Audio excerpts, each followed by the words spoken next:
I am toast from yesterday, ladies and gentlemen, but we're doing the Rising Star League today. And that's going to make me even more toast. We have Sir Liam and Scorpion Laws already in my lobby. I'll just super quickly introduce this whole tournament that we've got coming up today, ladies and gentlemen. This is going to be absolutely sick. So good to see you all already around. Here's the bracket. It will show up eventually. There we go. Alright, much better. So, the Rising Star League basically involves players in Halo Wars 2 that are not quite at the very top, but quite damn close. And everyone else as well. So everyone is allowed to play, but the very top bunch of guys are not invited to this one. The first place today will take home £100, second place 75, third place 50, fourth place 25. Sir Liam has donated £70, Dark Angel has donated $75, and Vils has donated $5. Thank you guys so much for your contributions. You're making it all a lot better for the players, a lot more worthwhile, because we've had 2 qualifiers as well to get here. So today there are 8 players in this bracket, which makes for a perfect group stage, unlike yesterday's event. And by the way, the Pro League is not done, the finals is still to be scheduled. We'll be on that and announce it when we have a date. But for today, we've got Shikikum, that's Stormy. We have Reaper, we have Sir Liam, we have Savior, Scorpion Laws, Psychic Wizard, Dark Angel, and Love Guru Caleb. As for the rest of the bracket, we've got Rock Generation covering it on Group 1 side of things, and Flex Buff Chest is also assisting with some of Group 2. So we're gonna cover fewer matches here because I'm gonna die. If we thought. We're also giving away 1 semifinals today to Rock Generation, and Yodesla might show his face later. Let's see if he does. There is no quarterfinals in the single elimination stage, but otherwise it's still best of 5s and 7s there. The groups are all best of 3s, but there's 5 matches in there. We'll have some simultaneous gaming going on there. For whatever reason, my nameplate isn't showing up, but I can't be bothered to fix it. Let's go. Have these guys done their bans? No, doesn't look like it. Okay, so Liam picks map. Let's see what they can do. Yeah, final still not done for the Pro League, that's right. Hey Tony, good to see you. Hope I got some sleep. I slept like 6 hours, it's not terrible. Well, more like 5. Okay, Liam wants Frontier. And Scorpion Laws bans leader first.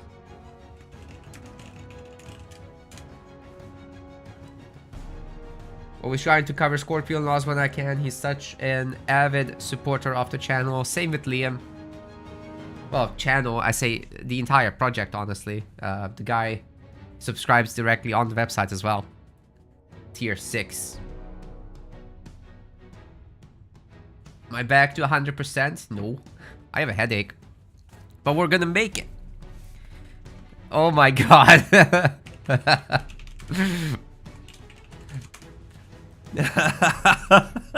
Kinsano is bad.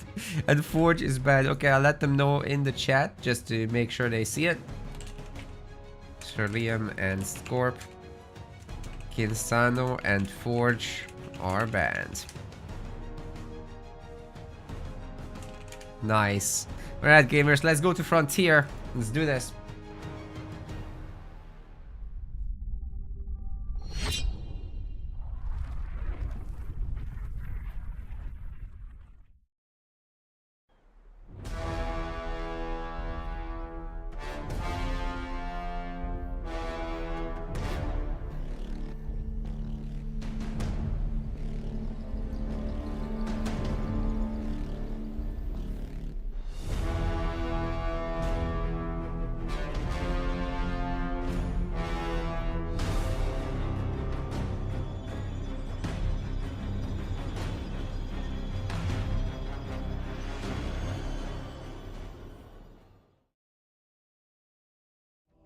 Ah, damn it, the timing didn't work out. The guys are picking the leaders. Oh my god, what am I watching?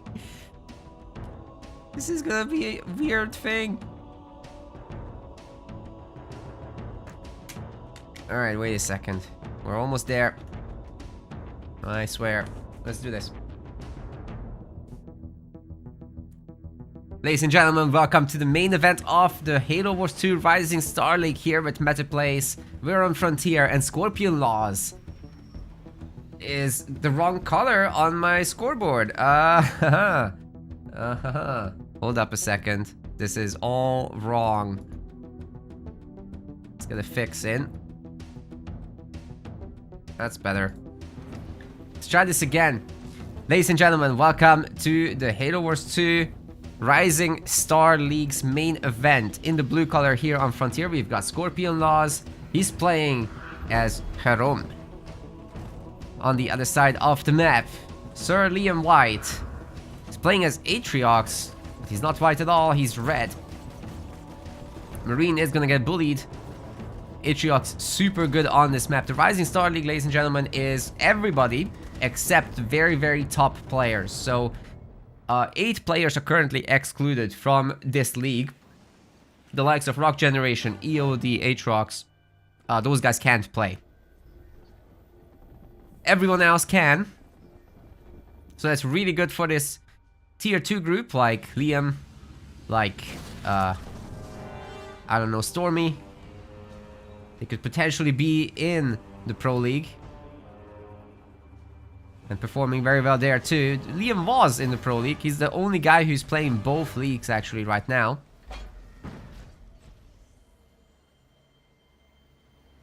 So that's cool. And there are 250 pounds on the line for this main event. The total league consisted of 350 pounds in prizes, so pretty serious business still, even though it's not the Pro League. Atriox's Chosen is coming out, and Scorpion Laws will be doing a sniper-based play, which should be pretty good with Jerome overall, especially backing up with some Marines and Jerome himself. Overall looking solid. Capture power node, and you're going to be in a decent position. The trouble comes when you're facing that Chosen and there are brutes and choppers all at the same time bullying your infantry. So you'll need quite a few snipers, but then it's hard to afford the hero at the same time. Second generator is generally advisable, but it's Frontier. So because of the aggression that Atriox can put on, it's much easier said than done to do something like that, you know? We'll see how he'll solve this puzzle. It's not an easy one. The side power has been picked up.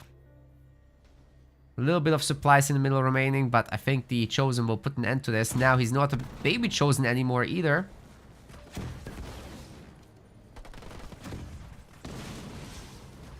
Marines are getting the business. Ay, ay, ay. Choppers are an absolute menace too. I heard some UNSC mines getting dropped down.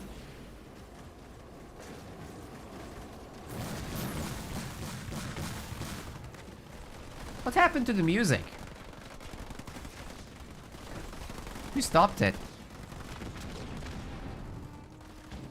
Alright, there it is. Chopper gets taken down by the hero.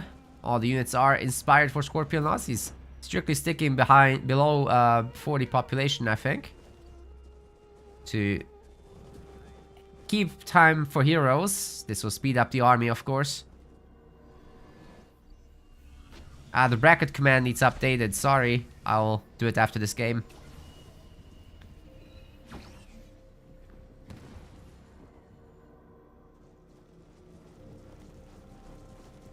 Viewers are still waking up after all.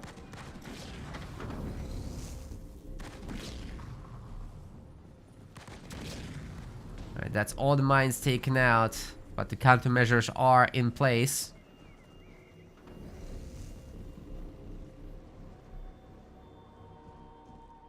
Brutes are looking for a little side attack. Probably won't be able to deny the command mantis, but as long as you take over the mini base, that's good enough already. Liam also doing a little scout, see if there's some double barracks shenanigans, but there's not. There's not. Scorpion Laws did go over the 50 population mark by now, so his units are no longer in time for heroes mode. no longer buffed, but the hero aura itself provides the same effect minus the speed.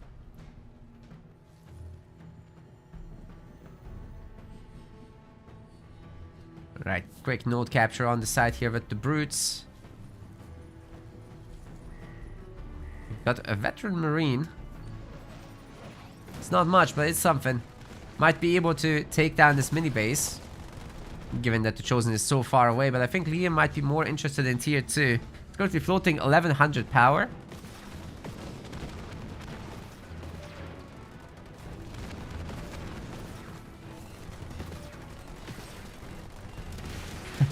Who won yesterday? No one. The viewers won. There was no finals in the Pro League yet. We have to postpone it. It was taking too long.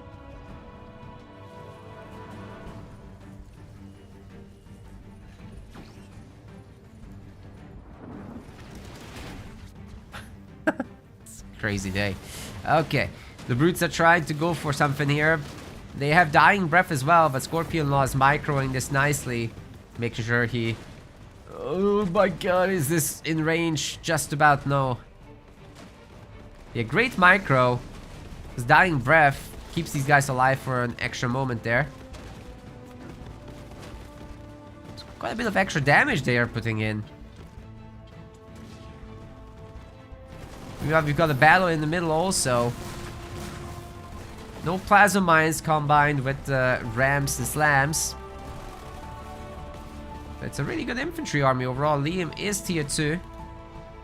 And what I'm looking for is... Where is Scorchrounds? 2 seconds out only. He's also got another base already up. And the only thing I'm really surprised by is Liam, as he went up to tier 2, didn't exchange a harvester for a raid camp. That's typically a really good idea because you can get out like, I don't know, 2 suicide runs as attacks like this are happening. Or at this point it could be even rangers by now. A turret by itself is not going to be enough, but you know, this Chosen is more than capable of defending himself, even against several snipers. With the chopper support, it's more than fine, but Scorpion Laws is wiggling like a keyboard and mouse player. Even though he's not, he's playing on controller. It's a beautiful micro for sure. Avoiding those shots, but he's about to get beamed. As Liam is already on 4th point, Atriox gets it at 4th point, unlike the other banished leaders. The Chosen might still be going down, however, even though he absolutely got great value for it. He will have to remake this hero, and there's no doubt in my mind that one of these extractors should fall. Scorpion Law is doing great, however, against Liam here. Oh my god, he's going for a Mexican gen even.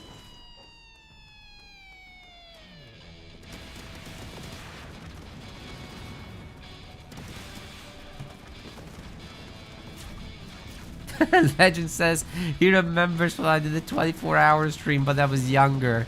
Yes, fewer responsibilities too. That was the only thing I had to worry about, aside from the day job, which was strictly 8 hours most of the time.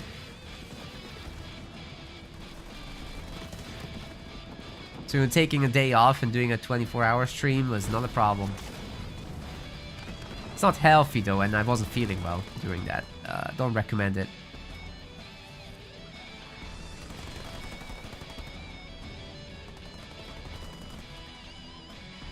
Yeah, but now I have my personal YouTube to worry about as well, and this...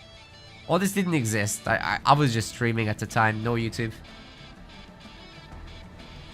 Metaplays didn't exist. So yeah, split attention. Many projects. More work. Oh, that's... Meet Jerome! He's back. I love the Mastodons. Pack them full of Marines. Get the Nightingale, everybody gets healed. That's great. Good for anti-Chosen work as well, especially with the sniper no longer being picked off by like a single shot. This is great.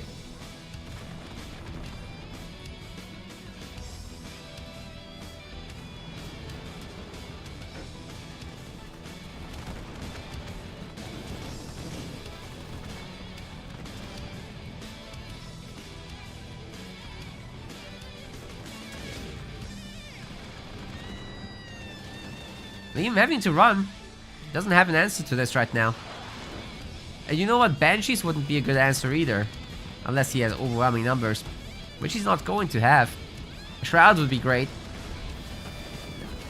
Afraid the engineer will just be picked off. Ooh, the rockets almost got it. Victory turret still might. There it is. Ah, Scorpiolaus did miss the Vombo combo, but still is killing everything of Liam's. This is sick.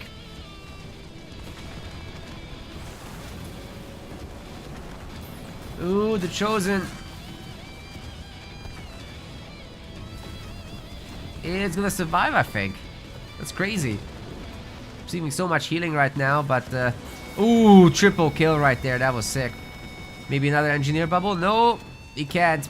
But he kills additional snipers. Overall, has done a great job. And now Liam is turreted up on his base as well. Which is a really good answer to this, by the way. Suicide grunt.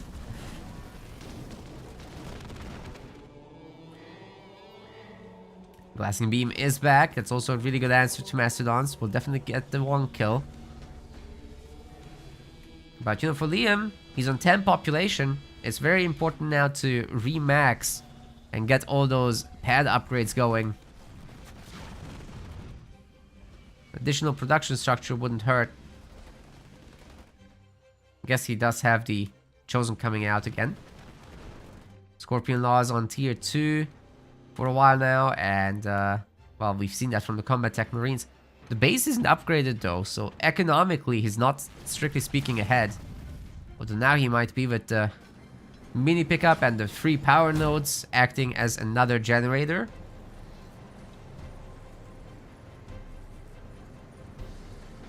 So that's cool.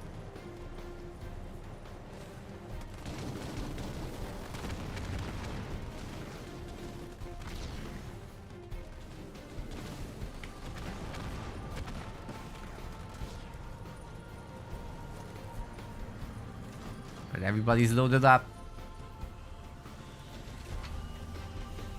Shroud's coming out as well.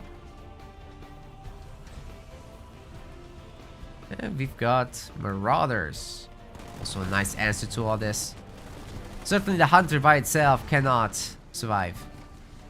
And Liam's now looking for a shield, but can he actually make it? Scorpion Laws. Oh wait, there was no combat tech. Why did I see rockets then? I think I was just confusing the Jerome Mantis rockets. Right, that must have been it. Yeah. So mines are detonating. Just out of range there. Right, the Shroud is a really good addition. I like that a lot. Scorpion Laws is gonna get blasted here by the beam. Several units going down for him. But the hero is 1 star. And he's had another Mantis to call in. Liam got owned. Oh my god. Jerome OP.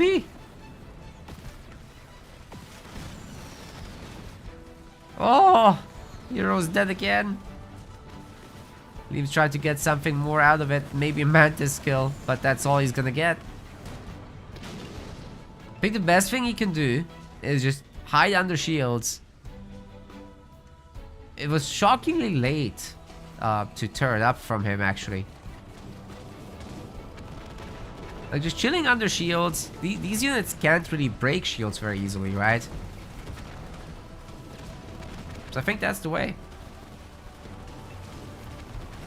Of course, they'll do it over time. But imagine an army under this. It would be a very different ballgame. The other base just wasn't ever shielded, so the snipers just get to pick off units super easily. Suicide grunts are no longer a threat either. And I think Liam knows it. Trash drop is now on. I think it could be viable. Oh, Scorpion Laws is rich. He's very rich. He could drop in the big boys and the girl.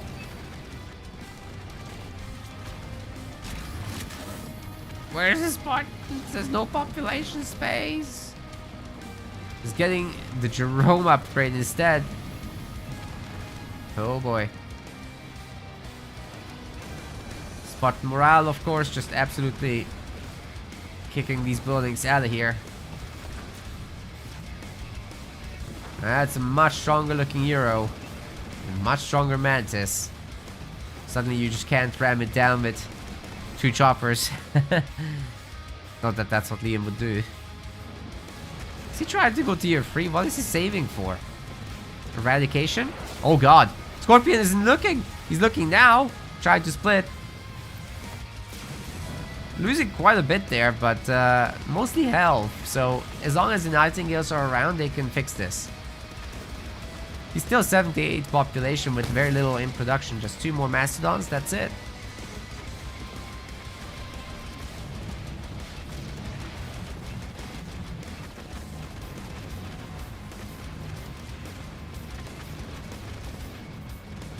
Oh, that main is in so much trouble, dude. What is Liam even making? Just Marauders? Chosen's coming back. He's 34 population against full pop Jerome army. I don't think he can make it, guys. Scorpion Laws is now getting a population upgrade there. Still wouldn't be able to afford the big boys. No Spartan drop in just yet. Omega team will be on standby though, I'm sure. I just don't see how you hold this. There's no shield. It's a little late for that. I think Liam's exhausted, guys, from yesterday. How long did he stay up?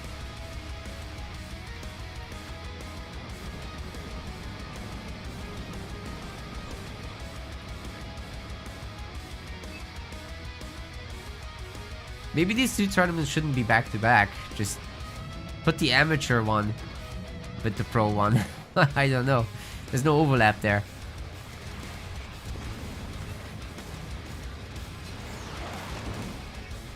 I wish there were enough weeks in the year to do it all a separate week. That would be great. That mine's gonna detonate. Oh, the trash dump actually pre-detonated one of them. Oh, the hero's dead again as the shield comes up. That's so unlucky. But yeah, look how different it is when you defend under the shield. This makes all the difference, ladies and gentlemen. This is what Liam needed early, but just didn't get. Now the shields are gone, and once again his units are gonna disappear.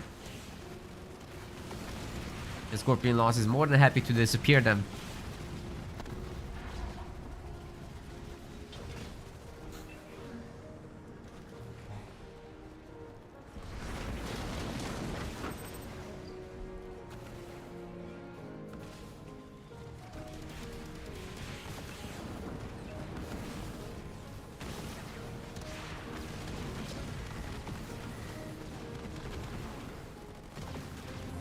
That 1-star Spartan is probably gonna get 2-star very soon, by the way. Scorpion Laws never lost it. It's been alive this whole game. Well, since early on. Liam's trying to hold on to dear life, but I think the life expectancy isn't very long anymore. 2-star Marines within this. Like I always talk about, you know, Phantoms and Arbiter, the same applies here with Jerome. The Marines and whatever infantry you put in inside the Mastodons are standing still. As far as the game is concerned, they're not getting a direct order, right? So they're gaining veterancy real fast because there's this whole bug.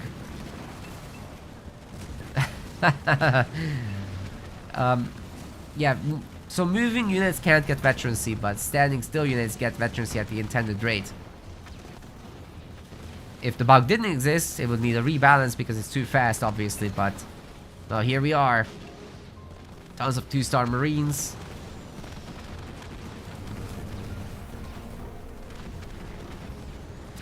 And over time, this can go crazier. It's just the Mastodons are easier to kill than Phantoms would be. Liam can't hold on here. There's no way. Scorpion Lords is too strong. OP even. OP even. This is the best of 3, so we might not be here for too much longer if he is this powerful in game 2. Hey chat, we need 3 more followers on Twitch to reach 2,800. How about it? How about it indeed? Yesterday we reached 3,000 subscribers on YouTube. That was epic.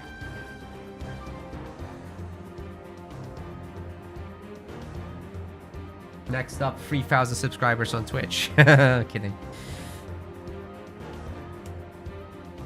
Alright, next map is gonna be Vault, ladies and gentlemen.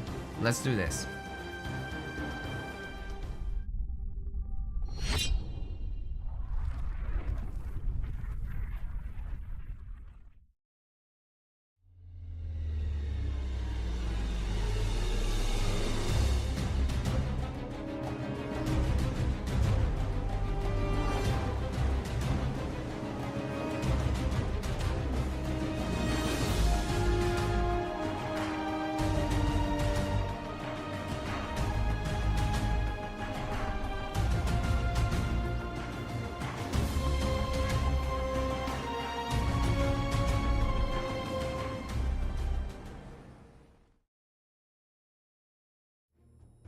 The guys are still picking the leaders, and also I'm in the middle of actually updating the bracket link so that when chat does the command, it works.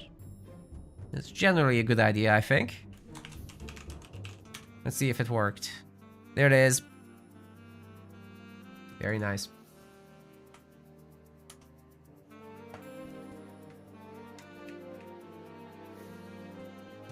Okay, I did not expect this one.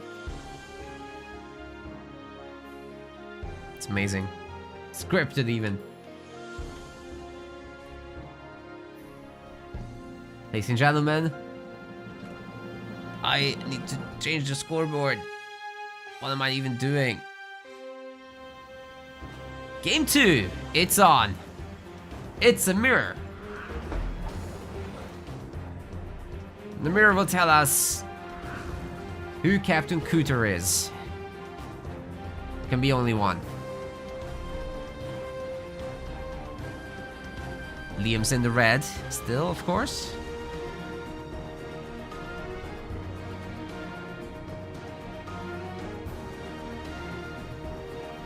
And I think both of them will go rather standard here on Vault.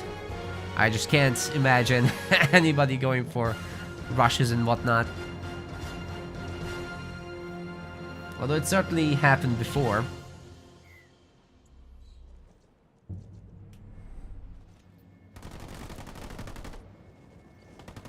I think it's just very hard to rush in a matchup where snipers can dominate.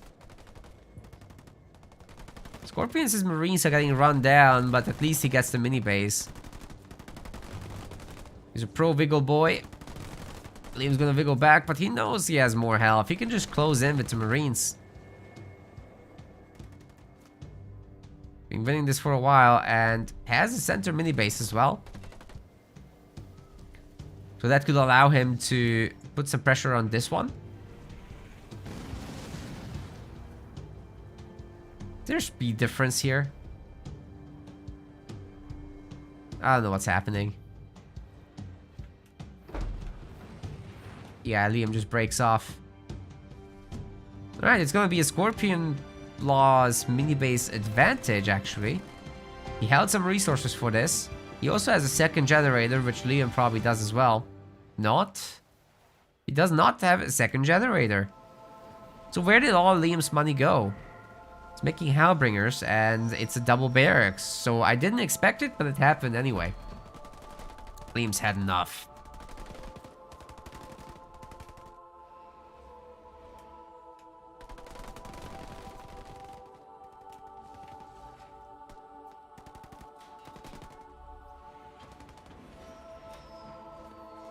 Marine just chilling in the back shooting the generator. That's a pretty good use of it, honestly. It's kind of annoying. Oh, guys, I didn't hand out the points for the bets.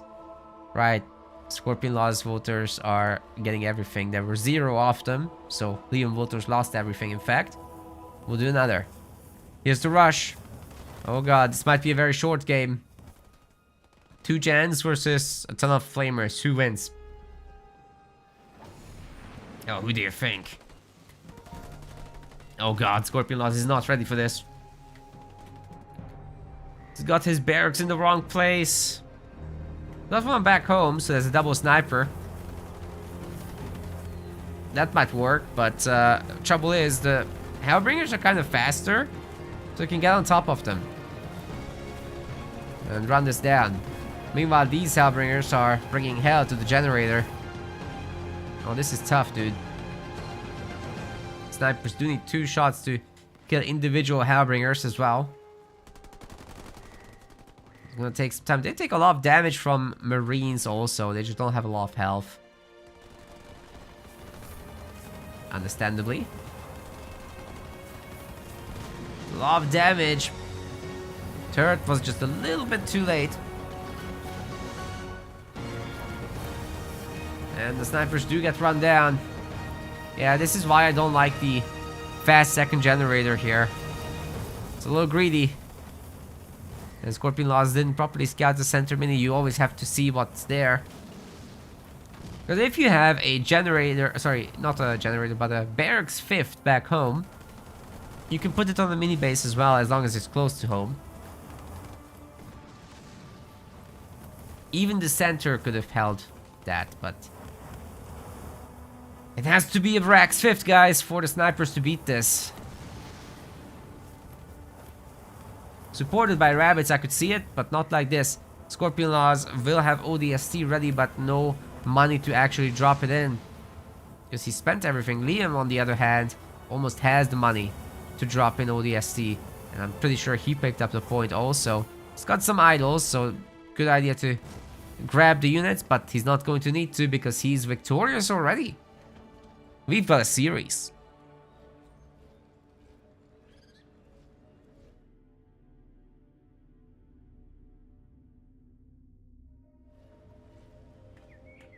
Alright, the betting didn't work out this time, chat, did it? That didn't work out at all. Need 2 more followers for 2,800 on Twitch. 2 more.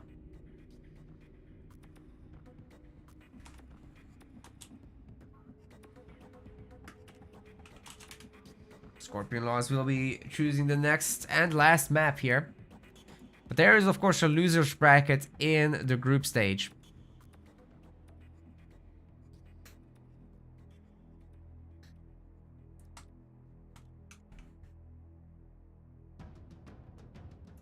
Pretty much everybody has concluded some of their games.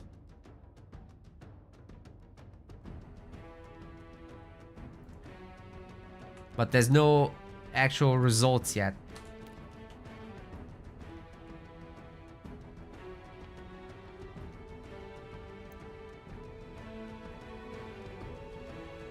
Alright, we're gonna go to Bedrock last. Let's get it.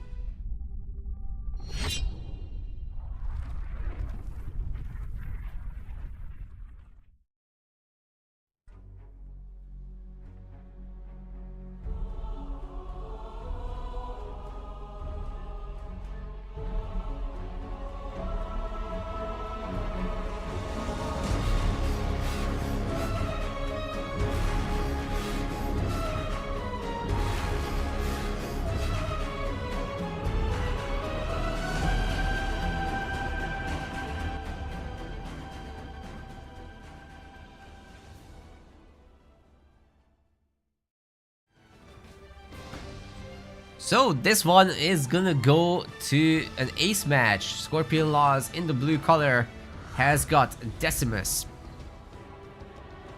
And Liam in the red will be playing as Yap Yap. Classic. Classic Liam. He loves doing that.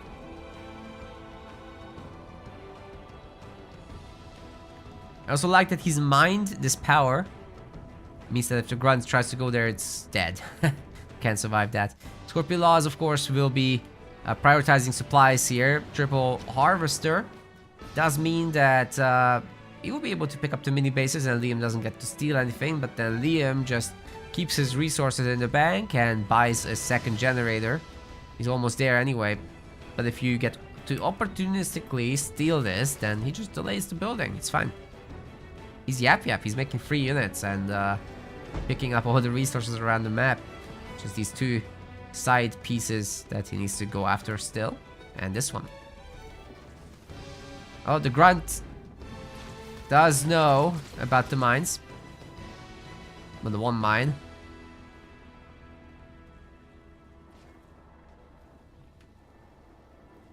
The best you can do here is put the guy on hold position.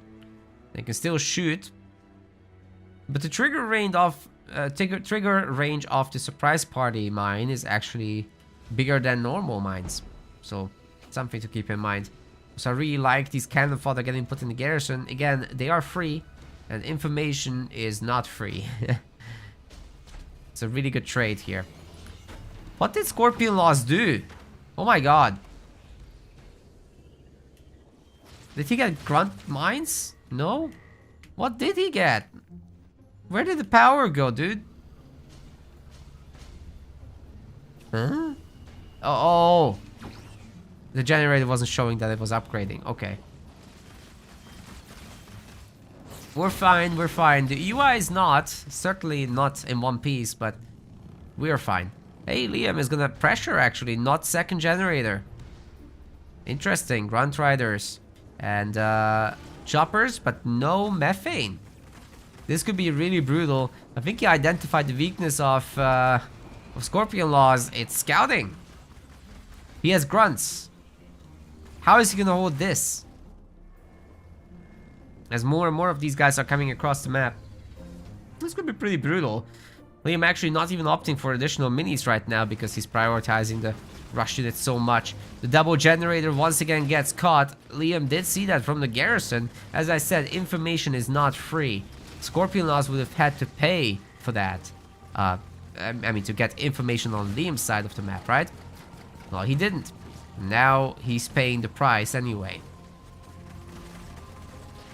So you have to scout, you must. And don't get me wrong, Scorpion Laws is an extremely solid player, especially if he plays macro. But you have to remember, even in the first game, where Liam was actually playing aggressive, guess what? Scorpion Laws was playing standard in game 1. He got snipers, which guarantees safety. He got another hero as well, which also guarantees safety. The two together are the ultimate safe macro build. Now, he's greedy. And Liam, being aggressive as he is, punishes that, of course. No surprises there. So yeah, I would say you solve this in this matchup by scouting. You make a scout unit at the very beginning, you check what the Yap Yap is up to, or at the very least you send a grunt across. Can't hurt. Really cannot hurt. The chopper's job is not going to be to go after the cannon fodder, but to get information and to potentially get a mini base deal. Even if you get stolen the mini base yourself, it's okay. You can claim it back by just having a barracks back home. GG, and better luck to Scorpion Laws in the losers round, but Liam moves to the winners.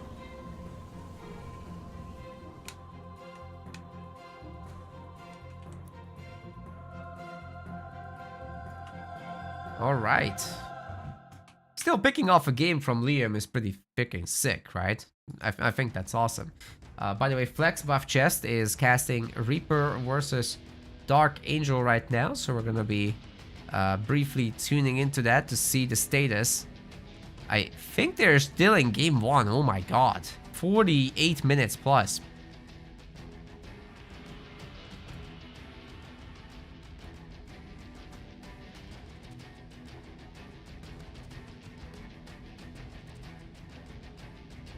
Stormy is second only to Shreko. Oh me dog.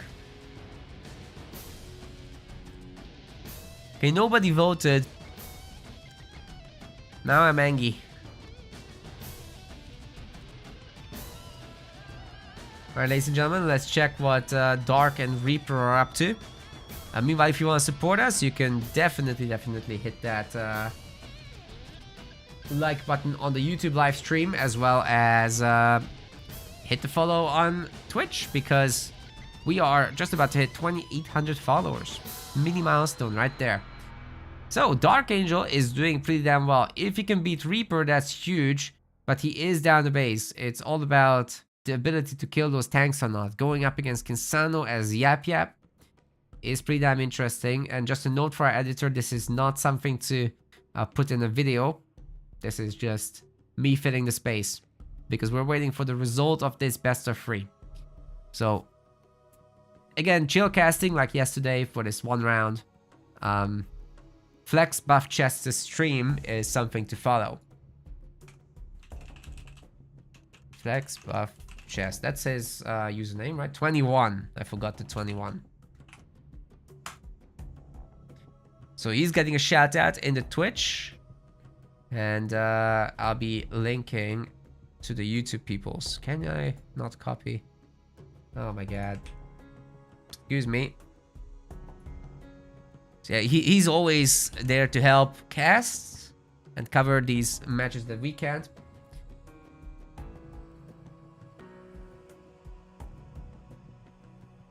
The gambler is back. Welcome back, Double Monkey.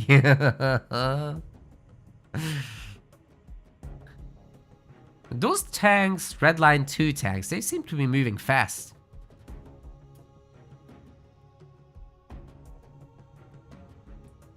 Also, Flex is actually one of our moderators.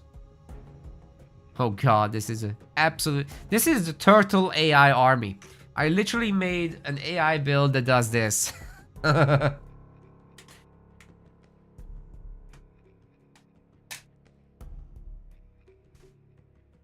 It's very good at base busting.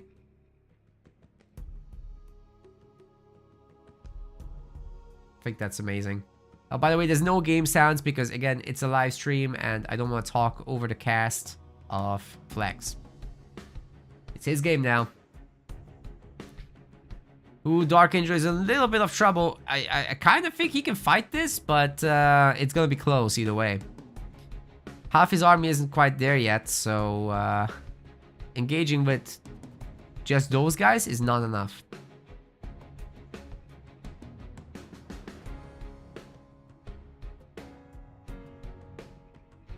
That is one sick Inferno. All buildings will be going down here, maybe all of them even. Grunton buying a second. Beam free though, holy crap. Oh my god. Oh my god.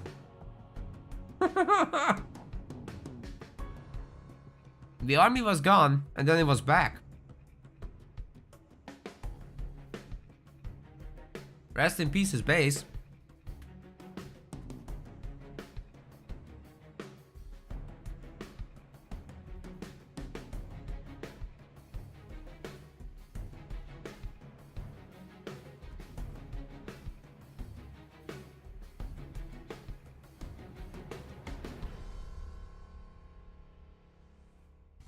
Who's favored here? Definitely Reaper.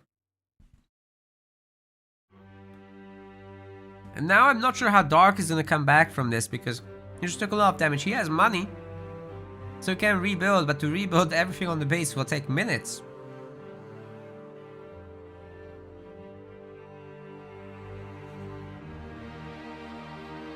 But maybe one thing Reaper is doing wrong is not having enough production. If it's all gonna be vultures, there is the possibility of having enough Reavers to just beat it. Another thing you can do is going a lot of heavy grunts. Well-deserved rest. That's right, man.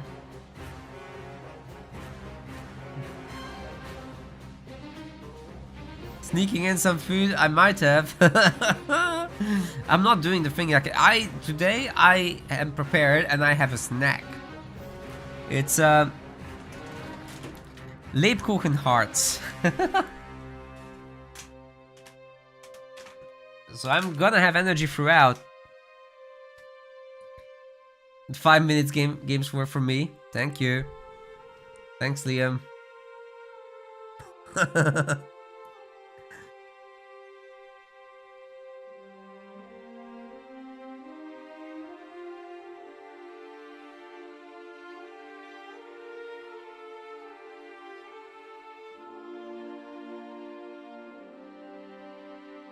Well, tell you what, there are 14 minutes left on the timer.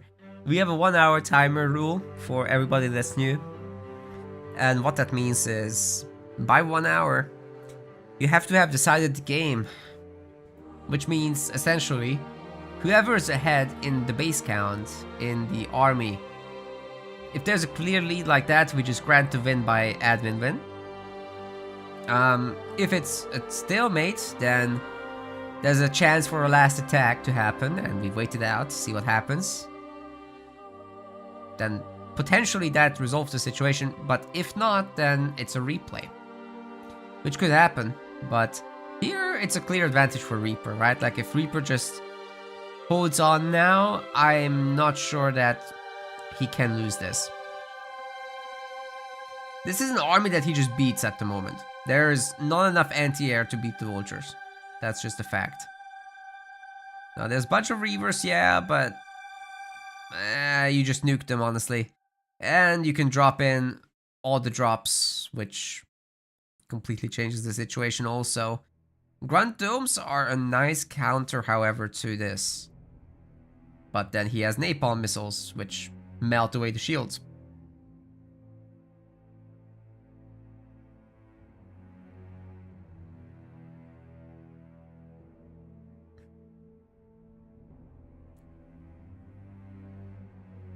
Yeah, tanks are beatable, but the Vultures here, that will require a lot more Reavers. And that's why you make the tanks in first place, so you want to target down the Reavers with your tanks. It's insane damage that they get against them.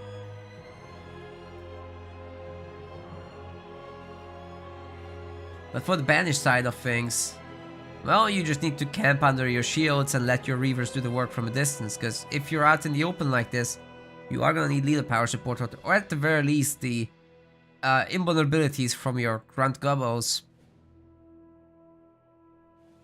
The Methane is going to help you against flyers. So that's something else that is nice about having Vultures over tanks. Still doesn't make the tanks bad, it's just they can get nerfed.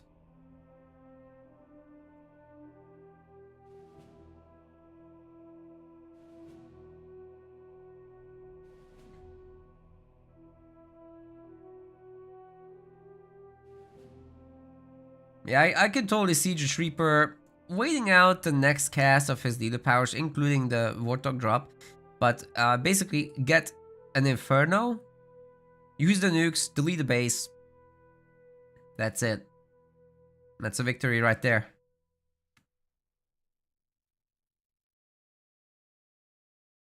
There's no need right now to attack. Just go the anti-stalemate all in, and everything should be fine. Now, even Napalm Missiles should be back. There's no way a base survives the full kit of Kinsano. The problem with using your whole kit as Kinsano is that if that gets beaten by the army, you're dead.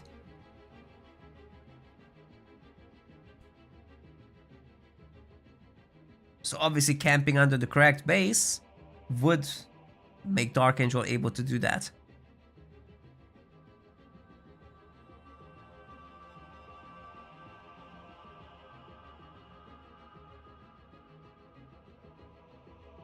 So that's the thing I'm expecting to happen here. If he pays good attention to where the army is, then he can pre-position, he can prepare,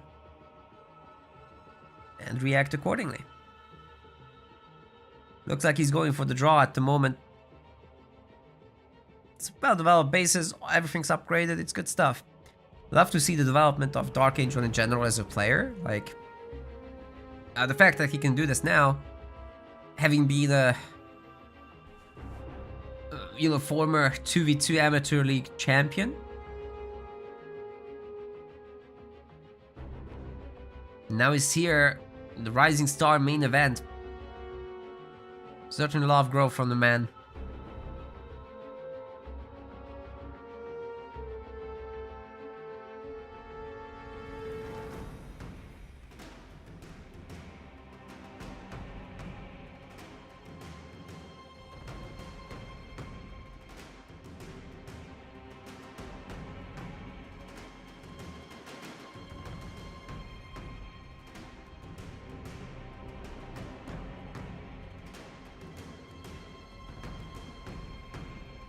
Reaper's just chilling.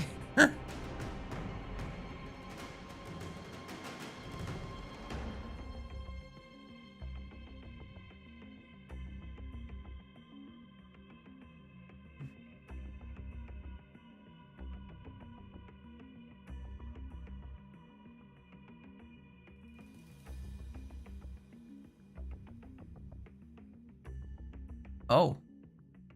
Oh. Oh, Dark means business. He doesn't want to defend. He wants to win.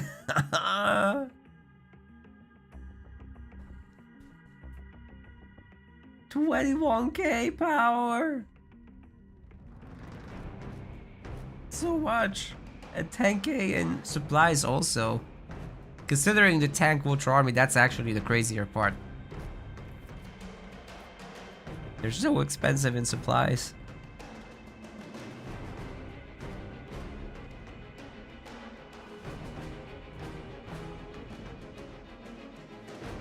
Alright, just a few minutes left. That's not the Inferno I was expecting.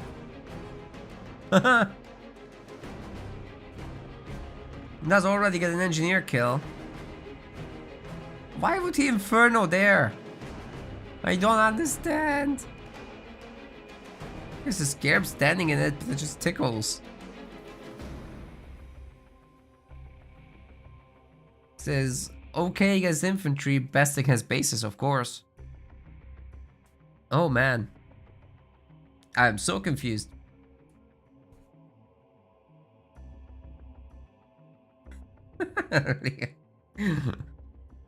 Another big decision. Oh man, no, I don't want to decide that, please. Let them fight.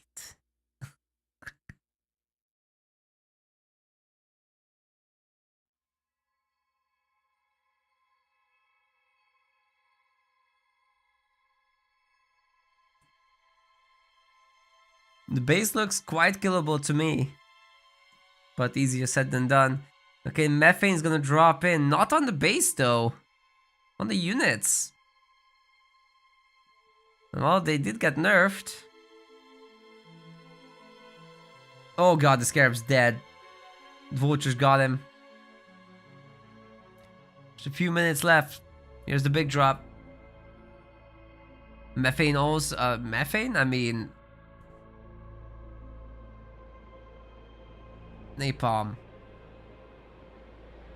I think Kisano's army is melting, dude. There's nothing here. Holy crap, I think Dark Angel has done it. If he gets his big Yap Yap drop in, he could potentially wipe the base. Oh my god, he killed everything. Reaper does have quite a lot of money though. What are we watching?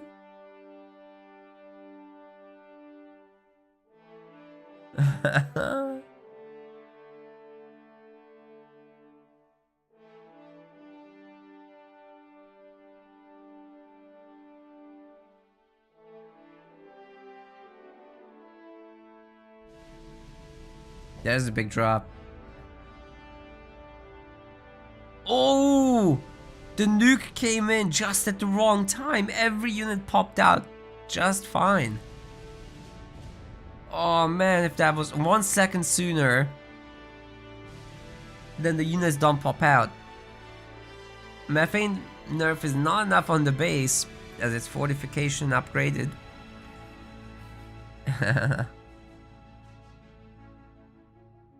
The healing just ensures that it goes up. Well, this is starting to look really good for Dark Angel, ladies and gentlemen. If he just pumps units behind this, stays near full pop, then I don't see how he loses this, but I guess the anti-vehicle turret has other ideas.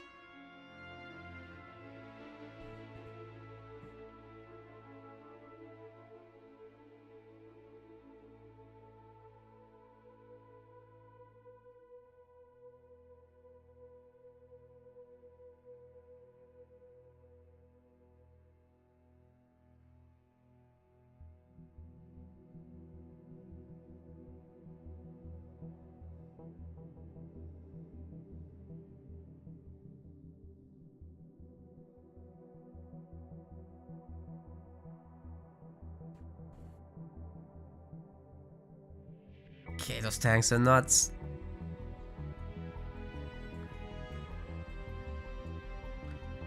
Flamehawk drop is ready. Kisano is here. Okay, I think Reaper's got this. He should be able to defend again. My god. Please don't shoot.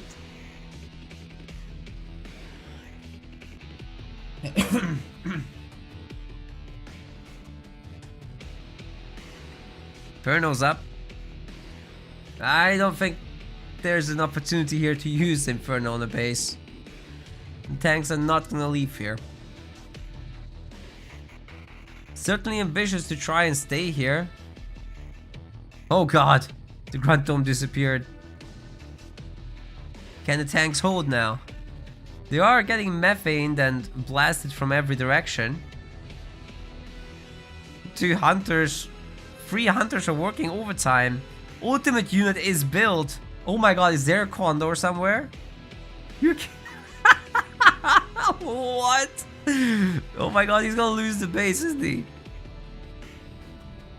There is a there's a Condor.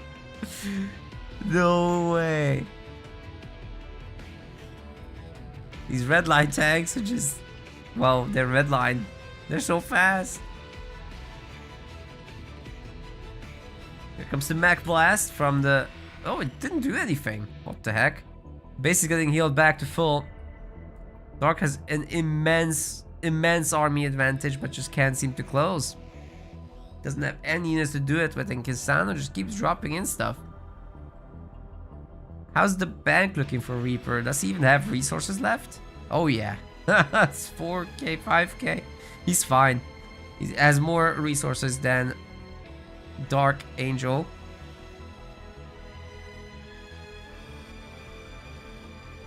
Sometimes it do be like that. Some pads are getting killed, but he's behind the minis, but he's the one attacking.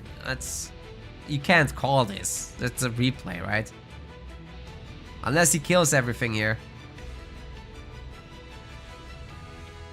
But you'd actually need to see him. Oh my god, the Beam 3 almost killed the Condor. My god. The units are melting for UNSC. It's just a matter of making sure that there's no turrets left. And then it's fine from there. Another big drop from Reaper, or was that just Warthogs? It's just Warthogs. Oh, Dark Angel might actually clear the base, guys. That's sick. Wow. I can't believe that got away.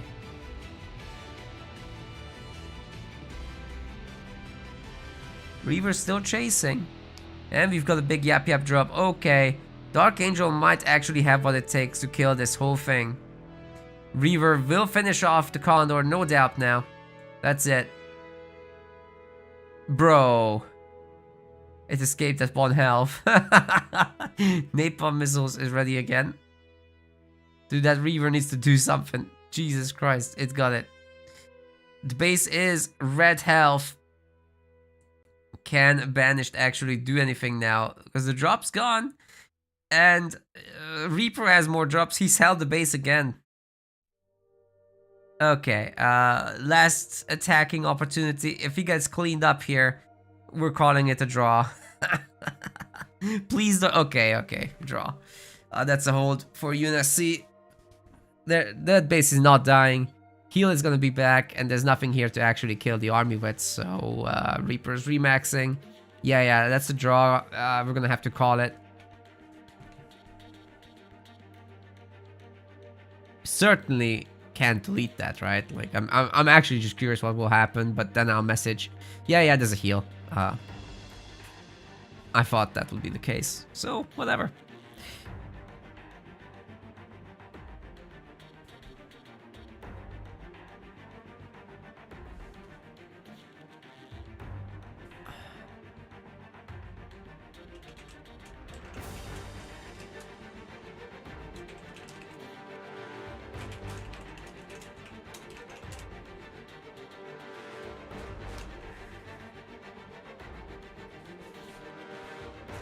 You just can't break the base. The army that's needed to take the stand. So I'm messaging right now about a draw.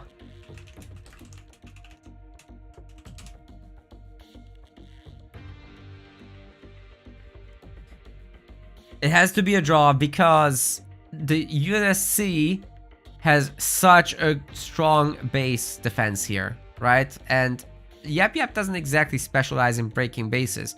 The army you require to beat Vulture tank with Redline and all these drops supporting and all the fiery leader powers just breaking stuff, that kind of army is a counter army. And that can't break the base, which has then strong defenses. So it has to be a draw. A big mistake by Reaper could lose the game. The Dark Angel, he would need to commit 1,000,000 locusts in a surprising location, which Yap Yap does not have teleport for. Doesn't have the leader power, so...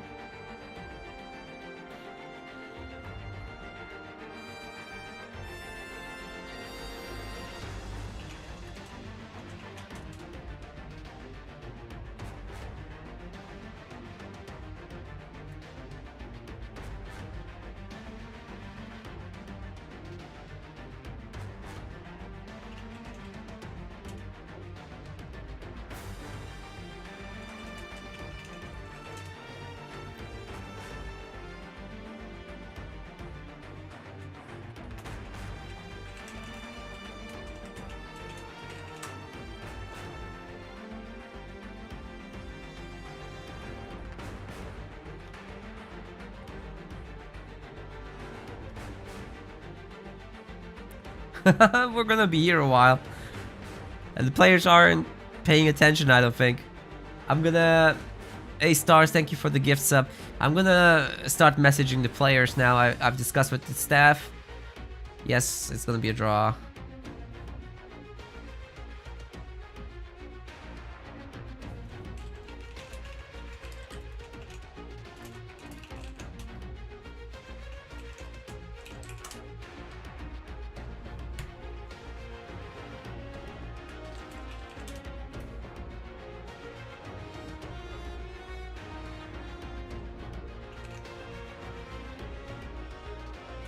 Reaper, free DR.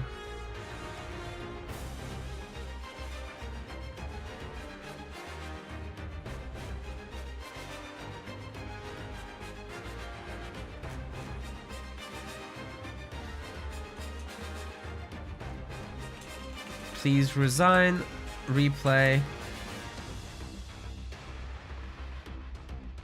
draw.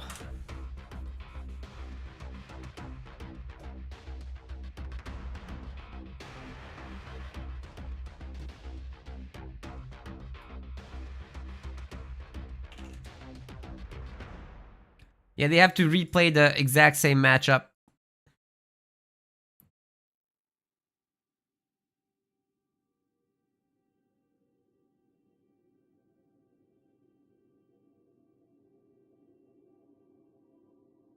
Dark Angel is not happy. He was not gonna win there anytime soon.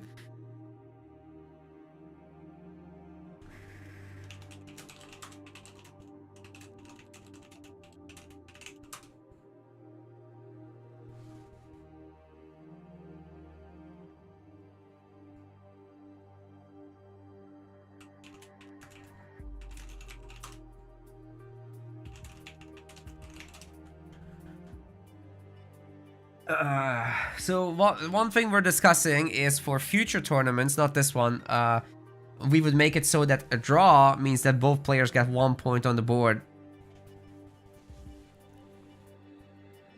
Instead of a replay, because it takes forever. But I've got my legs on my desk, and I'm just chilling. It was a great game, though. I agree, Psylocke. It was very nice.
Hello, I'm just gonna mute myself, guys. You do your casting, not interfering.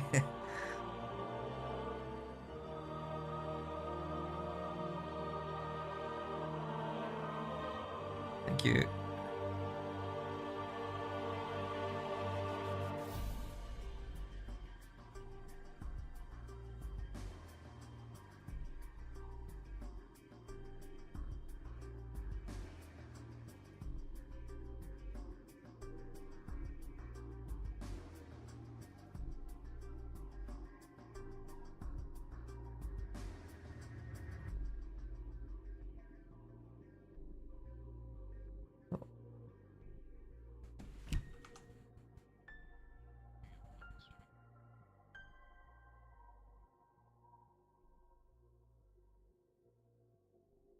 Almost there, guys.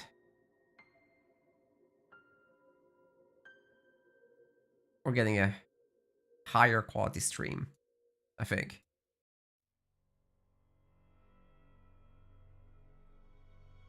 I'm not sure it's higher quality.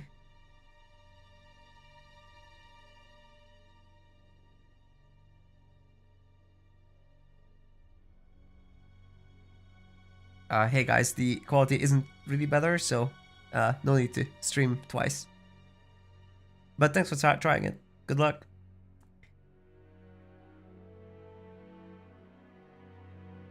Alright.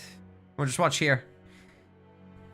We tried if basically the Discord is the Discord stream is better, but it's not. It's about the same.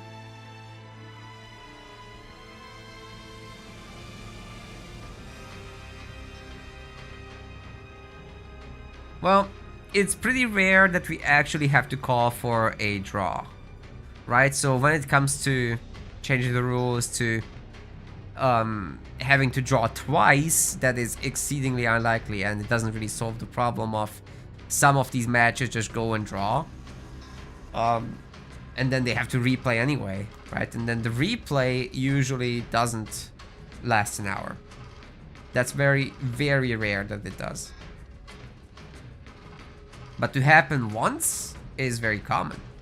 Happens like once every tournament.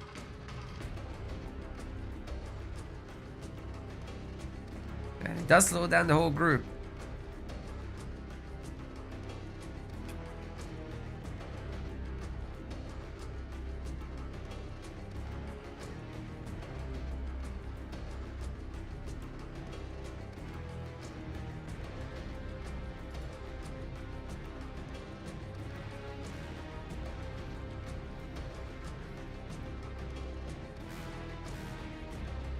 Very interesting with the Hellbringer drop, but then again, didn't Dark Angel kind of overcommit with the mini base count here? Like, I might actually prefer him going a bit heavier on choppers, getting some Brute Riders or Grunt Riders, as well as Methane Wagons. I think that's a very, very strong composition. You don't really need to steal that middle mini, because Kinsano is gonna clean it up. There's no doubt about that.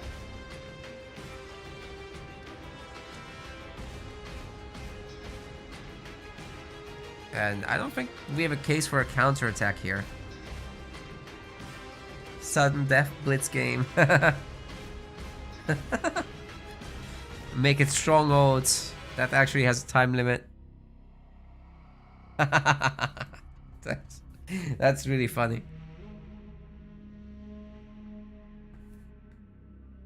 One day we'll do a strongholds tournament. That's it.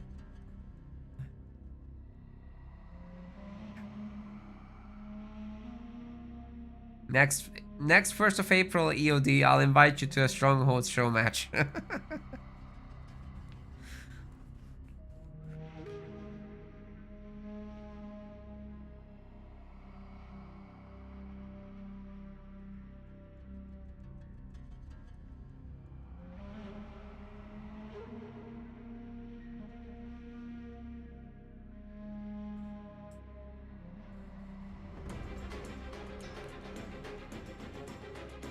You know, what if it's this absolutely brilliant mode that just has been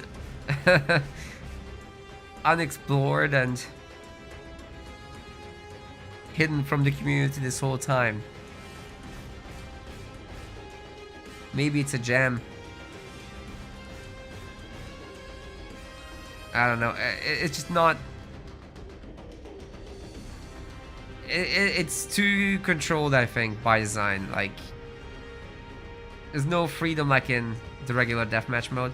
Hell, Halo Wars 1's deathmatch is like the Age of Empires deathmatch, right? Where you just have fire resources and fight for map control and economy. But in Strongholds, you just have infinite economy. It's stupid. I think Strongholds should have been more like Halo Wars 1 deathmatch.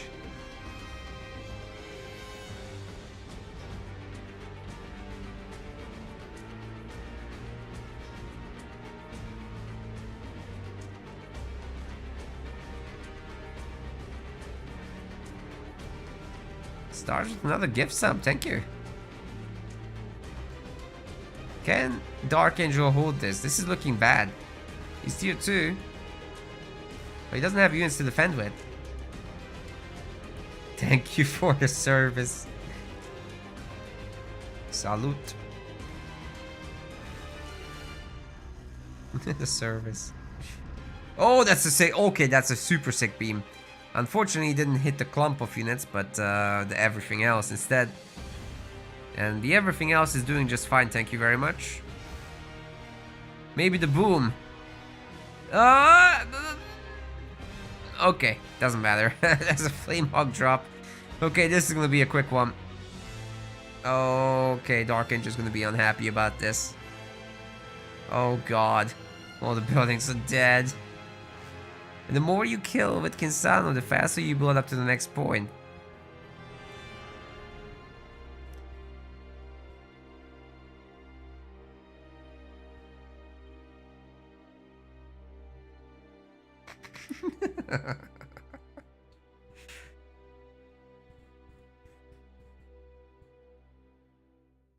Strongholds versus Aatrox.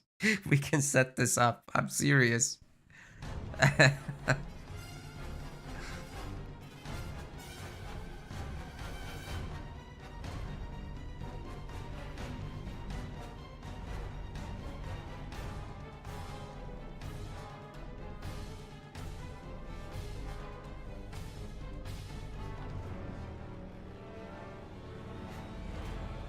Okay.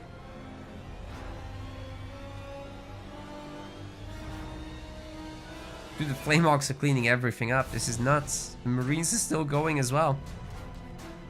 Wow.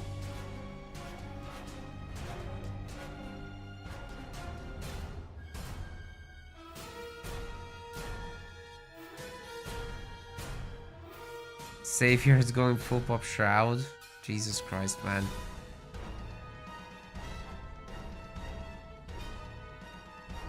Okay.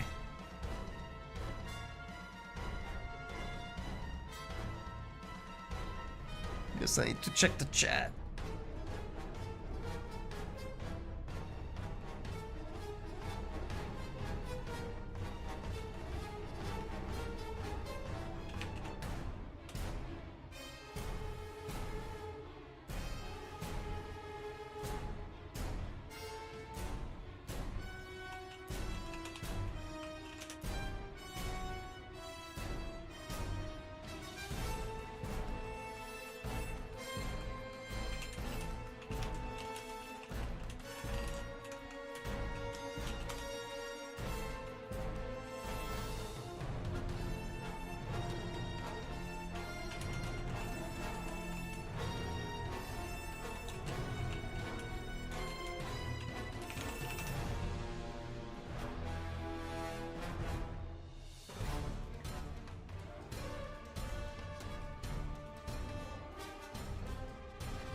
Yeah, Stars needs to be in this, that's right.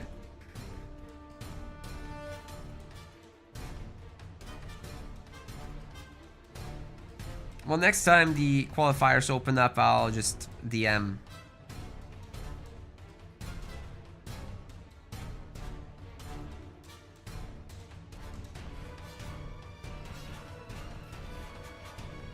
Inferno just wiping everything out. Oh god, there's Flame Hogs.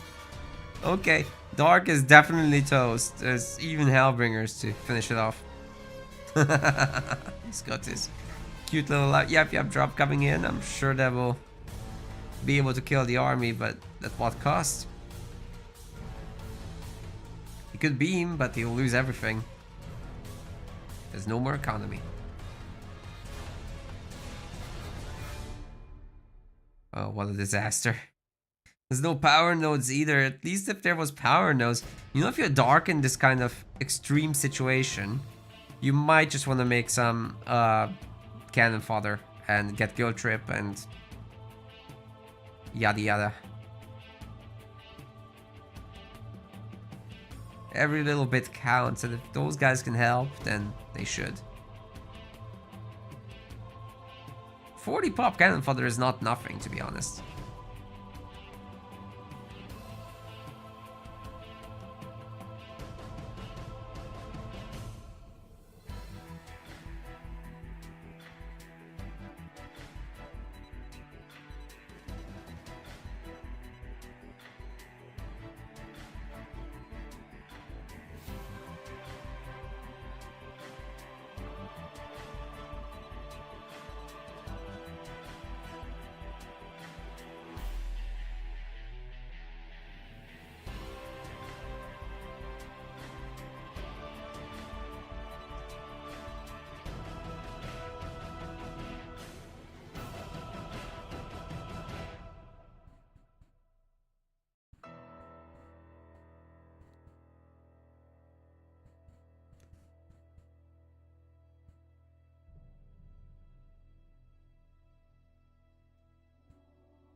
Well, this is something.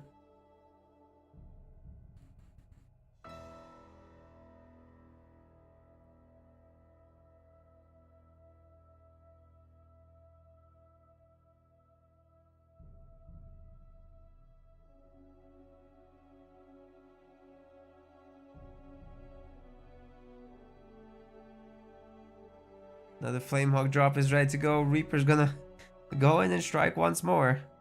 The Dark Angel has survived a lot here, honestly. I'm impressed. He's kind of recovering even. Shade drop is ready. That will help defend. But this is all Marines now. Oh god, it's not all Marines at all. There's way more here. Yeah, Shades are helping though. And triple turret's nice also. Or is XDA versus EOD? I don't know. EOD, please reply in the channel. Yesterday's tournament channel is still up. Ooh, nice detonation from that methane wagon. Weakens the infantry quite a bit. There need to be banished turret upgrades here, or this is just not happening, is it?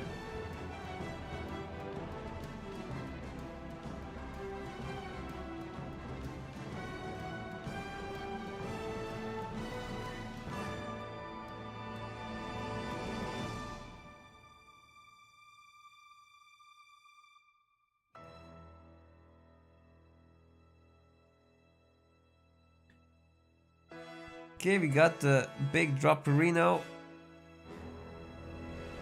And that absolutely should clean up everything. There's no way. Inferno's ready also.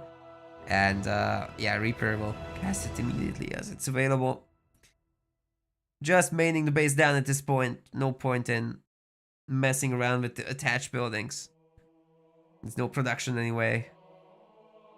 Save for that counter drop on the other side, which wouldn't have made a difference even on defense. This base is toast, and Dark Angel resigns, leading us to a game 2.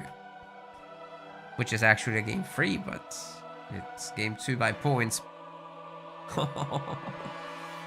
We'll be here a while. I need a winner of this for the next cast, so we're just waiting.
Alright, game 2. We've got Sano and Yapia. No, no, no. They didn't update it yet.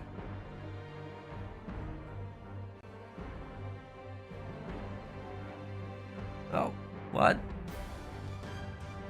What's happening? Did they pick a band leader? Oh no.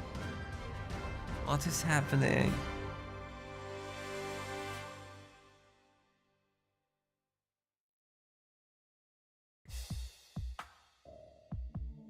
Oh, he accidentally clicked Mega Turret. That's... It should be fine. I'm sure that's okay. Just make a Mega Turret first. Totally valid to quit that. I mean, it's just a first moment problem.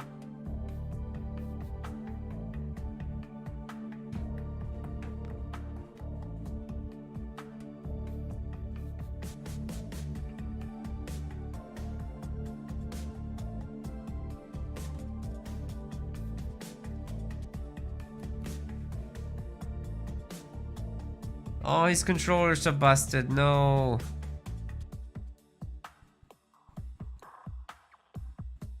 That's why you have to play keyboard and mouse.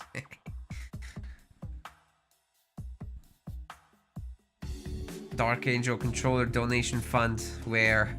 When?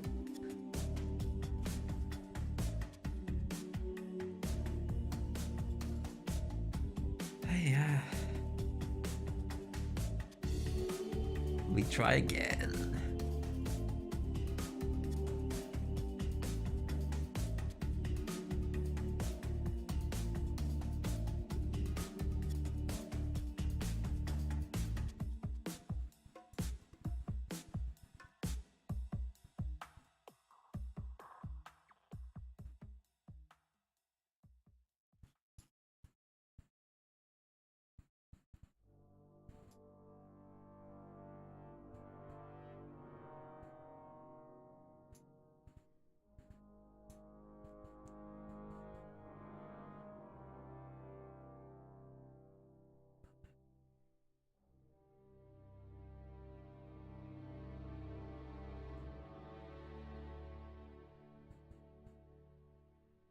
It is totally fine for them to just restart their game.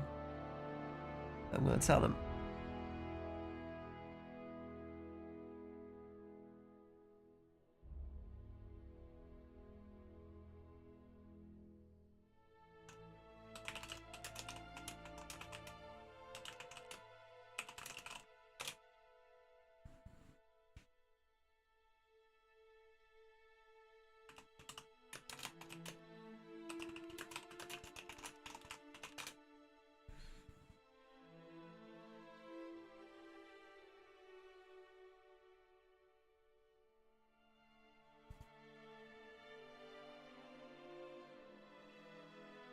Alright, moving on.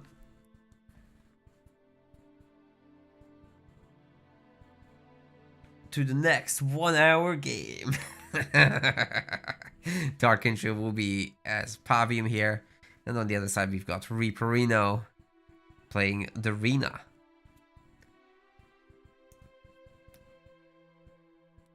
So I kind of like Elsa here. You can definitely do a lot of damage. Definitely.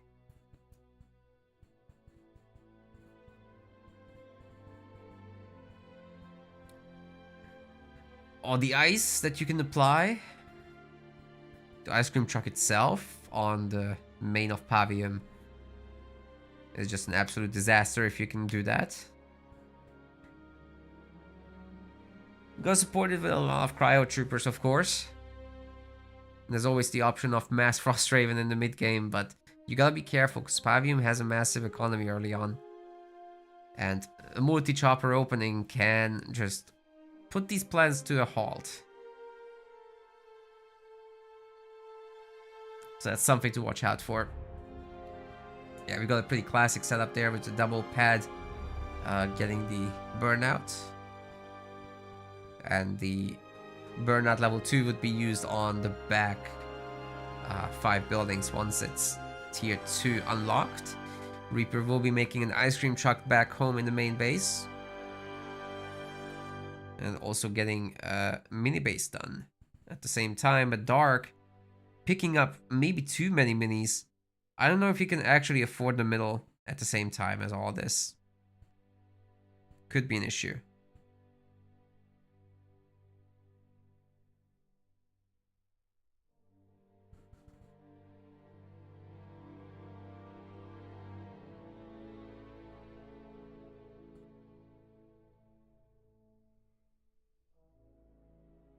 I didn't mean to do that, sorry. I didn't expect that will open it in the browser. Wait, what am I watching?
I need to look into some stuff.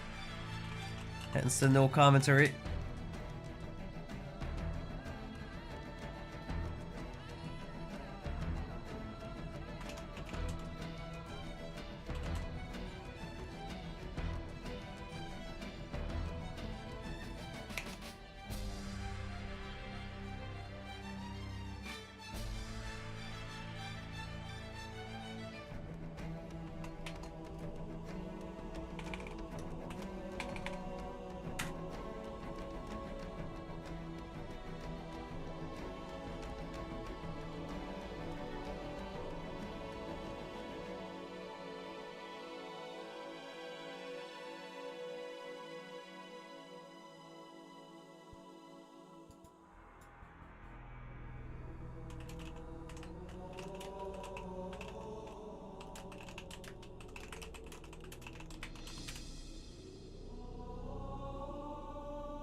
Yeah, sorry guys, just looking into some stuff in the background.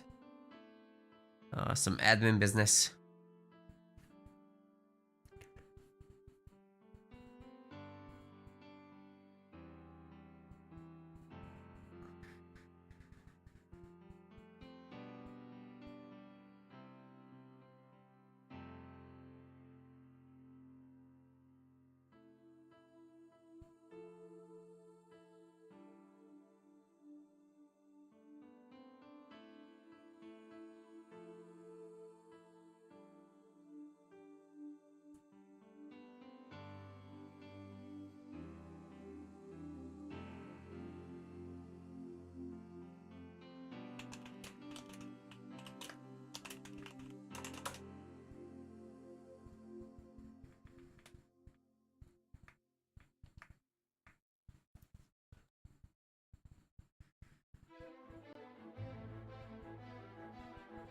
Alright, looking at this map, now that I'm actually paying attention, 2 power nodes for our Serena. Only the middle mini base is under control. And Dark is coming in with Dark Skies Brutes. There's also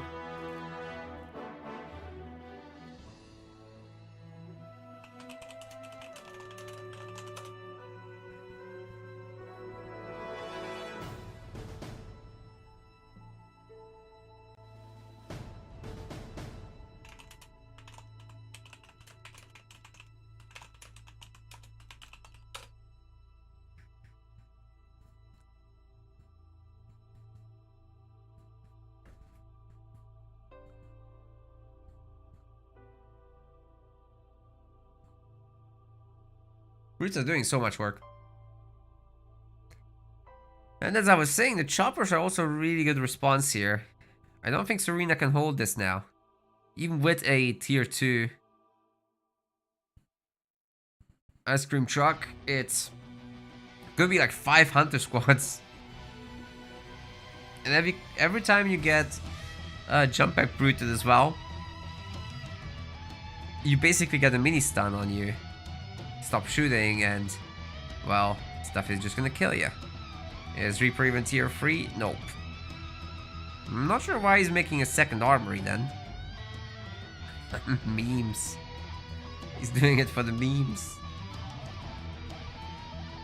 There was an attempt here, but Dark too strong. You don't mess with this guy.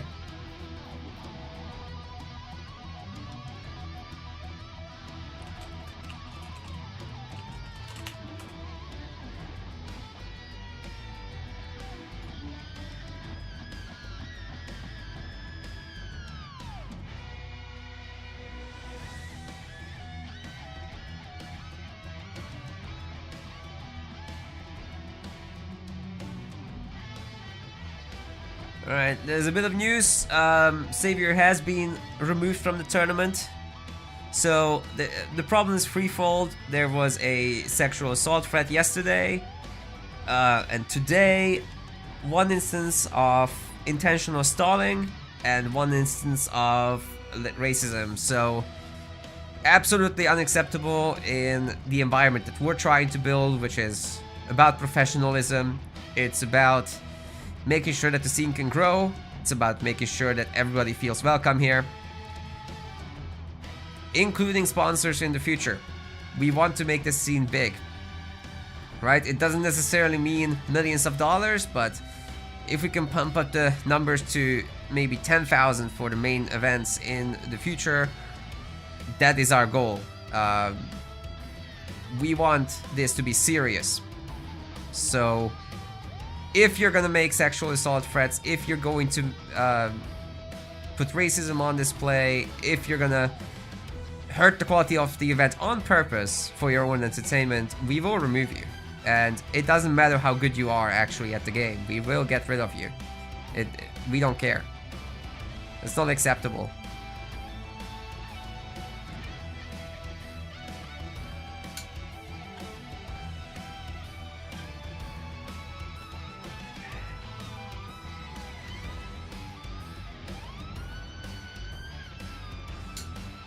So in case anybody is confused, the high school locker room behavior is not welcome.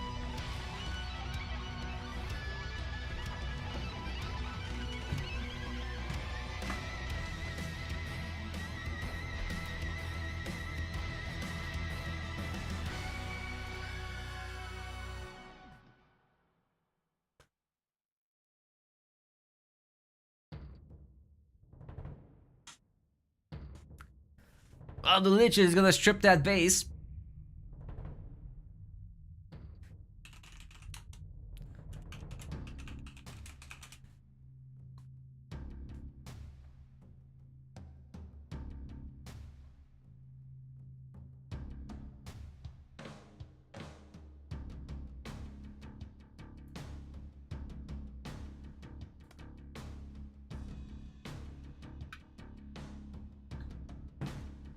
General Joe, in case you missed that, that was a comment regarding one of the players getting banned.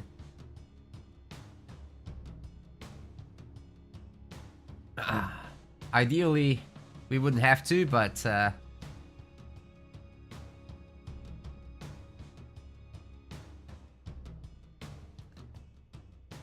rules are there to protect the other players and generate the future of what we do.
On to the next one. This is going to a game 3, ladies and gentlemen.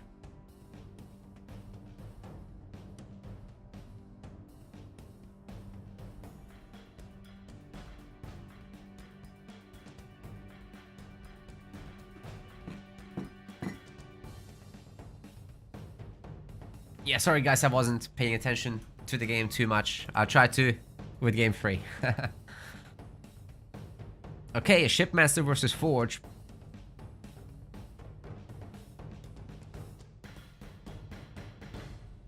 With Dark being the ship, of course. He's a banished boy.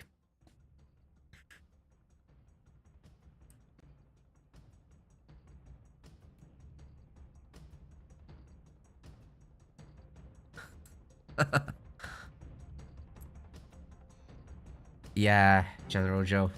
I mean, you just don't expect it in general, but it's Halo Wars we're talking about. Sometimes it's a hive of scum and villainy.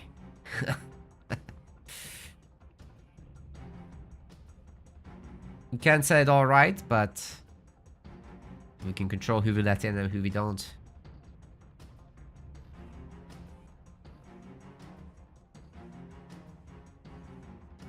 Can we do a poll here? Oh, you want to vote on the winner? Sure.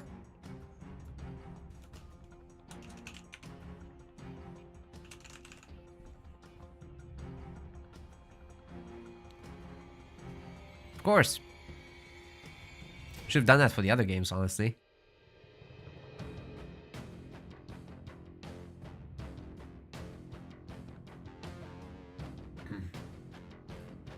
What do you mean Badlands? It's the best lands. Guilty pleasure, by the way. I really enjoy the Badlands games. I don't know what's wrong with me. Send help. I think they're amazing. Like, most of the time, there's so much action going on, and it goes to late game, but not excessively so.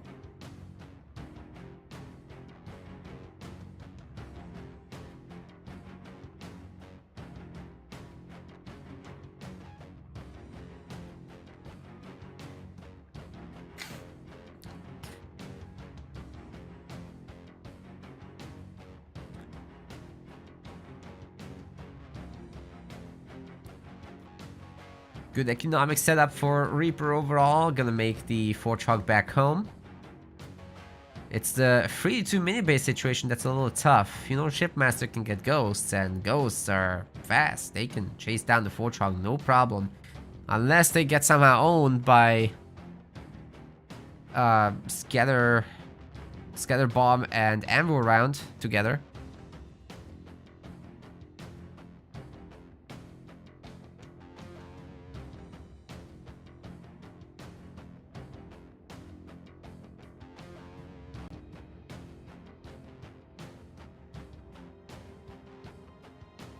Mortal Kombat is more toxic than Halo Wars. Well,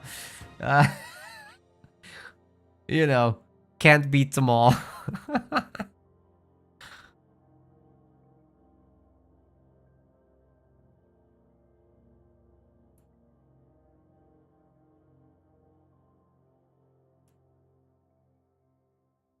Ghost numbers are building up. It's all about the numbers here. If you have like 8 plus, the Fortrog just disappears, right? But you have enough Jackrabbits around, you should be able to more or less surround the Fortrog and kind of body block any ram attempts. So that could be a really good play, just waiting to happen. We'll see how that comes about. You basically want to park the Fortrog exactly in the middle like that. Reaper is doing this very correctly, in fact. One of the Jackrabbits does get picked off. I think it's time for Dark to think about engaging. That's a pretty big fleet of ghosts. I'm starting to like the situation that he has for him. Does Dark actually have like several... Oh wait, the ghosts are only now starting to work on the minis. What's going on? Or not the minis, the power. Why didn't they do so before? No turrets back home for Dark. He's spending everything on ghosts, actually. So there might be a big scatter bomb going down here, and he doesn't have a second generator, which is even worse. Which means Reaper will be tier 2 first, and once you get that Fortrog upgrade, there's no guarantee that you can actually ram that thing to death. Especially once there's Warthogs around to help. No, show us. Yes. Ooh, the good ammo round. But not the best. There's more ghosts here, and there is at least the one turret. A lot of the Jackrabbits are getting very weak. So in the next engagement, a lot of them might just instantly disappear. And Dark is in fact going to focus on that. A bunch of rams would have gone down, but he has to leave because of the scatter bomb. Oh my god, all the ghosts are dead. And I think the Fortrog can just clean up from here. Enough Jackrabbits did survive to allow for that. Dark having to pump further ghosts.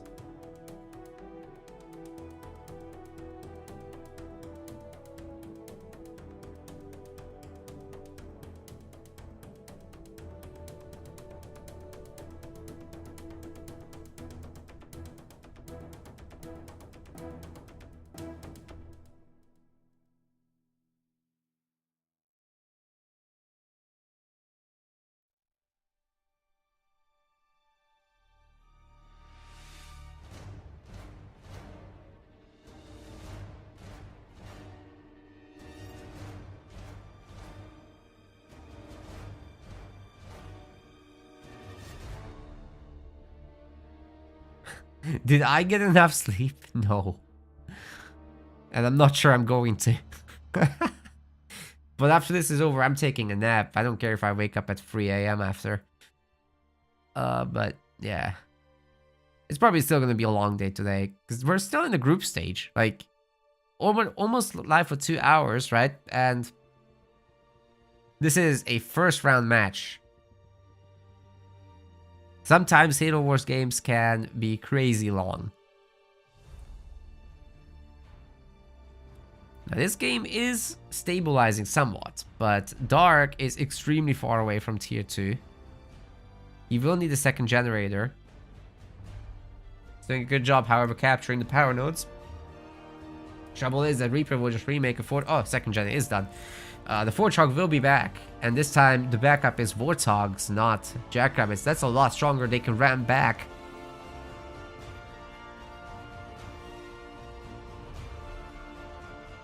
Do love the cleanup though from Dark. It's just he absolutely must have 5 power nodes here. There's no excuse not to.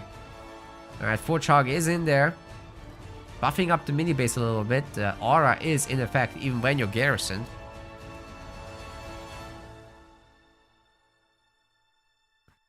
Holy crap, that's so many ghosts. I'm not sure the Warthogs can honestly handle this. There will be a lot of them eventually, but key point is eventually. The Fortrog eventually needs to be let out as well. Oh wow, a third generator. Wow. Instant heavy metal on the Warthog. Do not ram that thing right now. Ammo round was already used, so I'm not sure there's an escape actually. It's about to expire with the heavy metal. Time to ram. Boom, boom, boom, boom, boom. Want you in my room. Nice dodge. Nobody got hurt. Now you can just kill off the mini. Very nicely done by Dark, dude. Sure, there's a second base for Reaper, but do you think it matters? The mini bases are making up for this. The power nodes certainly are helping. Okay, don't get cocky on attack, I think. There's absolutely no guarantee that this can be done, but there are no leader powers right now for our Forge player, so perhaps killing another hog or two here is not a bad idea at all. Forcing a heal out instead of Kodiak drops is also very nice. Okay, that's expensive, so losing a ghost for this is okay. Maybe a supply pad kill will come in also. The turret has been destroyed. Oh my god, the beam is going to get the Nightingale and potentially a Warthog. 2 Warthogs. 4 Warthogs. My goodness. I'm wrong about attacking. You should be attacking. That was sick by Dark Angel. Holy crap. It's controlling the entire map anyhow behind this. Just needs a second base as a backup. For a backup, really. The Reaver's out, which is also very, very nice here. But now we've got an anti-infantry turret, which, to be honest, the Ghost can kind of handle.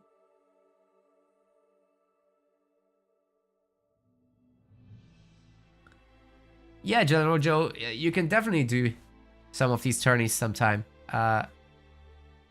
Keep an eye out for when we announce the Amateur League qualifiers next.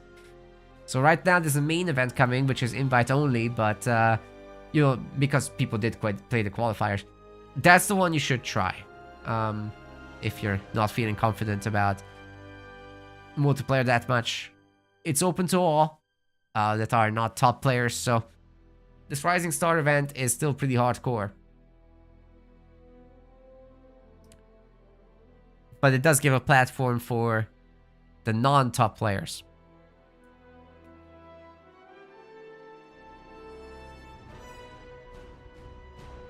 And it's the same idea with the amateur one, you just filter out more players.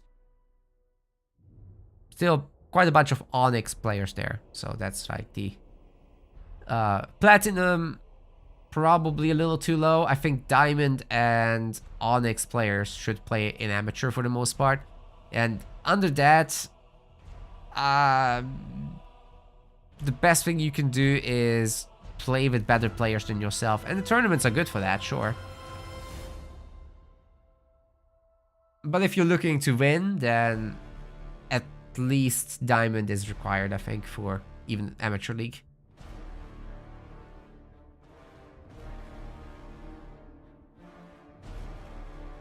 That was such a good pressure by Dark, but I'm thinking it might be over now. That's a lot of hogs. That said, you can teleport this boys home very easily. Ooh, that hunter's almost dead. Can the main actually hold this? Oh, it's got a triple anti-vehicle turret and a shield. Nobody is attacking there.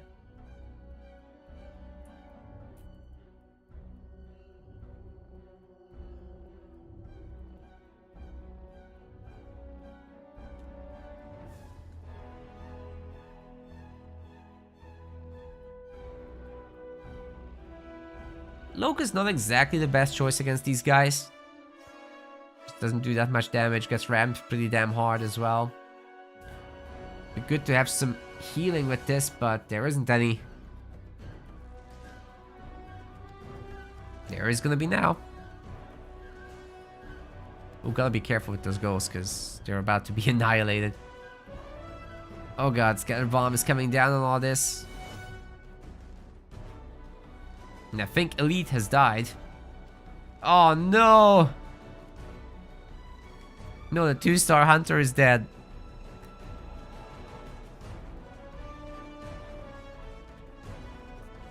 Oh, that's a big loss.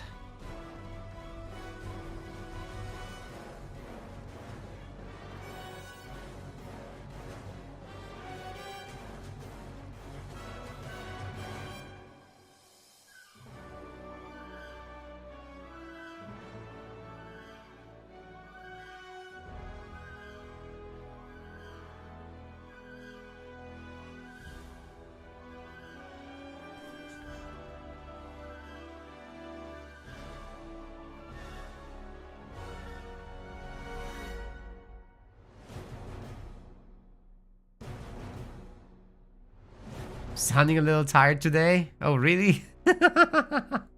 Yesterday there was a 12-hour tournament. Did it go to 14 hours actually? I think he might have.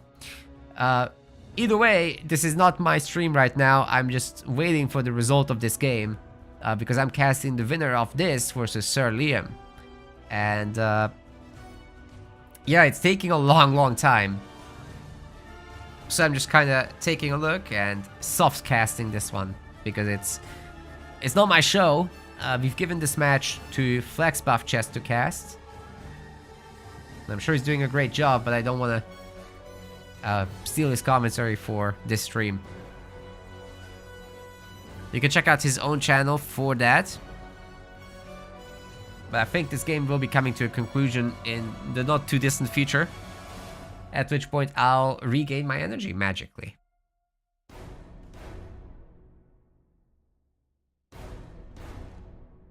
I'll just choose to have the power again.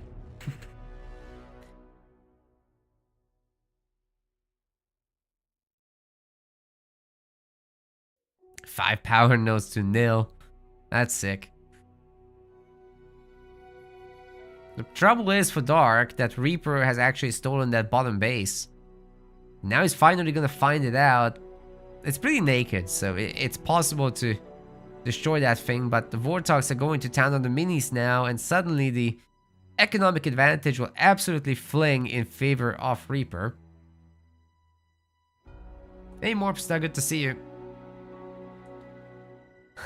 Here again, never left. Sort of. I did sleep for like 6 hours.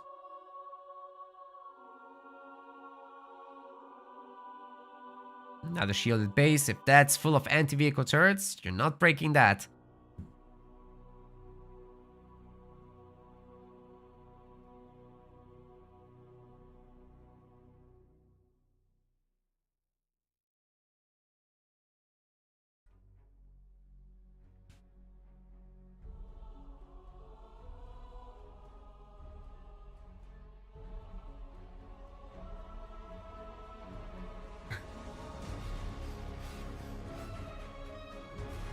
Hey, Scorchance is already researched for the Wraiths, even though there's not too many of them. Would it have been better to just make more? Or is Dark full pop? You can afford more. Shields will break. The base is actually kind of weak. Where's the NGs? They have bubbles, precast, oh my god. Repair! Repair! Mass repair! Okay. Ooh, okay, this is gonna be sick. Everybody's surrounded. The base targeting will continue. Heavy metal is in play, ladies and gentlemen. This might actually get the base. I can't see the health bar, but it must be bad. Wait, Reaper's actually choosing to leave. He can't get it. Scorch would have blasted him anyhow. Okay, the base survived at like very low health. Holy crap.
Nice beam there. I love the Gosshogs.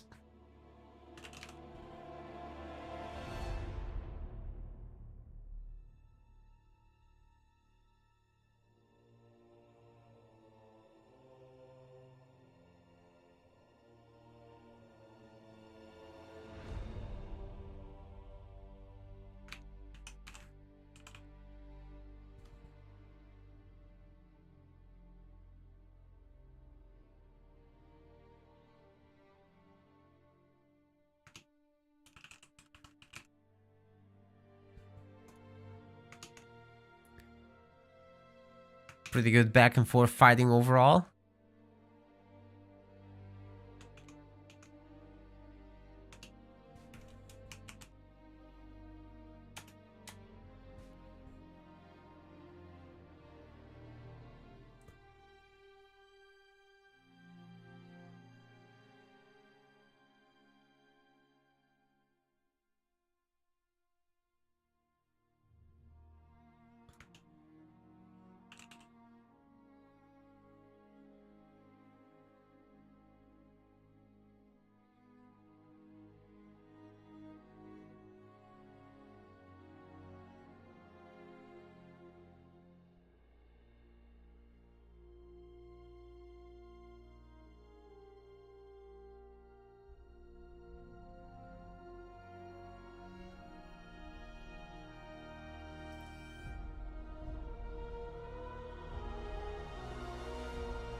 Okay. This is a very nice game. I just had to explain to Xavier why he got banned. He doesn't get it. He probably never will. It's fine. Not my problem. Anyway. I love the boomers. The boomers are the best. Can they see the base, however? Is that cloaked? Oh yeah. There's no detection here, buddy. Even if there was a Wolverine, it's easy to pick off. But there isn't one. Oh, they got displaced anyway. Into the beam. Ooh, that was a really quick reaction from Reaper with the heavy metal.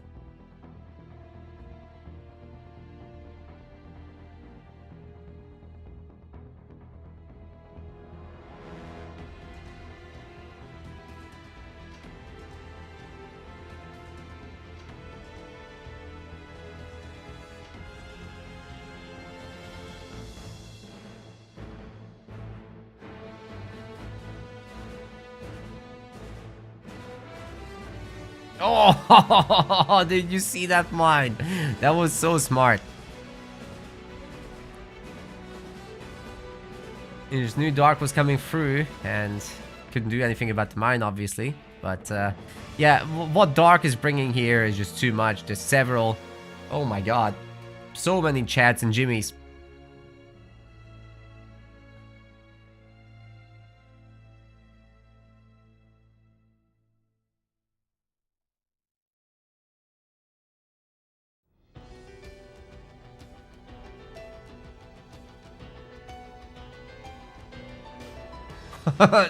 Did you see that Vigil and the save?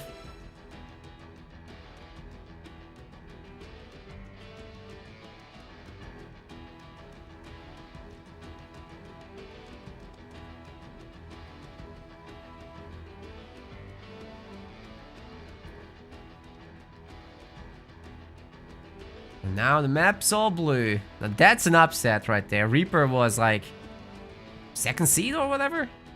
I think it was second seed.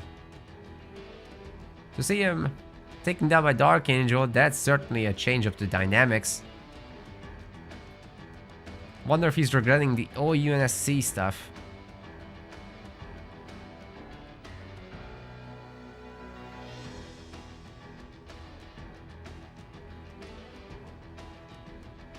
Hoju being attacked by people? Well, what can I say? That says a lot about the character of the people attacking you is one thing. The other thing is you could just use direct messages. You don't have to publicly do this.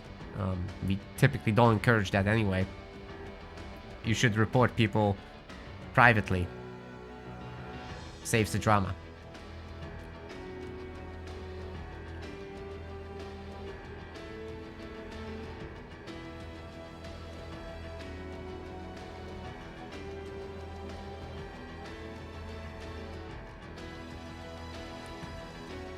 Four base Dark Angel, all mini base Dark Angel, all power node Dark Angel.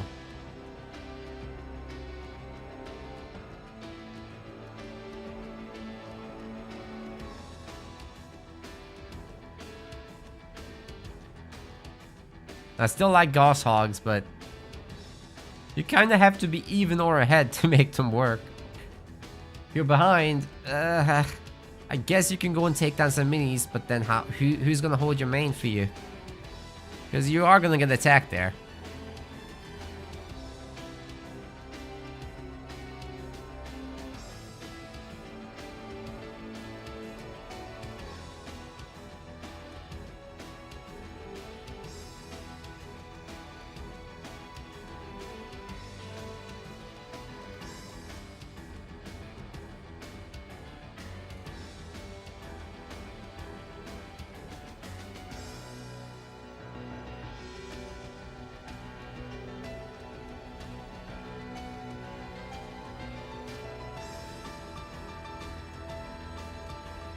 Oh my god, that's a brutal place to be.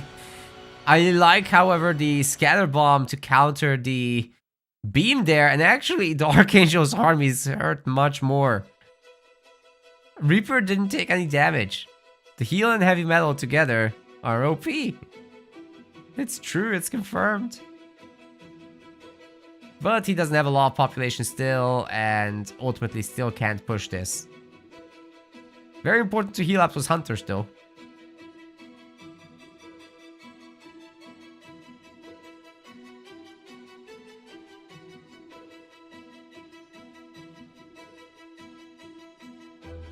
Doc is doing so well here, guys. I'm just So happy to see it. Sorry, Reaper. Biased caster, but I just like the underdog doing something cool.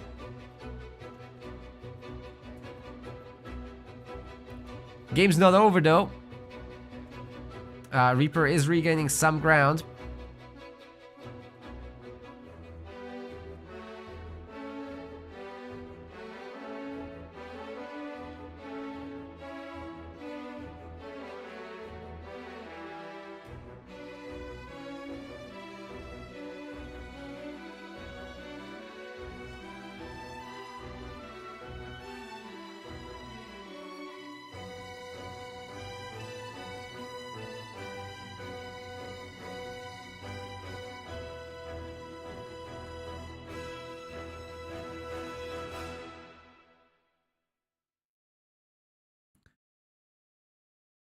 Okay.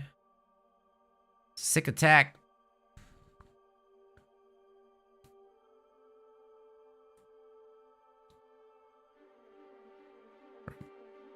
Yeah, Reaper beat Hero a few weeks ago. He's certainly high level, like, don't get me wrong. Just Dark Angel is playing exceptionally well today. Maybe above his own standards. Reaper's Serena pick was certainly risky.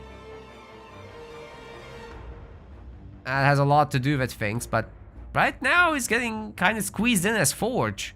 And Forge is certainly a good pick on this map, but so is Shipmaster.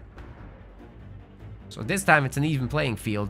And, you know, Kinsano versus Yap Yap was also a really good game. Kinsano certainly has the capability to fight that out. Why do I sound so tired today? Well, again, this is not me doing a proper cast. This is me looking at a live stream and muting it and then talking over the footage while it's actually someone else's stream, which is FlexBuff Chess. You should definitely follow his channel, as he frequently helps us out with these tournaments, hosts show matches of his own. Good caster. I'll show some more energy when I'm casting for reals. This is not it. But yes, I am tired also.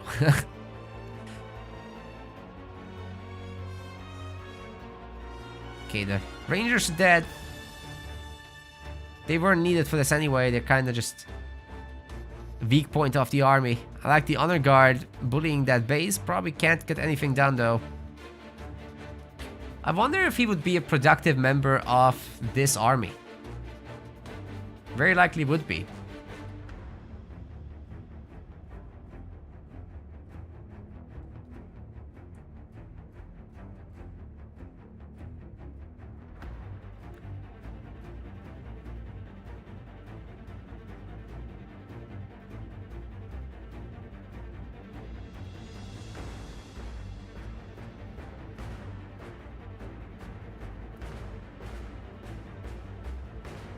Where did the... Oh god, here it comes again.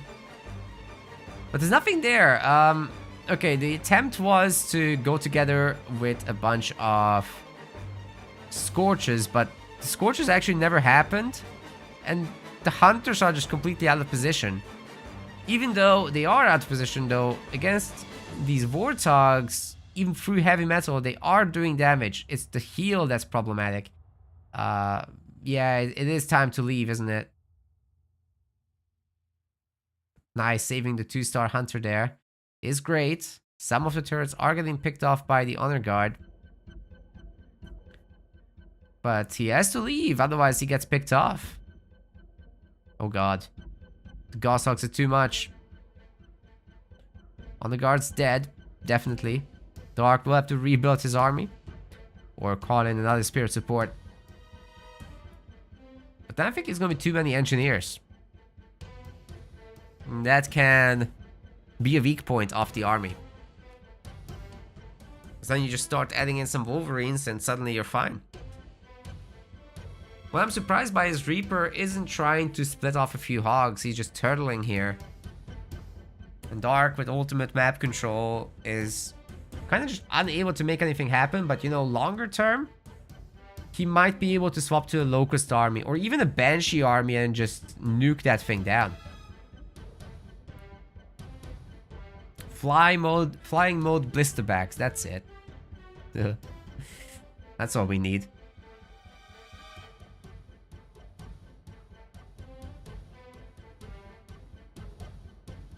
Oh my god, that's a sick beam. And this time there's no heavy metal to protect the army. I think Dark has just done it. This is it, isn't it? Oh, we got a raid from Rock Generation. Hope your stream went well, buddy. Thank you. Games are already done on your side? Interesting. Then I'll have to speak to Hosty about what happens with the rest. I need to take a look at the bracket as well. I'm gonna share it with you guys soon, TM. But I thought, Rock, you're doing a semifinals. I guess not.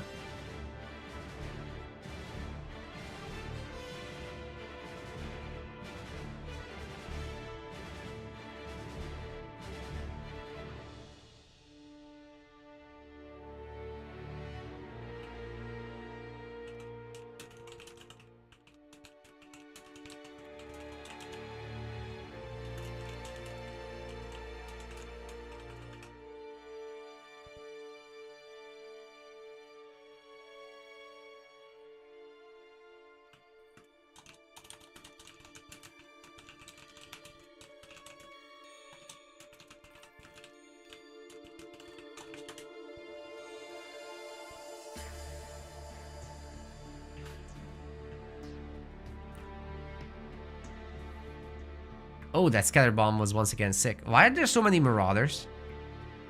There's like 4 marauders in there. What the hell? What is this army? Oh, the army is getting really weak. I think it's time to leave. My god, what is going on? Why is Dark's army dying? It's the marauders, isn't it? They just don't carry their weight. Hero once again getting blasted to smithereens. Might get the Forge Hog kill, but the Gauss Hogs are pumping. They can do this. Wow, Dark is being punched back home. Why is he making marauders? I don't understand.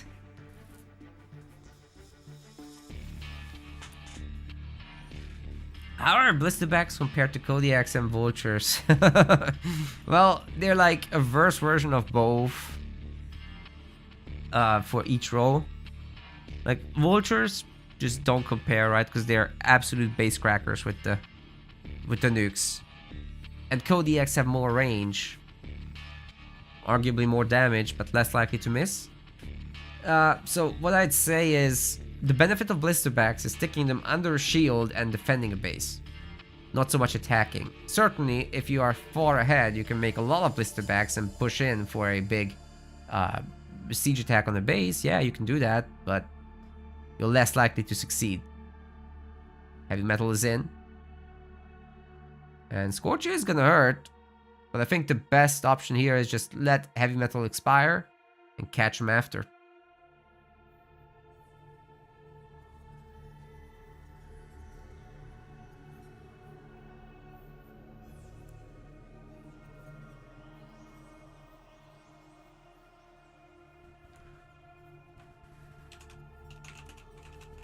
Is that a scrab? Holy crap.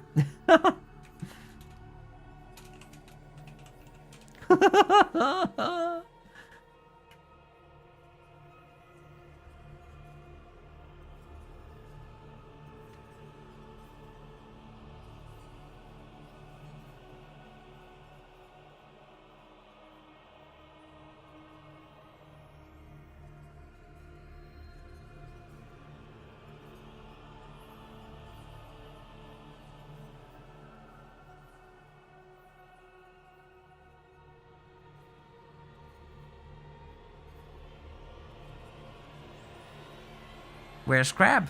Why is it home? Aren't we going? I guess not.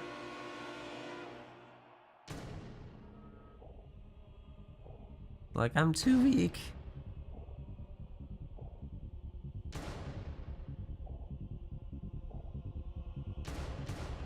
Please don't kill me, Anakin.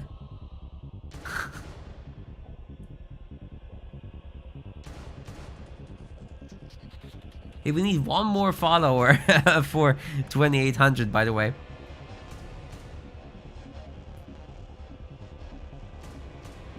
We nearly got it. I'm gonna have a snack.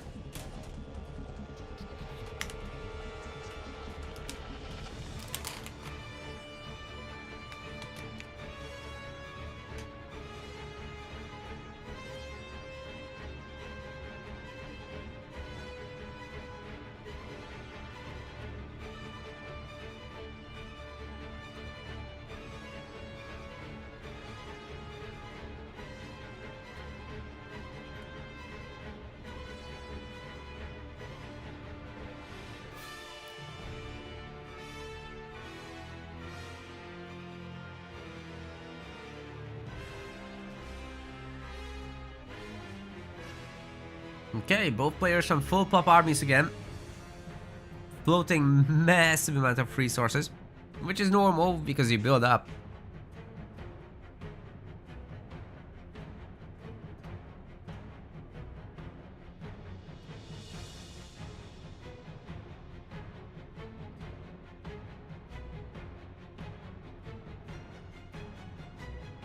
See if Dark can actually do this now. I still don't like the Marauders here.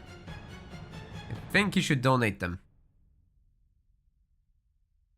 Find a good cause. Oh god. Oh god, he's eating it. That was brutal. Oh man. I think his army is gonna get shredded to pieces now. Here comes the beam, but heavy metal will defend against this.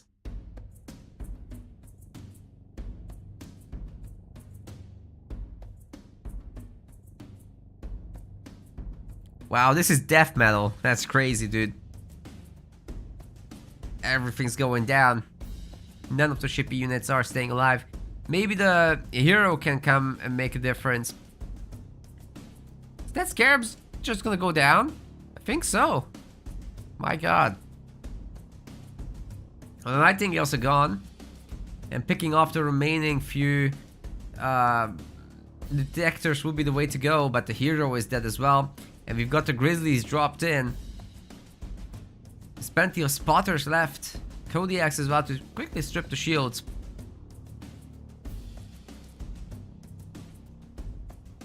This is about to draw again. It's possible. But it looks like Reaper has the advantage. He's waited. He's been biding his time. And it's paying off. But he did lose 2 of the boomers already. So not much pushing power left. The Kodiaks are gonna be all there is. And I think he's getting scorched in the middle of that heal. That's rough. Really painful, in fact.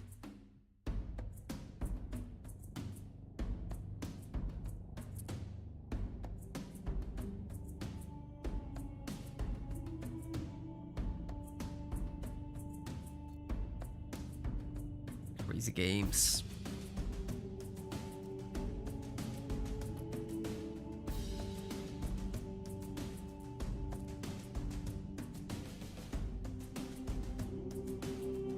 Beam Hunter's certainly very capable of beating this kind of army. Think if Dark just makes a whole lot of those, like 3-4 more,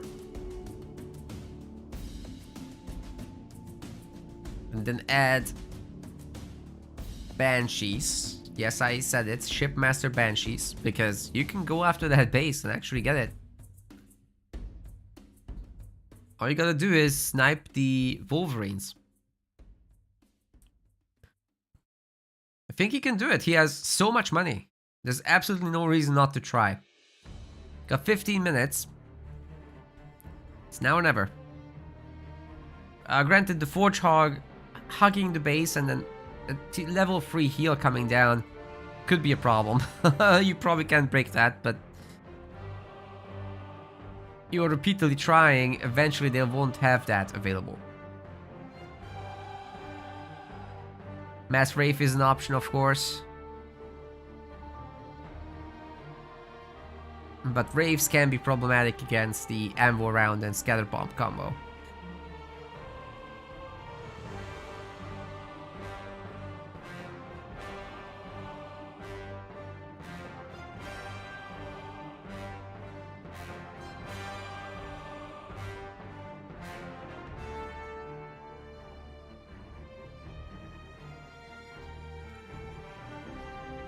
Once again, Dark Angel has eaten the Scatter Bomb. This is what you have a teleport for. You really gotta use that. Otherwise, the army... It will lose the next fight even after that displacement.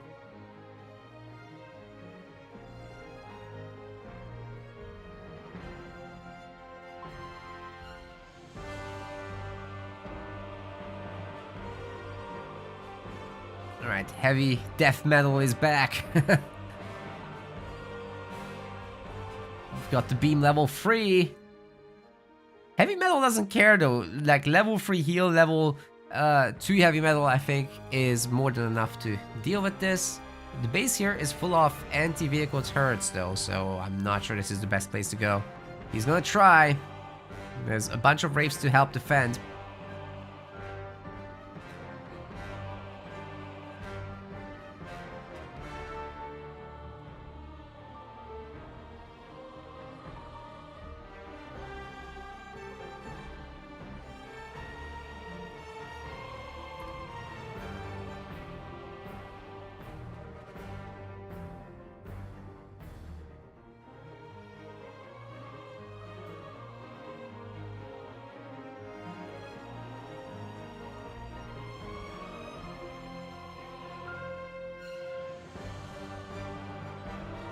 Wow.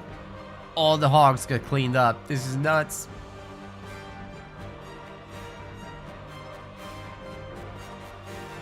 How will a deadlock get resolved? Replay. There is an opportunity for last attacks, of course, at 60 minutes. But when I say last, I mean last. Dark isn't gonna wait that long. He's gonna start it now. He's got an advantage. You can make a play here. Going for the turrets first. There is the Watchtower and several Nightingales. I would be careful with that hero. Would be a waste to lose it. He had a star on that thing.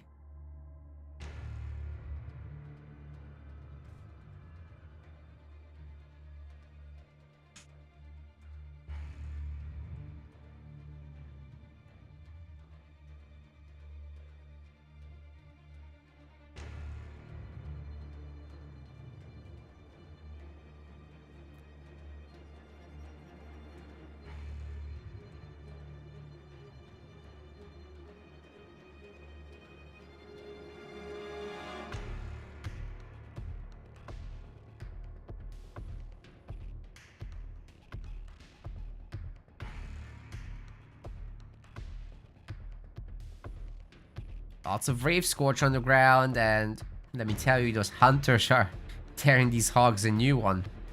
They can't really kill the base, but if Dark can hold this spot, this is exactly where he wants to be. Spirit support is coming in.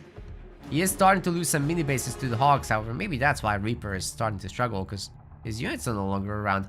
But the Boomers are in also, and they can make a pretty big difference. Where's this ammo round? Scatter Bomb is absolutely wiping the units out, and once again Dark Angel just eats that leader power instead of teleporting out. Shipmaster can get teleport level 2, so there's no excuse, ladies and gentlemen. You should teleport out of that. You can grab your entire army with teleport 2 anyway.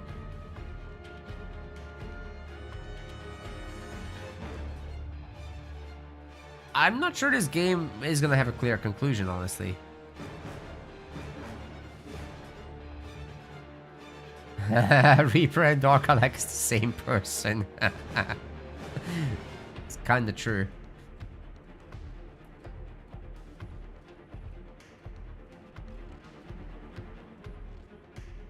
Flex wants to give me the cast, okay.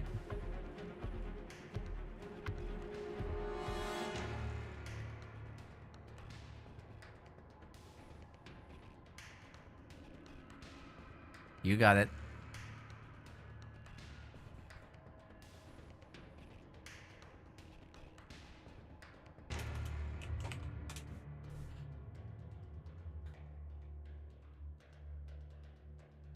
Didn't eat breakfast. Oh boy. The most important meal of the day. Never skip. Never forget.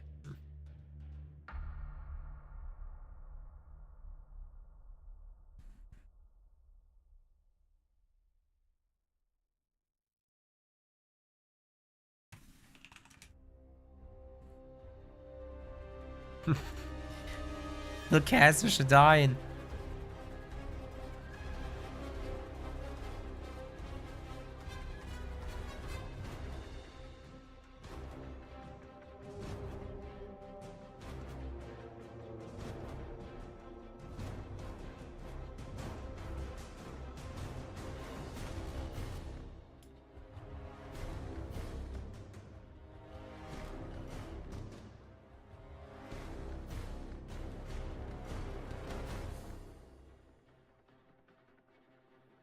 Okay, that's a really good army. Lots of Wraiths in here. If Dark remembers to teleport out of the Scatter Bomb, he's gonna be fine.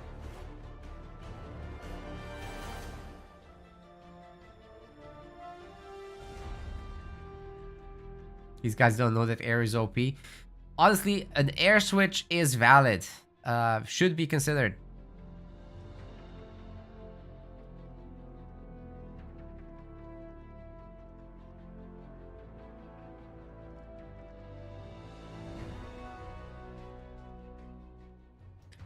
There's beam level 3 coming in, but heavy metal will counter it. And heal will just actually heal. Yeah, there's no point in keeping that going. But he just displaced them real... not far, actually. A lot of Warthogs up north are actually looking for mini-base snipes. This is starting to be advantage Reaper.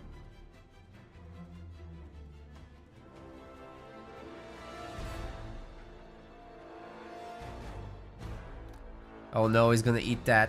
He's gonna eat that again. Oh my god!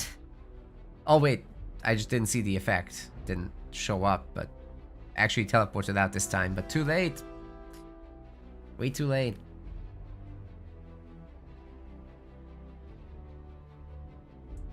Guys, this is probably gonna be a draw. It's only 9 minutes. Hey, I'm gonna have to go to the bathroom. I can't hold any longer. We cannot hold.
Okay. What's going on here? Dark is reclaiming the map, it looks like. But the boomers are here to cause trouble. Is there any detect here? Where's the detect? Oh, in the back of Wolverine. Get that. Everything is invisible. Get the Wolverine. You can do it. Fissures is better than Badlands, true. Just the players hate it. But then, if we don't have Fissures, we get this. The map design heavily dictates how the tournaments go.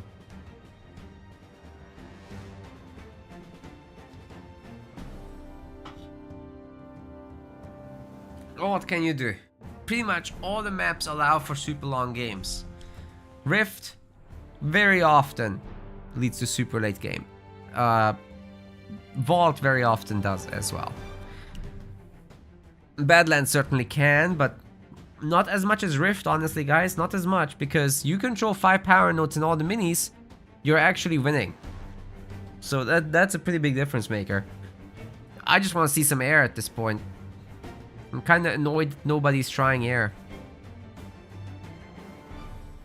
I have to switch it up. It's like Reaper is constantly making Warthogs. They cannot beat Banshees.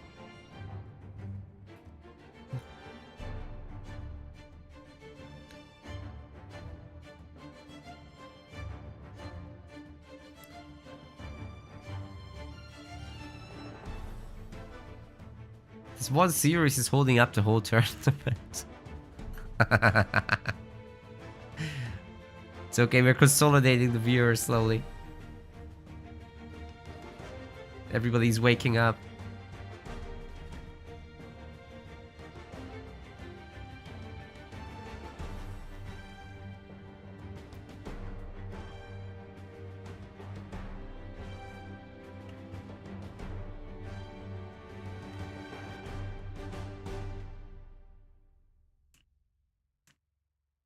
Flex is going to die of hunger. No. We need you later.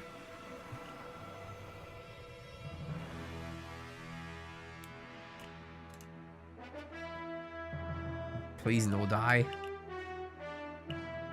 56 minutes.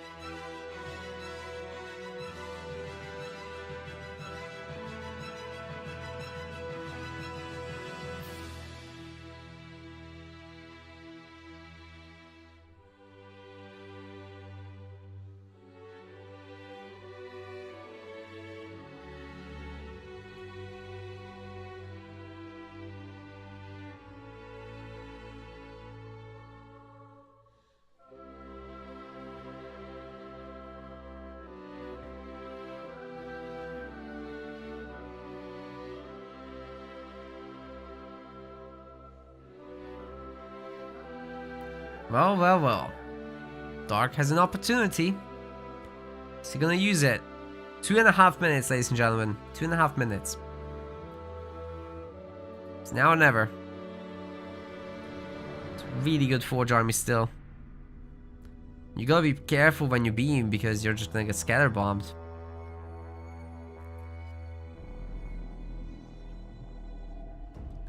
Dark has all nodes and all means at the end. He wins, yes. Yes, because it's like having an extra base. It's actually a lot. And he's the one always attacking. Oh no. Eating the scatter bomb now is not the best time. Where's the teleport? Oh, he once again didn't take teleport. What? Oh no, he's gonna lose the minis, isn't he? Fake Reaper knows. Oh no. You cannot be serious. Dark needs a shroud. True. But the Wolverines overwhelm it. So there's no guarantee that it can block the Forge Hog. You would need like 6 of them to guarantee. So those Wolverines shoot a lot. Let me tell you. Oh, losing those minis is a huge issue for Dark. I think we might be entering draw territory. It's only up by 1 mini, we can't call that a victory for anybody. And that's the case right now. 40 seconds. Need one big attack. There's gonna be no scatter bomb this time. So in that sense, tanking it would not have been the worst idea. He does have teleport. Certainly he does. I just don't know why he's not using it.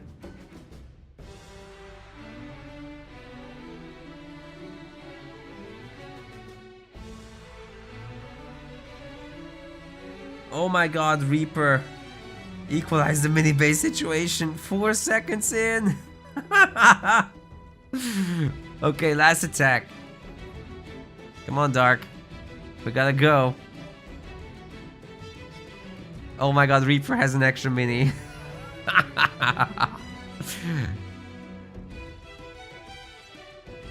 Well, let's see how this last attack goes. It's probably nothing.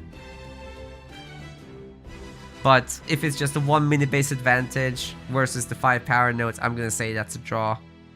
Again. This is ridiculous, dude. It's crazy. Oh no, no, no, the level 3 beam once again gets owned. Displacement. It's full of locusts. This could be the attack. This last attack actually might work. Holy crap. So much healing. The Pelican to come back. Oh my god, he will need that. Ooh, there's boomers as well. Oh my god. I think he's invisible. The base actually might go down. Holy crap. He's trying to ramp down the locust. He has detection in the form of Wolverines. The base is not going down, ladies and gentlemen. This is a cleanup. Oh my god. It's a draw, isn't it? There's nothing here for Dark. The last attack has failed. Okay, that's gonna be a draw. I'm assuming there's no double scarab follow-up for this, right? Like, yeah, there's not. He's making the usual composition. Okay, that's gonna have to be a draw. I'm gonna be like, hey Dark, it's me again.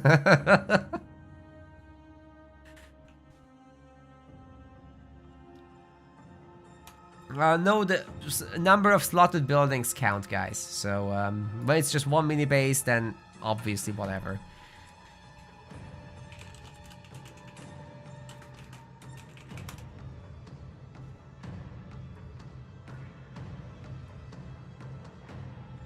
I don't talk, it's me again.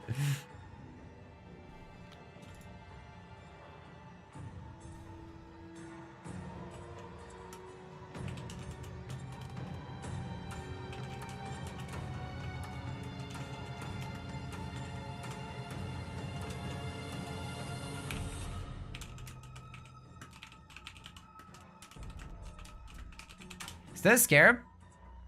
No.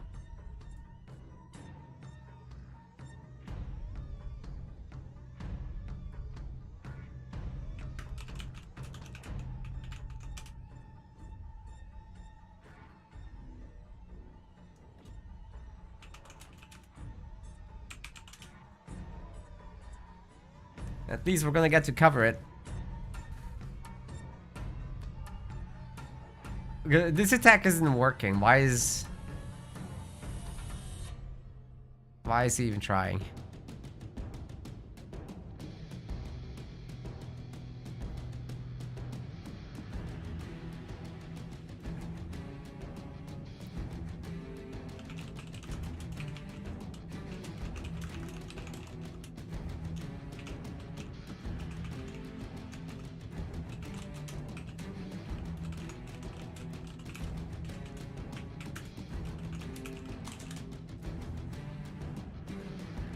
This is ridiculous.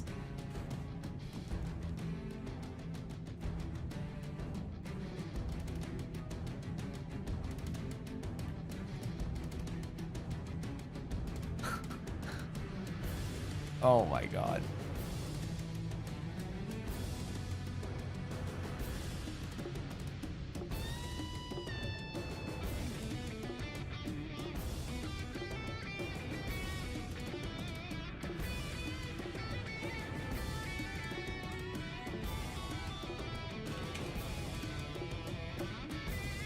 It's another draw.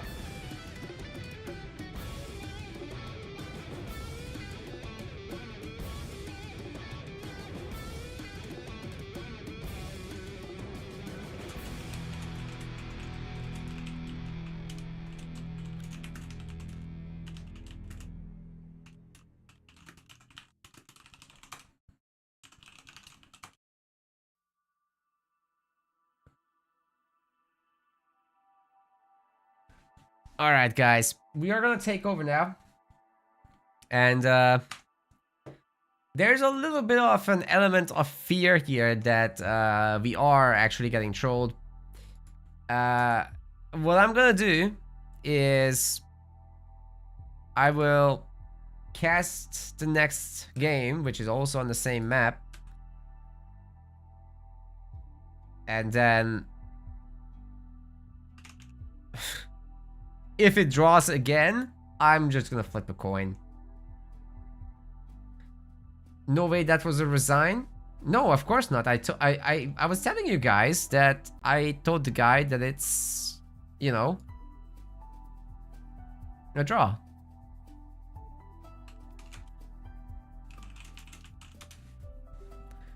So we're back. Back in the game. It's gonna be real.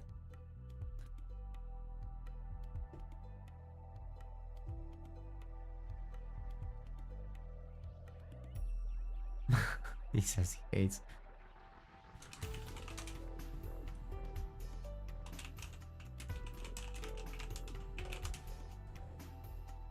Give it to the player with the higher score. There's no score system.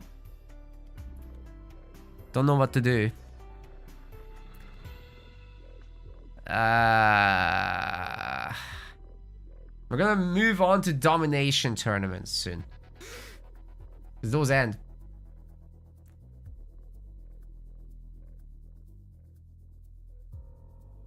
Alright, so who's what color?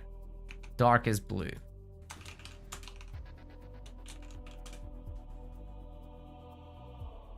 This is gonna be game 3. I believe the first game has gone to Reaper, then Dark won. Yeah, that's right. And now Dark is Shipmaster and Reaper is Forge. That should be it. We're going to Badlands.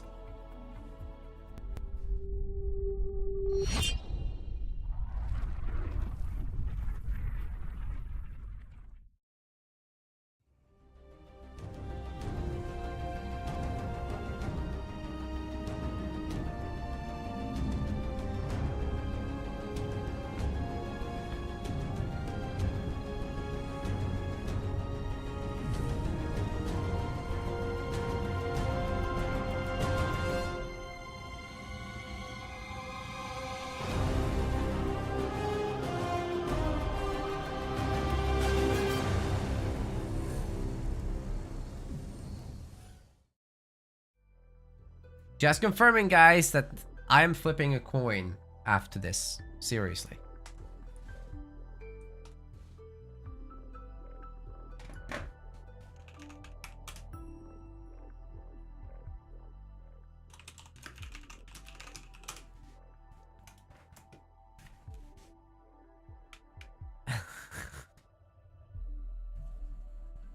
The player with more kills.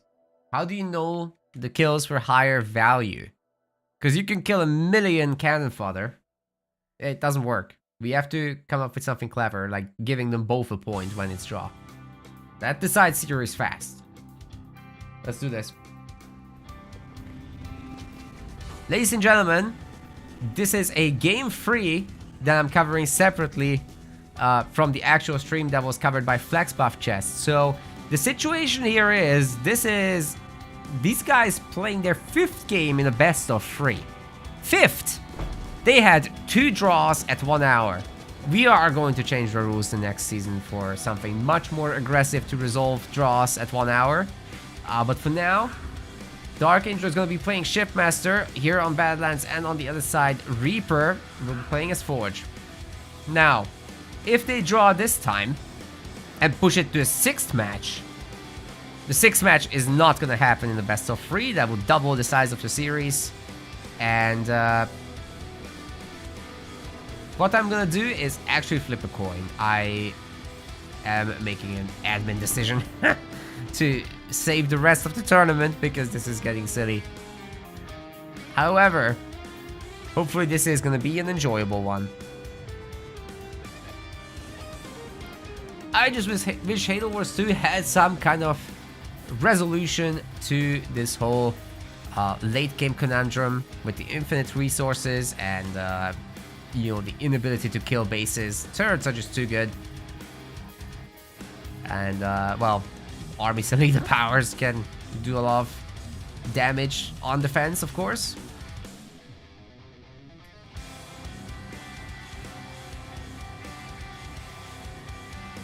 Oh, you guys want to gamble? Well, the previous game didn't go anywhere, and therefore I'm refunding it, and you guys can bet again. It's gonna be sick.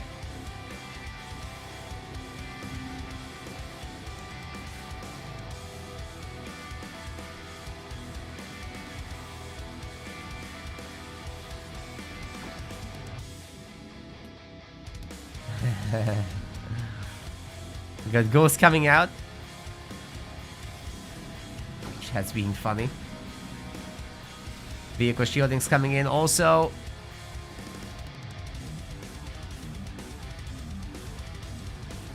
Forge's Warthog. It's a lot like the game that some people may have missed.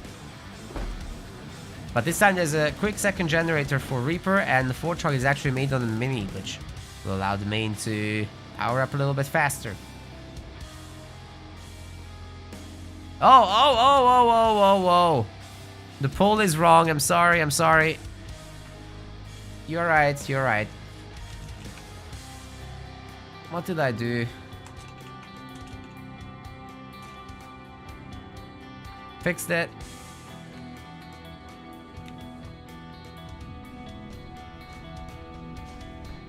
Yeah.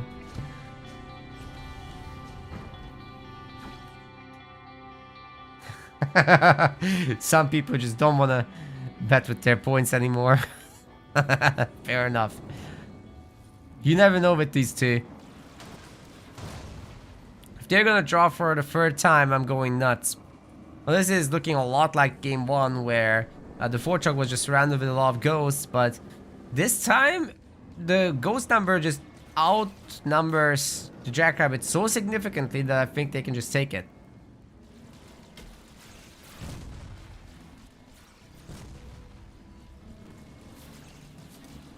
It's a really good setup for Dark. Pulling away from the Warthog is a must there. But 11 Ghosts, I think this is the kind of territory where you start taking the fights. Anvil Round is very scary, of course.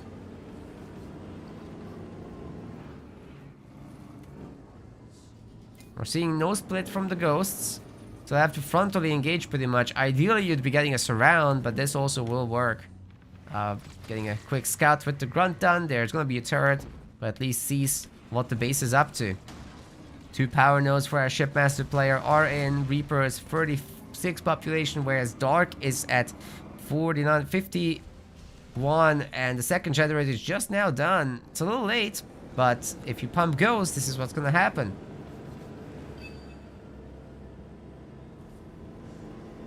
And on Twitch, we just made it to 2,800 followers. Thank you guys very much. 69 viewers, which is also nice.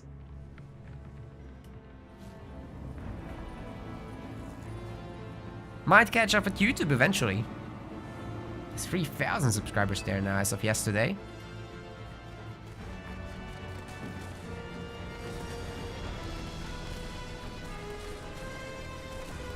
This extractor is getting bullied a little bit, and honestly, the ghosts are not in position.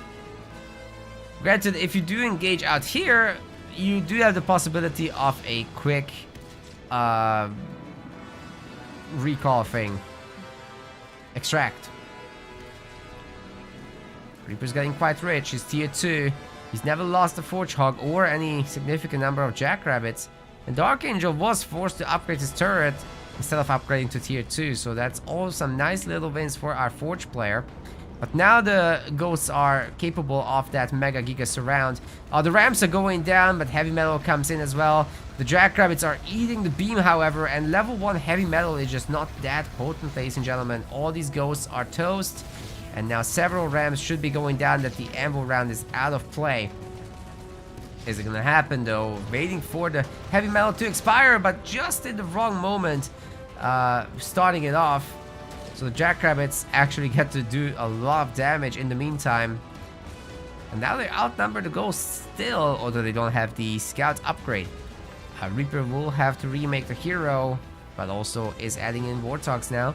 And it won't be a problem because it's right here on the mini base. He can hold that. The nice thing for Dark, however, is that he's controlling 3 of the power nodes and working on the 4th one right now. But he does have a mini base disadvantage. That was really nice with the Ghost, though.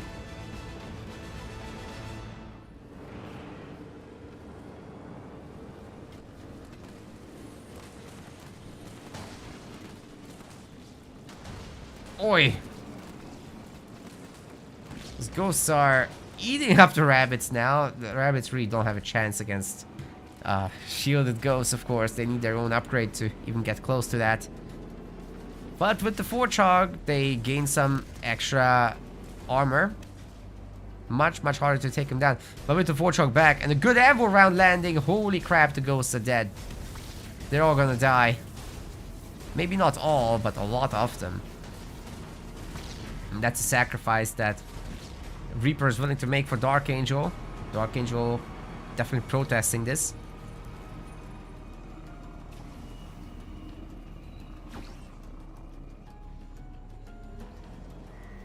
Marauders and Ghosts.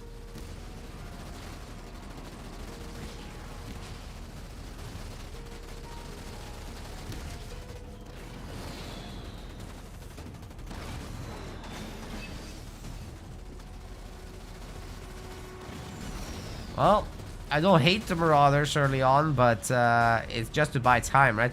A Hunter might have been more suitable. But we are gonna get to the Spirit support though.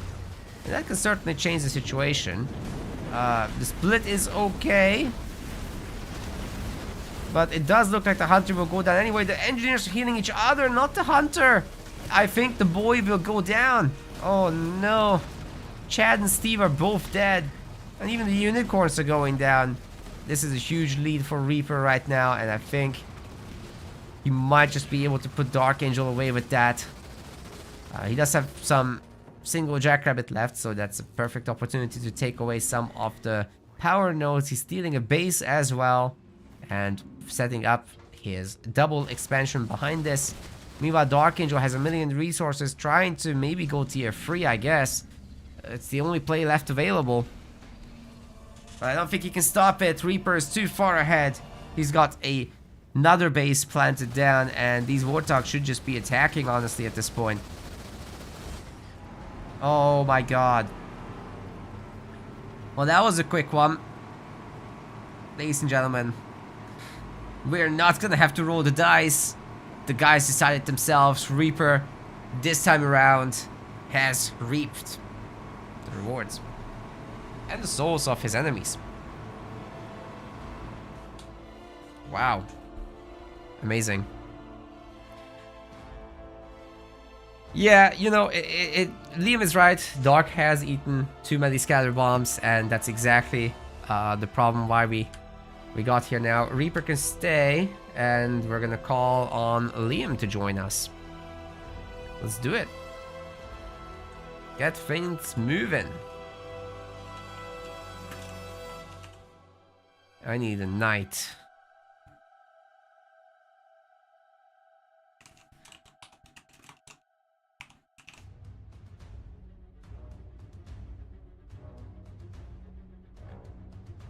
Invite to the game.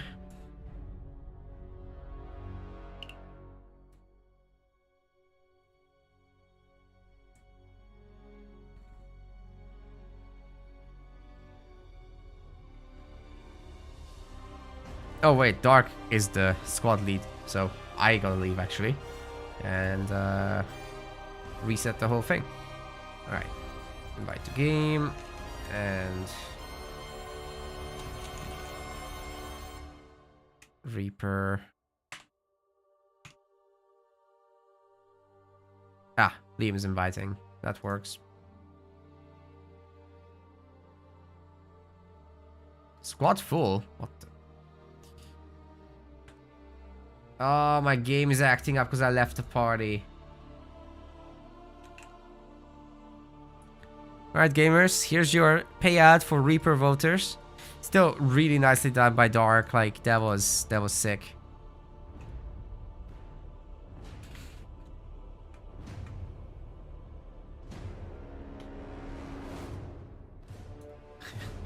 Huge, massive.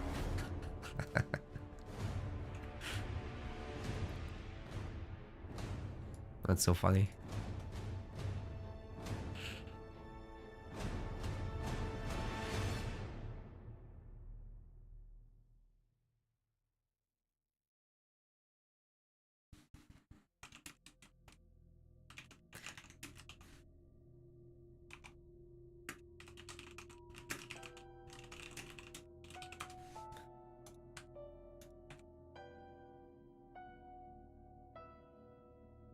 Okay, let's try this again. Oh, unable to join.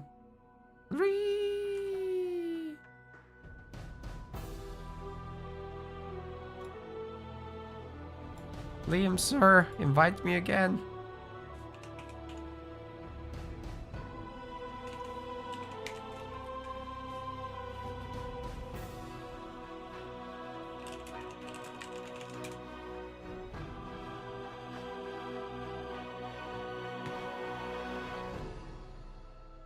Maybe now it will work.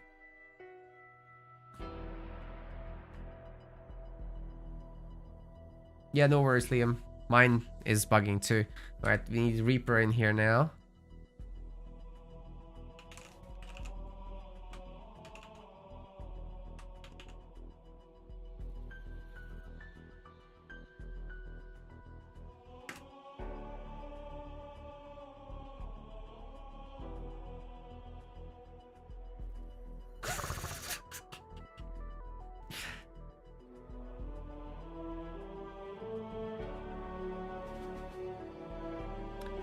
Man, where's Reaper? Why can't I see him?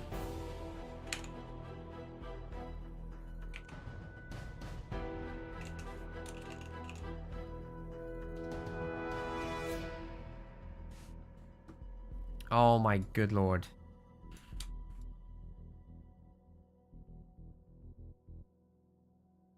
Oh, he's joined. So weird. The friend list just completely broken lately. Alright. The higher seed. Speaking of, we need to update everything. This is where we are in the bracket, ladies and gentlemen.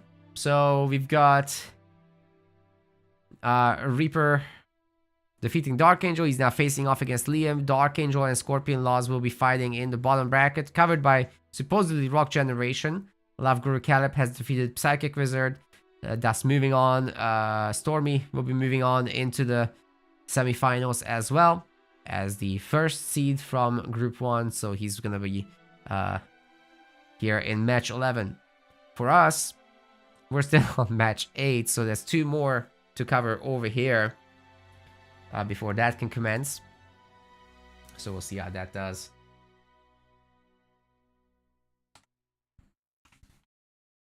Okay. I need to see who the higher seed is again. Should be Liam. No, Reaper, actually. Reaper, your map.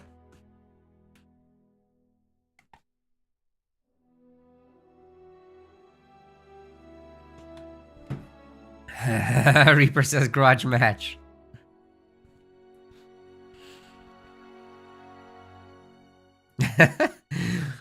Reaper's asking no be safe heals. Great.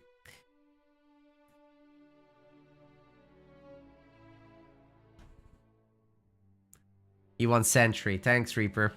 Thanks for that.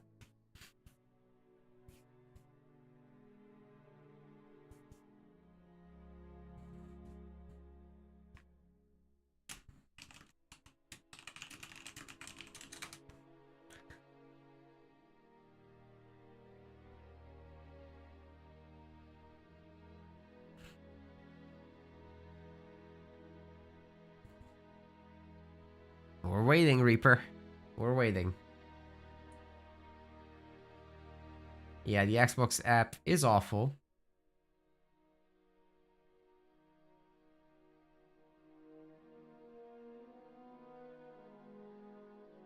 Bedrock.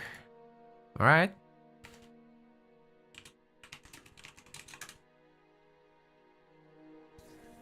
Asking for Liam's ban. Bet he will say yes, please. He's banning Forge. Reaper's ban.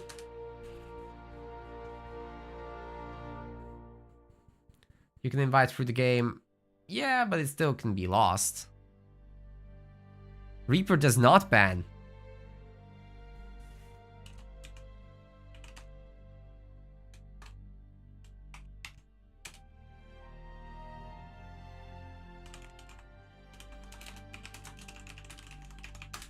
Right, only Forge is banned here, and we're ready to go to Bedrock.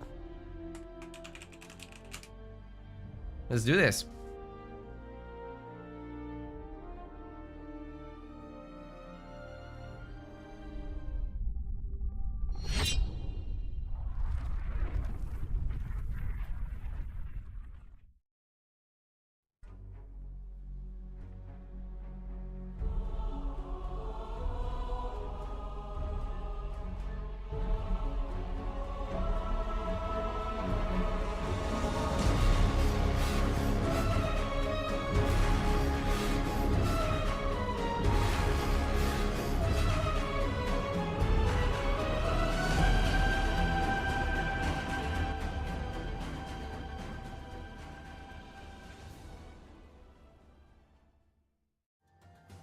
Ladies and gentlemen, after 3 hours of this tournament, we finally made it to the second round in the second group of the MetaPlays Halo Wars 2 Rising Star main event. 250 pounds are on the line.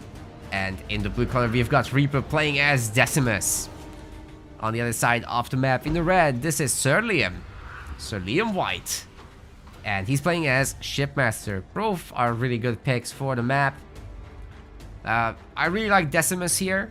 I'm not so convinced about Shipmaster, but he's certainly not a bad pick, right? It's going to be very close between these two. I just think that the Desi pick makes the most sense personally. Yeah, good money in this tournament. Tons of players supporting. Sir Liam included, by the way. He's the biggest supporter of this tournament. Also one of the top players in it. So I think he stands to gain something, maybe. We'll see. We'll see. Maybe he'll reclaim some of his own donations. But anyways, the players got something to fight over for. The point of the Rising Star League is that the very, very top players, like the top... He wants him to pepper his Angus. Okay. The top 8 players are excluded. Which means that really, really strong players that usually wouldn't be winning tournaments get a highly competitive environment. That's the goal of Rising Star. It keeps them interested. Stops them from getting demotivated, because certainly the grind against the very, very top is, well, it's full of dead people and angry spirits. So, not many can make it, ladies and gentlemen. But these guys are trying. They're not giving up. And they should be rewarded for that, I think. With our attention, with our money. They deserve it. There's also the Amateur League, which also excludes some of these top players that I'm commending, but aren't tip top. Amateur League is for everybody else. There'll be a main event for that too soon. 2 weeks from now.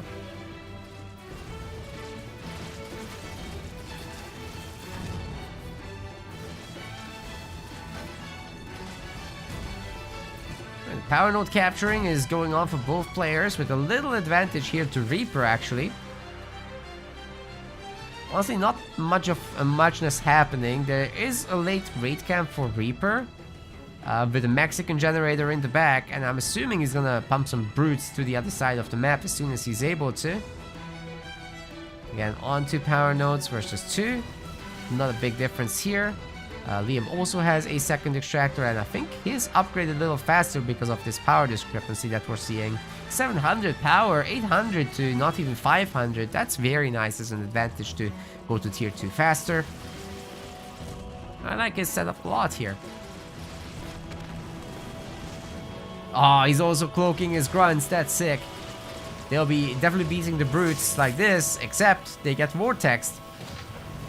Oh, oh, 5 of those almost died, man. But he brought back 2. It's something. I bet he wishes he brought home 3. The brute grunts are in good shape overall.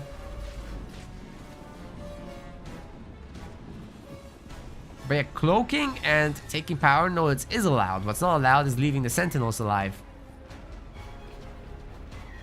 I also really like this raid camp being made during the tier 2 research. And Liam also slapping down a base immediately.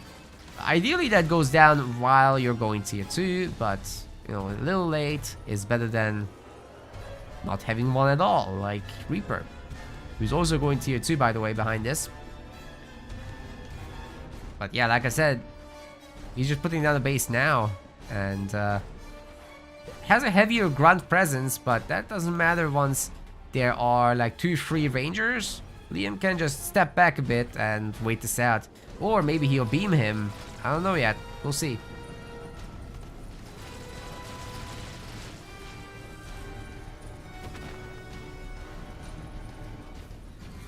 By the way, this whole tournament, I didn't shout out the website subscribers. Huge thank you to you guys as well who are helping to keep our operations running.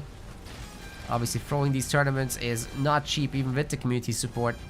But you guys are helping us a lot with our running costs, like website hosting, the software's costs, accounting, all that stuff. Next goal, actually, the first goal has been hit, so that stuff is covered. Now we're looking for coverage for our video editor to make sure that the videos are dropping in a nice and timely fashion. If I had to do it all myself, it wouldn't. I'm just rendering the videos. He's doing all the edits. And I just have to press export.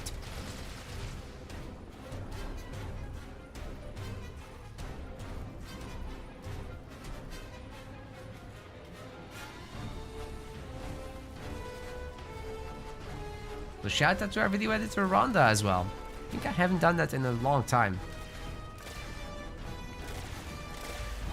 Alright, Elites versus Elites is what the name of the game is gonna be, but Liam has more of them. Sure, turning your back is not ideal, but when you have this many to retreat to, it's probably worth to think about. Oh, I love that, but can Liam actually come over and punish this? Always catching the Rangers, that's sick, but he's also getting caught by the Vortex. Prime beaming location. Liam, are we gonna see the beam or what? Guess not. Locust is dead. Did some substantial damage to the base, but it's not enough by itself. Ooh, that's a sick brute landing in the middle of the grunts, but there is no follow-up, sadly.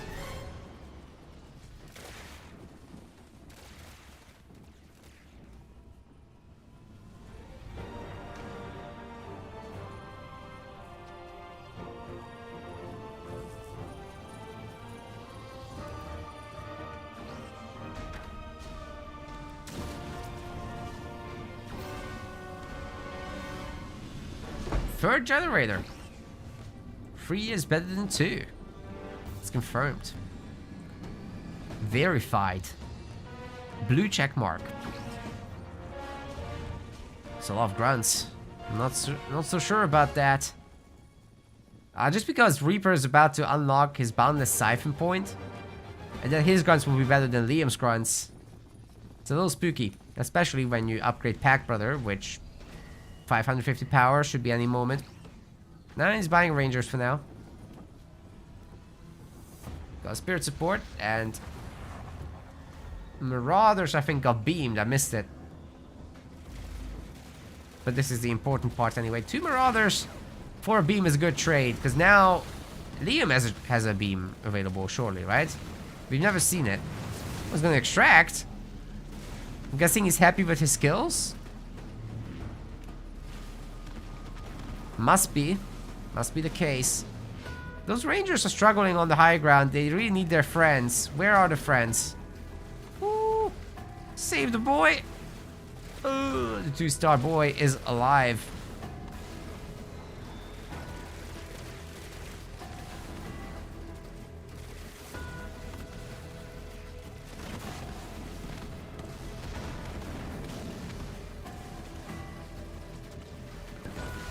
I think those hunters were way too early to make. Oh my god, Liam just owned this army. That wasn't even close. Jesus Christ. Reaper's in so much trouble, guys. 10 rangers remaining. I don't think Liam lost any. The guy in the high ground, yes. But the others all stayed alive. His army is super high quality right now. He has a 3rd gen also.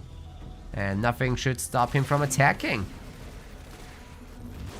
Great free split against that Vortex.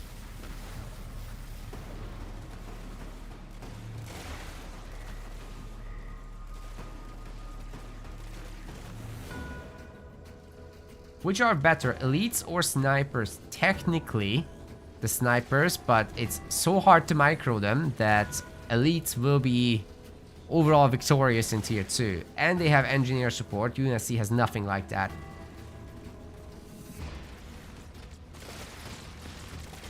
Just because of the large health bar and the small range difference, you can have more elites out, and the snipers have an overkill factor on them.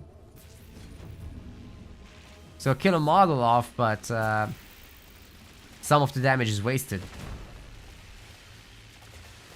However, once you get their stanchion rifle upgrade, then everything's very different. They just hit a lot harder and slow enemies then. And suddenly the snipers are superior. Alright, Liam. Another power extractor. Never enough. 5 of them now. Moving on to tier 3, and we should be seeing Wraiths. The remaining harvesters should be upgraded for Liam after that. I think he might be prioritizing the population upgrade, maybe?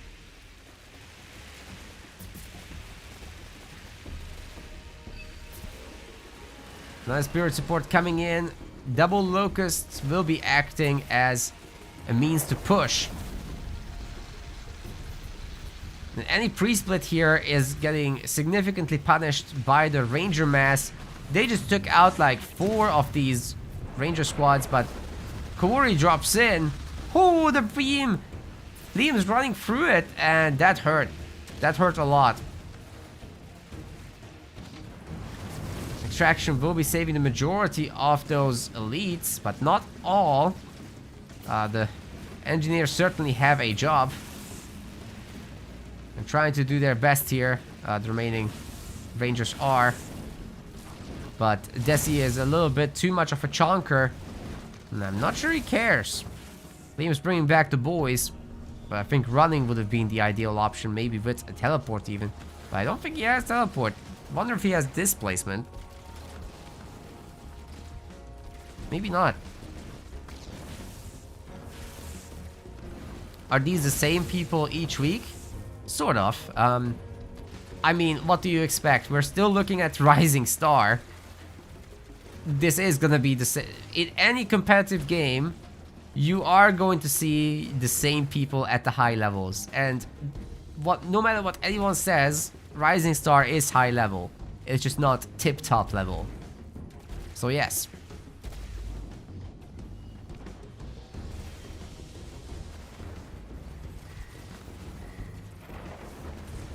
Like, you're still looking at top 20 players here.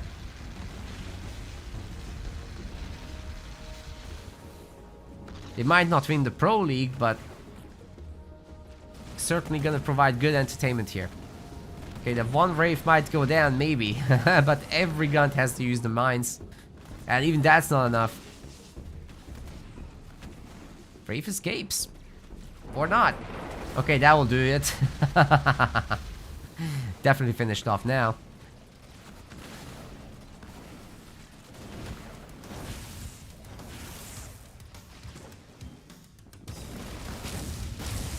Okay, a format misunderstanding then in the chat. Okay. So what we got is there were qualifiers. There were 2 qualifiers, and then the top players by points that are playing in the leagues got invited to this main event.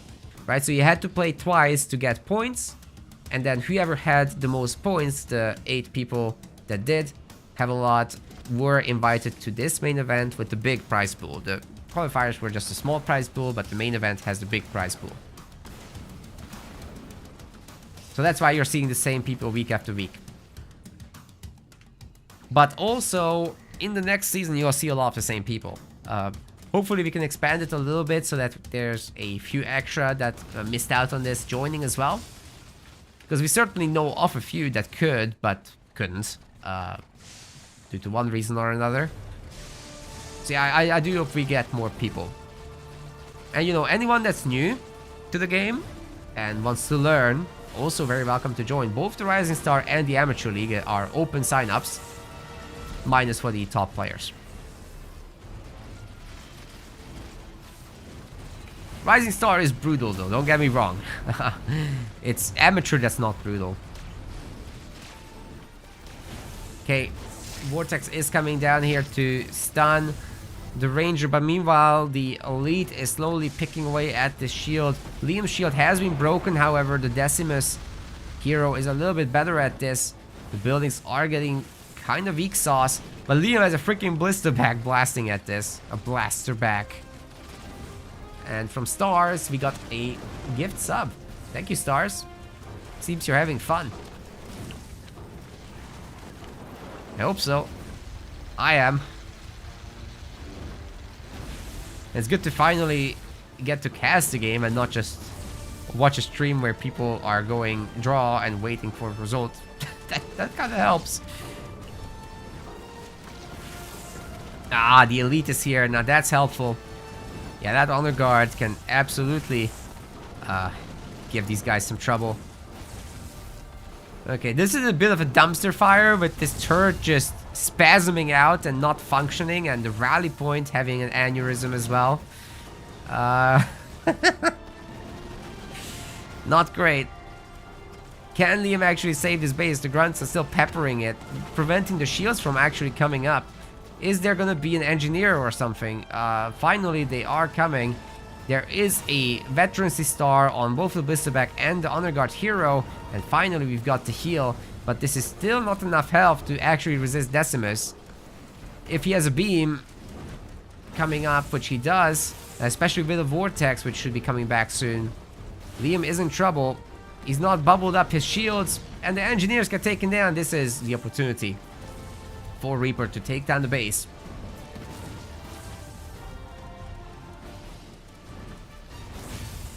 I think he might not bother. Okay, definitely need those bubbles, the beams. I was going with the glassing beam. It's not enough damage. It does nothing against the base. Okay, but it does kill the engineer. Holy moly. Absolutely crazy. Reaper might be on a comeback here. It's definitely doable. 2-star, however, on this Honor Guard, and he's an Invisibro. Nobody can see. And I don't see any detection for him. Could be very, very problematic. The Blisterbacks are also unreachable while they're in the air. That one remains deployed in siege mode. So I'm not sure how Reaper's gonna do this. No amount of life leeching is going to save this man. I think Corey is dead, ladies and gentlemen. He toast! Hey, we got a raid from Greyshot, by the way. Thank you so much.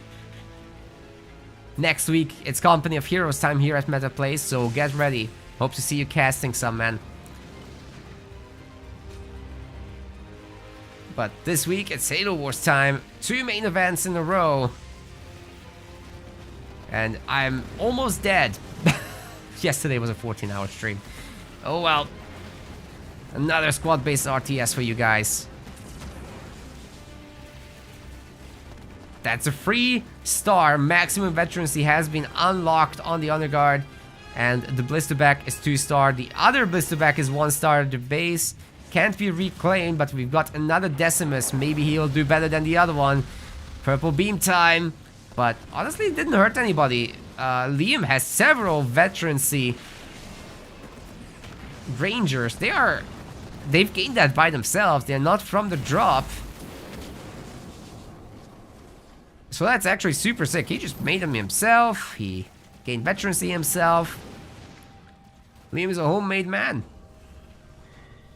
It's pretty rich too. Heads up, ladies. He's taken.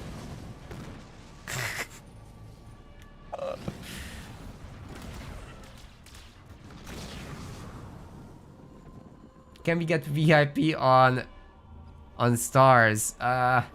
VIP is like a website subscriber privilege.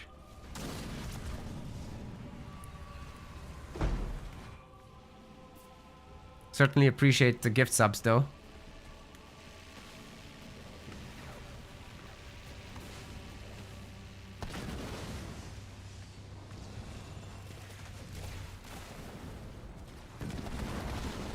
Oh my god, those blister packs are doing so much work. Where's the other one? Oh, over here. I don't think Decimus can break out of this anymore. It's just too much. Here's the Banshees, but it's not many of them. Like, you know, you always have to think about Banshees in the back of your mind. Reaper is gonna pump a few. He has 2 bases at least. And it is gonna be a problem for the blister back. This one will definitely go down, but Liam can save the other one still. It's his opportunity to do so. Will need to pump the Reavers now, very urgently so. He's getting the 2nd population upgrade. He's getting an additional foundry. Liam knows how to react to this. I would like to see him pumping just a handful grunts to keep things at bay, but right now the engineer healing is sufficient. Reaper doesn't actually seem to have plasma torpedo on the Banshees. Which, you know, stops him from shooting at air units at the same time as he's shooting at ground stuff. There it is, plasma torpedoes in. It instantly changes everything. Like, those engineers suddenly are just going to disappear. Yes, there it is.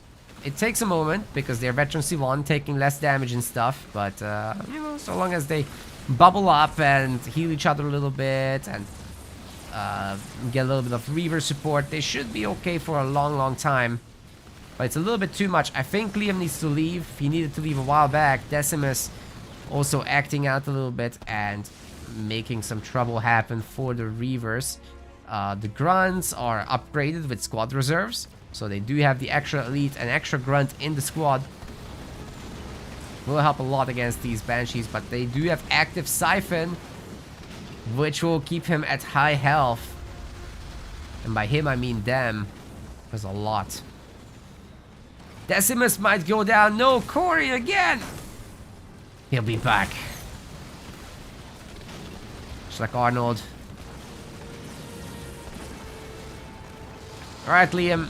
I want to see the micro. Do the wiggle. We got to show these Company of Heroes guys how it looks like. Okay, not like that. I'm sure he'll eventually do it, though.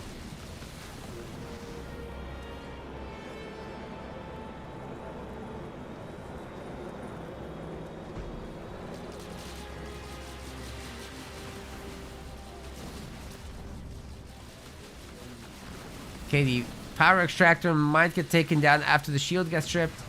Right object. I need you to message me on the website, please, to get your VIP and your other perks. I'm sorry, I just don't remember the username because it must be different between Twitch and the website. Oh! The entire drop has been annihilated. Oh god, Liam just threw a lot of resources. This might be actually Reaper's way back into the game.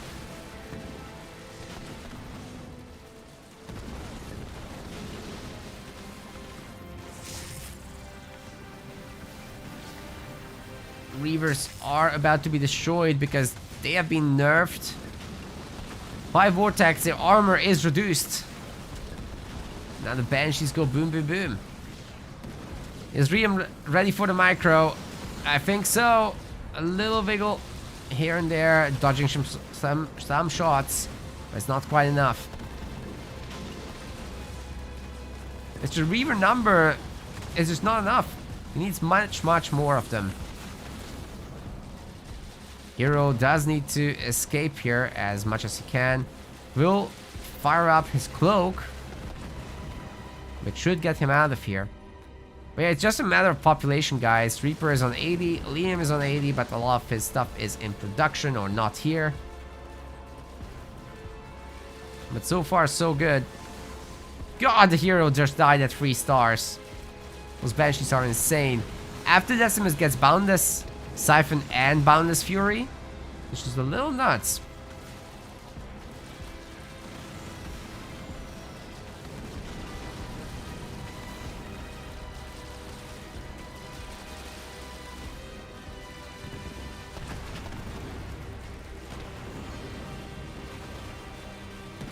Decimus drop is ready to go once more, but Reaper doesn't have a lot of resources. That's the thing about Banshees. They're so expensive for the population.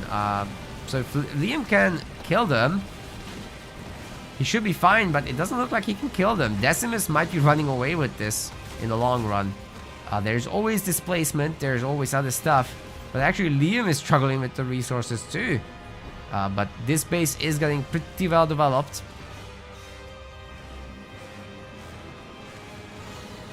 And I think Reaper is realizing the situation. He needs to prevent that fourth base from happening as soon as possible. Wow, Liam's doing great with saving these individual Reavers. Oh, he's not. He's not. Shield's coming up. That's a cloak gen. Will cloak the entire base. Suddenly the Banshees can't shoot. This is exactly what Liam needed. There's no detect anywhere. And Reaper can't afford a detector. Oh my god. He's completely blocked. He doesn't have a... Oh, okay. He's making 2 engineers. He's fine.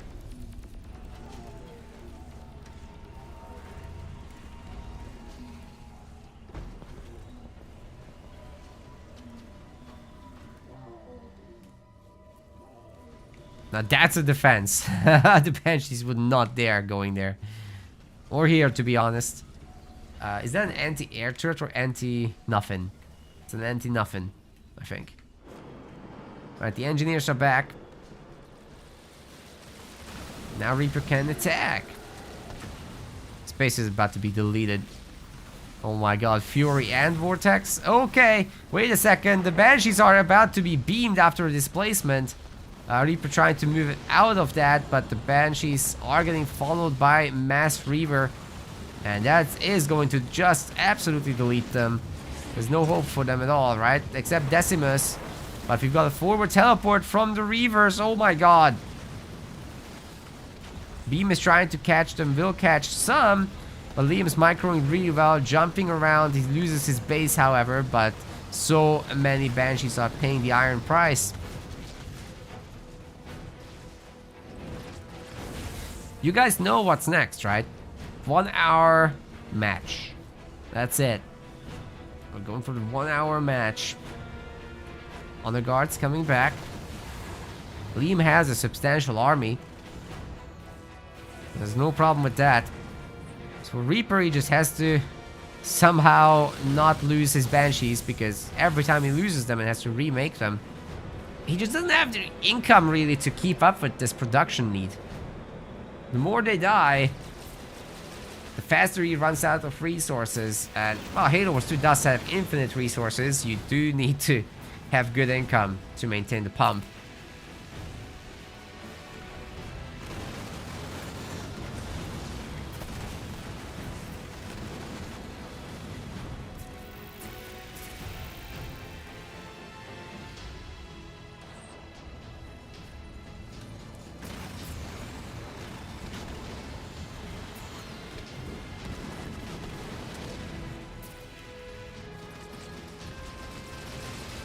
The Cloaked Grunts are doing the Lord's work here in the back base. Liam finds the Mexican gen. That's a good target to hit. Locusts are going on the counter-offensive, identifying the weakness.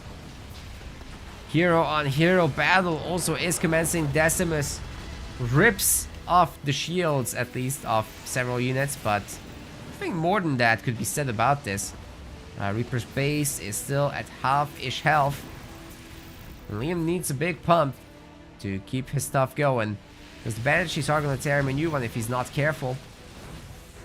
Has plenty of Reavers for now.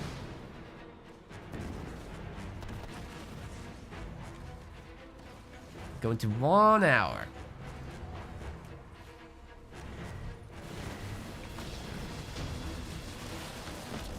Yeah, Reaper can't really break the 100 population mark very easily, can he now?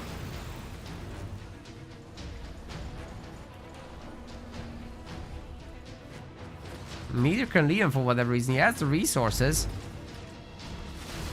He always is known for not pumping hard enough. Did take out the Mexican gen, but Reaper didn't need it anyway. You should make a pad there. It'll help him.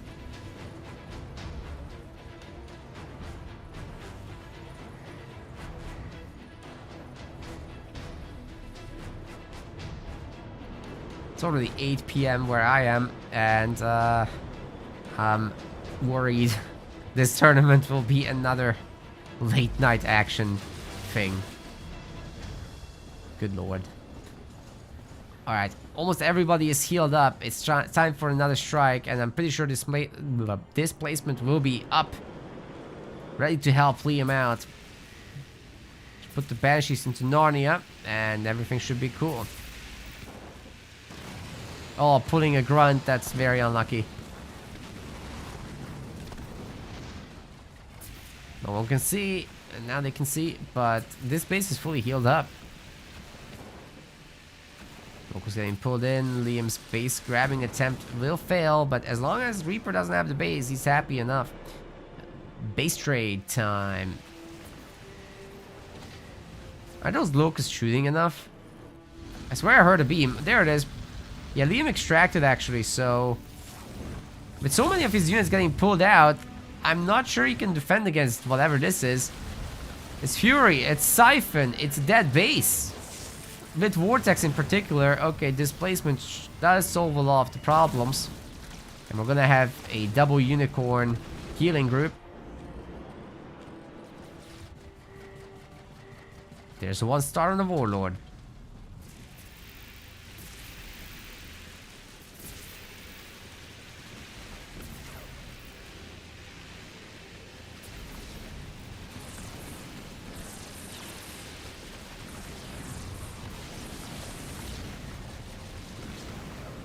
Yay.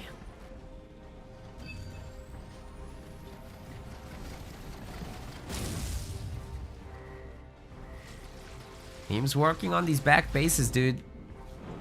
The mass Banshee seems unbeatable. Or is it? One direct engagement is all that Liam needs. But does he get it? It's a big question, ladies and gentlemen.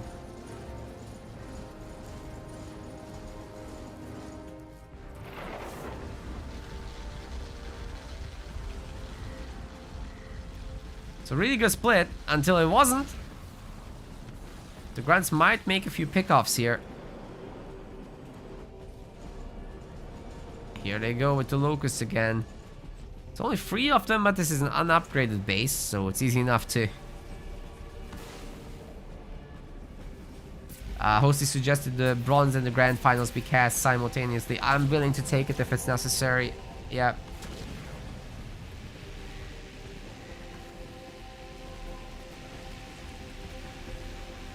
Yeah, because we still have to resolve the rest of the bracket in Group 2 here. I think it's fine. We can probably just do that. Exceptionally long tournaments this whole weekend, guys. This is not normal for us.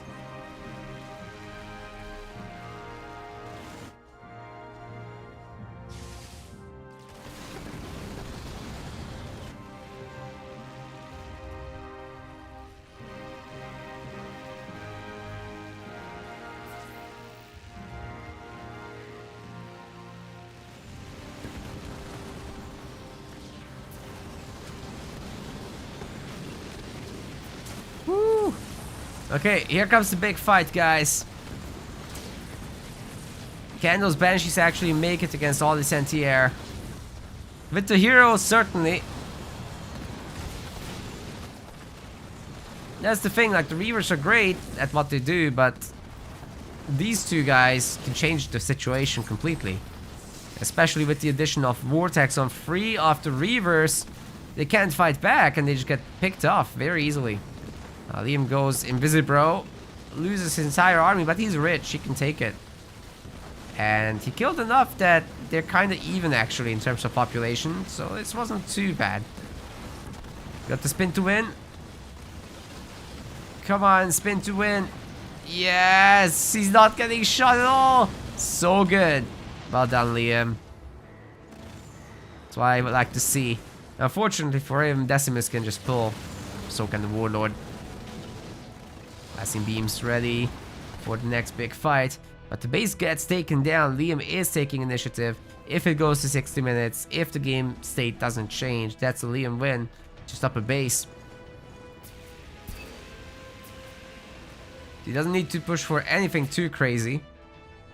Picks up mini bases in the back as well with the Honor Guard. That's enough, right? You don't need to annihilate all this to win. You just stay ahead, win by timer.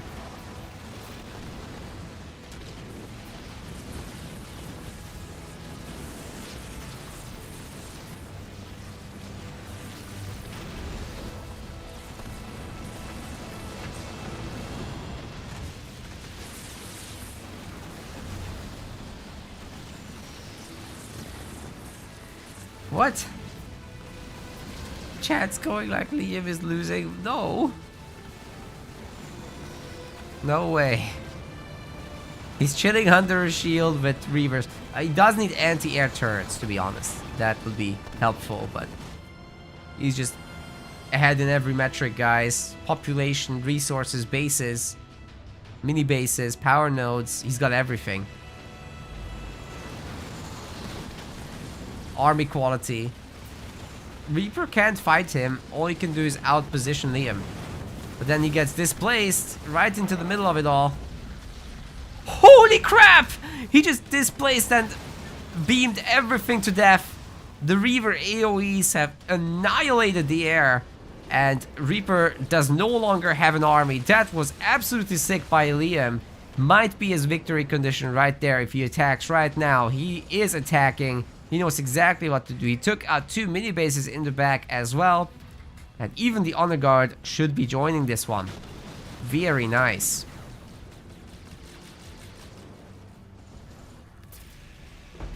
Very cautious still on the high ground even after that engagement. Obviously, you gotta know that these Banshees cost a lot of blue. And you can't just very easily replace it. A big beam is coming down on the army, however, but Liam has a teleport of his own. Can get out of this no problem, and several Banshees have died in the process. Reaper's base is once again destroyed, and Liam should be able to just push the next base again.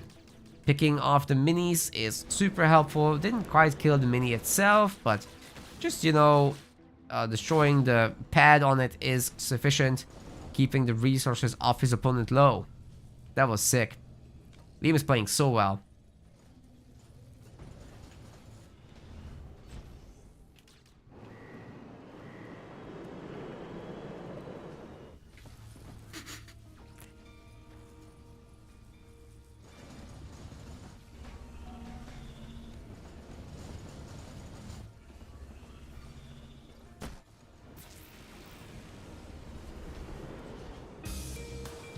It's all Reavers, guys. It's all Reavers. Gotta go for the next attack. Liam is gonna be cautious, I think. These two boys are here, so watch out. Could this be the counter push? Shield should almost immediately melt here. Tons of anti-air damage coming through also. Definitely helps out. But if it's a victory by timer, then we've got another 22 minutes. So we might be here a while. A good pull for the Reavers. Or rather the heroes with the Reavers. Several will go down. And now Hunters are getting added into the mix. Oh! The high ground gets taken over by the Locusts. We're not looking to snipe the back buildings, at least. It's a pretty decent little vortex. Might get some of the Reavers. No, actually only one of them gets tagged. And Liam teleports right down there. Doing the Shippy Mac ship face things. But Decimus also has a teleport. Including hero pulls. Helping out. Oh my god, he displaced them, but he's running into Hunters. What a crazy match. Everybody is getting moved all over the place. Reaper is relatively rich. He hasn't lost too many units recently except those Banshees, and he's replaced them with cheap ground units. So that's not too bad at all. Well, Liam's now starting to go after this base and potentially will be buying this one back. Well, the Reaper is denying it right now. I don't think Liam can do substantial damage here, but he should be able to destroy the shield gen as well as the cloaking gen and then follow up with another attack of his own. His own Banshee? Don't do that, Liam. Don't do that. It's too risky. Reverse Locust, that's more like it. Yeah, against such a mixed army, you gotta have some of your own anti-infantry as well. And almost all of the air has been deleted. Reaper no longer has any. So all these Reavers, I'm not sure play any significant role anymore. But hey, Liam has 2 minis in the back also. It's a pretty big deal. The cloak tower has been destroyed. I think the hero might go down, guys. Ooh, the hunters are poking him. Oh my god, he's escaping. Holy shit. Shield has been destroyed as well. And don't forget, Reaper is still quite rich. Quite rich indeed. Liam has Banshees.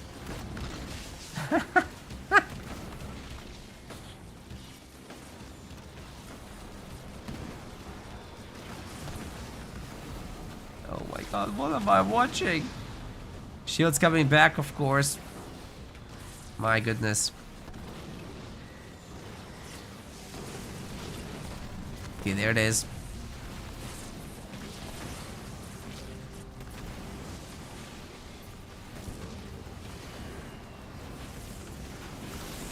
Just so fast to build this thing. Liam's getting a little bit overeager, but he does have a base behind this as well. Once again, working his way up to a victory by timer. And trading units against Reaper right now would mean that Reaper runs out of resources, but so long as he can hide under a shield, which is gone actually. As long as he can hide under a shield and do it well, he's gonna be highly efficient doing so. That's a great beam though. Not many Reavers remain for Reaper. And Liam's Banshees are actually putting in work. Shipmaster Banshees beating a Decimus. Now that's not something I thought I would see. Might not see it after all. He got everything beamed. Oh no, Liam isn't looking. Or it's too late to look.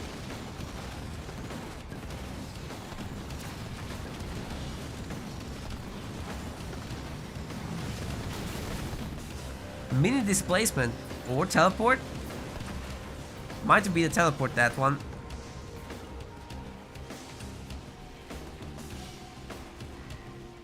Well, a bunch of pads have been destroyed. And Liam controlling both of these mini base locations has been sick.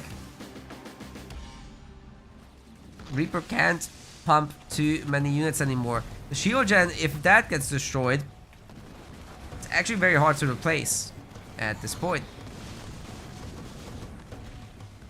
So it's imperative for Reaper to upgrade every harvester he can.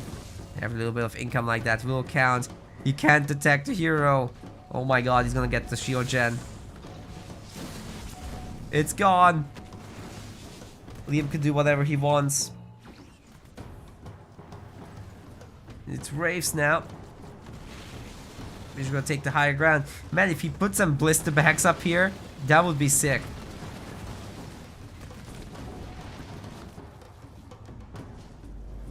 More Banshees. Grunts. That is kind of food for the heroes, to be honest. Next shield is trying to come up, but I think Liam can do something about that one.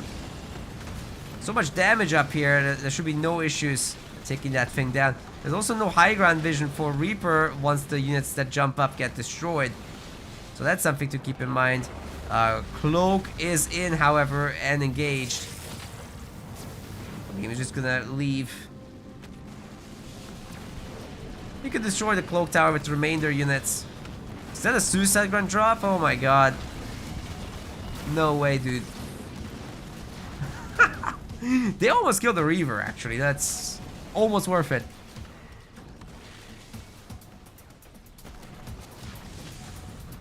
Okay, Reaper is gonna give up. We're not going to 1 hour. Just barely. 1 hour game galore. But Liam perseveres and he's victorious. Moving on to game 2. It's just game 2, guys. Don't get too excited. We might be here for another hour.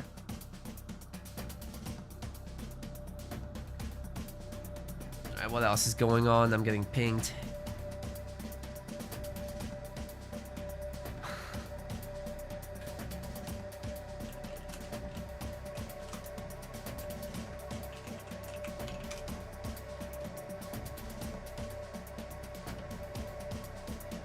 Hopefully Darkinger and Scorpion Laws will have played.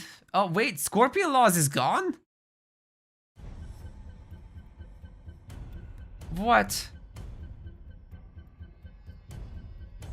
He got disqualified, I'm gonna cry.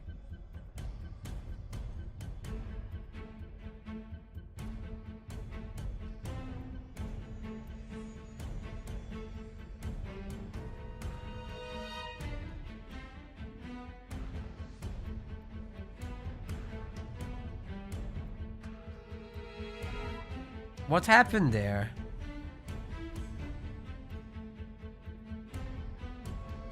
I have no idea what happened in this tournament, man. I guess he just wasn't around for the right time. Okay, what's next? I'm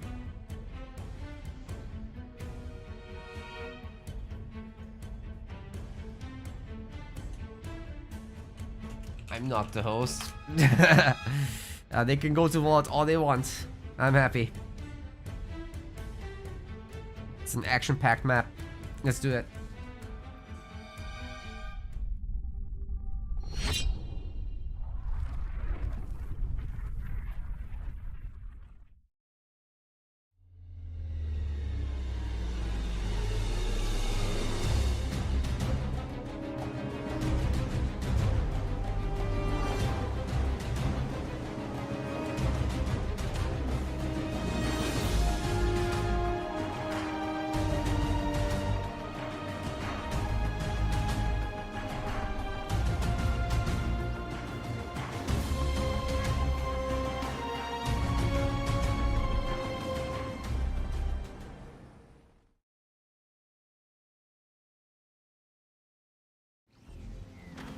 Ladies and gentlemen, we are in game 2 and Reaper is going for the colonization this time. On the other side of the map. Trying not to be colonized. Liam is playing as Captain Cutter. Right object, I'll catch up with you about your VIP status right after this. After this series. What's the biggest difference between top players and lower ones that lead to so many more long matches? The top players have this too. Like you've seen yesterday, it totally happens. Halo Wars 2 has a really big defender's advantage. So first off, you have strong bases. Then you have strong turrets and shields on the bases. You have the engineer shields in the banished matchups, which further reduce the damage that's incoming. Cloaking is extremely powerful on bases. Very hard to take down those things, especially in combination with a shield. So, yeah. Hard to break base with lethal power support. Together with these mechanics that you can stick stack is leading to that. And UNSC has really strong units, right? So in the late game, they're basically winning unit-wise, right? But they can't necessarily break the banished turtle.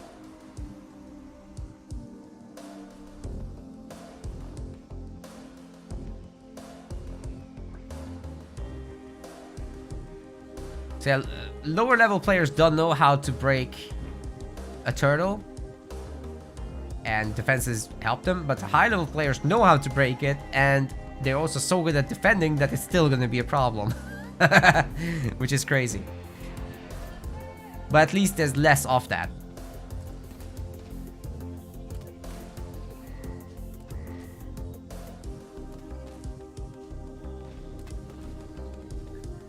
Jackrabbit peppering that unupgraded power extractor, over time generating a lot of value. Spartan's out also. And Liam's looking to put on some damage on this mini base with a bunch of Hellbringers. But Reaper's really just interested in tier 2. He doesn't have a single raid camp out on the map, and it might be his demise. Chopper and Skit are nice together, but early on, Reaper didn't get much of anything done, and Liam might just be able to punish this now. That base is definitely toast. And Reaper getting the expensive minis and not getting value from them. Certainly no payoff yet from making those harvesters. Well, he's in trouble, guys.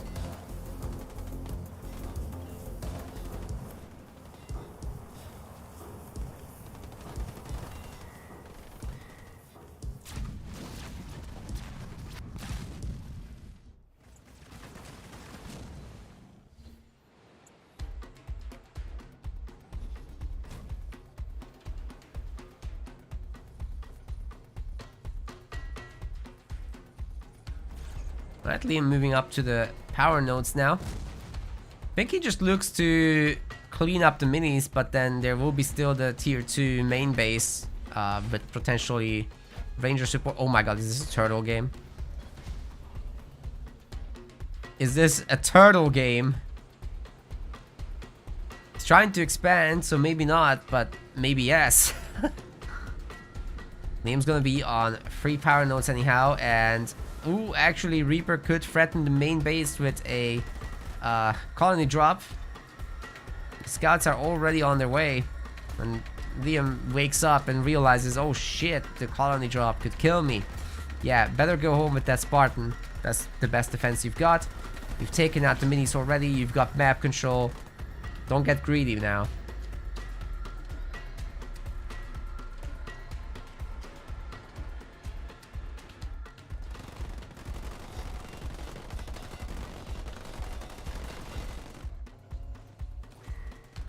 Other RTSs use resource limitations. At some point resources just run out. That's exactly right.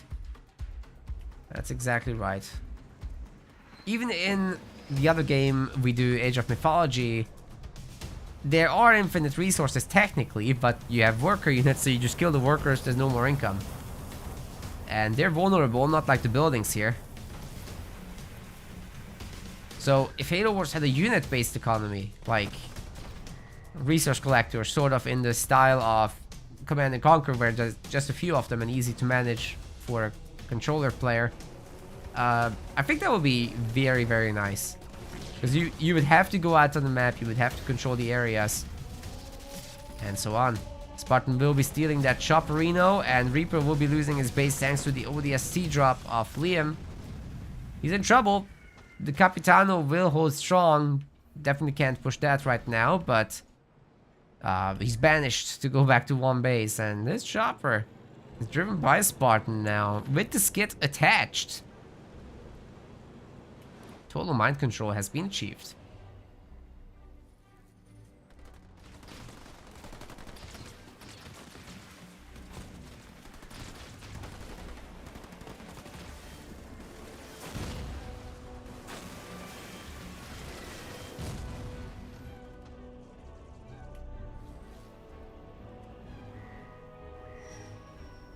Okay, Liam's throwing down a third generator as the first thing to do in tier 2. So he's confident this is gonna be a longer turtle match. He can build his way up to... Oh! Capitano is eating the mine, but doesn't care really, he's so strong. I guess Liam can build up his resources to, you know, have the big drop available soon. Picking up some power nodes would be quite nice. You just go in and steal the vehicles one by one. There's Reavers, they're pretty expensive.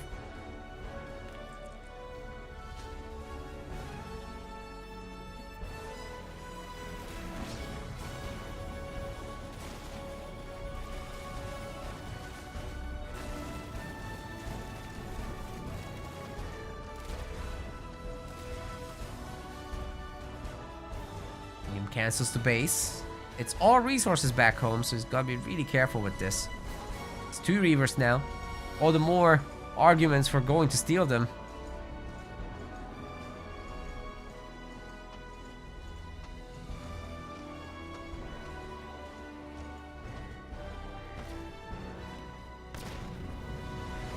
And the base denied. Liam isn't working on more power nodes or anything like that. Nice catch there. Oh my god. Cyclops drop will make sure this detonates as well. Doesn't quite kill the Reaver, but sure did a lot of damage. Cyclops will finish it off actually. That's great. Spartan will die, but it's a sacrifice. It's well worthwhile. It was hurt anyway, so you might want to remake the unit.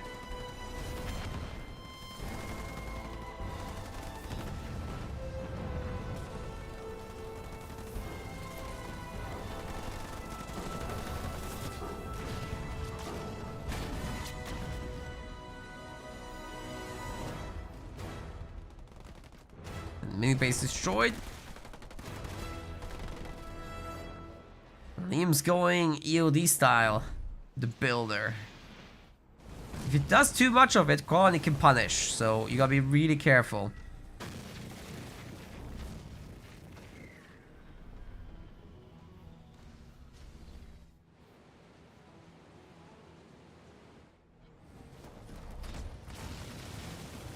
Yes, so XEA says he'd like something like map objectives. There's this mode called Domination, but it got taken from us. It was casualized, they added the stupid starting turrets to it, and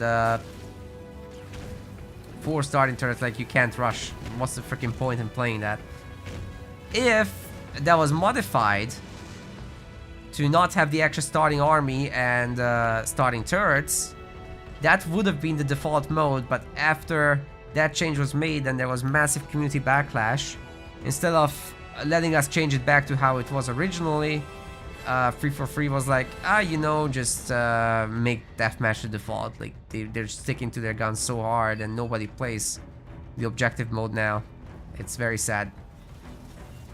But that's another little tidbit of Halo Wars 2 development I'll share now. So, Domination was supposed to be the core game mode because it ends the game at around the 20-minute mark.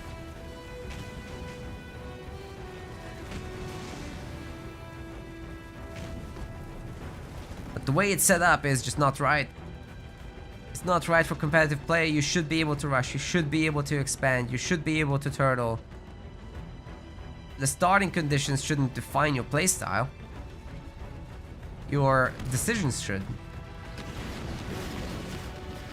Like, you know what's a good decision? Throwing in the damage donut and then rotating the camera to follow them. That's a decision. And I'm making it. I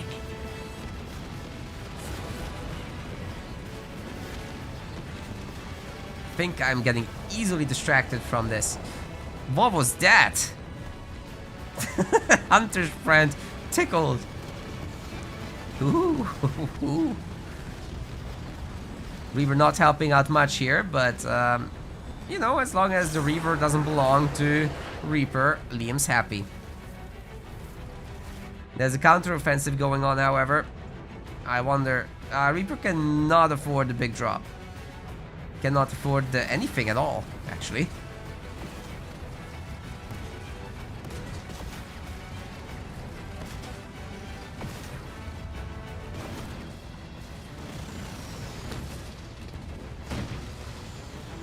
Another Reaver gets stolen. Santo Capitano's a little bit spooky, not gonna lie. But Liam might have another drop in. Takes down. Oh god! Don't run over the satchels like that, Reaper.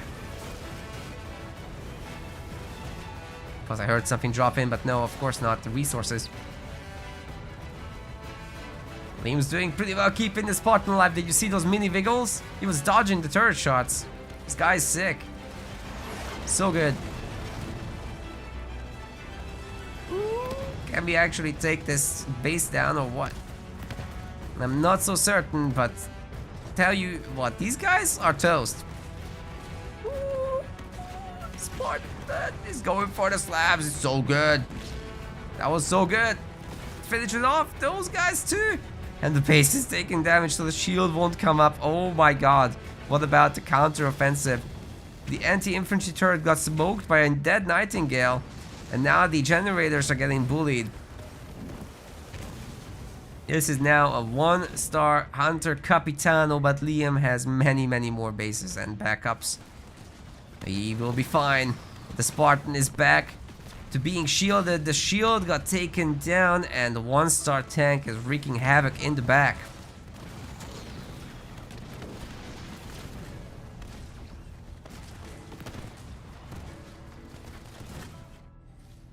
What's going on here?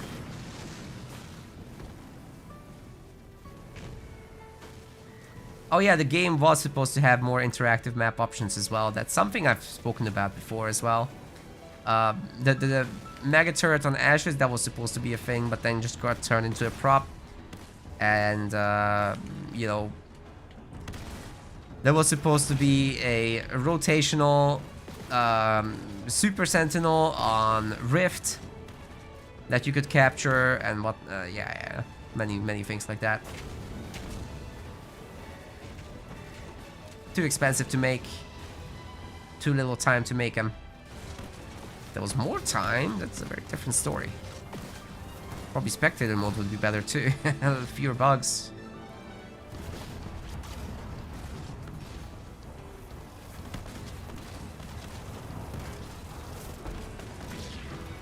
Maybe a replay mode, that would have been crazy. Imagine just being able to send your replays to your content creators and reviewing your games and learning from them. Would be sick, right? Downloading tournament replays. Oh my god.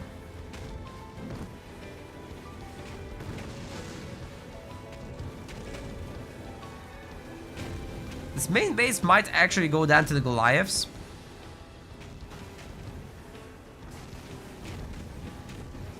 Uh-oh. Uh-oh. Yeah, Liam has to sell. He gets something out of it. Spartan's back. Might steal the Reaver. It's a start. Didn't get taunted, right? Okay, ODST should save this. It's one of the boys toasted. You know, Liam has plenty left to go with. Really gotta take down this base though. I mean, it's out healing the current damage that's being dealt to it, so that's very annoying for Liam, but he does have several Hellbringers with dispersion nozzles here. It's gonna count for something. Finally a sniper gets added as well. Oh, there's Devastating Host. How did Reaper afford this? I guess these two pads just working overtime. He doesn't even have a power node, man. Crazy stuff.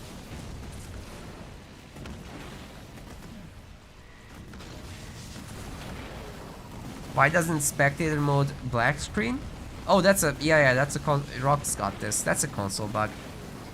When you crossplay with people, that happens, but very few people still do that, right? I think every top player is on PC, so the people you play against are just not doing that.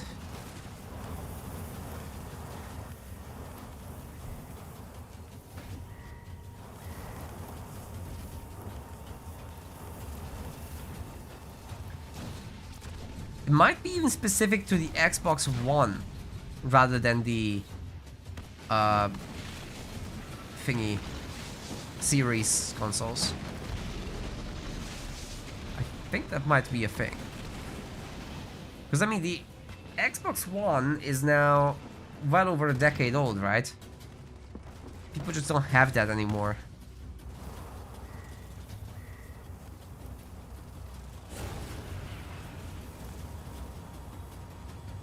Another heal comes down. This is insane, dude.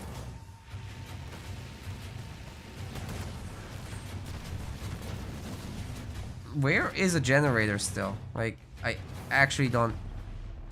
Oh, here, of course. But the drop turret and ODSTs will finish this off. Reaper has to now defend his home base.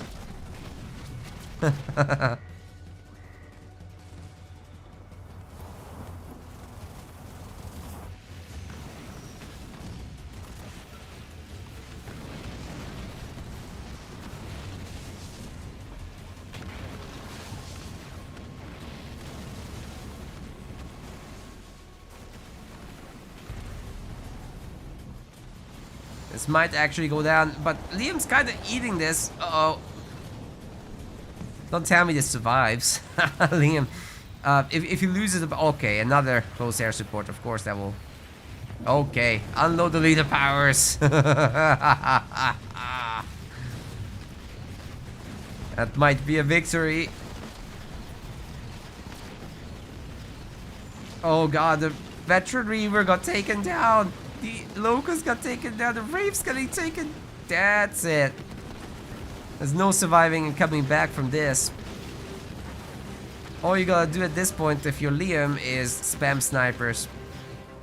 The last Wraith dies too. Okay, that's it. Sniper spam time. Just buys the base. Okay, Reaper will just run out of bases to buy. And time. No. Oh, no power actually. No power to afford it. That's it. Because he dropped in these? Are you kidding me? Oh, man. Could have tried to hold on to dear life, but no life anymore. There's no life left. Alright, Liam. Well done. GG.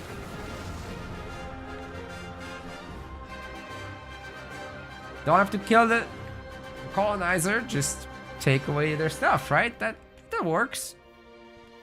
No stuff, no power. Sick. Alright, 2-0 Liam. We're moving on. He got his revenge against Reaper. Reaper will be facing off against Dark Angel.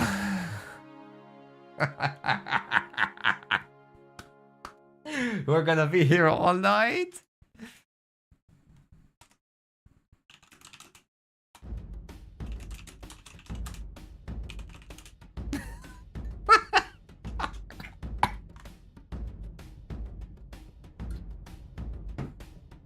I am dying.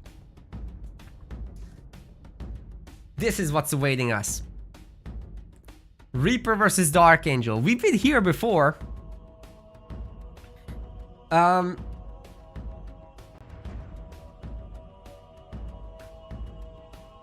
Yes. Let's do it.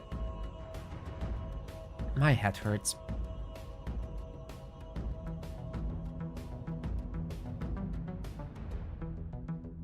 I'm gonna set this up.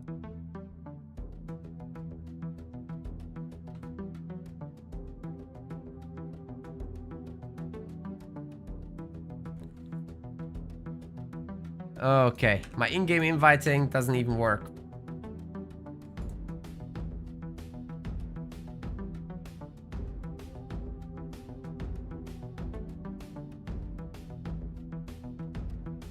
Oh, no.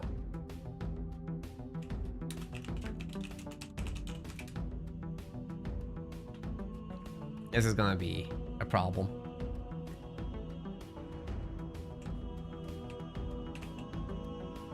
Why is he getting me to join? Oh.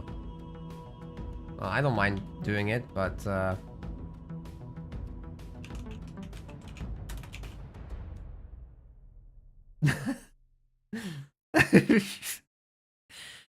send help. I'm just gonna join Dark's lobby. That way he becomes the host. I don't know. Rock is here. We can link up with Rock. That's a good idea. I have some water left. This is great.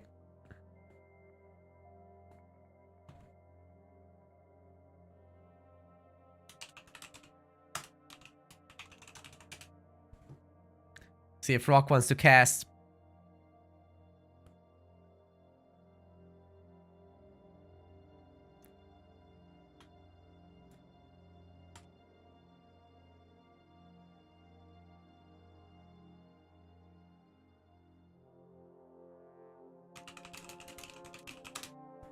Guys, if you're enjoying yourself, please make sure to hit that follow button, the like button on YouTube, the subscribe button on YouTube.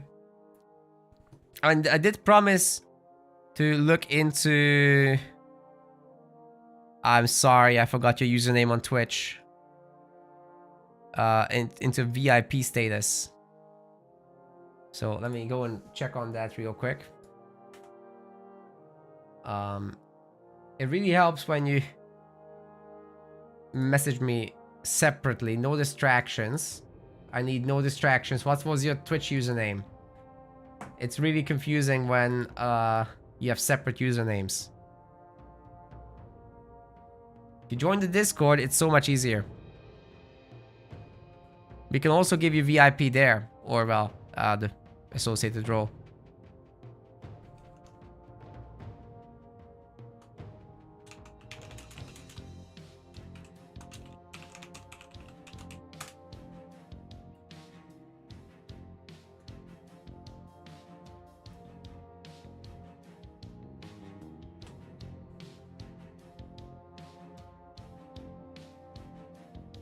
Okay, trying to find out if Rock is around.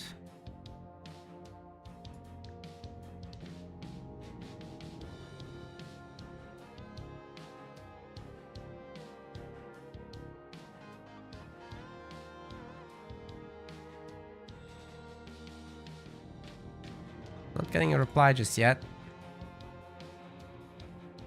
See if he's live. Nope.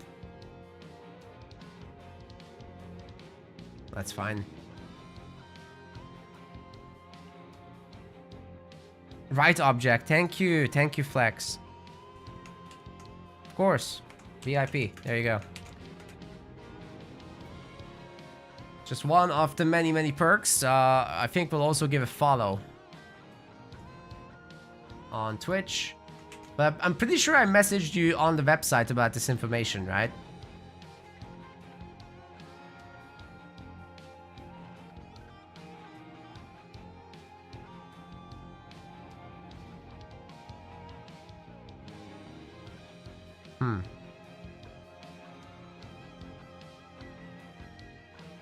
Yes, I sent you no right object or no distractions. I did send you a message on the website.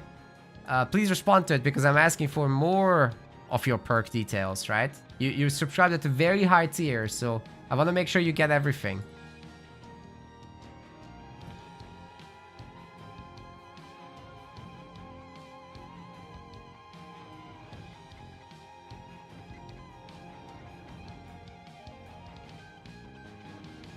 I don't think Rock is around.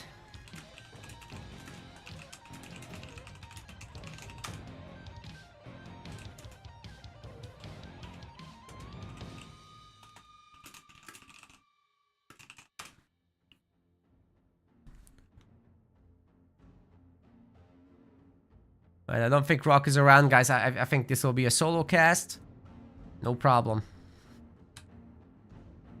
And these two are lagging, apparently.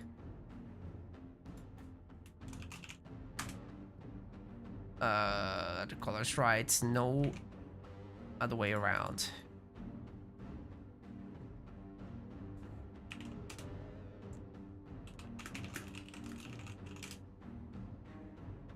Okay, gotta leave the party.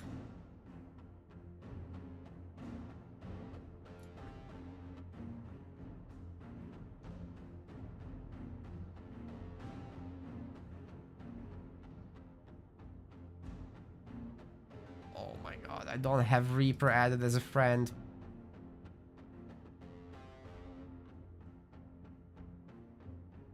And I can't join his game.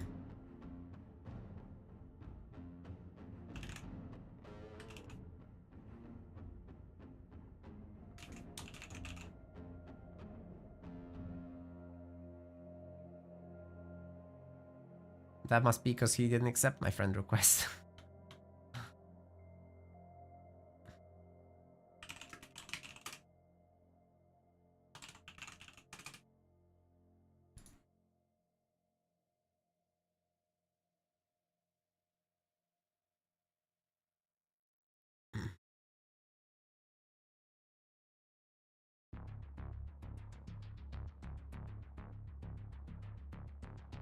Alright, Dark is the host then. Okay. Reaper doesn't want to.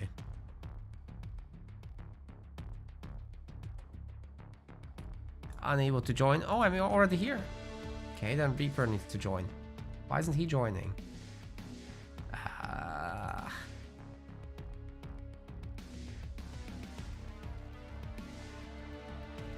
Okay, there we go. Reaper decides the map.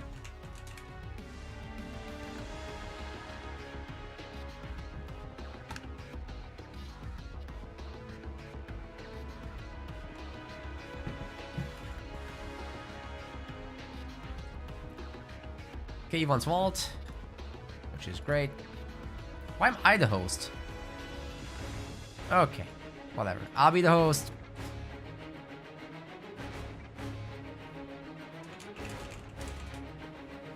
Getting Dark Span.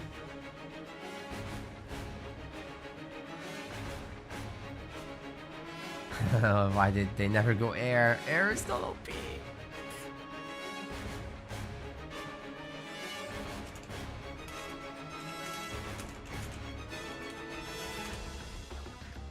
Colony ban and no ban for Reaper. Okay, everybody knows what to do.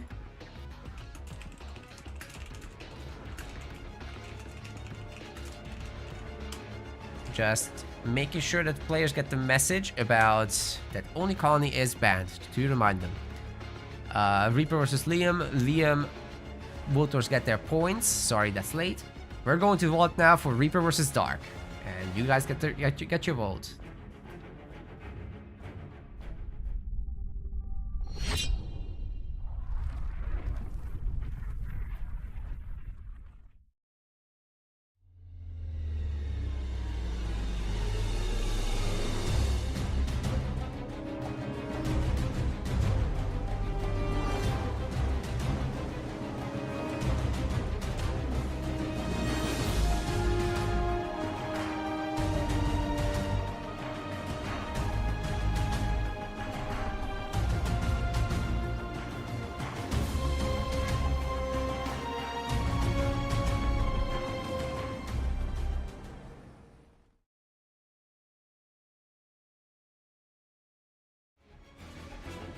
Gear up for a 5-hour best of 3 series.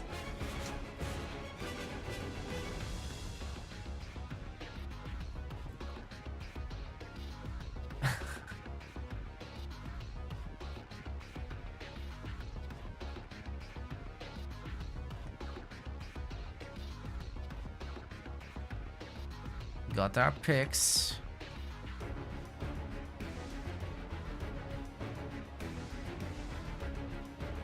At least Vault is an attacking map, right?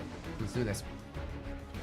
Ladies and gentlemen, we're still in the group stages of the Metaplays Halo Wars 2 Rising Star League. This is now the decider. One of these guys gets eliminated, but 250 pounds are on the line in this league main event. Very sick stuff. 8 players got invited. Dark Angel is playing as Forge here in the blue, and in the red we've got Reaper playing as Cutter. These guys have already played another best of 3, but they're meeting again here in the bottom part of the bracket, as it's double elimination. So sometimes you face the same guy twice. Problem was, in the other series, they kind of had this situation. The situation was their games wouldn't end, and we had to call draws at 1 hour twice. So they were playing a 5th game in the best of 3, and they might do it again. But at least Forge vs Cutter typically doesn't go ultra late, so we should be fine in this matchup, especially on Vault, in my opinion.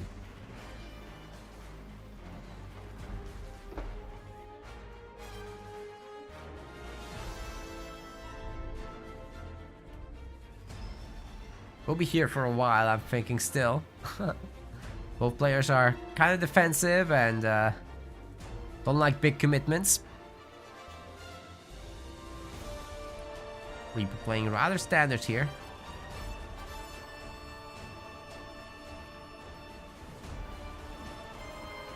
Double gen from Dark. But you know, being Forge is very understandable. Cutter will typically go a little bit more aggressive. What you don't want to do though is rush a Forge. Forge just gets out the Forge Hog. And then you can just hug your base and turrets, and good luck breaking that.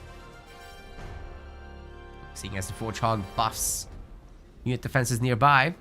Quick shout out for our website subscribers. Thank you guys so much for keeping the project running.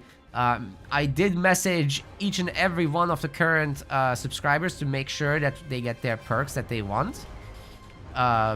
So please check out the MetaPlace website if you are a current subscriber to reply to that. If you're not a current subscriber but you'd like to support us, we've just smashed through the goal of the basic upkeep, which is fantastic. So things like the website's hosting, the software costs, the accounting, whatever, all that is covered now.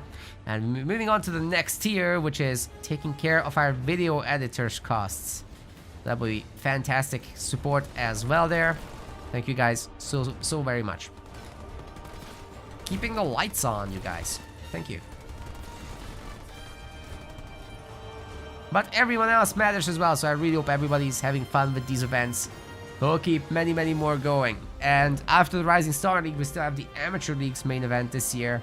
And then we'll squeeze in a bunch of show matches to make sure that things are going through the winter. But there will be a big Age of Mythology event that we're holding together with the other Age of Mythology content creators. We've got a major sponsorship from Microsoft, and we'll announce that shortly. So that's gonna keep us busy through late November and December. But nobody said nothing about not squeezing in a few Halo Wars 2 show matches. We'll definitely keep that hot. And then January, I've got a personal move coming up. Most likely in January. So no guarantees that we can immediately start the season there. But early Q1, definitely another Halo Wars 2 season coming right up. Until then, show matches. But to the matter at hand, Reaper is attacking. He's facing 2 turrets. There's no Forge Hog, but there's about to be one. Again, hugging the turrets is great with that Forge Hog, but so is dodging the projectiles, and you can certainly offset even this great speed. As long as you wiggle, they will miss. Grenade throw is getting researched before a second generator upgrade is coming in. There will be Warthogs, but the Spartan's stealing the first one immediately, and ODST drop should be coming in pretty much soon TM. Just a little bit of lethal power points required. Even just losing that one Marine would do the trick. Or destroying that one garage. It's also a good one. There's the ODST drop. Should be coming in momentarily. I do wonder whether that Forge Hog is the target for it. Spartan jump in combination might be really nice, but that's not what's gonna happen. I'm not sure the stun is long enough here for the mines to work, and that's not going to be the case. Anti-infantry turret upgrade does complete. The Forge Hog does defend it. And Scatter Bomb not only destroyed some of the ODST satchels, but also the ODST's health itself. And now the Warthogs can pick off the rest. Satchels missed the buildings completely. I don't know what happened there.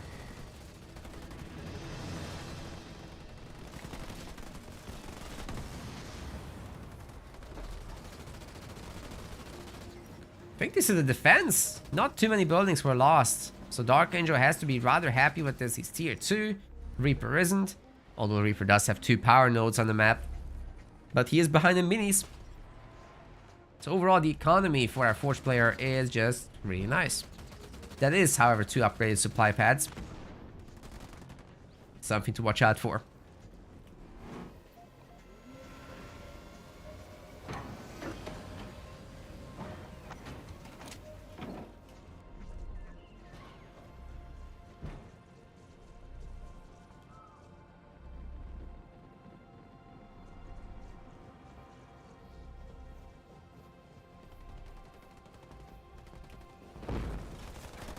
Okay. Reaper's back. He has got more ODST satchels, might be able to finish off these 2 supply pads in the corner. I wonder if he actually went for... Oh, he didn't yet, but Archer Missiles would be an interesting next pick. However, typically what you want is Diego. Just having the Cyclops drop against these Warthogs is essential. Good anti-vehicle unit in general, but the double veterancy on it is just bonkerinos. Oh my god. That's a lot of dead Marines. See if they can bait the Warthogs. Only one of them gets sent up in case there is a mine.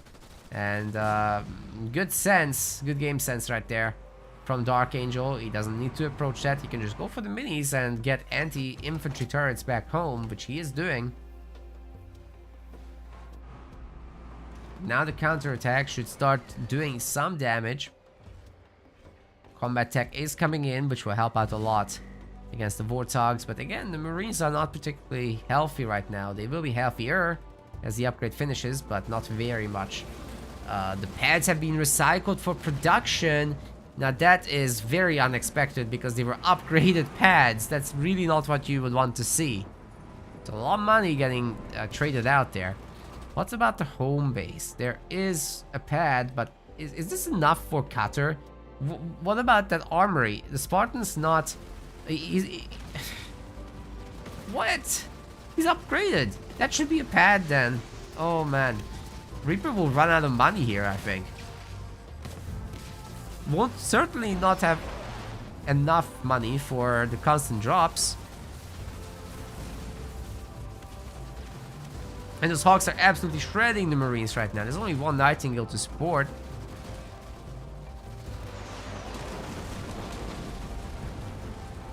Once again, the ODSTs are going to be cleaned up. No problem at all. Lotus Mine's getting thrown into the fold as well, but ultimately doesn't do much. Sure, 2 Cyclops is a lot. But you don't have to engage this anymore. At some point you will. I think the mission for the Archangel is to start adding some Hellbringers to this later. You gotta deal with the Marine Blob and the Cyclops eventually, so... Dispersion, also Hellbringers are not a bad idea because they're faster than the Marines at least. But taking over this mini is huge for our Forge player, definitely. Dark Angel is getting rather rich, working his way up to the 5th point. He could call in the boomers, but probably not his idea right now. What he could do instead is Richard should go to the main and start stripping generators, or even just get this mini base. Anything and anything is a good idea.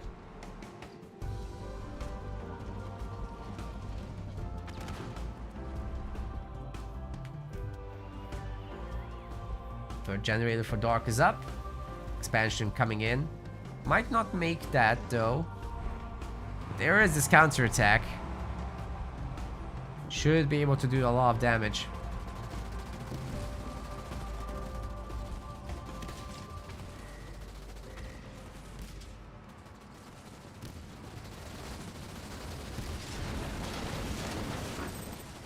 Going for the generator as expected. Mines actually end up doing nothing. There's no healing here, but I'd be surprised if there was no healing in the leader power wheel. Right now we're not seeing any Kodiak drops or anything like that. So what are we gonna see? A disengage, but the generator is dead, so I guess Dark Angel feels he's done the job. Time to clean up at home.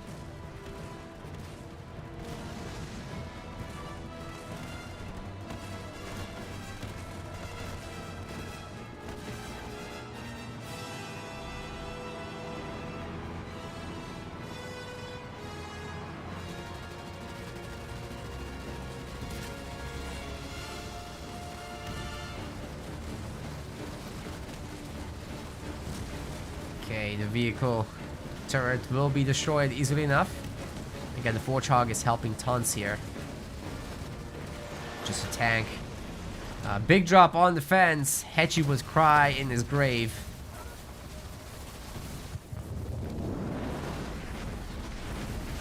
Nice destruction on the tank. Can the Forge Hog actually take down those Cyclops? I don't think so. It's 3 of them. Oh my god. But definitely Wolverine is killable. Oh my god, here come the Grizzles. The Spartan is not here to actually capture. Okay, boomers, let's go. Well, the STs will slow things down a little bit. But heavy metal. Oh my god, this is death metal again. The Cyclops can't hold. There's no heal. The anti-vehicle turrets are tickling. My god. Reaper's base is probably toast. The army is trying to come back by the time they get here. I'm not sure there will be much to come back to. Dark Angel controlling the entire map. I don't think Reaper has what it takes to take this down. Sure, he can steal one of these Grizzlies. But the other two boomers are more than enough.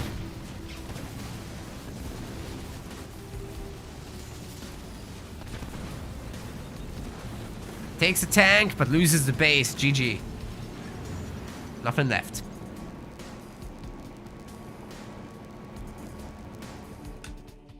Yay. It ended at a normal time. Well done, Dark Angel. One more of those and we're off to the races. Okay, next map, Reaper. Badlands. Ashes, one of those. Yes, he's done it. He killed me. He wants Badlands. The worst lands.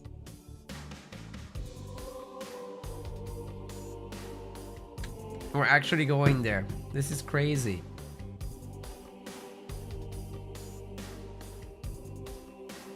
By the way, guys, it's the last day of our HelloFresh affiliate program thing. Feel free to check it out if you've never subscribed to HelloFresh before. Getting a meal with them is going to support us massively. We are getting a huge bit of support. Oh, I'm the host. I'm the host. Yeah, please consider it. It's really good stuff. I've been a subscriber myself in the past, and can highly recommend. And in return, we'll definitely keep going with the Halo Wars 2 tournaments with these higher prize pools now. Anyways, off to Badlands we go.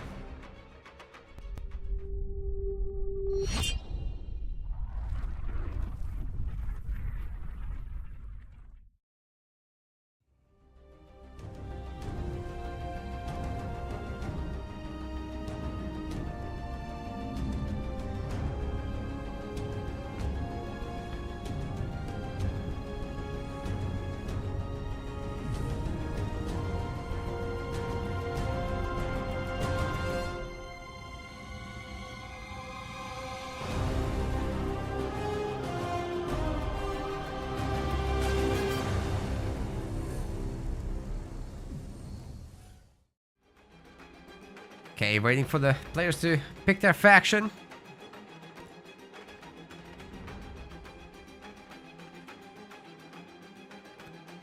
And oh my god. They picked. Oh boy, they picked. Well, you can already see it. Oh boy.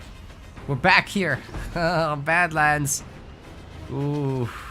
I didn't cast this game, but this was the game that went to an hour last time. But then the second game ended quickly. Dark Angel back as Shipmaster. These guys have played this matchup 3 times today. Reaper on the other side with Forge.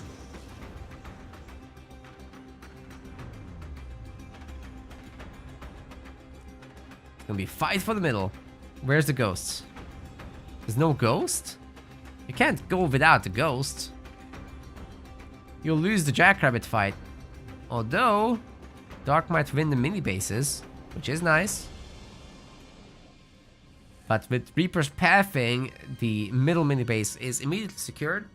And the Jackrabbit might get up to this top left a little bit faster than the Grunt. Oh, you can see it. Oh my god, he got mini by juggling this one and, you know, just staying here, gathering resources. He'll be able to pick up this also. Very nice. Beautiful work. Well done, Dark. Now I can just play tier 1 with Ghosts. And Reaper will be supposedly at a disadvantage. Got double heavy upgraded pad.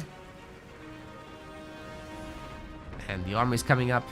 It's gonna be just Jackrabbits and Forchog, obviously. You need the mobility, you need the bodyguards. And for Shippy, you just need Ghosts.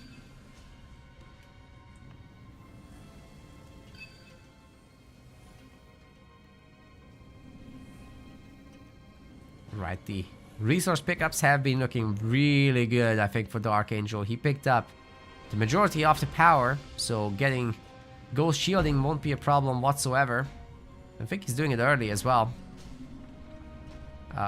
He would strongly benefit from a second upgrade harvester later, if he can afford it.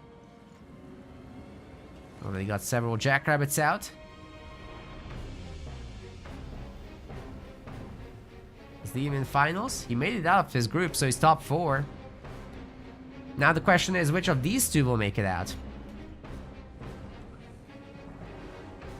Yeah, Liam's taking home some coin today.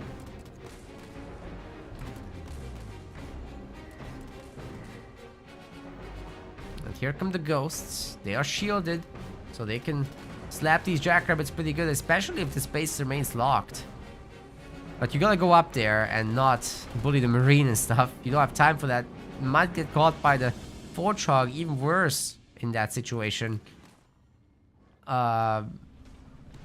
More and more Ghosts are coming in, but the populations are a little similar.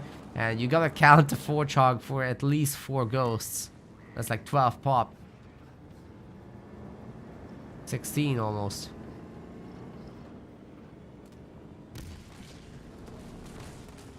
So no, Dark is not ahead. Heroes don't cost pop, but you can only have 1.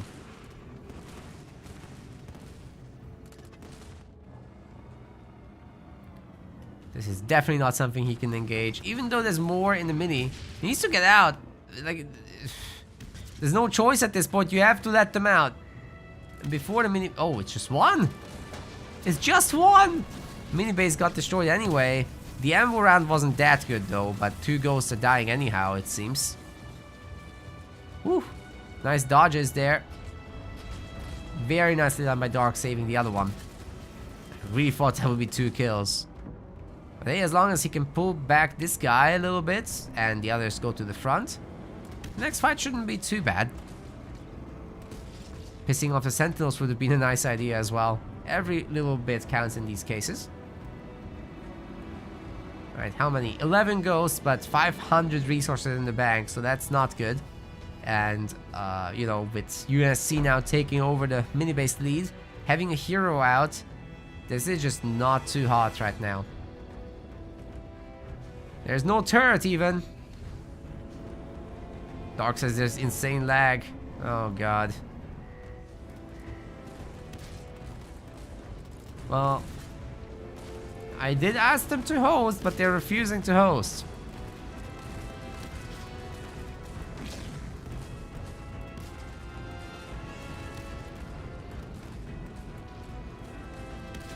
Okay, that's a beautiful surround. If you can kill the Jackrabbits fast, you're gonna have a great time here. Scatter Bomb might be coming in momentarily, but ammo round gets fired off very quickly early on. And, you know, Dark is trying to disengage from the heavy metal, which could be good, could be not good. There's so many Ghosts here, but there's also a lot of Jackrabbits, and now Marines, too. I'm not sure the Ghosts can do it, guys. They're going off for the Rams. It looks like a pretty good trade. With both players losing pretty much everything. More Ghosts survive, but meanwhile UNSC has a better economy back home, and tier 2 has been achieved. Forchog will be rebought, and that repurchase on the Forchog is where the value really comes in, guys. There'll be like 5 or 6 Ghosts, right? As the Jackrabbits trade out. And the next ammo round is super critical here. Okay, there's like 9 Ghosts. That's better than I anticipated. And all the Jackrabbits get sniped, actually. Oh my god, that's sick. Okay, Dark did really well there.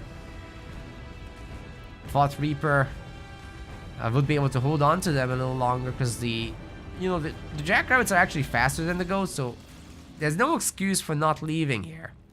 Right? You don't want to fight the Ghosts without your Warthog. If they go together, I think they're fine. Because there's ammo round, the scatter bomb. Many tools are available there.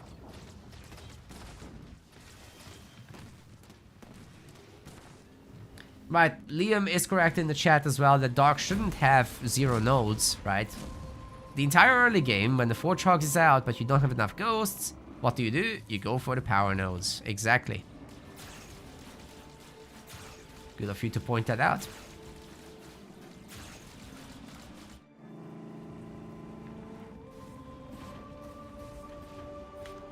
Warthog, Warthog, Warthog! We're pumping the cars.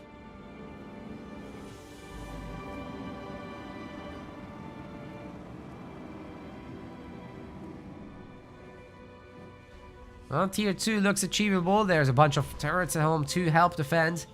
Second base is up also for Dark, but same for Reaper, can be said in a moment. Just a few seconds behind, but he's got Warthogs, it's fine. Now, this counterattack, it actually has some merit to it. But Spirit support should be ready to help defend. Just a matter of actually getting the resources. 500 power needed, that's a lot. The Ghosts are engaging the Warthogs in the middle, stopping them from reinforcing the main army.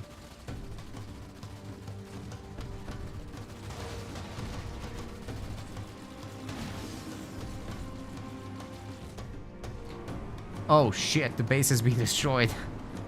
Yeah. Good pickup on the reinforcements, but now our Forge player is enjoying the base lead. There's a Sentinel to kill. No worries. Super low health. Oh my god, is Dark going tier 3 again on one base? That doesn't work. We learned this before. Okay, the Ghost really gotta do something.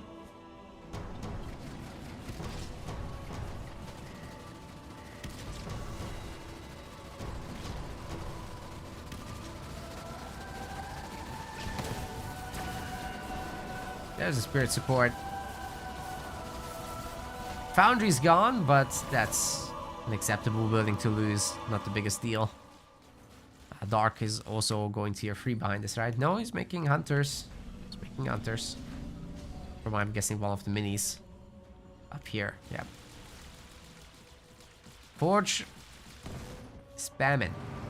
That's a good amount of Warthogs. You can definitely pressure the mini bases now.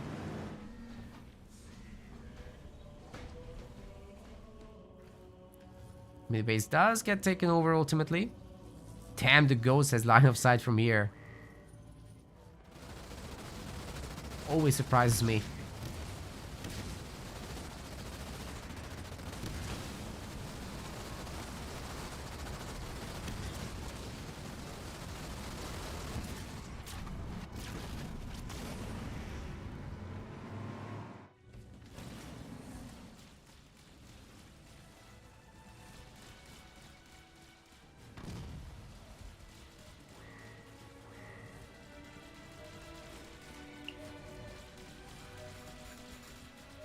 Reaper is going to be losing the mini base, but he's trying to get multiple bases built at the same time.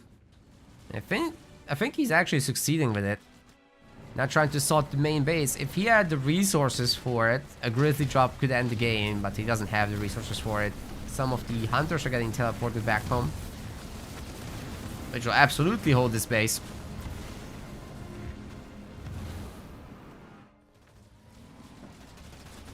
But will Dark actually choose to use a Ghost to trap these vehicles while the Hunters chase from the other side? I think there's an opportunity here. Is he gonna take it? The Warthog doesn't have shields. Now is the time. Especially with a beam. Nah, not gonna do it. Too late. Shields are back. And meanwhile, these bases are just chilling. Reaper's developing the stuff on his side, the other one is just a denier.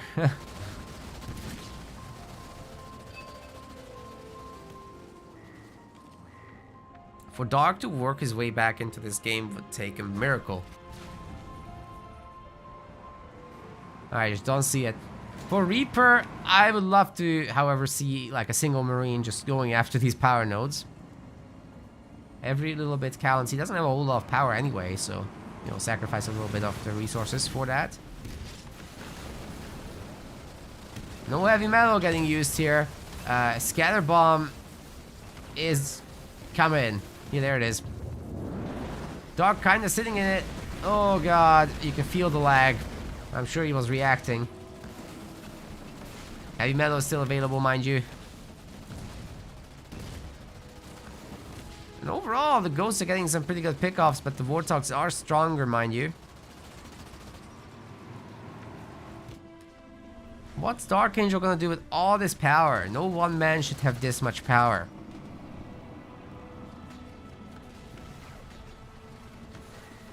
Feel like there's no high-level plan here.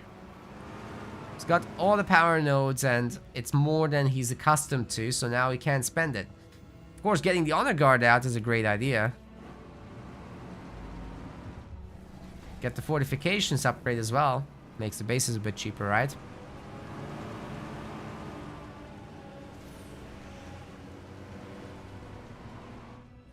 Well, more Hogs are coming out and Reaper will have his upgraded bases now.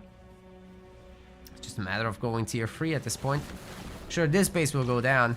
Now the Spirit Support comes in, but you have to remember the other one has died. This is not Spirit Support stacking, sadly.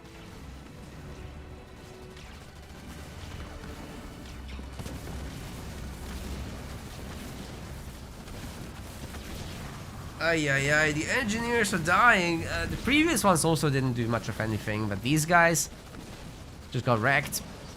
Maybe a mass ram on the Forge Hog can actually kill it, but there's the heavy metal, so that will help a lot with fending off the attackers. Is there gonna be a heal on this thing? Probably not. I don't think he has it. Oh my god. Okay, the final ram. But this army is looking victorious to me, guys.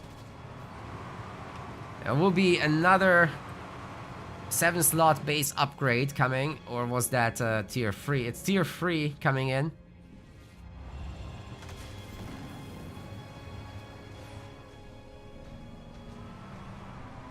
So it will be some time until Reaper unlocks more population, but dropping in the boomers might just strip this base, honestly.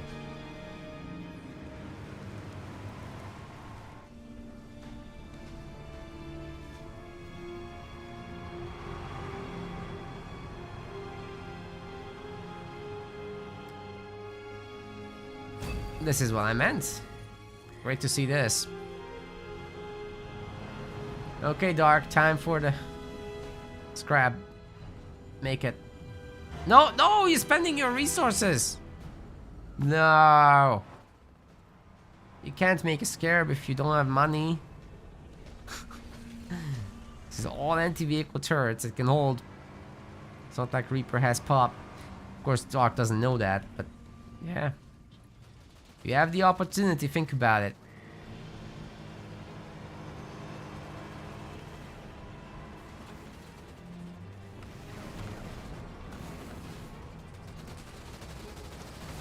Honor Guard can't engage this. Even with Unseen Blade. There's too many detectors. 2 Wolverines. Nightingale. Can't even reach Nightingale. Doesn't have anti-air.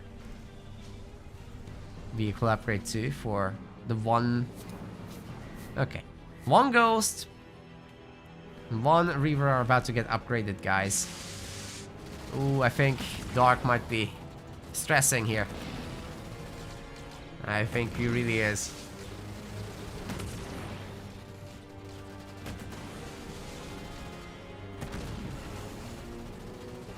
At least the Wraiths are helping. Spirit Support to help him turtle. Under the shield, truly untouchable for now.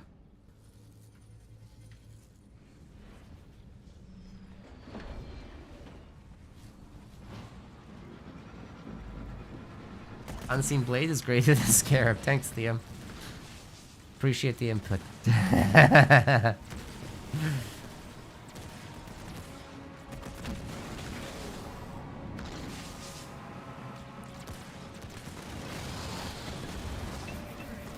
Okay, Reaver.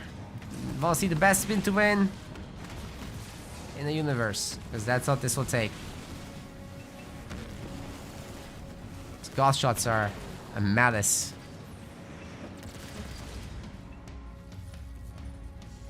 I wish the Honor Guard wasn't chilling. You can take out the minis. You can stop this. Anything and everything is useful at that point. Oh god, the engineers are getting wrecked. Scatter bombs, so good.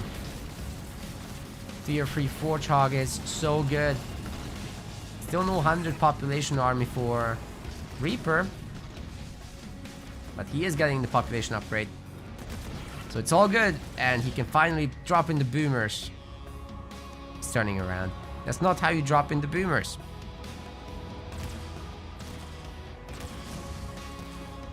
Two dogs and a Wolverine. Walking to a bar with an Honor Guard.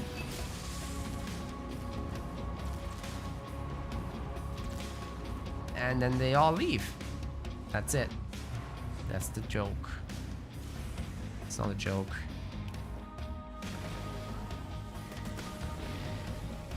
It's kind of sad, honestly.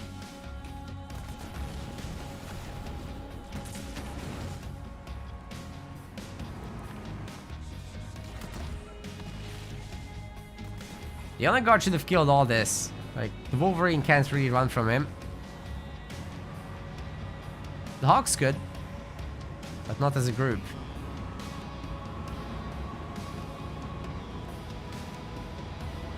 Okay, I think Reaper really has what it takes now to finish this game. Despite the anti-turrets. Some of them have anti-air attachments also.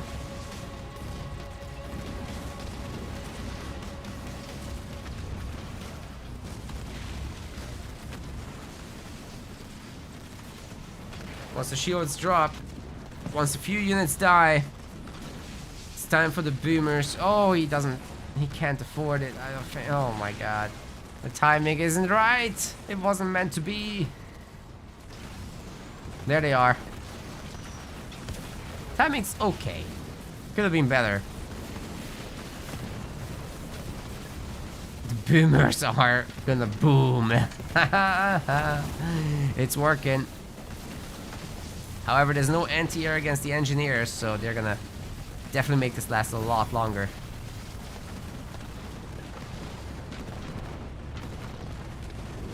I don't think power is the problem. Taking out the extractor is gonna help Dark Angel to get more supplies. Foundry takedown is nice, but not enough. This won't put away the game.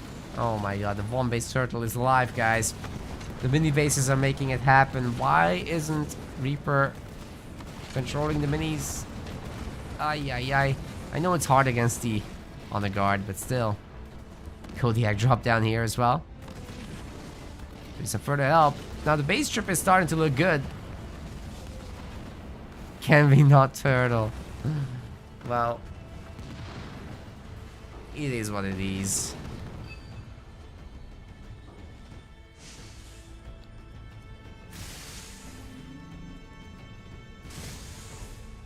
Two stars. This boy can actually cut the base in half. Holy crap. That's a pretty decent damage coming through, honestly. And with the other units, won't be difficult. So, 3 buildings got destroyed. Decent Dark. You don't need... He spent all his blue on the generator when he has 2k in the bag. Dark. No! Means he's never gonna leave his base.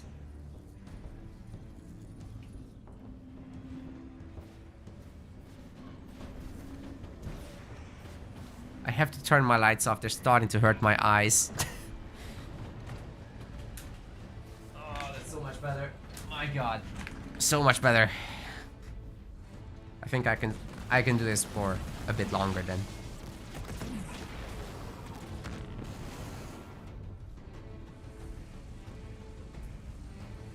Just look a bit fuzzy in between the games, but that's fine.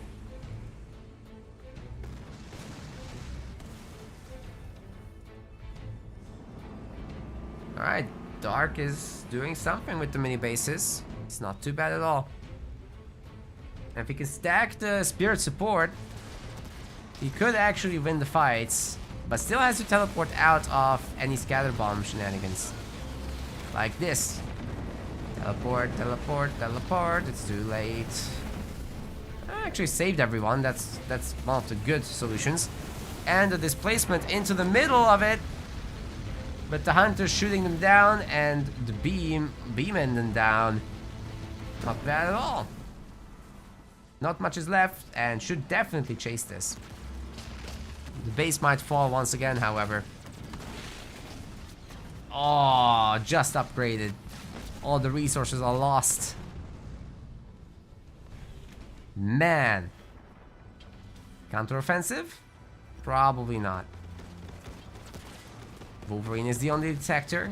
Take that and should be okay from there.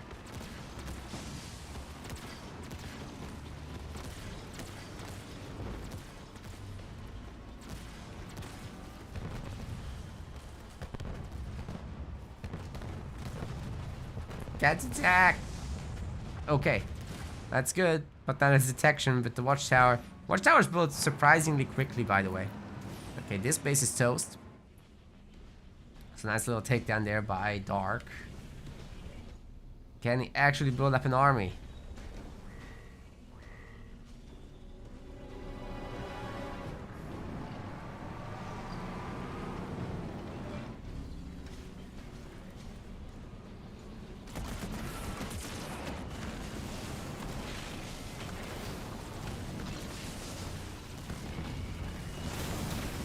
Three hunters, better than two. Also 5 engineers, so that certainly should be enough. Pushing back the tide once again, but they're just more mobile and going for the base. Should be a nice takedown once again. Completely containing Dark Angel.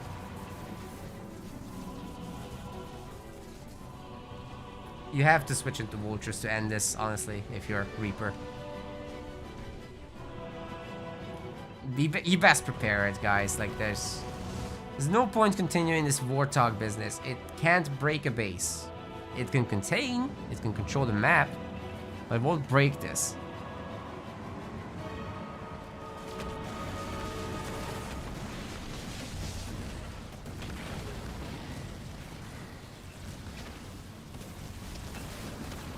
Those Warthogs are getting the business. Oh my god, these Wraiths are showing them who's boss.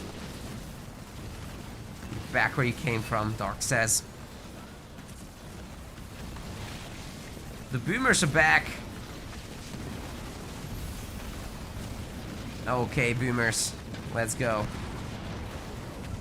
Right when the shield is down too. I think they need heavy metal again. Oh, together with the Kodiak drop too. Reinforcing the front line, but yeah, once again, we're not gonna see... Period. We're not gonna see. There's no detection. Wait, there is. There's the one. Wolverine. Some of the buildings will die. Not too many of them, honestly. Heavy metal is good, but Scroll is Scorch. And these units are hurting a lot right now. There's plenty of firepower here for Dark. The anti-vehicle turrets with the 4 Wraiths and 3 veteran hunters. Once again, this will be beaten back. Best hope is destroying the buildings. And we still don't have Vultures in production, do we? Oh my god, why? Just make Vultures here, and that's it. Seriously, what is anyone gonna do about 120 pop Vulture with a little detect, of course, and then combat salvaging the main base? Like, what are you gonna do?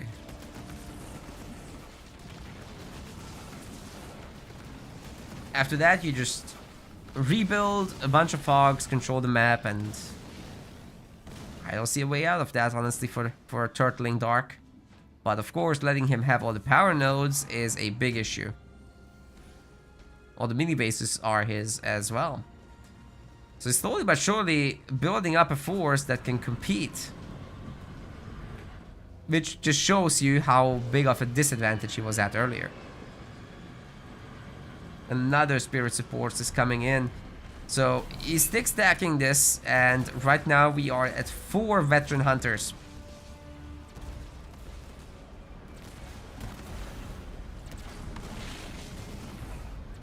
So a lot of jimmies.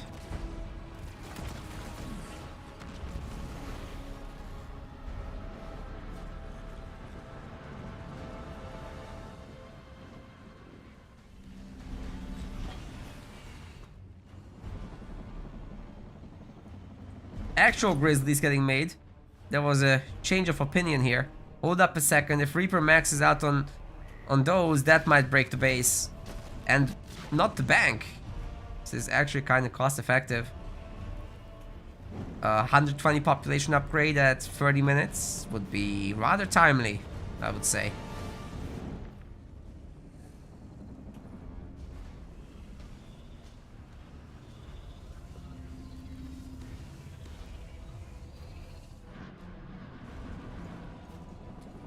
Please don't fight it with just 4. Take the rest. Bring the rest. Or put on heavy metal, I guess. Come on. No. Oh, punishing the beam.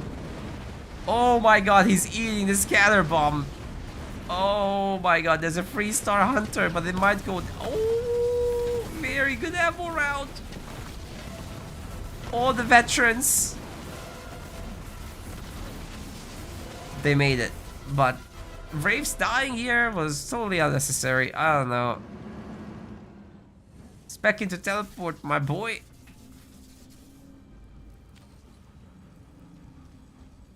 He can't use it. Oh.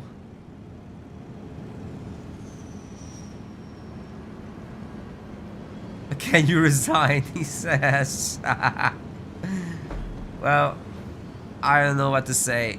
These guys always have some kind of lag trouble between them, but I'm the host. I don't know why they wanted me to host. That's even crazier. They should host. And then I'd be the one lagging, not them.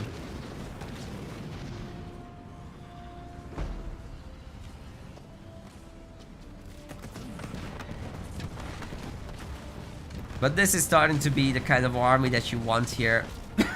Just a handful of Wolverines and all tanks. No boomers yet. They were just called in a while back. I think the other 8 population has to be Wolverines. No other choice here, really.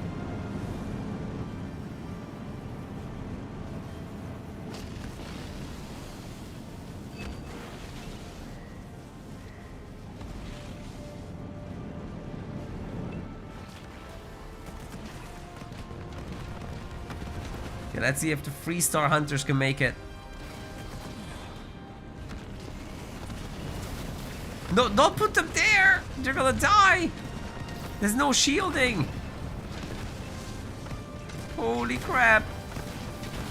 The hunter's holding on to dear life. And the tanks, they might not make it. Oh, the hunter's dead. Why would you put it there? They're all together. They can do so much better.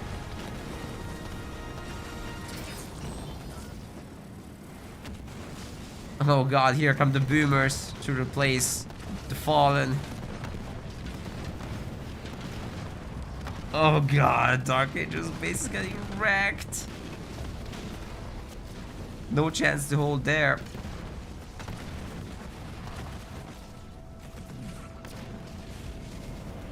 The boomers are so strong.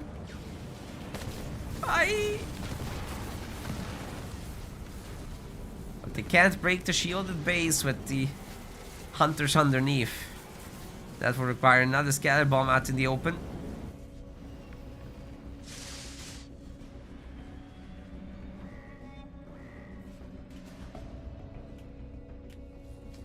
I think that's just Nightingales. Yeah, more Grizzly Nightingale. I mean, this is doing something. Not too bad, really, so far. Oh, the hunters get saved again. Just a single model died.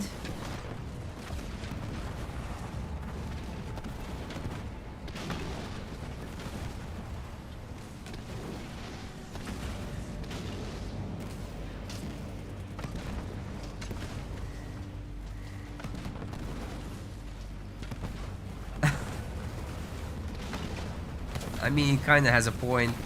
This is just delaying the match. Because Reaper has every base around the map. At least 3 main bases, right? He lost everything. Oh man, if Reaper did a little bit more thinking and less typing, he would be going vultures right now.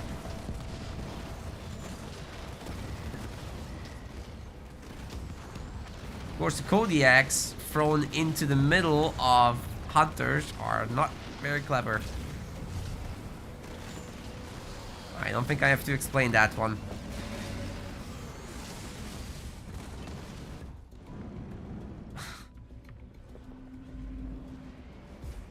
How about more of the same? Maybe it will work the 7th time.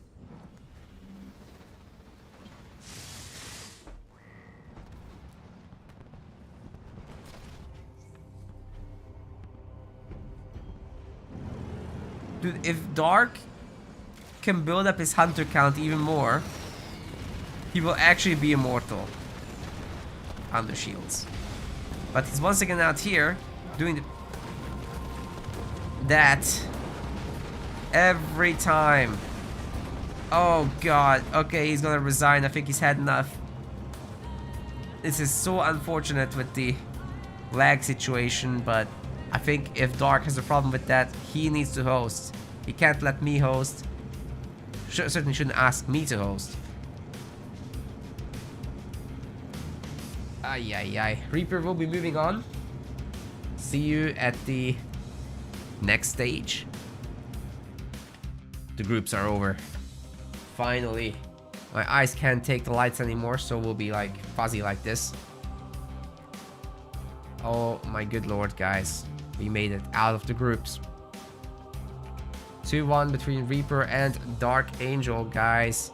And we've got the semi-finals ready to go. It's gonna be Sir Liam versus Love Guru Caleb here on our stream. And it's gonna be Shikikum, or also known as Stormy, against Reaper on Rock Generation stream. So everybody get ready for that. It's going to be absolutely sick. We're on to the semi-finals. 2 best of 5s, then the bronze match, also a best of 5, and the finals a best of 7. Because everything went on so late, we're going to give Rock also the bronze match. I think was mentioned before by Hosticide, and I think we have to do that. So yeah, Reaper Vultures win. Good job. Guys, if you want to support us, please consider it. There's many ways to do it. Again, our HelloFresh sponsorship thing is expiring. So I'm not sure it's actually listed on the website anymore. I think it's not. I think it's gotten taken down because it's expiring today, but you can still access it via the chat. Exclamation mark HelloFresh in the chat right now. It's in the about section of the Twitch. It's in the YouTube description section also. And you can consider donating to the next season of tournaments throughout any time, really. Those are also on the website, the MetaPlace website, and has been started up yesterday by Blinks. So £20 have been donated to the next season already for both the Rising Star and the Pro League. So yeah, feel free to support that if you want the players to take home more cash at the end of the season. All right.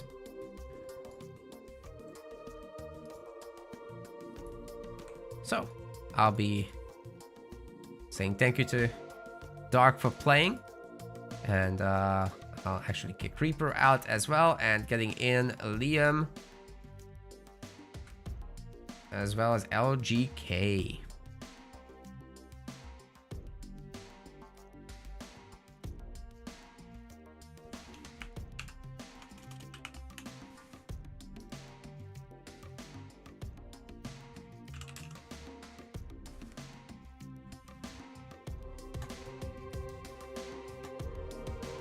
Why doesn't it let me click on the man?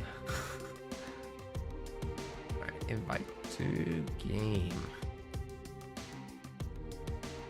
There we go.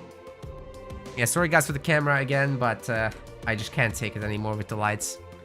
Too much time. I have a massive headache. I'm gonna sleep so well tonight. It's gonna be nuts.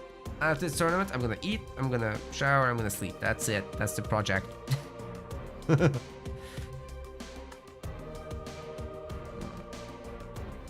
before the final starts, I think I need to refill my bottle. Maybe I'll do it for this series while we wait for LGK. Yeah, you know what? I'll just go and grab it now, because this might be a long one. So I don't want to interrupt the actual series with it. I'll be right back.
Hello, everybody. I apologize. I apologize. There was a mistake. That was a mistake. The score is 1-1. Game is not over. We gotta set this up again. Yeah, Reaper has to host.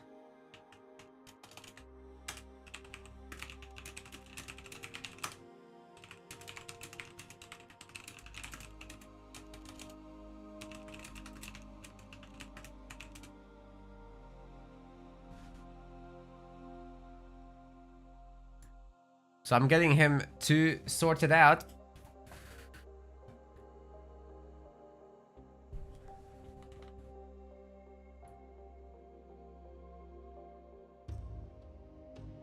I just misspoke, guys.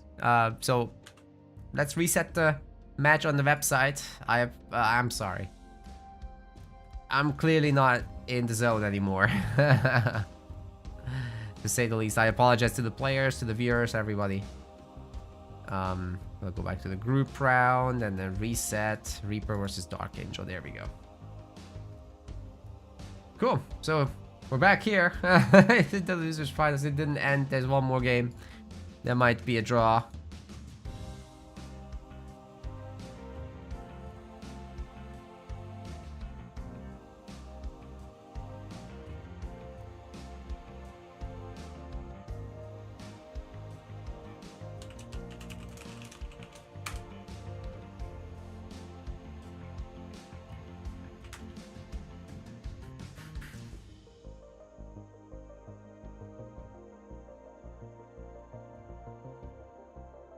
It's okay, it's okay. I'm toast, but we'll make this.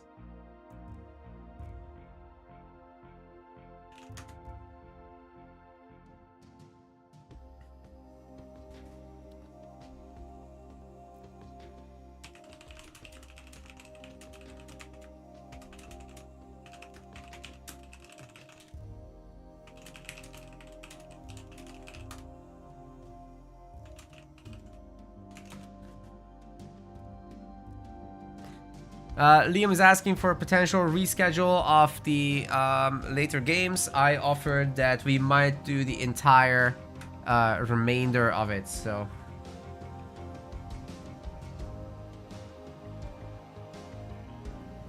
But Liam thinks we can do the semi still. Okay, we're gonna go to Mirage. Sorry, I'm late.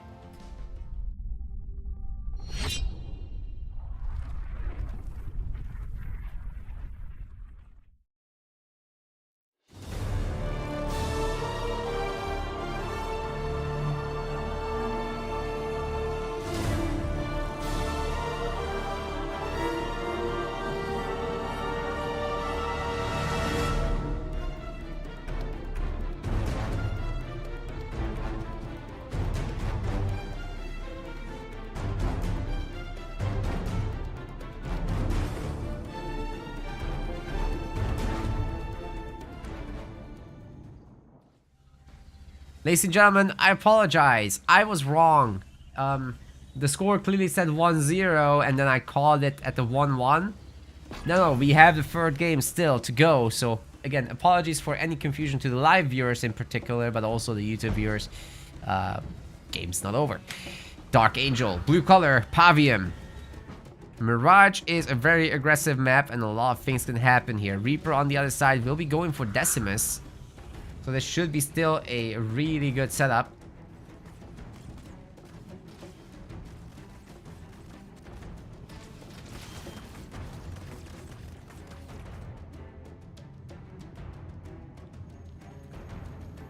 And we've got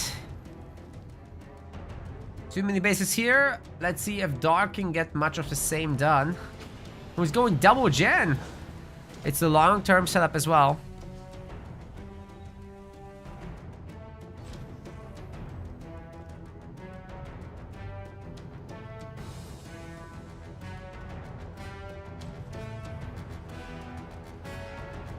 Dark is also picking up his own minis, so it's a pretty defensive early game. The Grunts are chasing down the Chopper. You know, 2 Grunts against the Chopper is going to be a pretty good matchup, and there's always this easy Garrison to take the power node with. Never forgo that, guys, at home.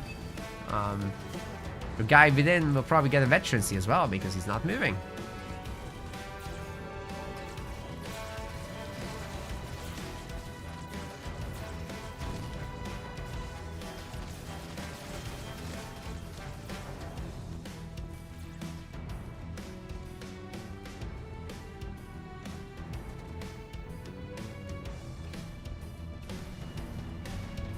Grunts are coming out also. Surprised to see Grunts and not like Chopperinos, but it's gonna be what it is. No Brutes just yet, but I'm sure they're coming soon. Trade Camp could be denied by the Grunts, but Mind Throws are coming in. There's a few seconds of stun, or rather debuff left. Suicide Grunts going after the regular Grunts. Dispersing the damage, killing nothing. That's not great. I think the Grunt in the Garrison is helping. It's a matter of, is Dark Angel gonna be able to defend the rest there? For the moment, he's got tier 2 unlocked. He will definitely lose the middle mini.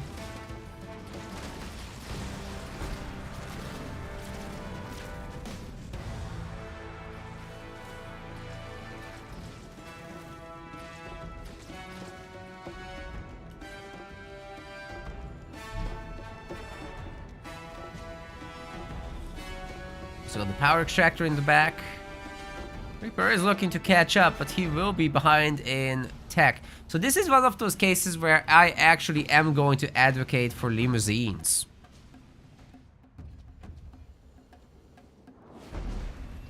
Packing limousines full of rangers and the Pavium hero is actually a huge play in these Banished Mirror situations. But if you get your base busted, then that's it.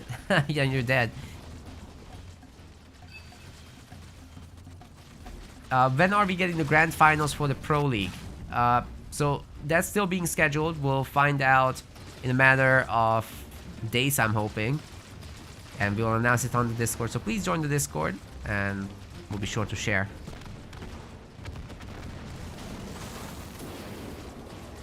I would love to do it in conjunction with the Amateur League main event weekend. So, you know, if any rescheduling happens with the Rising Star League as well here, then we can all do that the day after the Amateur League. So if then there's any rescheduling from the Amateur League, we can also do all the reschedules after that day. That would be the best. Either way, I will be available a little bit throughout November, so it's not a big problem for me. It's just we're starting with the Company of Heroes main event next week, then the Amateur League main event the week after. So the weekend in 2 Sundays is available. Not a Saturday though. And then the 2 weeks after that are also available. So we can have these prime spots, definitely. And after that, a short break. Ovadi, it is great to see you. With 25 raiders, thank you very much for that. Hope you're having a good time. How did the stream go? We are still not even clear of the group stages here after, what, 5 hours of streaming? 5.5.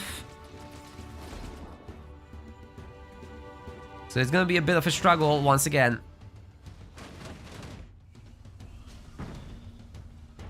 Dark Angel now on 3 power extractors.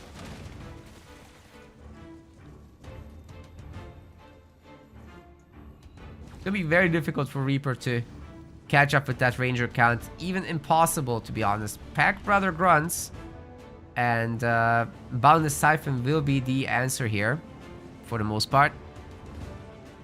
Those guys just keep respawning essentially and don't care too much about incoming damage, but too many rangers and suddenly it stops working. They just get overkilled and they're all gone.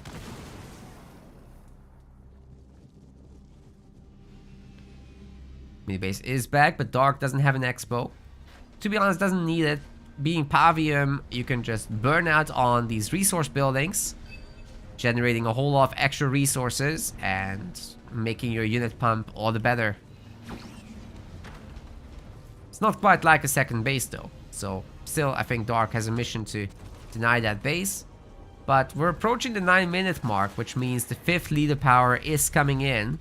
And once you reach that stage, it's Lich time. The Lich call in on the enemy main, which there is a spotting chopper for. It's been there the whole game. If that guy's dropped in right there, Reaper might just lose his main base. And that would be a disaster for him that can't be recovered from very easily. Now, where is Dark stuff? He really needs his stuff in the middle. What I don't like about his play is that Pavium and Jumper Fruits actually don't synergize very well, in my opinion at least. So I'm not quite sure what the plan is here. Ah, nice, you were casting leftover game, Solvadi. Thank you. That's great news.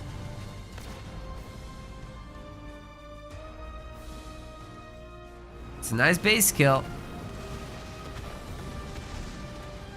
More casting for you, Ovadi, next week. We're almost there.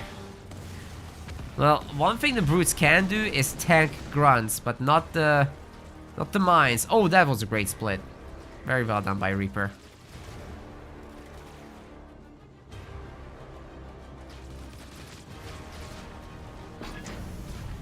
Suis really aren't very effective here for Dark. He would be hoping for something more than that. These were all rangers. The grunts would be dead right now, but hey, the brutes are actually getting something done. It's not crazy, but it's not bad. He's about to unlock the 5th point. Complete map control now. I kind of like what Dark is doing after all. Being against pure grunts, the brutes do end up working out. It's just not a strength of Pavium. It's just a strategically appropriate choice, I want to say. Okay, the grunts are here now to pepper the base. Potentially strip the shield a little bit. But I think Dark Angel is ready, ladies and gentlemen. It's time. Pavium is here too. If he's got the nerf beam. Oh boy. Oh boy, his base is about to get it. Look at the nerf beam. The suicide grunt combo. Oh my god. All the grunts are dead. Can't get rid of the Lich. It's too strong. Wait. That one Reaver is gonna kill it? Are you kidding me? Dude. The shield isn't even gone. Holy crap, the shield isn't even gone. There's a limo. As the prophecy has foretold.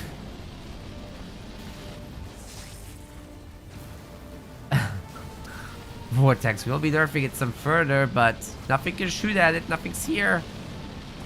The Hunters will tear that Reaver completely apart. Not the base shield is gone. Dark Angel might be taking out Reaper. Oh my god, this is absolutely insane. There's no way to beat this. Reaper is dead. Dark Angel is moving on to the semifinals in a completely normal 10-minute game. 11 minutes. Amazing.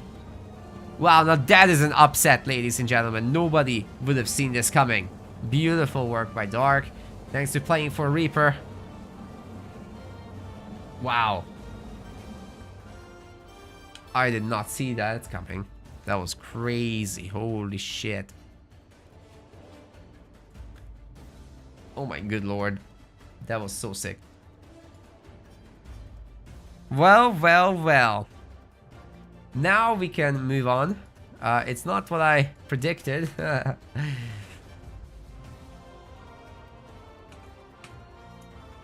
Dark Angel actually moves on into the top 4. That is really epic, ladies and gentlemen. We've got Stormy coming up against Dark Angel on Rock Generation stream, and Liam versus Love Guru Caleb on ours. So that's the match we're about to set up.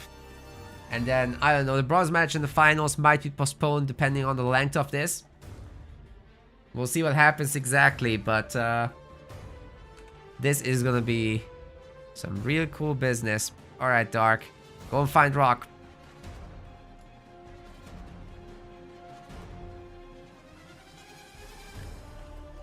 We gotta join Stormy. What account is he on?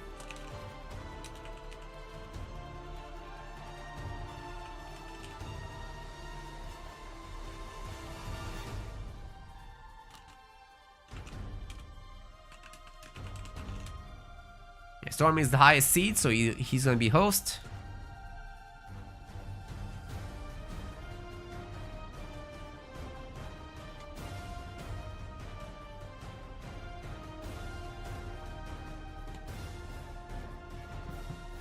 That's amazing, dude.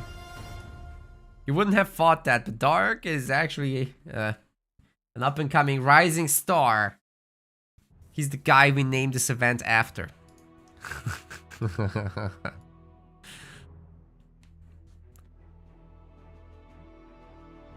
What?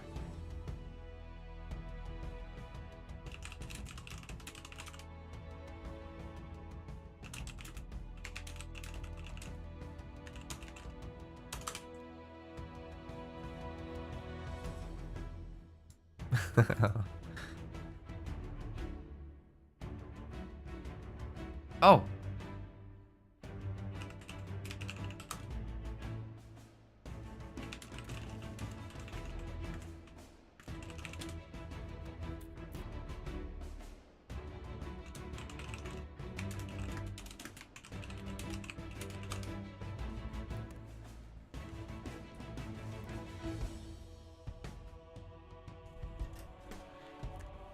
What am I talking about? I've got Liam versus Love Guru Caleb.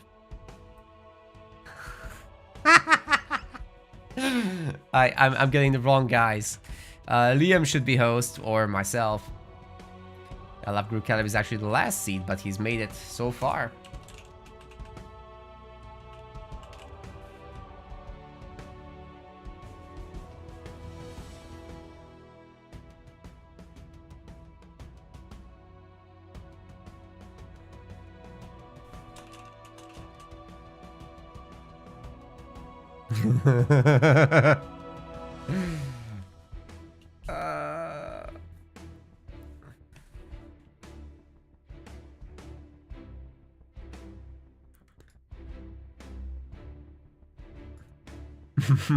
My brain is so small and so mushy.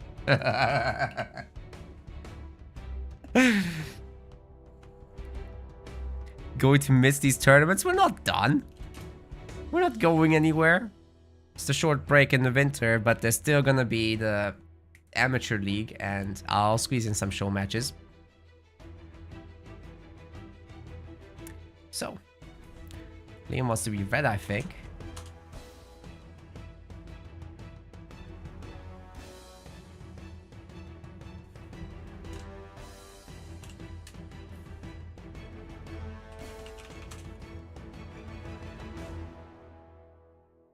And keep sending the invites, LGK.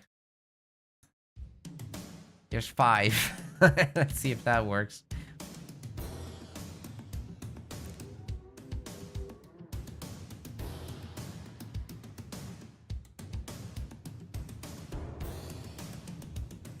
Where's Rock streaming? Good point. Shout out Rock Generation. You guys go follow him.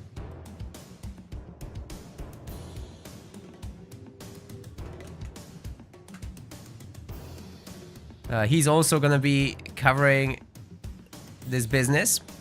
So I pinned that for like 10 minutes or something on the YouTube as well. I'll just pin that for the whole duration. He's the other stream today, our content partner. So we're giving him these fancy matches.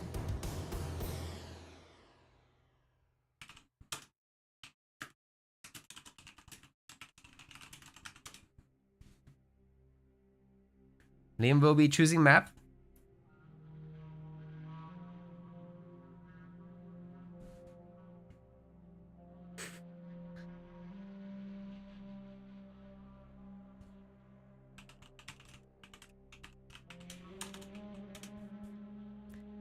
We're going to vault.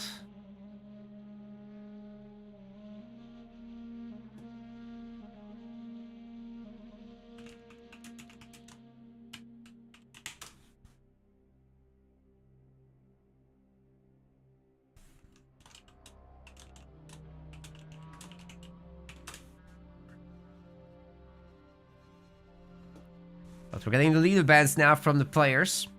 We'll have to see what that is. Now, obviously, Vault will lend itself to something like Forge. And Love Guru Caleb being in Australia, there's gonna be lag. So probably don't want to deal with Forge, because the Scatter Bomb actually creates huge issues there with lag. Liam and I are in the UK, so this is not gonna be pretty. Almost the opposite side of the planet. Okay, Jerome and Forge are banned.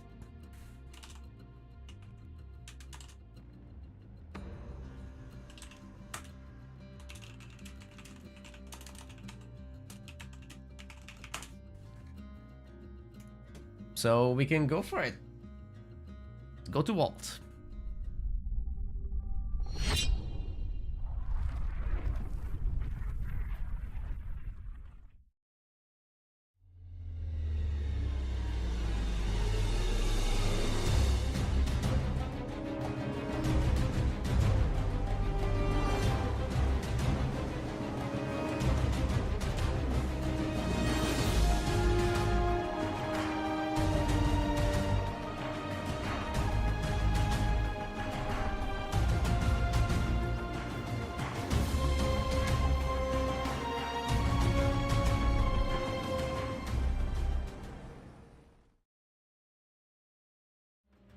We're setting up the game. The guys are picking their leaders in a moment. Finally got to stream. Always miss them, but love the videos. Thumbs up. Thank you. Good to see you, Kanas, in the live stream. Apologies for the bad camera setup. I can't handle the lights anymore. Yesterday's stream was 14 hours. Today we're going for almost 6. No, lights off. I don't care. I'm just gonna try to make the casts good. The rest will have to be whatever happens, happens.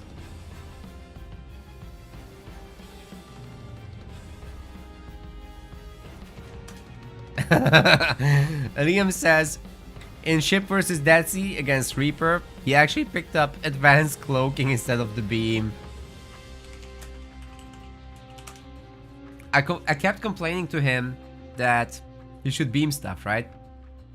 Never came. That's why. Oh, you guys want to bet? Go do the betting, hmm?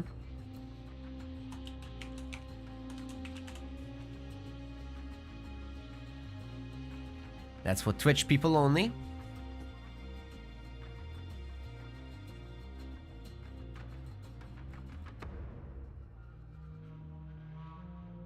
Alright, are we good to go?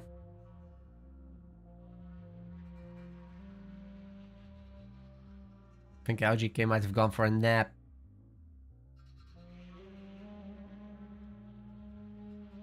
Alright, we've got the countdown, guys. We're actually doing this.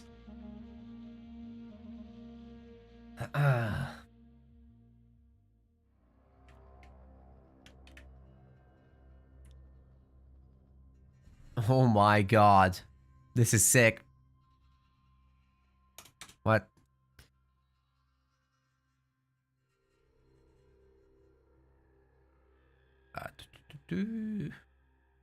Where is that? Here. And there. Let's go. Alright, ladies and gentlemen. Welcome to the semi-finals of the Metaplays Halo Wars 2 Rising Star League. We finally made it through the groups. Incredible. £250 are on the line. And this is now best of 5. Love Guru Caleb. LGK is playing as Kinsano here on Vault. And on the other side, playing as Capitano Cutter. We have got Sir Liam. So these guys definitely walking away with a cash prize. By the way, thanks to the community for raising it as well. Liam being one of the big donators himself. As well as Dark Angel. Both of them made it into the top 4. Might win some of their winnings back. Or the donations back, rather. I also want to thank our website subscribers who are helping keep the lights on. Obviously, throwing these big tournaments and keeping a website infrastructure going that has tournament hosting natively developed is expensive. So You guys are really, really helpful there. We've just reached that goal of completely covering that. Awesome stuff. Thank you guys very much. Next up, our video editor. If we can cover that as well with community support via these subscriptions and all that, that would be fan-freaking-tastic. That's the goal for, I don't know, end of Q1 next year. I would be super happy with that. Now, going into this game though, LGK seems to be interested in some kind of heavy tier 1 play by the looks of things. 2 heavy supply pad upgrades before generators, and then generator 4th and 5th is rather strange. You don't see this very often these days. I'm really curious what he's gonna do with that. It could be very potent for many, many drops and just hella tier 1 jackrabbits, right? Cutter can't straight up fight jackrabbit with jackrabbit. But LGK actually just changed into some marines. So I wonder, is he gonna stick with that or not? For Liam, we have to look around for the buildings. We'll see what he does. That's a pad. That's a pad. That's pads and gents. He's going for some tier 2 shenanigans probably. He's already got 700 power saved up. So yeah, tier 2. Nobody expects to cut the warthogs.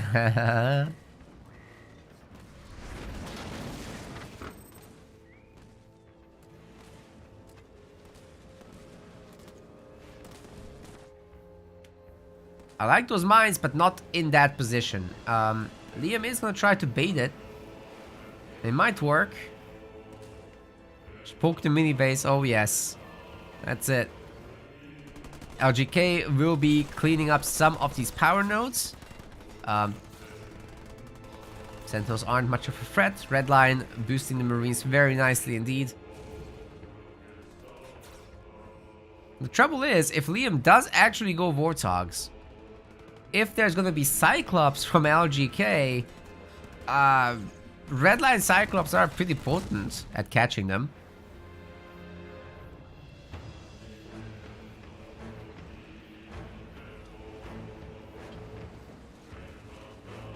And did he just do the team respawn?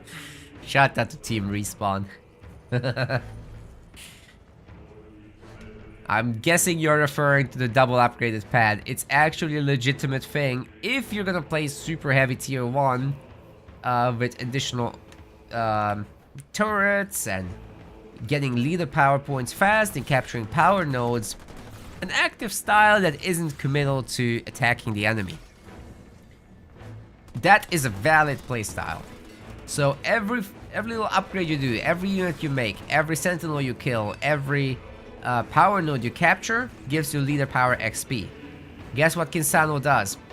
Well, first off, she scouts at this double warthogs. My prediction is point on point.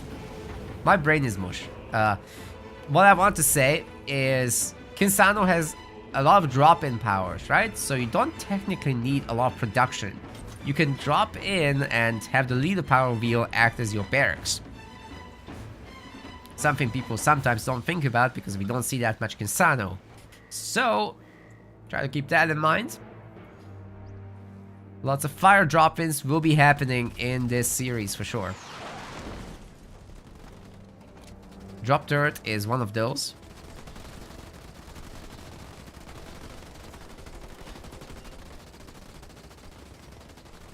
I'm not sure this can actually destroy a garage, especially because Liam will be getting his hero out from here, which for whatever reason isn't showing the status right now.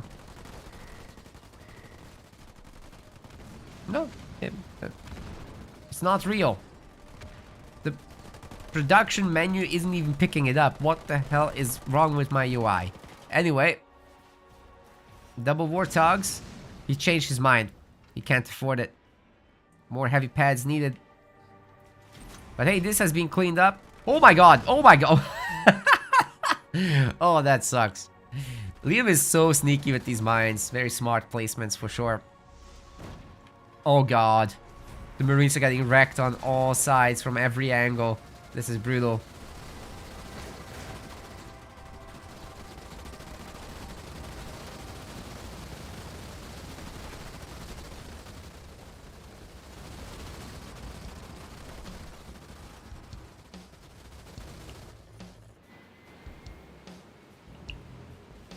So the Expo is ambitious.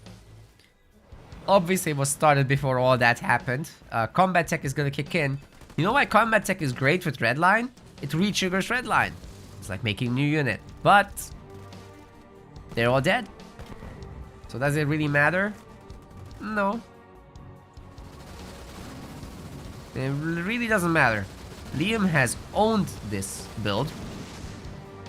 He's so far ahead right now, it's kind of nasty.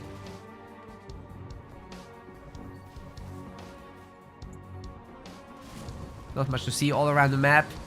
Of course, the Cyclops drop-in will be helping a lot against the Flame Hogs. ODST is going down there. But Liam keeps his mini base, that's all he wanted. Oh, more mines. Yeah, run from the hogs. Lure them into the mines, that's the way. Now the mini base will be destroyed. Liam controls all the mini bases right now. Why isn't he always playing Cutter? I don't get it. He's so good at this. He always plays Banished. I think I get too many games where Liam is the bottom seed. As in lower compared to the other guy. But then again, LGK is actually the bottom seed of this tournament. Doesn't mean he's the worst player in this tournament. It's just how he ended up with his points in the qualifiers. What is going on the journey? Can this base be destroyed? I think it's very possible.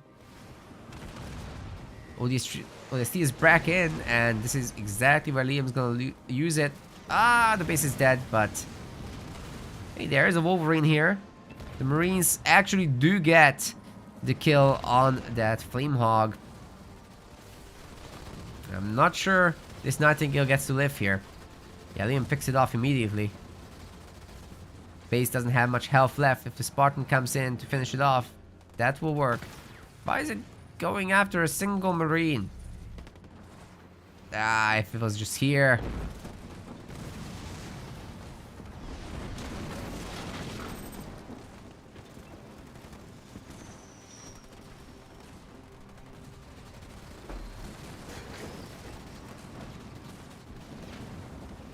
Nightingale after Nightingale getting picked off by the infantry and Wolverines is kind of brutal, but LGK does reach his ultimate drop and might be able to defend the base. Oh, the ODSTs are still working at this, but the 3-star flamers might be just a little bit too much here.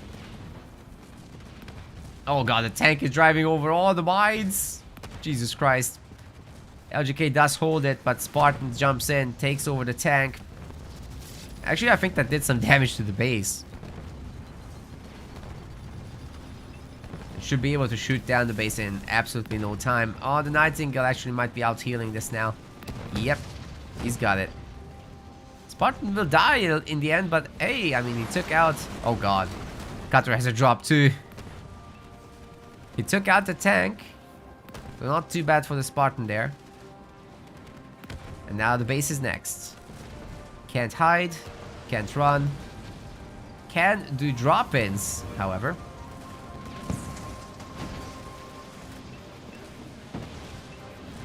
And you know that one... What just happened? That one Nightingale that Liam has is taking some missile damage from these Flame Hogs. That's something to keep in mind. LGK's base has beautifully survived. No base there for Liam, but there will be. Also working on this. He has all the minis, so he certainly has no trouble with income. Oh, should build. Too late now. This has also not been built on. What's going on with Liam? He's forgetting all the things. He's fixing it though. Kodiak will be coming in as well.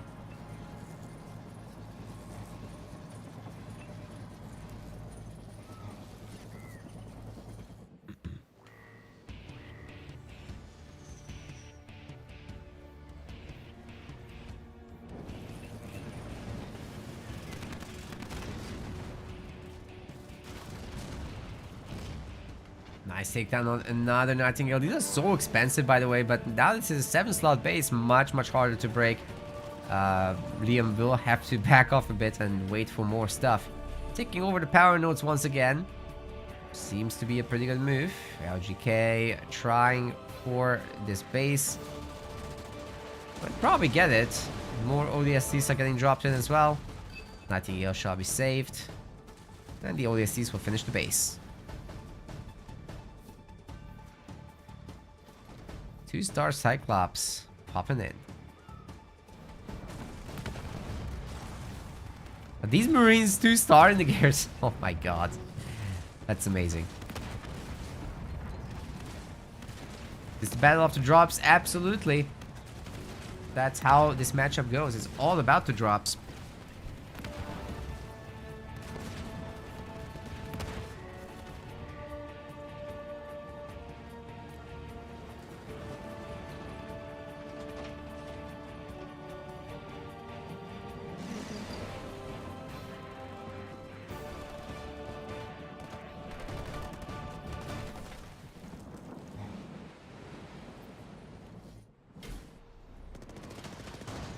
Ooh.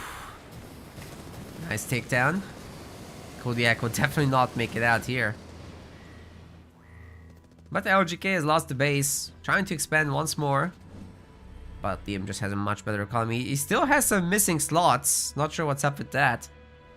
And bear in mind, you have to get some building upgrades here, because if you don't have them, Inferno is going to be an absolute nightmare to deal with. Spartan actually peppering this base, but only shooting the watchtower is not ideal. Meanwhile, LGK is tier 2. And he is getting the Kinsano upgrades. Which I'd actually recommend that you get the upgrades first, so that you get the effect from Redline as you run across the map. With high torque joints, benefiting even more. So right now, the effect of Redline is getting wasted here, sadly. And we're not going to see her sprinting across at full power. LGK has another base up, and Liam seems to be unable to break any of them. But the Kodiak has been placed and will eventually clean up here. Anti-vehicle turret won't last much longer. It's now 2 Kodiaks. I'm guessing the numbers on that will increase.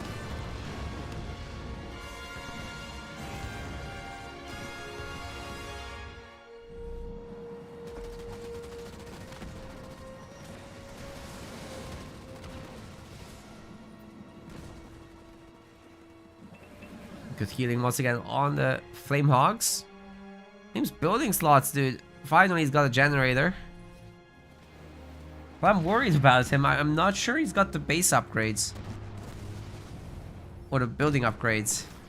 Now the Kodiak's getting placed. Hey, Right Object, I see you in the chat. We sorted out your VIP.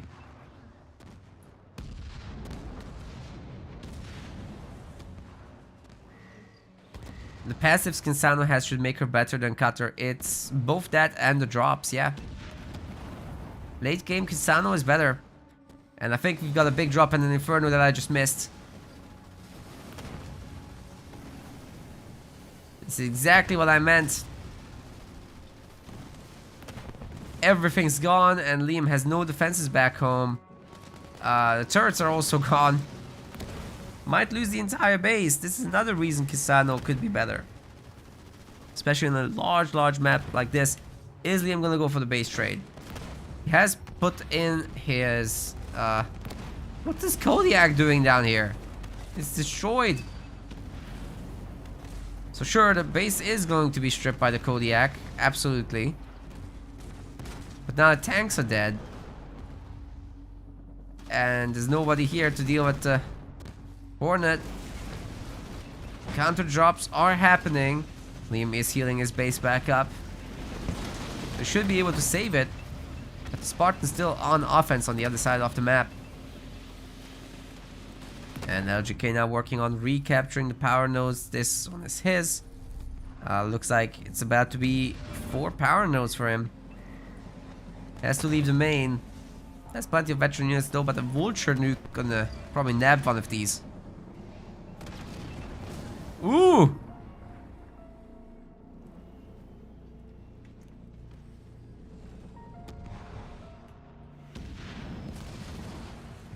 Okay, this base is gone. The Kodiaks are really working out. So many mines all over the place. If Liam had protected his own main like that, that would have been nice. Now he has to just rebuild. He has the power for it, or the supplies rather. Spending power. Spartan's still not out of the garrison, I don't think. Oh, is out of it, but isn't doing much with it. Meanwhile, LGK will be attacking the main again. Gets caught by a Cyclops for a sec. Of course, the Hellbringers can deal with it. How's this base going? LGK has upgraded, so he's back in this. Earlier was looking really dire, but as long as that base stays up, it's not technically behind Liam anymore that much. Sure, this is annoying, and saving this base will be super important, but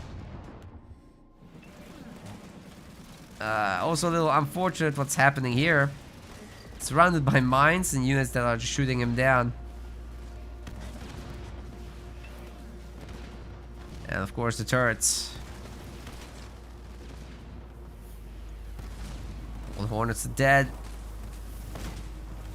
And the turret and all the other stuff here are killing the Hellbringers too. They are all gonna go down. Liam's retaking the power nodes, which is great to see.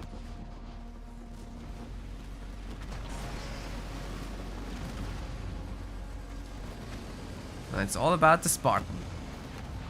Don't think he'll get the base kill because once again there is healing here from the Marines. Liam could throw in a close air support if he wanted to.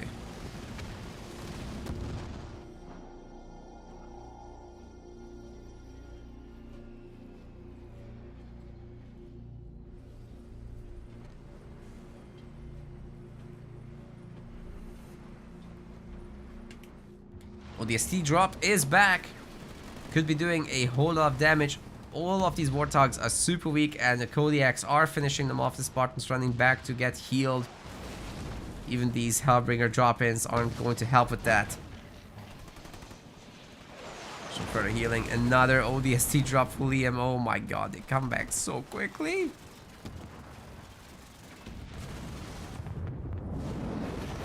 Is that archer? No, that's napalm. That's napalm missiles, so they're good against this infantry, but they can strum through it and I think those will sort them out.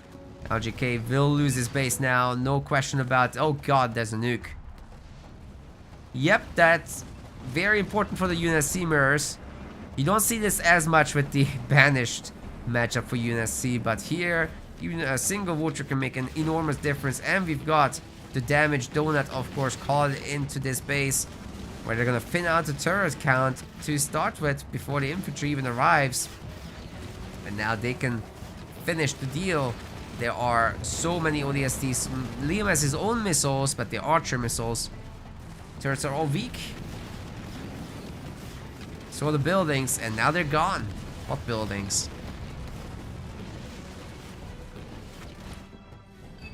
I think we had another attack here. Both the flame wall ability from Kisano and Inferno were used, but this time Liam was ready. I think he healed, I think he had the Nightingale, and at least one building upgrade is what that looks like to me. LGK Smurf is about to lose the main base, as well as this Expo is getting absolutely bullied by that Kodiak, protected by the mines. Is there a high ground Kodiak still? That's probably a good idea to put one there. Tank? No tanks.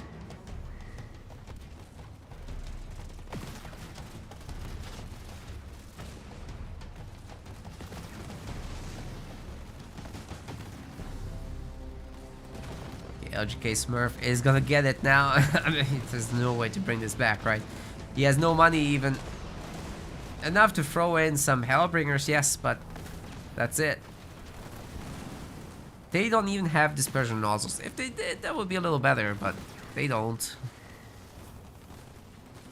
These turrets are not long for this world.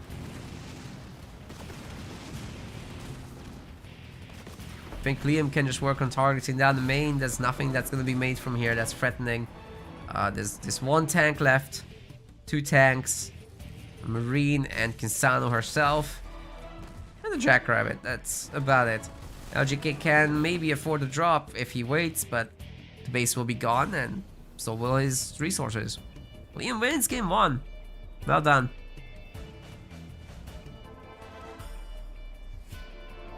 Wow, really good kill death ratio there.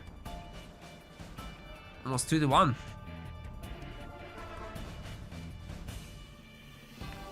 Well, this is a best of 5, ladies and gentlemen. We'll be here for a while. LGK will be picking the next map.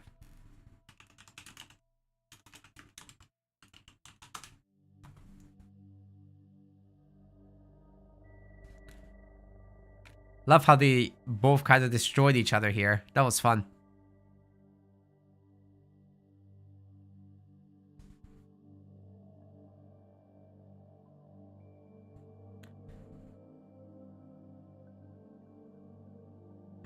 Rotation. Yes. Yeah, honestly, there was not much that Liam could have done better. Aggression could have been a bit more solid. So some idols, but other than that, he did what he needed to do. Oh, I guess the idol slots. We're gonna be going to Bedrock next up. So I shall send you there right away.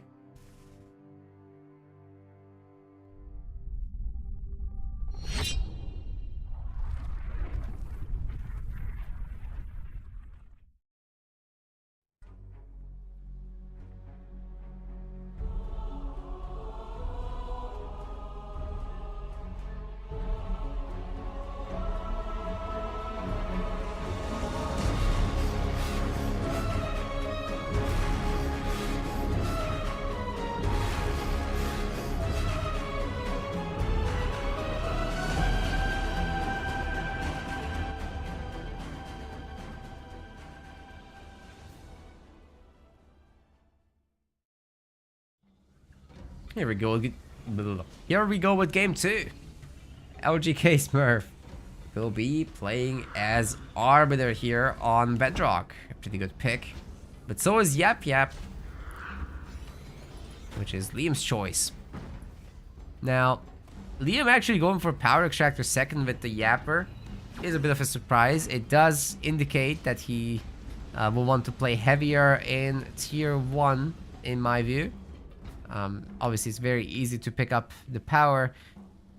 Doesn't look to me that he's going to get any steals whatsoever. This grunt will be up before the cannon fodder, but can LGK actually buy this? I think you have a lot of idle time up here. We have no mini base steals from him. Liam just gonna great camp up, and if too many grunts are made by LGK, he's not going into ghosts, which he's certainly not going to be easily able to do with this many mini bases. Liam can just forgo the back minis and rush. This is a strategy he's employed in this tournament before, and he's gonna do it again now. I think it's really smart. People don't expect it. Did this have to be a grunt though instead of... Oh, a grunt rider, sorry. I thought it's heavy grunt for whatever reason, because I can't read and stuff. Chopper and Grunt Rider.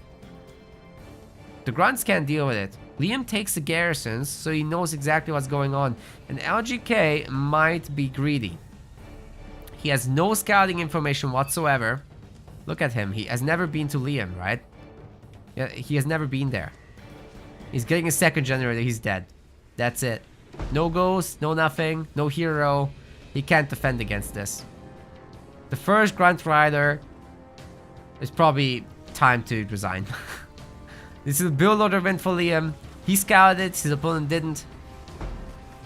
Just like in that one, I will say LGK, man, you gotta open scout here against Yap Yap, because it's one of the riskiest things to not do it. Yap Yap has one of the strongest rushers in the game.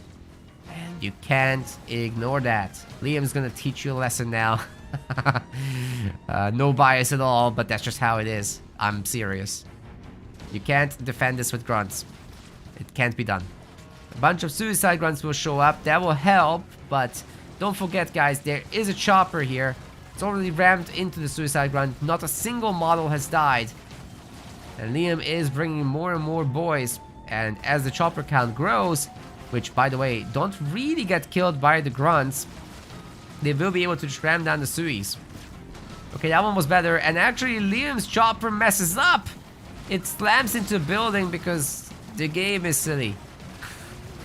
Either way, he will have more mines available soon, TM, I'm sure. And LGK will be in big, bad trouble. More and more grunts are getting pumped. He might have a partial hold here. It's one of those extremely rare situations, but I think Liam can still do significant damage. Might be still game ending, who knows. But the opener isn't going too badly for LGK. This other turret is about to get to business. Pretty strong detonation, weakening it. Suicide Grunt, once again, starting to clean up a little bit. As long as the turrets are distracted by these cannon fodder, everything's cool for Liam. Turrets down. And more Grunt Riders are coming through. I think Liam is going to transition out of this and get a generator in the back. Funnily, he's keeping the raid camp going. His production is definitely suffering right now. Okay, I think LGK might have held and is putting me in my place. Bad caster. How did I not see this coming?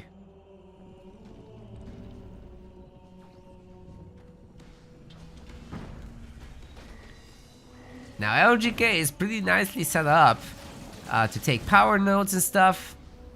Could be good. They're about at the same power level. This Grunt Rider is still causing a little bit of trouble at least, so Liam is not doing too badly. Oh, these guys are stuck. Fixed. Can he actually kill a mini base or two? Would be sick if he can. The Grunt Riders are still bonking the grunts real good. There will be a counterattack with Enforcers, and once 4th point is reached for both of these sides, they can strip each other's base clean. Liam has no excuse not to spam a million cannon fodder though. It's always viable. He dropped in the... Okay, he dropped in the shade turrets. They aren't quite targeting down what they need to. There's also an Enforcer which can own them. LGK defends everything. It's great. Well done. Super well done.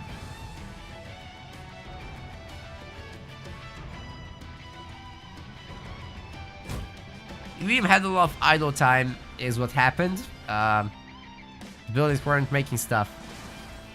But strategically, it should have been a very, very easy rush. But I think it's gotten to the point where LGK is significantly ahead. He lost buildings, he rebuilt turrets, he made a lot of extra, he lost some units, he killed a lot. And now he's on 4th point before Liam, and his drop is going to be devastating. It's a mini base down. Pretty strong start.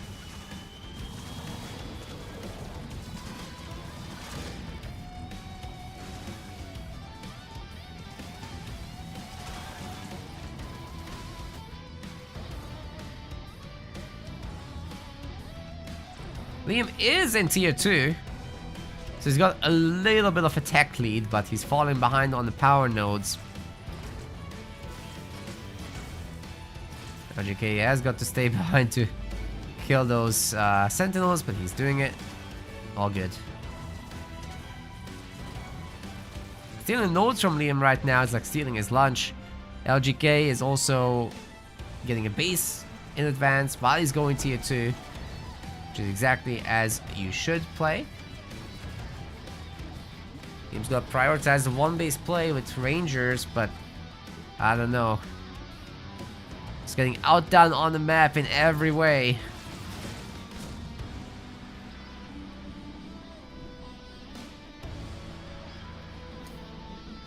It's looking a little rough.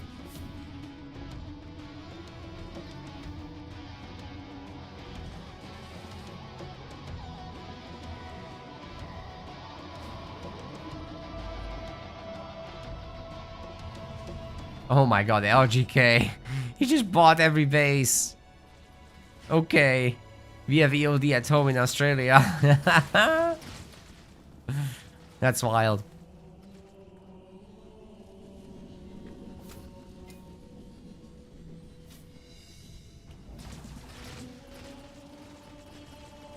I can't believe he just did that. Liam can see it, so he can't be happy with this. But what's he gonna do? I mean, okay, you got a 4-point drop too, yes. That's great. And then what? He's going into the main right now. I think he's trying to do the Yap Yap drop. No, it's a power node capture. Okay, Liam, you gotta go and do something. A Yap drop could change the tide, but he doesn't have the resources right this second. Unless this is it. Oh yeah, there it is. This is good. Definitely a dead base. 3 more to go. Actually, this is definitely toast. 2 more to go. Oh my god, can Liam kill all the bases? That would be a devastating disaster for LGK. Especially with Liam recapturing the power nodes. Oh my god. Dude, Liam's gonna punish him again. But this time he's for real. He's also full pop. But not too many cannon fodder. What is happening in this video game? There's a bunch of grunts and enforcers getting dropped in again. Giving these guys a bit of a boost. We'll reach the main faster, but... Oh, shield tower is gonna get caught. That's unfortunate. Liam cancels immediately, getting the resources back. Does he have a beam? You have a beam, Liam. Plasma bolt, 4th point. What? 5th point. That had to be 5th point. What the hell? Alright, the beam's in. Liam is gonna lose a gen, but he cleans up. Yeah, with the elites, it's no problem at all. Killed this base. This one's about to die, and then it's just that one left. LGK is working on an upgrade there, so Liam does need to deal with it still. He's got some stuff in the main. Oh my god, he's everywhere. How is it that Liam wasn't producing right in the early game, but now he's just multitasking with 695 APM? I think he handed the controller to his wife.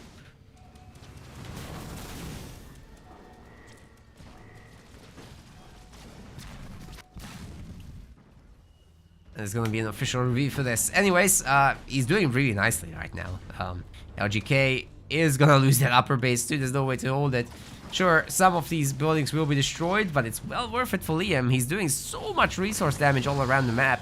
Having lost the units up here is okay-ish. Not a big issue at all. And the cleanup is complete. He saved the generators. He can now build up a shield tower again. And it's just a matter of cleaning up the back minis. Heroes are on the way. Things are looking up. Or are they, though? This base might come up, guys. It's upgraded, it's getting healed, it's getting turrets. Ooh, that's rough. Good news for LGK. You really need to hold on to one of those 4 bases.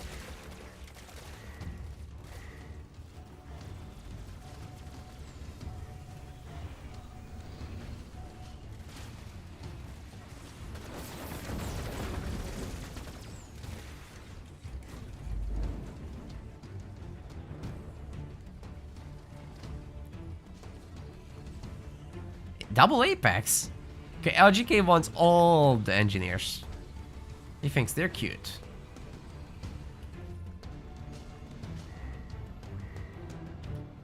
Ankle biters. Grand Goblin coming up as well.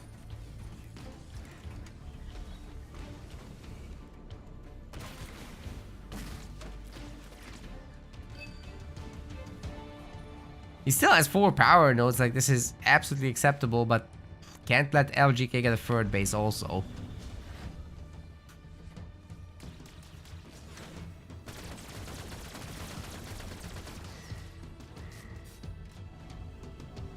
Him on 43 population, no supplies. That's an issue, guys. That's the issue here.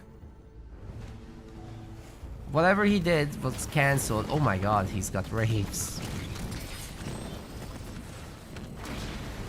I'm like half asleep, so I guess Liam is tier 3. I'm dying.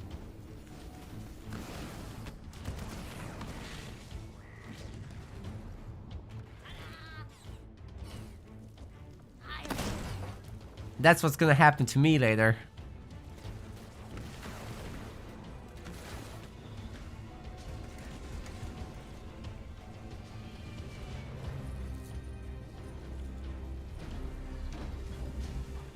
Space isn't being used for anything right now. The double air pad is kind of useless. I would like to see another generator for LGK. That would be useful. Liam, what's next? I thought you had it all figured out, but doesn't look like it now. Holy shit, that's good. It's good defense, but you really gotta get out there and do something. The mines! Oh god. Oh god. Oh god. That hurt. Will there be any healing action or what? There's no engineers for Liam, of course. He doesn't have base slots, and LGK keeps buying the bases. We have EOD at home, as I said. It's the finals. This is the semi-finals. Hey, Vils, thank you very much for the gift sub. Appreciate you.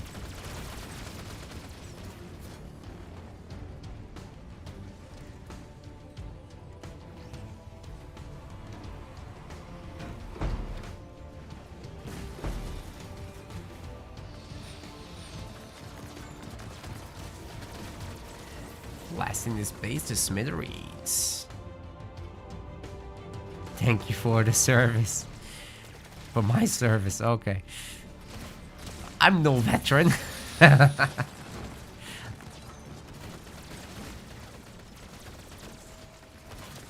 We don't do that here in Europe. It's very politically loaded.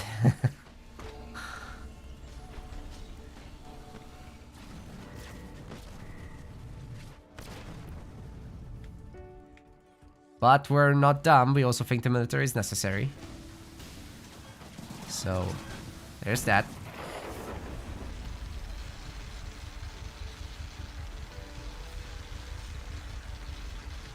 Certainly recent events have shown that. Anyway, that was a good beam, but wasn't quite enough to clear everything out. Liam going out will probably mean that his mini is dead. These guys certainly can finish it off. Just one health on that. Oh, so annoying that.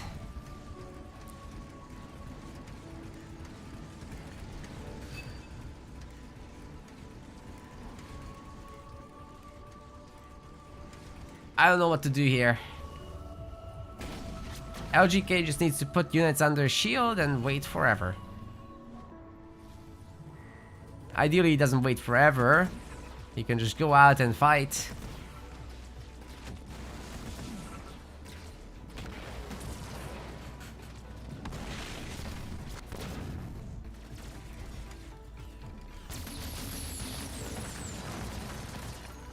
Nice mini base takedown, but I think the same is about to happen to Liam. Oh, he should be defending this. A heal wouldn't be the worst idea. Stomps. Very nice.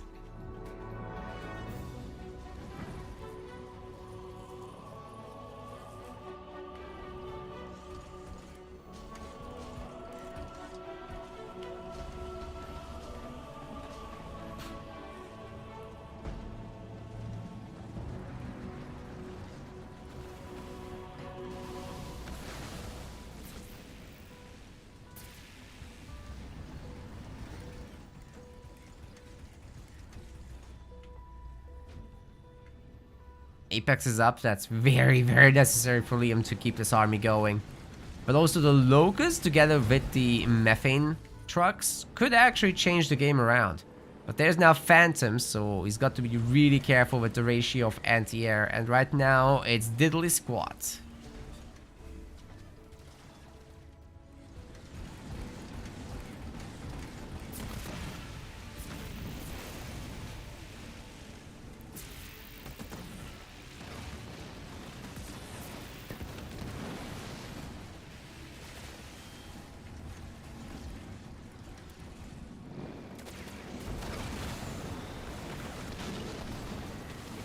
Spin to win. No, everybody forgot to spin to win.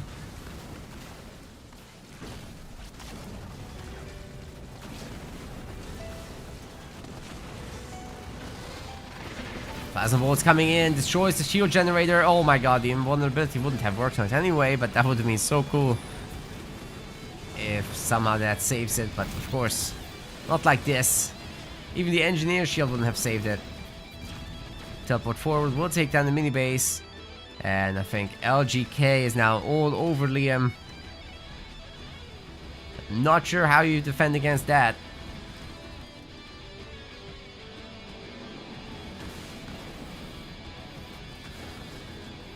The mini bases are easy kills here. Definitely. The Locust might be able to do something, but hopefully not. I mean, you have Phantoms, they're pretty mobile. Teleport was just used, but Stasis is available to get there. Could leave like a single engineer up there to take over. Or the one Banshee can come back later. That's also fine. Is the LGK just allowing this to happen? The shield is down and the base will fall. The Grunt Dope can hold for a really, really long time here. No problem with that. He's going for the counter, but the beam coming in to help a little bit. Liam has at least the one Reaver under the shield, and he's making more.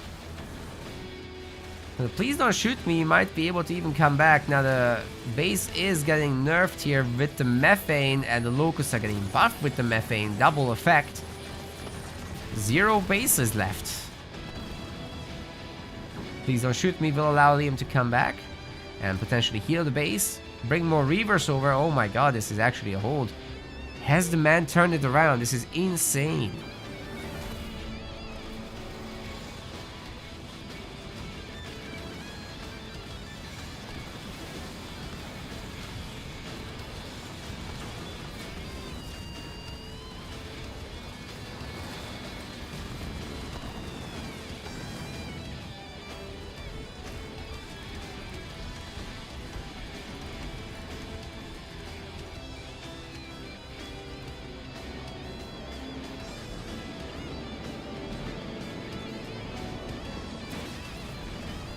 Well, the Phantoms are gonna have to hide under the shield, and it's the usual conversation. You guys have seen so many Arbiter games lately.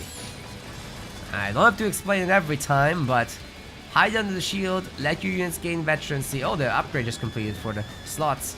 I keep forgetting the name, it has a very fancy name.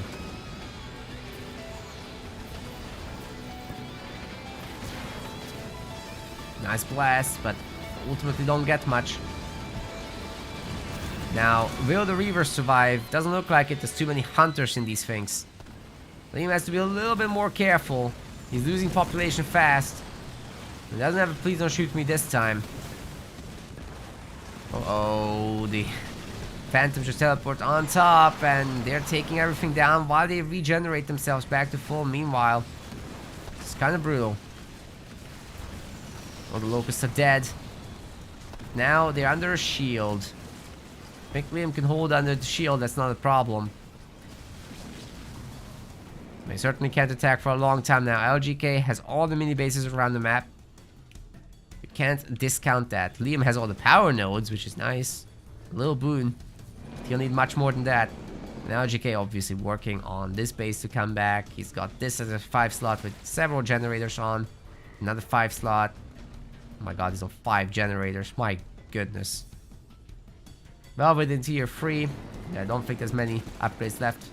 Yeah, air free, infantry free coming in, and 7 slots also. No, it's actually not 7 slots, it's just this. That's a very expensive generator. If Liam can kill this, that's huge, but I'm not sure he can. There's just not enough Reavers, ladies and gentlemen. Spin to win. Spin to win. That's the only hope. Obi-Wan Kenobi, but he's not gonna get it.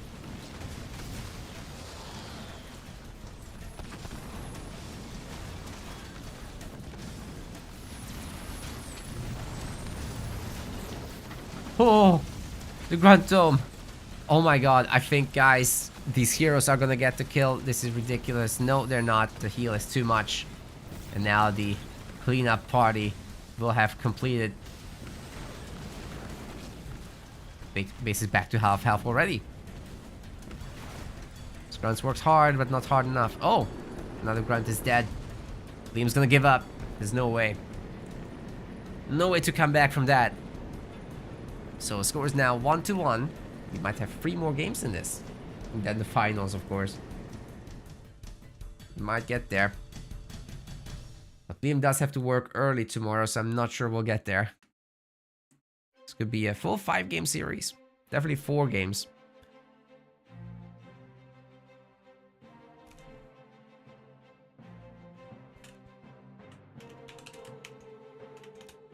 Alright, Liam wants Frontier. Let's do it. Should be nice and aggressive, right? Definitely not the 1-hour game. It sometimes is.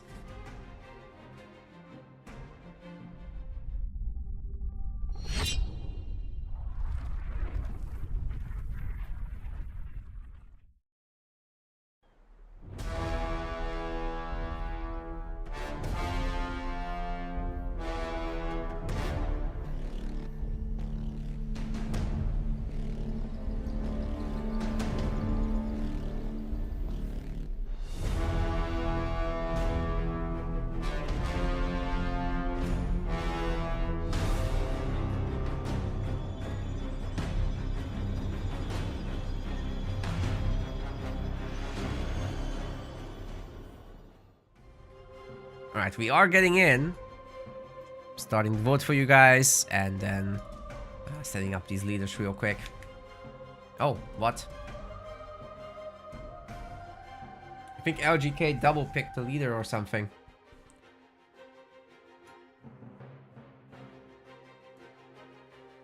Why did we resign? Disconnection? Everything's fine.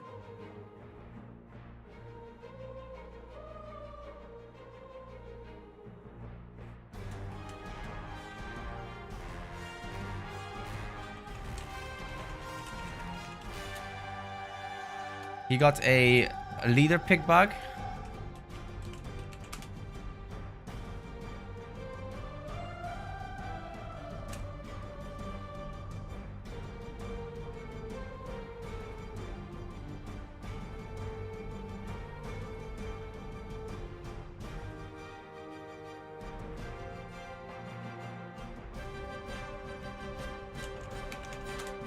Yeah, so he picked Atriox and got Decimus somehow.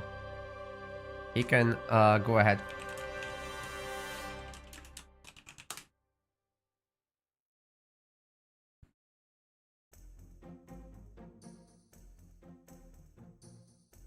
Yeah, we're fine, we're fine.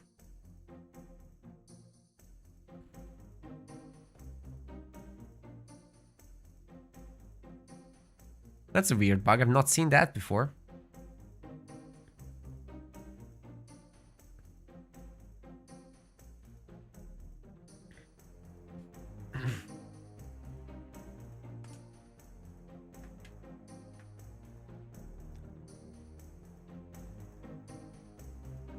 It makes sense. I mean, Frontier, you want to pick Atriox. Not Desi.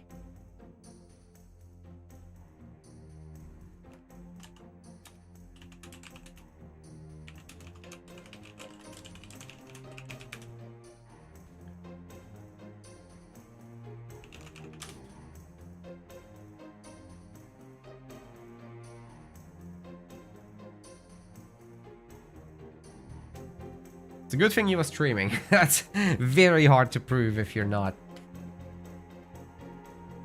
Always a good idea for players to stream. You guys are always welcome to stream, remember that. even if we're casting it. Alright, ladies and gentlemen, in the blue color, we have got LGK Smurf. Actual Love Guru Caleb, however. It's just a fun name. He's playing Atriox and Liam White. Or Sir Liam on the other side. Playing as Johnny. Should be sick. I love Johnson. Oh my god. It's such a good leader, such a fun leader. I love when people just put their bunker all over the place and fill them with snipers and crawl up through the middle, and Atriox has so much trouble dealing with it. But of course, you can just put plasma mines on them and significantly damage them with the long-lasting Scorch after that. So there is that, but you know, it's not all powerful. You can play around it.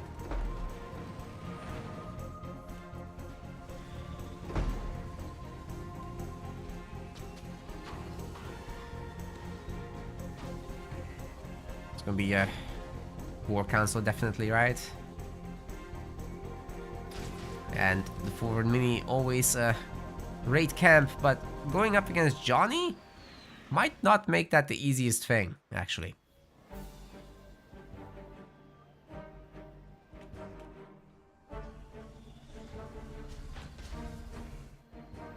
Liam basically just doing the same thing, but maybe with an extra mini and just a pad on it. Don't have to overcomplicate things. Oh, no snipers? Maybe snipers from the back. That's interesting. Well, Johnny's on the way, and you know, you can get working on power node and stuff. Yeah, this is where the barracks is gonna be. So yeah, long walk for the snipers, but they're safe at least from the onslaught that the front is going to experience.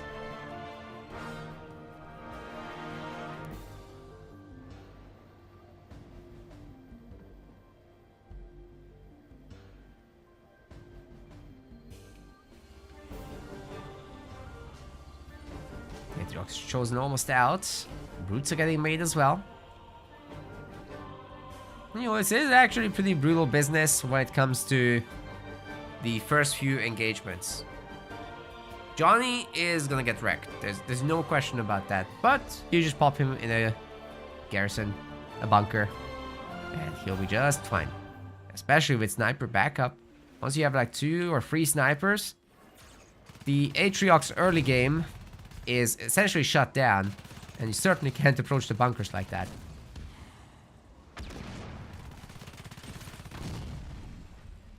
One nice thing about Trox is Bulwark. Your EMP Mag Blast has no power here.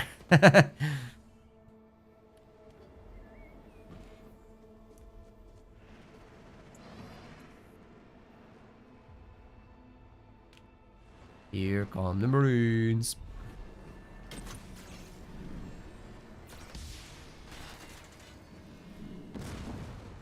How should Trox be played? Fair question. I should talk about it. So yeah, you drop the mines on these bunkers, and ideally you'd be trying to get some stuns, some slams on the hero. Also, jump back brutes will be good to break up the garrisons. I think that's nice, but shooting for something in tier 2 is probably better. Getting a large economy going. It's just hard to do on Frontier, you know? There's no second generator still. But Trox with a solid tier 2 army is way scarier. Once you get out those rangers, you're in a much better position. But you can just go straight up with a ton of brutes and hope for the best with your choppers connecting to the snipers. But if they can't, you're in so much trouble. Oh my god, like... These guys just get into the bunker right now. What are you gonna do? There's the mines, as I said. Holy shit, I think they are dead. Oh my god! Liam just lost everything. I'm not sure if the hero died. No, the hero's still going. But he lost every marine. So there's no backup here. And at the moment, this bunker is taking a lot of damage. Every slam like that is stunning the units within, which is why you should be staggering your jumps. But the snipers are now getting a lot of damage on that hero. Gets away before the shields become a problem. Of course, Johnson has the healing beacon, which helped the bunker get a little bit more health, but he already has another one, and he's working his way to the next. So taking that sniper fire onto the Chosen again, but the Chosen gets away and gets back to shields. But 4 snipers, this is like really critical mass stuff. No new unit coming out will be able to take this to the face. Well, they will, but then there's no face left. LGK trying to go tier 2. He's clicked up. Liam is looking towards the same thing, but he has much less power given how much he spent on the snipers, of course. Can you still plasma mine the bunker? Well, yeah, it doesn't die, but it takes significant damage. So if you pair that with brutes and you chain their slam attack, that does a lot. But then Liam just does this. He goes 2 level 2 bunkers with the shielding, and he can kind of just face tank this, you know? The problem is when the choppers connect to the snipers, they have no way to fight back. Can't shoot the sniper rounds into the choppers. They're kind of getting owned. Now with the brute support and the Chosen, the bunker does get destroyed in the end. This is the way to deal. It is a building, so anti-building units, right? Not too difficult.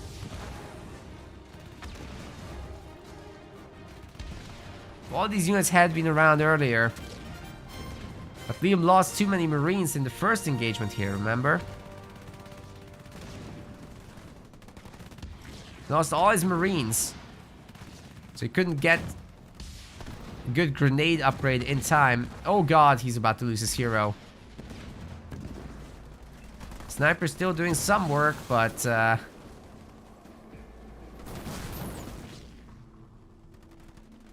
think the most valuable thing for Liam right now is that he has this base up. So Remake the hero is getting tier 2 at the same time, but LGK is already... Oh wait, he's not heading to tier 2, he was building a base. Sorry, I just looked at the production thing. Alright. So Liam is actually ahead in tech. LGK must have made that second generator much later than Liam. I'm falling asleep at the wheel here, so I'll be missing things today.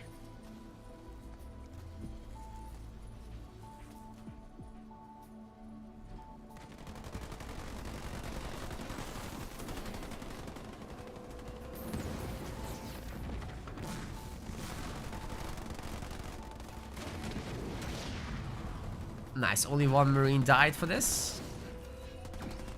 Maybe try not to walk the other one in the fire. But that just happened, so... 1 star Chosen. Wow, that's very nice for LGK. If you can keep that guy going for longer, even better. Johnny is back. And his second upgrade will be making him a lot better at both fighting and healing. Ultimately, not much has happened. LGK is trying to get a third base rolling. Not so for Liam. He's more interested in just securing what he's got. Now the bunker is ready to drop in, should Liam want it. It's coming forward, but LGK still in tier 1. So this little push here could be really potent, guys. The snipers are once again in the bunker and will be chasing down the Chosen, who will die. The missile will kill him. Doesn't even need the missile, there's a Mantis. Okay. More Mantis are coming out. The missile and shield requisition as well. Nightingale. What about the Johnson upgrade? Okay, that's done. So now that that's done, Liam no longer needs the armory. I would argue just get another resource thing instead, a pad. Where you found the base. Gotta be careful with these mines. But hey, Johnson should be able to clean up the base and then defending there is no problem for the snipers. And then there's this base to look after. Oh my god, LGK. He's gonna go for mass brutes, isn't he? Just mass brutes. Nothing more. Nothing less. Ape together strong. Got more minis for now. That's pretty good business. He really needs some base damage, but he has a Mantis, so it's a start.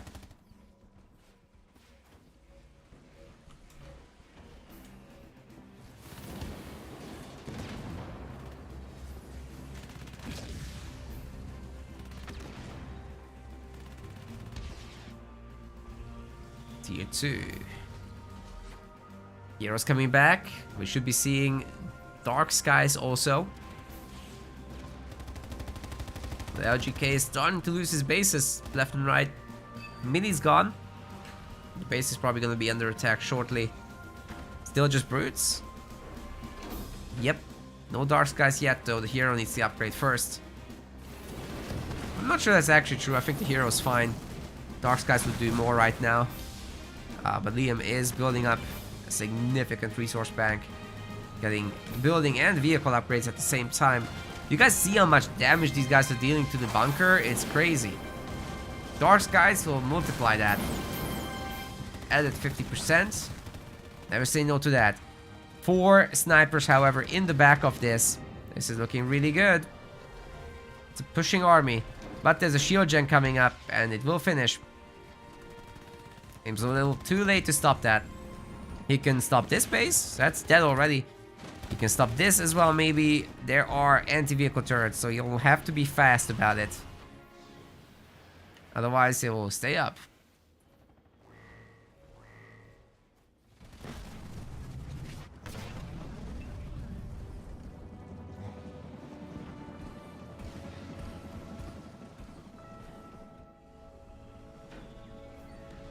Dark Skies is coming. More and more brutes.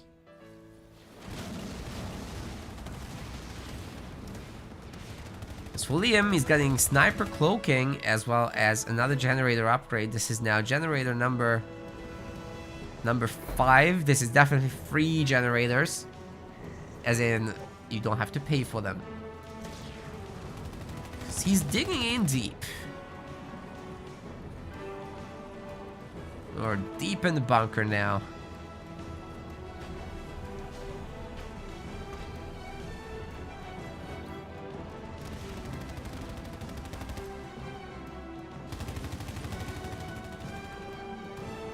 Careful, snipers. Oh my god. Oh. Wow. That was freaking me out. But the detonation damage is lower than... But when you shoot them, it's lower than when you actually step on them. So it's all good.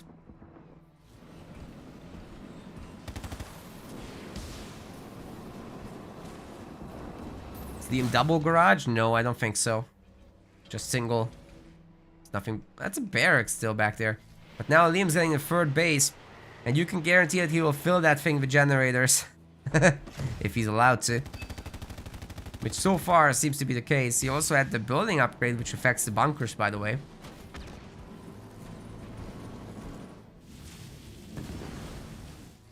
I don't think these brutes are gonna make it work, guys. They're good, but the Mantis, the snipers, they're tearing them a new one. Sure, you can stop this base. But then what? Look at the snipers going to town. Holy. Wow, the base is saved. Liam has made it. It's a completed building now. Just a matter of planting the beacon, and there's more healing coming. LGK is gone. Out of here. Wow.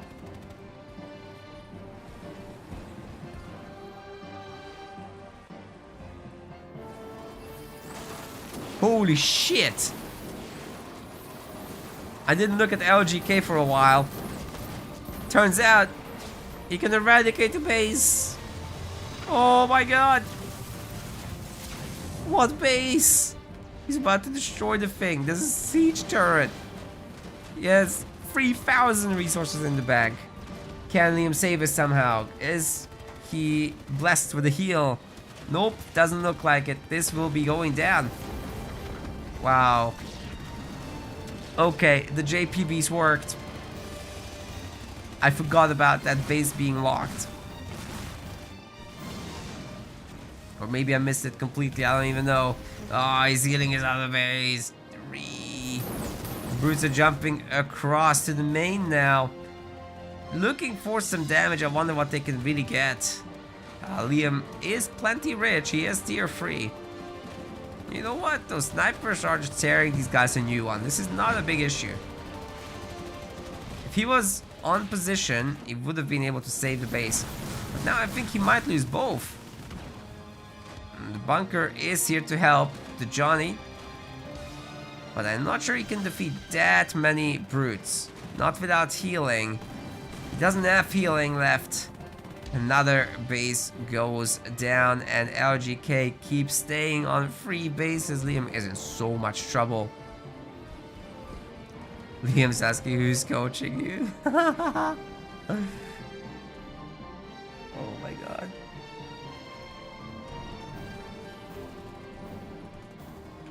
It's the big boy. He's here. He's here. Finally, we've got a Colossus. Yes.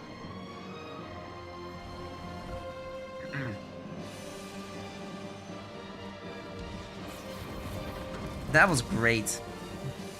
I'm so happy to see this. Are we gonna have any more? Not if you recycle your... Oh, wait a second. There might be more. No, no more.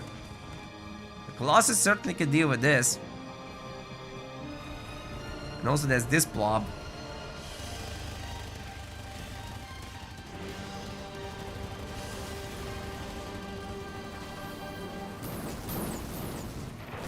And the beam will be cleaning up many of these mantis. Liam isn't gonna make them invulnerable or anything like that. Oh my god, his stuff is wrecked. That's stanchion snipers. Very nice. They're getting veterancy now. Starting to work on those mines. Some Mexican gen. Very haggard.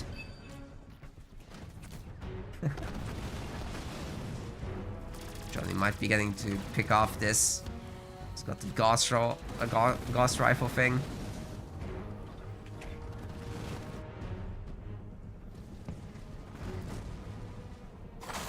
Sniper's making quite easy work of this. But the base is low health, so I'm not sure it can make it. EMP Mac will need to be used here, I think, to defend. It's two Nightingales, so another smoke could save the base. Snipers, gotta move! You're dying to the frickin' plasma. Once again, the base remains protected. And the other one is developing as well quite nicely. The Colossus don't care about pretty much anything. But blister backs after blister backs. I'm not sure if Liam can actually hold here. Snipers will be healed up by the Nightingale. Healing 3 targets at the same time.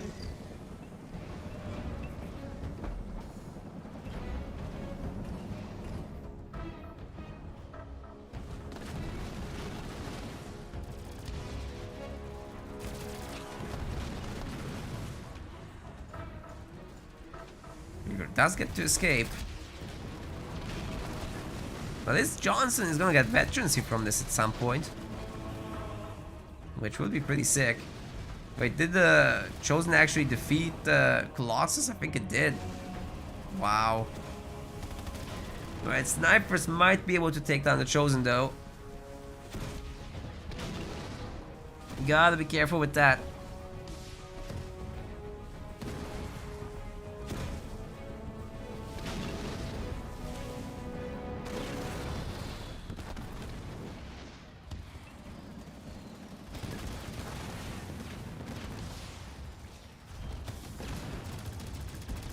A nice Reaver pick off, but I don't think these matter on the economic for the economic situation, because LGK has just so many bases. That said, he has that back mini and no pad on it. That's a lot of production. So I'm not really sure I'm right. Liam might be fine. He's got very, very few production buildings, but a very efficient army. Okay, he's about to lose all his very efficient buildings. But he has more upgrades this time. Some of them make it. If they were all heavy pads, he'd be fine. Oh yes. A Vulture and Mantis, that's also not bad. If it was Colossus, I'd be even happier. That's very immobile. Let's go have a chat for that. 2 Vultures, even better.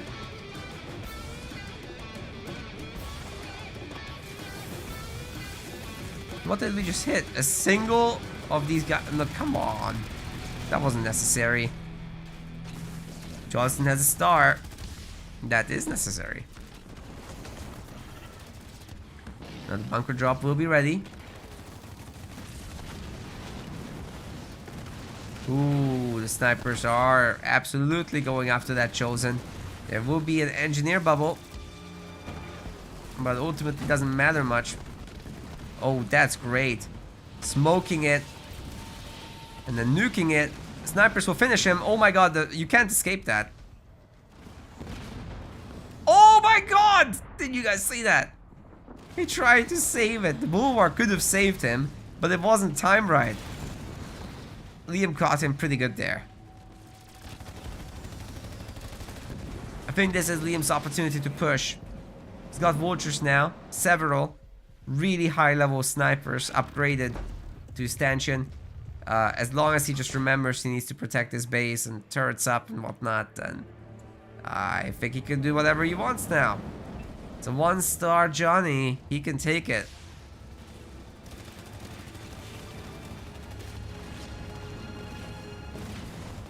Alright, the cloak is about to be down.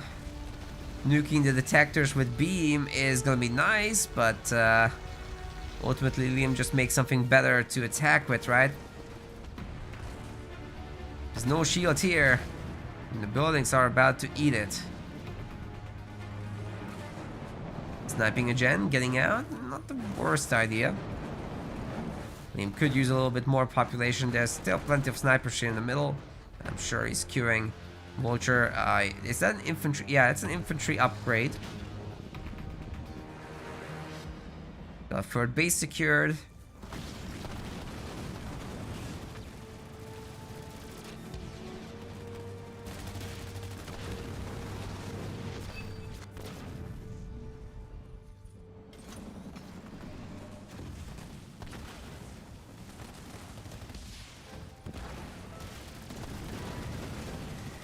I think this hero might be dead. Jesus Christ. Well, that's overkill. Oh god, the LGK sent his whole army through this death machine. Brutal business. Shield's about to get nuked down pretty easily. And it's gone. Yeah, it's ready for the heal. More nukes. Third didn't quite go down. But it's not long for this world. Johnny's also just taking out everything that comes out of the front. A turret in the back is being annoying, but I'm sure Liam's got this now. There's nothing substantial against the Flyboys, so lots of trouble indeed for LGK. And we've got the heal. The heal zone with the Vultures together is just a little bit OP. And by a little, I mean a lot. Shield's gone. That's the last of the turrets. Johnny can do this all. Oh, nice save. But now EMP Mac is available, so, you know, take that how you will.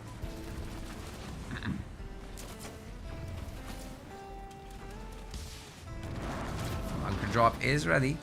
He's jumping into the healthy one. There are still 3 snipers here.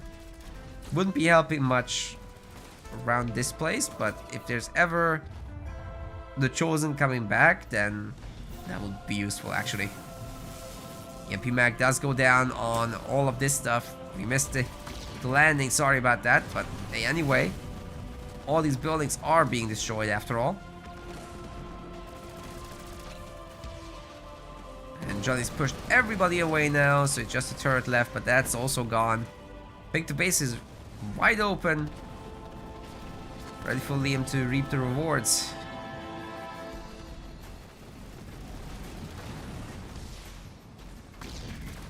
Shroud's dead. That's painful.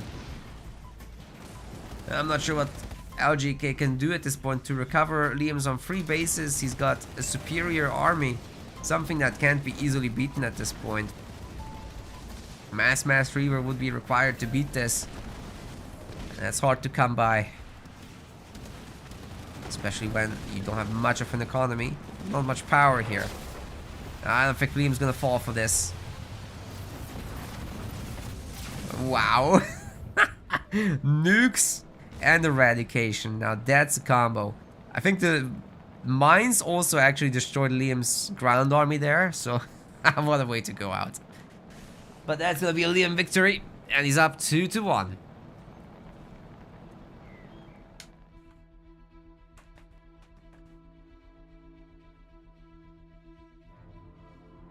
One more victory required for the Liam. Let's see where this goes.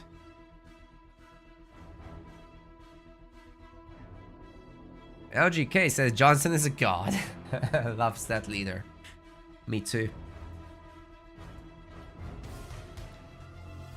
Wish we saw him more, but Liam is absolutely putting on a show, ladies and gentlemen. I am having quite a good time with this.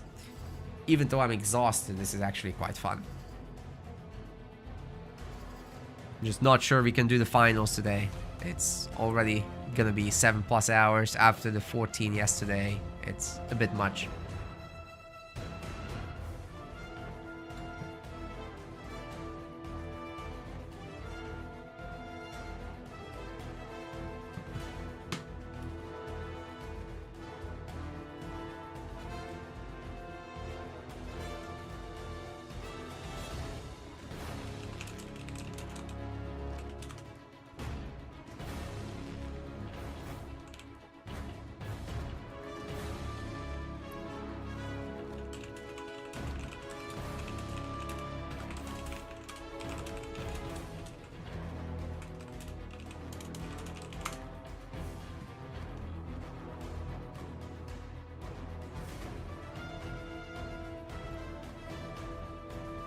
Always love Johnson games, they're so fun. Alright, he wants Mirage.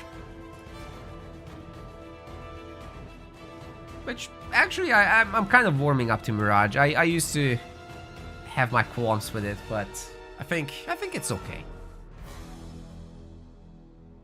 I can sell this. Let's go.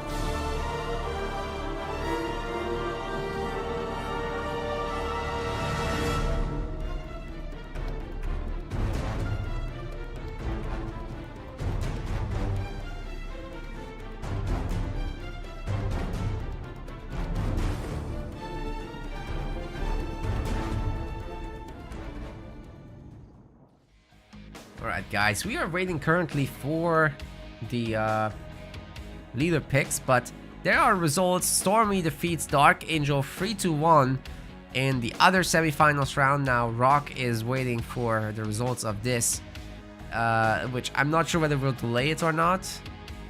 We'll see. If we finish right now next game, then maybe we'll play the finals and just get it done. It was a really good match, I agree.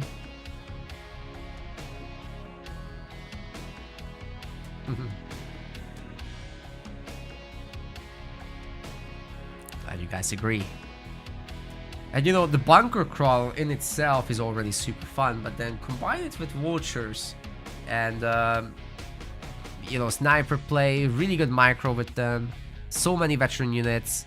What more could you possibly ask for, right? That's really ideal Halo Wars 2 gameplay.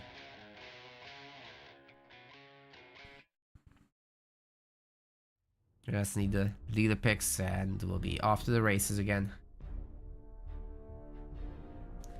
Is Rock co-casting? No, actually we're giving him the bronze match because it's too much to cover today. This format is nuts. Did I see this correctly? I think I did. Oh god.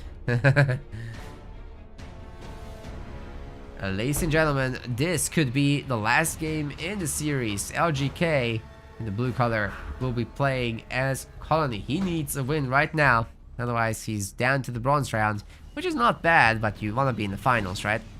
On the other side, we've got Sir Liam White playing as the Red Shipmaster. Now this is a really good matchup. The early Ghost has to be scared of the early Chopper anyway, but with the Chopper also having a Skitterer, it's even crazier. Liam is going to try for a little bit of a mini base steal and potential aggression, maybe a double mini base steal if he can be allowed to do so. The Grunts currently in the middle are sharing resources, which is kind of wild. Rock is asking if we'll do the bronze match as well. We might. If this isn't going to be one of those crazy series, then I would love to. Right? I think it's a good idea, but we'll see. If we're going to be here for 3 more hours in these 2 games with a draw and whatnot, then probably not.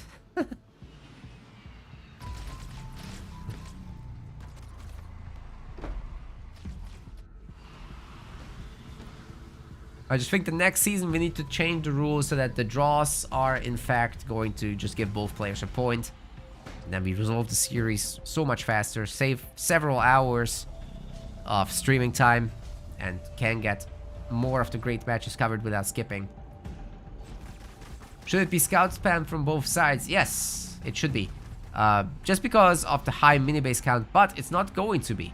So there is a build here where you put your scouts in quotation marks. The Skitterers do the same damage types as scouts. So you can put them on your Goliaths and run around and bonk the mini bases while the scout numbers are small. And get ahead like that, especially when you already have 2 minis and do this. Have 3 minis, you're fine. Liam only with 2 ghost production facilities here is not going to be making enough of them to beat the Skit Goliaths, honestly.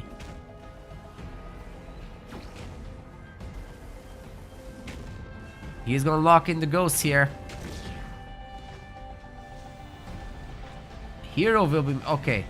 It's a hero switch. LGK wants to bait the ghosts and then swap into hero.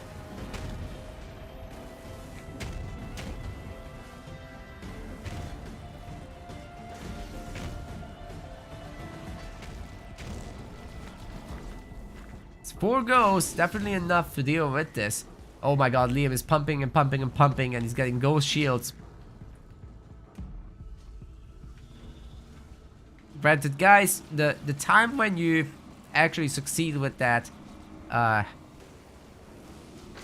Skit Goliath thing is when you also add in engineers, right? It has to be quite early. You really have to make that stuff work. Can't lose the Goliaths.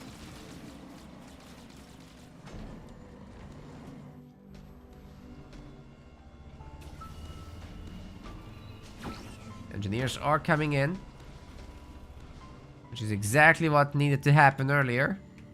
And Goliath really didn't do much, but forced out at least the ghosts. Liam didn't need to go shielding, however. That's on him.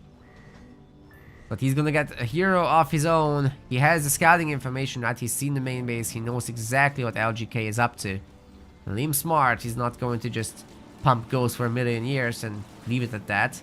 No, he can leave literally, and just come back later when he's stronger. That Ghost escapes with its life. Very nice, 1 HP.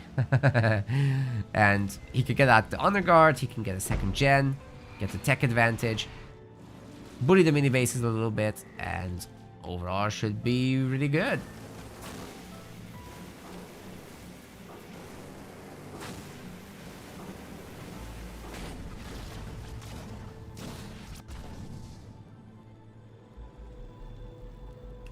Nice mini base destruction. But there's another one about to happen. Unfortunate for Liam that he didn't work on this power node. He could have just stuck his grunts in the garrison and gotten it done, I think. But that's not what happened. Okay, lots of engineers are coming in. LGK might actually hold this. Very nice. But there are grunts here. Trouble is, the Honor Guard has a Honor Guard. That's definitely a Hunter Capitano. Mini base is saved. Ghost are now looking at the main. There's a turret. Nobody said nothing about not destroying a power extractor though. That could be sick. Merc Rage is coming in, and Liam has enough power to upgrade another extractor as well. I think he's on 3rd point, which means he could technically beam the Hunter Capitano to death. As long as he's away from a garrison, just get a bunch of ramps on him and do it. Nothing wrong with the beam. Could be problematic with all these engineers around though. But I think he's got him completely out of position. Him going for turrets rather than the extractor is a little strange.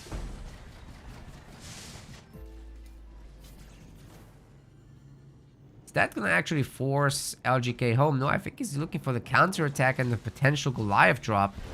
Liam's getting a raid camp. He knows he needs to call home his ghosts. He's hurrying, but they're still a while out. It's a big map.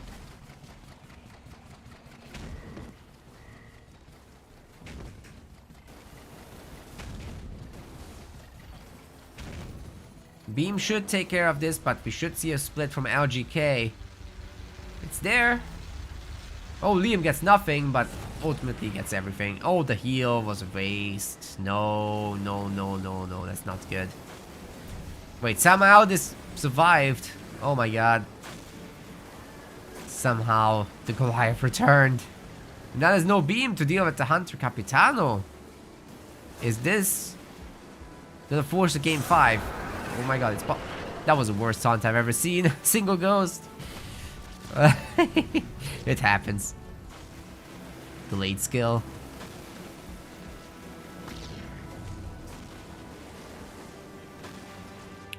I like the addition of that brute.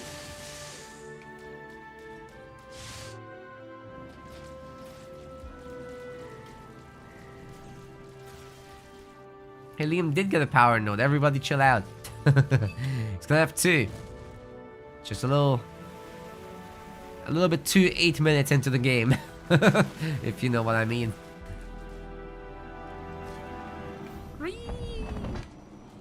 Life is dead.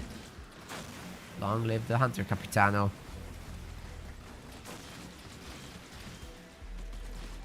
Definitely can't fight that off.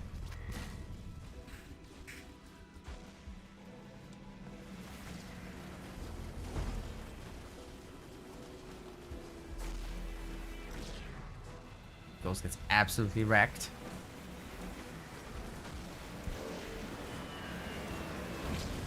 Got a drop coming in from Liam. This is spirit support.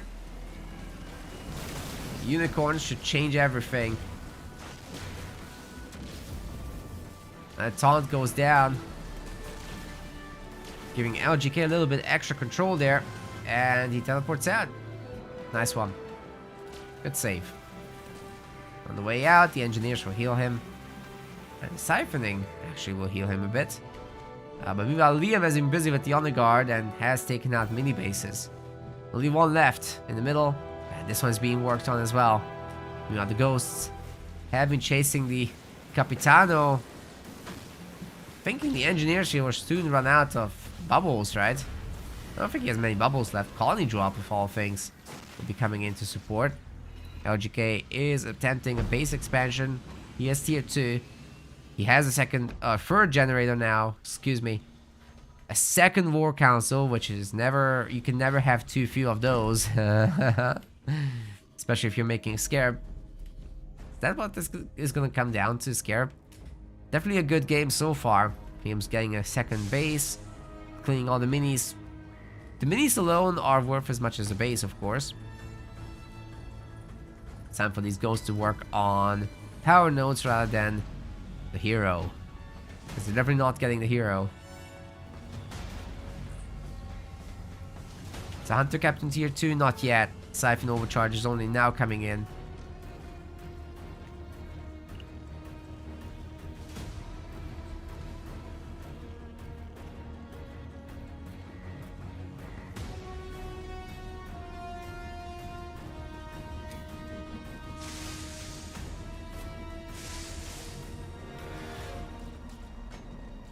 Okay, the Goliath has been destroyed. Mini bases belong to Liam officially. No one else can have him. He'll make sure of it.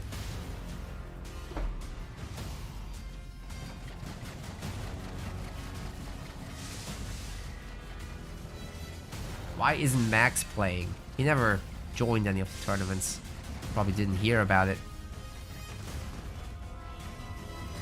He said he wants to be notified by Carrier Pigeon. We'll be on it next time.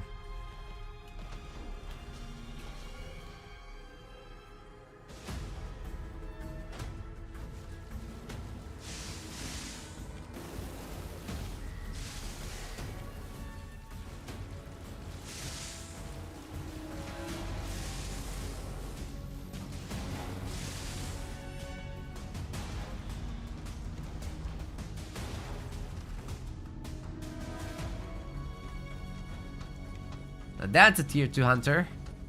I have no idea where the skits went. That one's kind of underground. It's shooting though. I'm not sure if it's one or two of them. I think that's just the one. Wonder if he'll realize.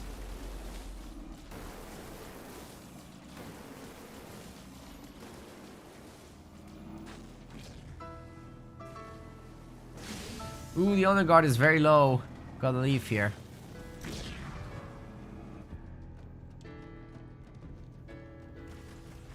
New space is looking pretty damn good. The LGK, I think, is looking for the big drop. Honor guard has been upgraded. Shield is absolutely essential when it comes to holding on to this base. Now, LGK overall has a pretty solid setup. That's a taunt. On nothing. Well,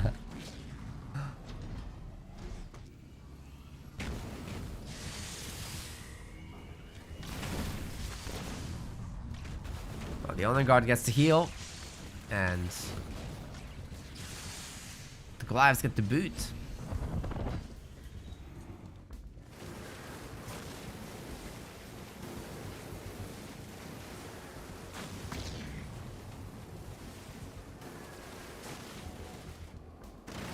Third base for Liam is starting to come up. But honestly, Liam hasn't accomplished much here in tier 2. He doesn't have much of an army. What is going on? He's got all the resource buildings, but no army. What's he gonna make? Like, Reavers? There are no dropped in units even. Not too many, it's just the second one, right? So, without Rangers, how is he gonna beat this Hunter Capitano? There's a bunch of detection here, to be fair. But he'll also have to deal with Devastating Host at some point. Oh! Nothing died. That's actually epic. Oh, wow, the Reaver did. Wait, what?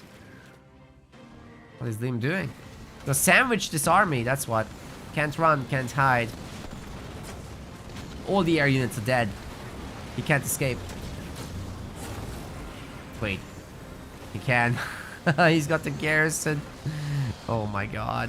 LGK's made it.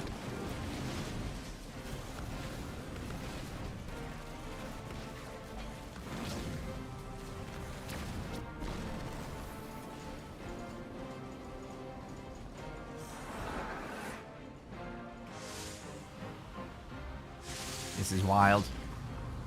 Liam with the 1-star leader now looking for the counter-offensive. He's taken down most of the Air Force.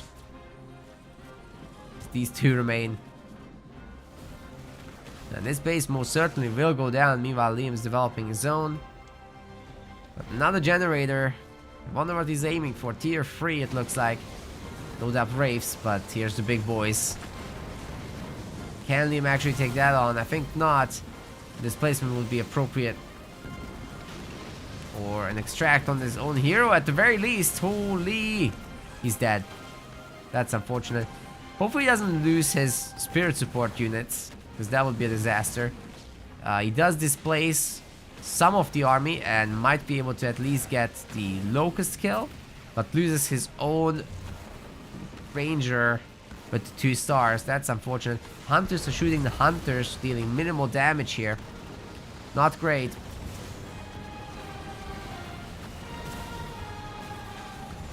Okay, I think Liam is fixing it now. Gotta finish that Locust, man. I'm serious. Or else.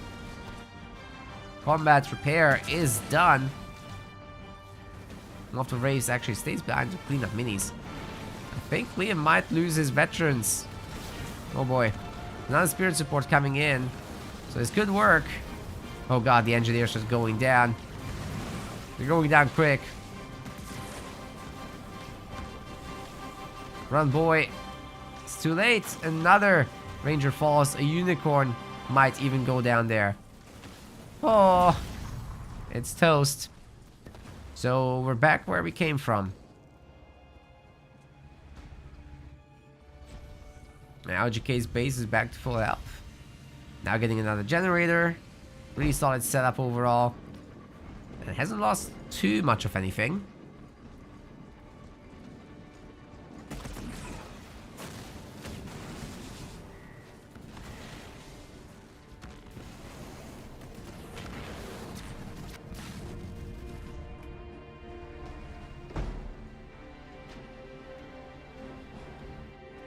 With several raid camps. Still not pumping any rangers to match this.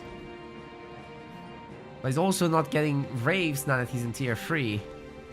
Oh, I stand corrected. Good stuff.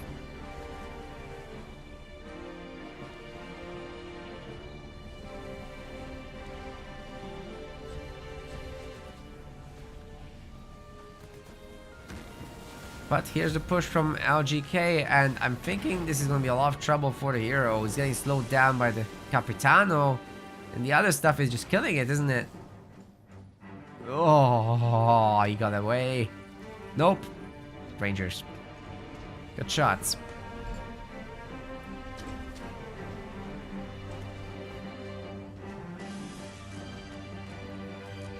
Liam at 54 population against 82. This is actually scary. There's no shield here. Okay, it's coming up. He's fine. He's fine. But he really needs to pump. Liam has this whole thing where he stays at low population for too long. There's no business doing so. There's really no reason for it. Just pump the units out. Got the resources, got the production. No excuse. Might be able to get that hero. A chase though, and he's not doing it. Liam actually teleporting forward too, but not as far forward as LGK did, but he can run this down maybe. There's no engineers, there's engineer swarm. That counts, but the beam, holy crap, the beam will kill it. He killed the boy.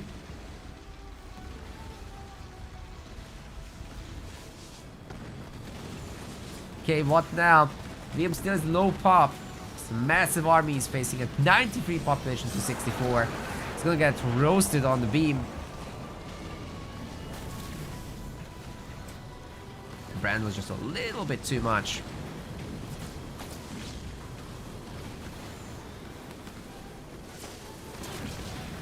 Heroes cleaning up, however, and there's another spirit support on the side with several veteran rangers now around.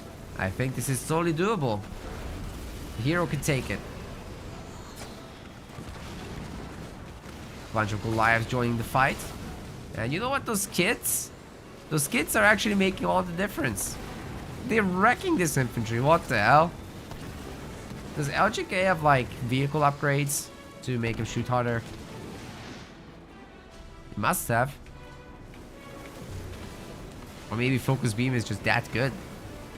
They do shoot through the squad members. Line AoE after all. So you have to think about that.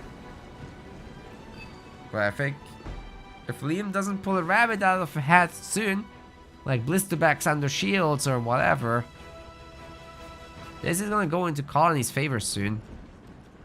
For the foreseeable. Until, of course, Shipmaster gets totally loaded. And you get teleportation. Level 2 and locusts and start wrecking bases. But, you know, Colony. You can just camp under a shield. Vet up this boy. Got a Scarab. And Shippy cannot deal with that.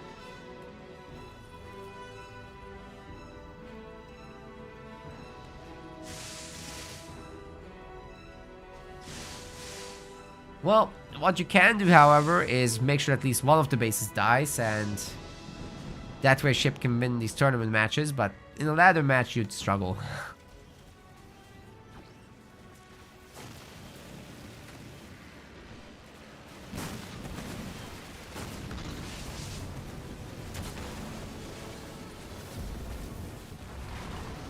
Alright, Taunt is in. Capitano is getting shot at, but a good number of these shots are getting intercepted by the Shroud, so not very effective there. The Capitano could take it for a long time. Everybody else got displaced though, and what the hell is going on here? The Garrison got taken over. That's funny. The Skid group getting killed off. I don't know about this 2-star Hunter, but I would have liked to see LGK keep it, honestly. I know there's no vehicles right now, but Blisterback landed counts as a vehicle.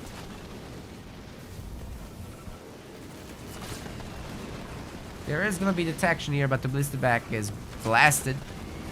There's another one in the far back. Engineers keep this going. They won't be contributing to the fight anytime soon, but hey, LGK is pushing hard. Liam is in a population lead, however, and he has the defender's advantage here next to his own base. Although, well, he's surrounded now, but is it really that bad? He's got several hunter squads, should be able to deal with those tanks more or less. Just gonna take down the 1-2 detectors that there are, and his cloak gen is destroyed. Never mind.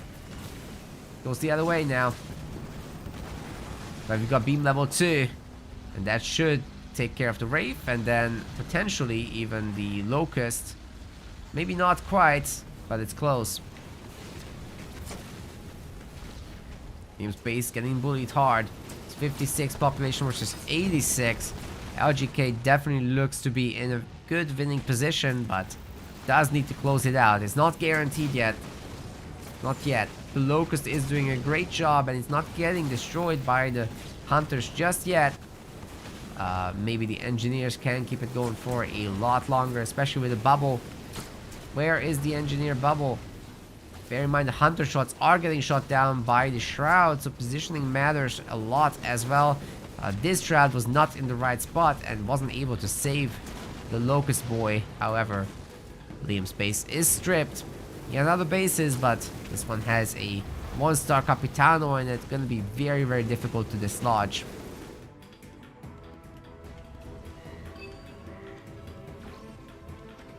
Heroes back out, that will help. But still, all this detection is an issue.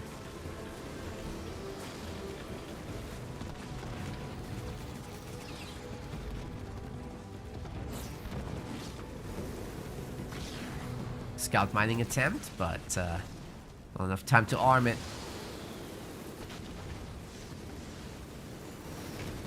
LGK is super, super rich. I don't think he can lose this at this point. There's a vet free Reaver, ladies and gentlemen. We've done it. Oh my god, it's so funny. That will never die.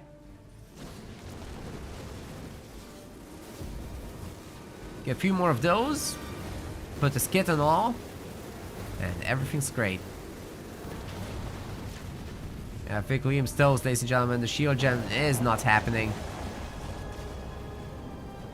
Another expensive loss for Liam. Money isn't the issue. Everything else is, this is an unbeatable army at this point. And he's getting blasted by a 1-star blister back too. Yikes.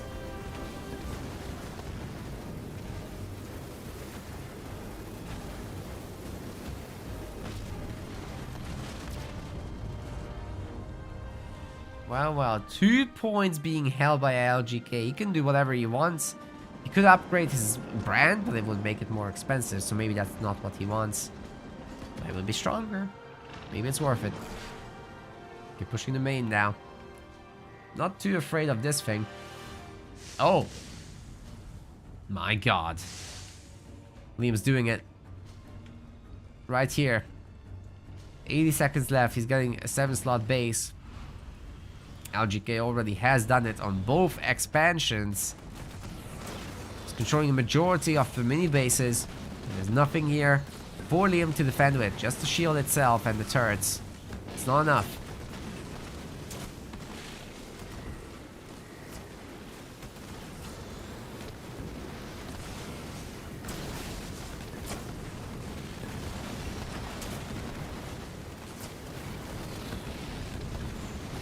Maining it.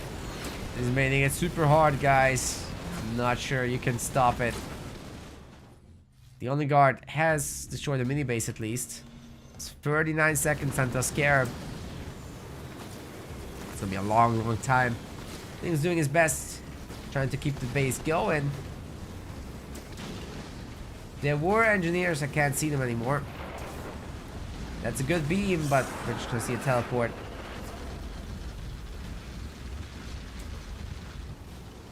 Pretty much countered it. Spear support drop has been eviscerated as well. It's about to happen. Base is half dead already. Superhero landing. Now, where is Liam gonna send that Scarab? Should have to be the main base, right? But unfortunately, the base trading advantage is heavily in LGK's favor.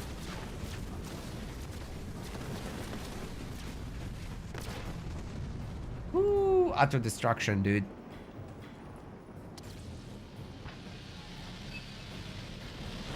Who's getting the expo? No, Liam, you can't fight this army. The Capitano alone will win. Is he 2-star yet? No, but he's probably about to be. Hello. We're going places.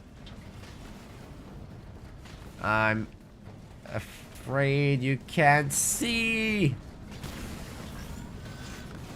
A Reaver comes through. That's helpful. Oh no. Oh no. You can't see.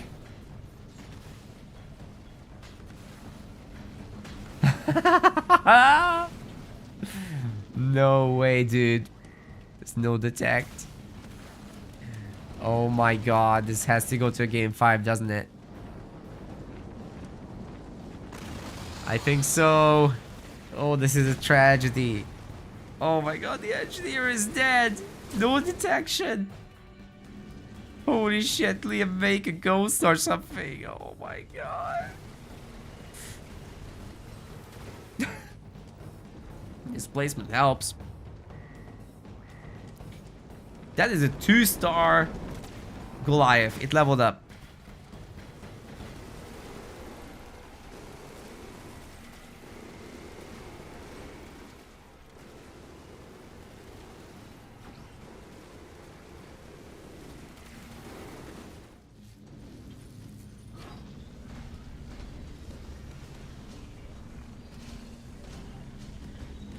Well, can't see.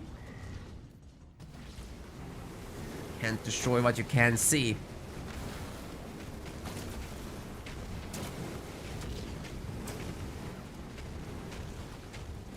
I think his main is a superhero landing. Oh my god, wiggle the fake. Yes, shake it, boy. It's doing no damage. It's so bad. Yeah, blow the nose, but I don't think it works. Oh god, this Scarab is about to be annihilated. It's so many hunters. It's dead. The counterattack isn't working. The engineer has been picked off the Ghostville spot now.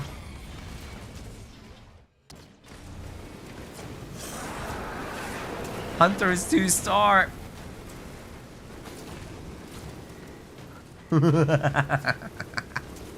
What am I watching? Yeah, Liam's dead. This is it.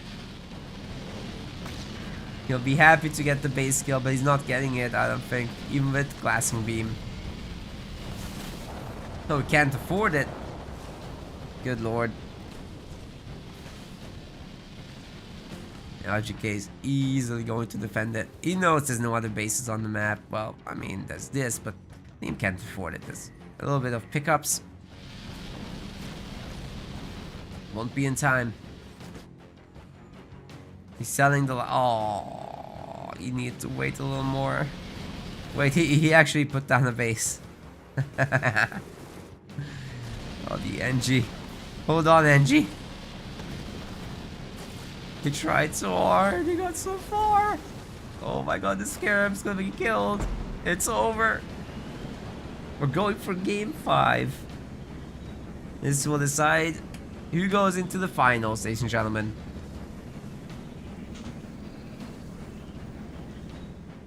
Absolutely bonkers, this tournament. I cannot believe it. It's going to an ace match now. No freaking way.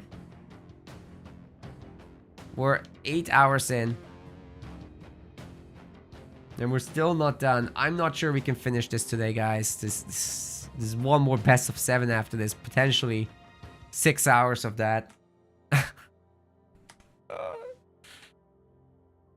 If they're this long, each of them. There's no short games anymore. I don't know. These guys are so good at the game now that they just can't kill each other. It's kind of a problem.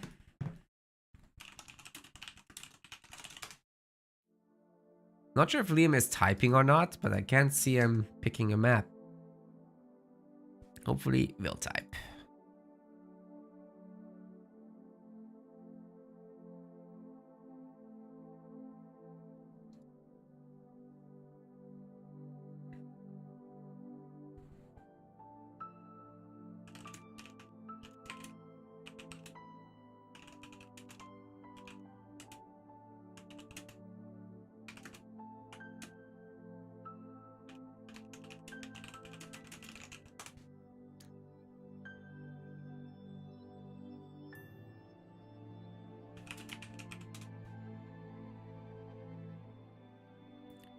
I'm gonna... Oh. Okay. It works. I thought the chat doesn't work, but you just...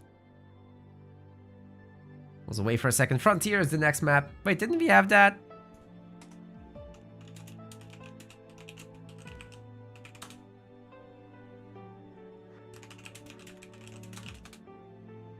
Yeah, we already had that. We can't repeat the map.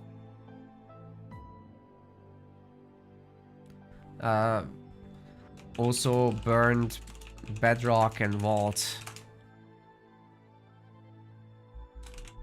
Badlands is left. Badlands Rift. Anything else?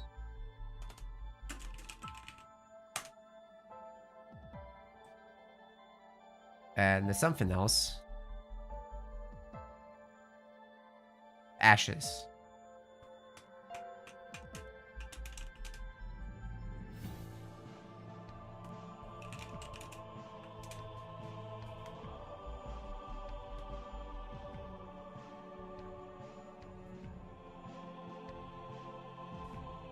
All right.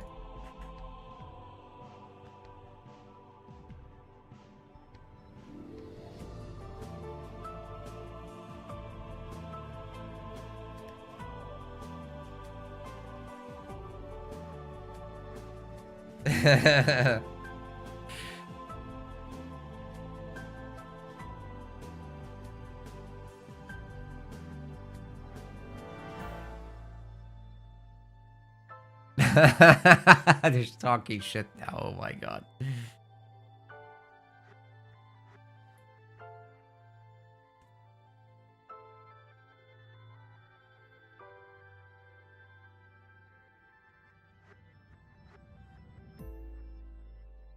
LGK says he has 20,000 games under his belt.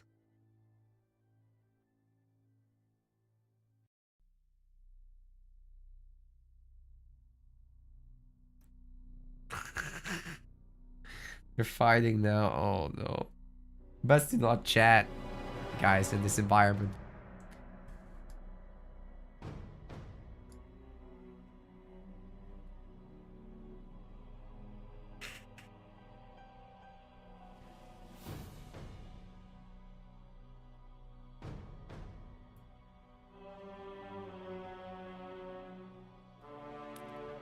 Well, ladies and gentlemen, let's head to Rift.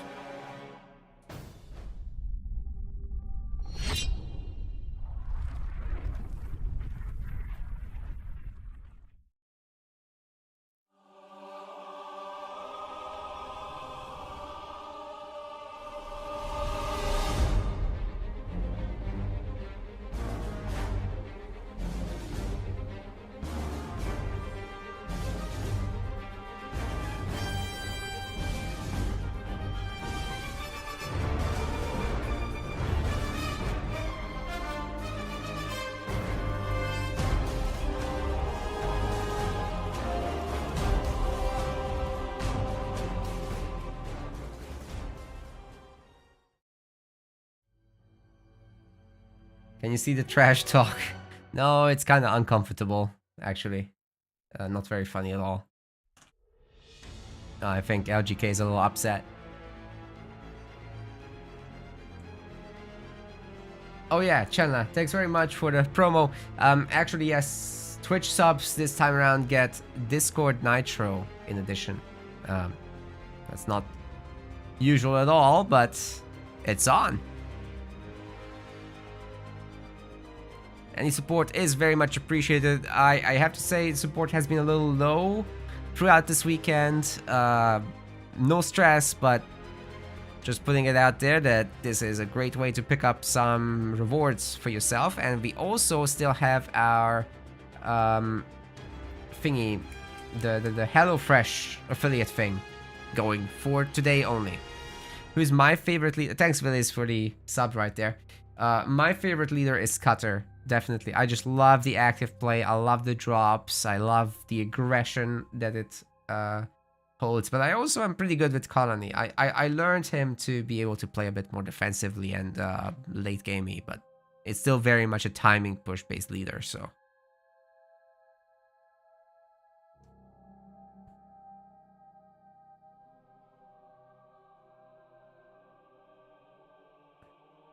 Do I like Johnny? I love Johnny. I think I prefer to watch Johnny because Cutter has this fast infantry and I can micro a lot, so you know that works out very nicely.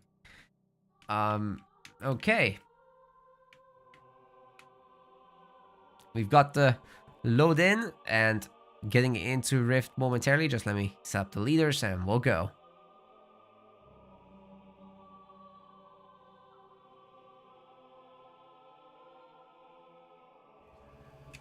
Ladies and gentlemen, Loveguru Caleb. He's playing as Pavium.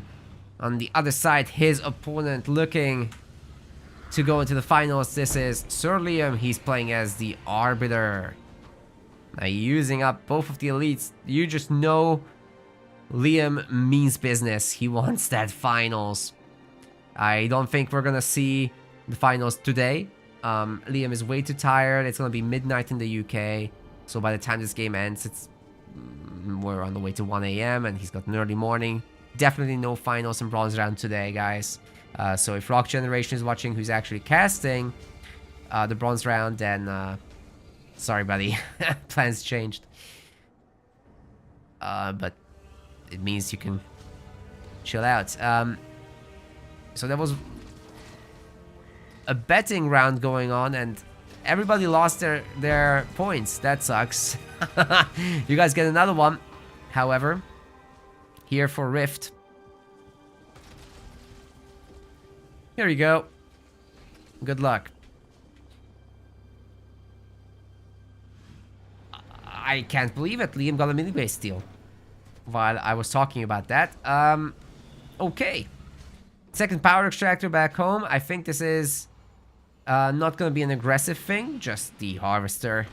And LGK is now forced into jump back brutes, which is not what Pavian wants to do. You ideally want to get a second extractor at this time, rather than aggressing with your JPBs against an arbiter, no less.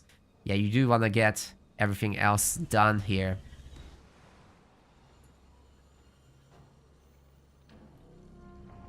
At least it's a Pavium opponent, right? Like, it's not your usual Arbiter game. We've not seen too much of this. We've seen a shit ton of Yap Yap against Arbiter. We've seen a lot of Shipmaster versus Arbiter.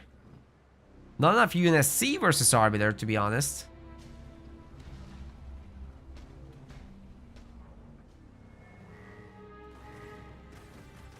Yeah, Dark, I don't think you're gonna get your bronze round. Because the finals... Well, Liam is definitely not able to stay up, right?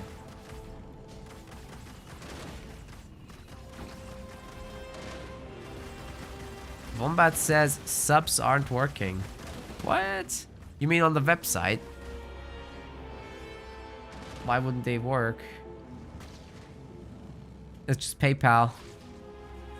Yeah, Dark, you can do whatever you want. I think we're gonna delay both the bronze round then and the finals so that we can make a substantial other stream. The brutes will be cleaning this up easy peasy.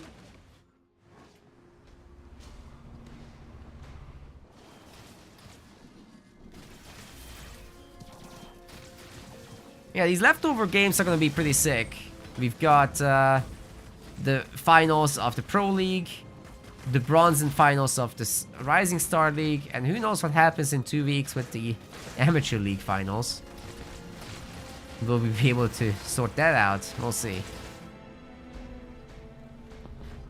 But we'll definitely alter the rules for that one with the draw resolution, because I'm not doing another draw resolution there the hard way.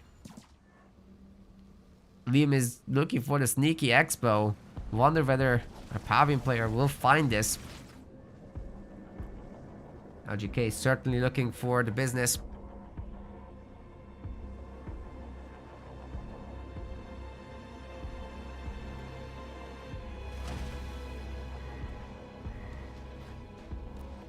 More grunts coming out. And grunt mines. Ooh, that's a lot of grunts in fact. But Liam is already tier 2. I'm not sure he cares about it. He's gonna just have a whole lot of elite rangers, I think.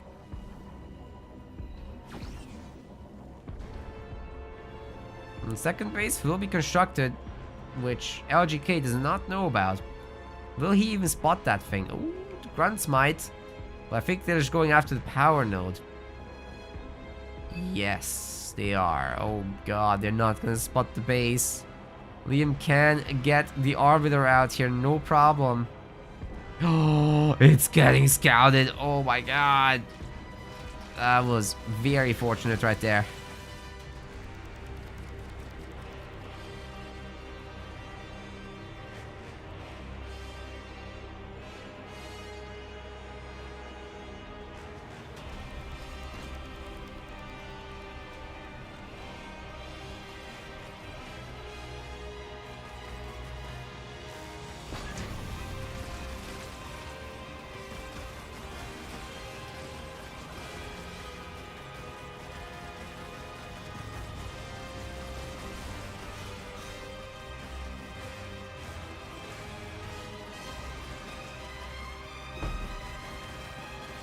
pad is a little questionable. But hey, there's plenty of hunters and elites and whatnot coming across, elite rangers and enforcers. So I think Liam has got this in terms of defense. Shouldn't be any issue whatsoever. The hunters especially just picking off the choppers one by one. They're getting destroyed, guys.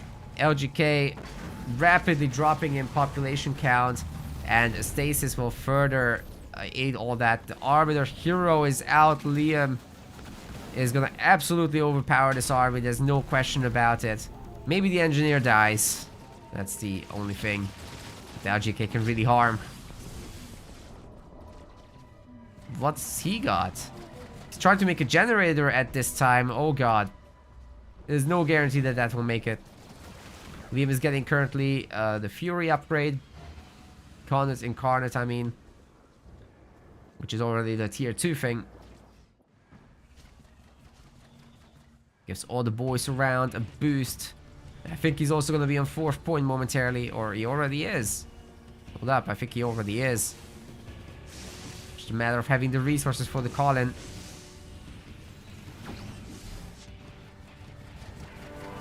All the gens here. Oh my god, I don't think you can defend it, LGK. You're in big trouble, Sauce, buddy.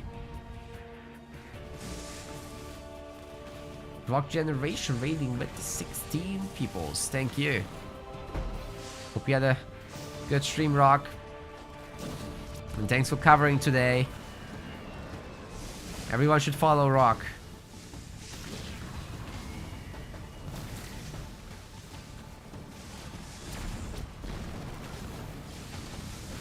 Still pinned on the YouTube for the YouTube peoples.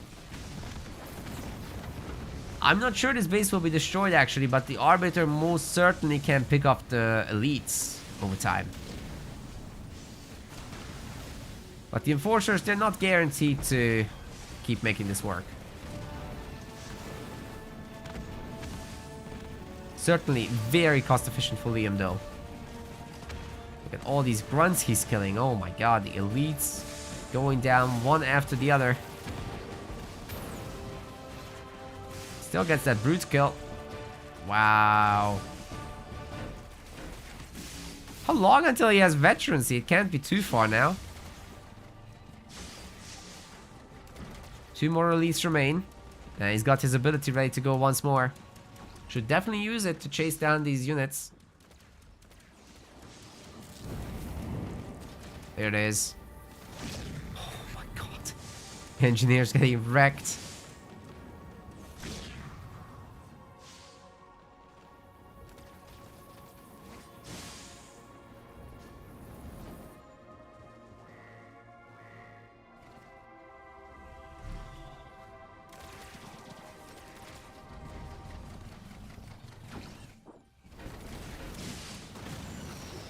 Ooh, taking down the elites again.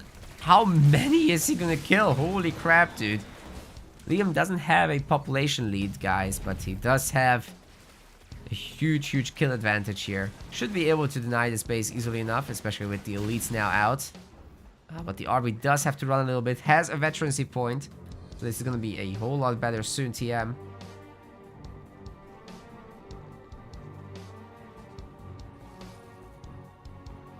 LGK just building bases wherever the eye can see. More engineers, more elites for Liam coming out. But not much else, and I'm not sure he has a 3rd gen.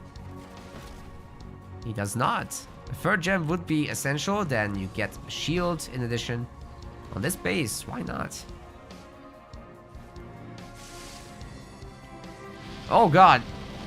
Yeah, this could do it. This could turn everything around. Liam needs to be back here to defend. Of course, stasis will be available, right? The small one and the mass stasis, both. Arbiter is coming back, healing up on the way. Eating these grunts like a vampire.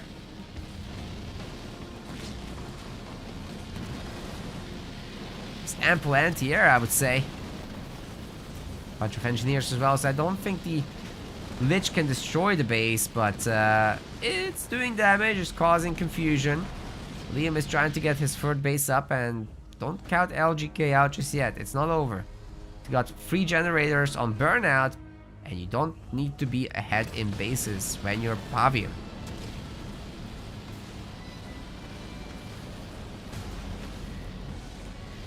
JC Coop, you've never seen a vet-free Arbiter? Oh, it's definitely doable. Although recently the guys are focusing more on Phantoms than the Arbiter, but I think that might be a mistake.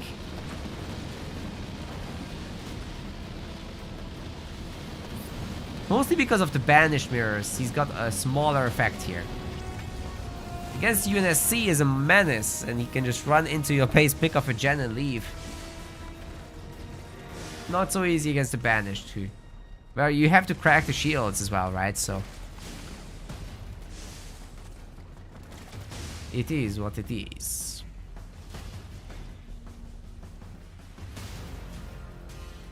And the base getting upgraded. Oh my good lord. 4th power extractor. That's gonna be a massive burnout for LGK. But can he hold his base? I don't think so.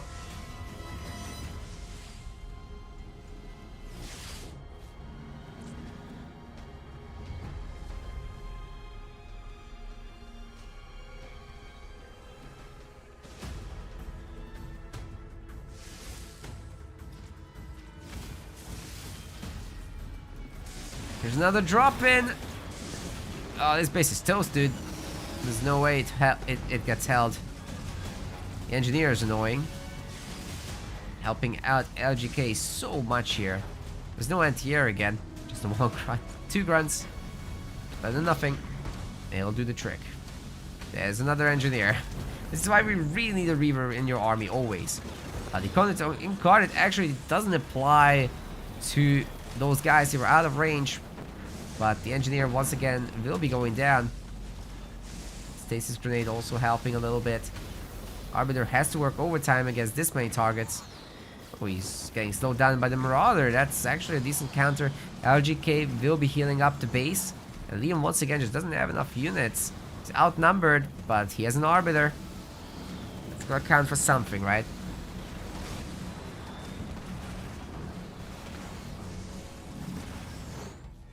Yeah, Liam's extra base is now up. Finally, a power extractor. It's exactly the one I was talking about before. Ooh. Nice plasma bolt destroying several of these units. Of course, Pavium's heal is insane. It lasts forever, so on the base, it's absolutely fantastic. But if you need some short-term success, then it's probably not what you're looking for. Either way, it's gone now.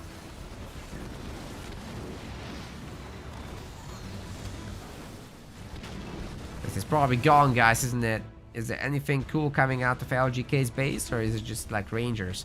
That's not gonna work. Tier 3 is required. Even with the full generators, he's still not tier 3. What is going on? 14 minutes into the game.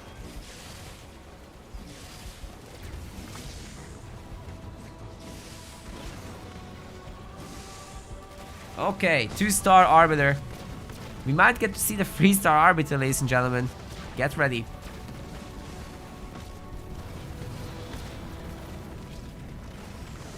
Oh, he's about to show these Rangers who's boss. Could have just jumped into the Phantom. Oh my god, don't die.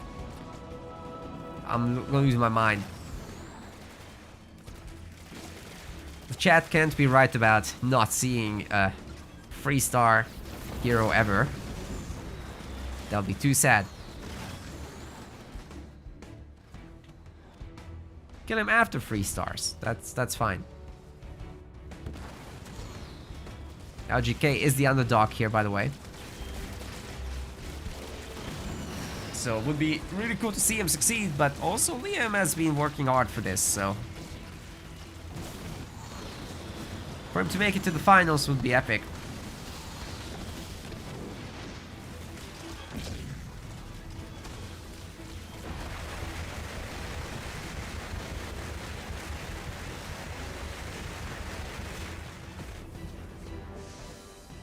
Chipping away at that extra base. Once again, not gonna happen, and the hero heals himself up.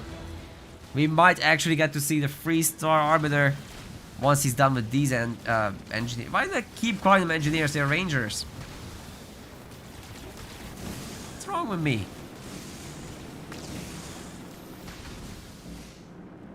Nearly full health Arbiter. There we go.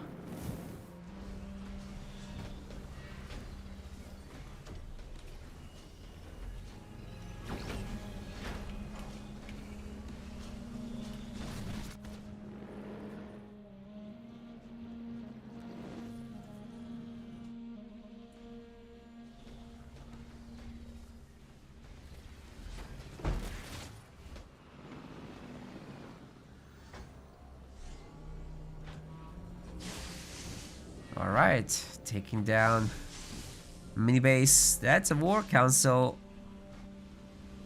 What's the no war council anywhere else? Okay, designator shells is coming out.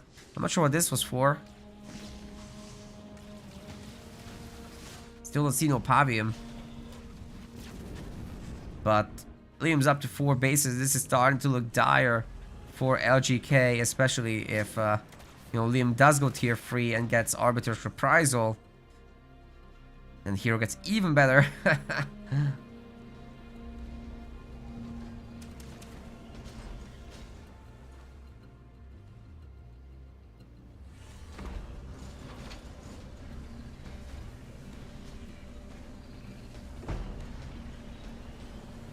Hoji doesn't understand why people would pick Pavi in the best of 5. I think he's underrated. People are doing a lot of work with the Lich Drop. Didn't happen this game, but sometimes the Lich Drop by itself can just win the match. It's great economy. Your 5th super lethal power is super cheap. At 600, that's dirt cheap, honestly. Alright, are we gonna see the 3rd star or what? Definitely need some detection. If he wants to do anything about the main there. It's a lot of reverse. So, yeah, LGK is gonna turtle hard now.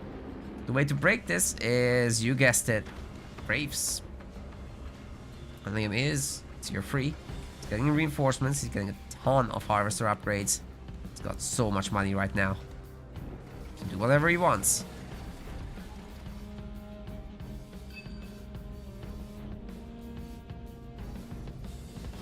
Well, we've got a counter push, but you know, LGK isn't gonna have too much. It's getting the Pavium shield upgrade, and I'm definitely sure he can break this base here, but can he do anything about the others? That's the big question here. Are we sprinting back home to save his Arbiter's Reprisal? Is nearly done. I think Liam should wait a moment before he can't build up his shield. Oh god. Anything shoots that arm. Okay. That's unfortunate. Something shot it and now the shield is at half strength because of this. Yeah, you definitely want to wait for that to charge up, otherwise you get blasted. But he could heal himself up by fighting. That's an option. I'm not sure this army can break him. With the reverse out of the way, however, the base is opened up and Pavium doesn't have an easy way to get back. No mobility skill whatsoever. Whereas RB is very mobile, of course. The base has already lost its shields. And you know, you don't need to load into the Phantom here against that many Reavers. I think turning around at least the one Hunter and the RB to hunt these guys down would be very appropriate. Oh, there's a Hunter in the garrison even. That's nice. Oh, Liam, don't fly out of the bubble. You need that. Lots of startup enforcers here. Rain of Fire is coming down. They'll clean up the infantry on the ground as well as the mines. Suddenly, there's not all that much left here for LGK. The Arbiter is going to do his thing. Plasma Bolt is coming down, doing at least a little bit of damage. But now running around again. Maybe to just deny that 3rd base is the easiest thing to do. Because you can't see this.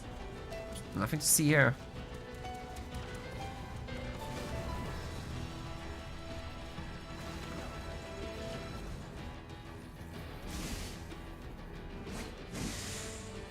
Full health Arby. No first star just yet, but can't be far off. Rip base. Alright, what's Liam up to? 62 population versus 81. How is he down in population? He's got all the minis even. That's crazy. He's so rich. Just pump units, dude. Pump units. Working on that 3-star arbiter. Just for you guys. Soon TM. Can't be far now. Oh my god, he stripped the shields of Pavium by himself. He's gonna have to run from this, but I'm not sure that was necessarily the case. Lots of engineers here, I guess. 40% damage reduction is a lot.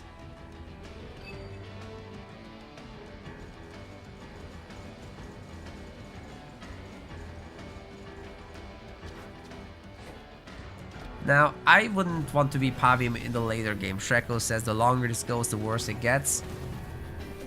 I think that's true. Arbiter does scale super nicely into the end game, and Pavium doesn't really get stronger at this point. Even if he did control the free bases, Arbiter just gets way more scaling from here on out. Pavium is kind of at his peak. Megaturret game is probably not going to be a thing. I mean, what are you gonna do about that? Those phantoms. You can't shoot up with the mega turrets. So that's unfortunate. Burnout's in. So look at the power go. Without too many power nodes even. This is nice. And those phantoms are something you can definitely take with Mass Reaver. That's fine. But then the hunters pop out. Then what do you do? Get in the garrison, and it's gonna be an ugly day for you. I would love to see a little bit of Wraiths from Liam though to respond to this. Wraiths are the best tool against those guys, and they can also take out Pavium.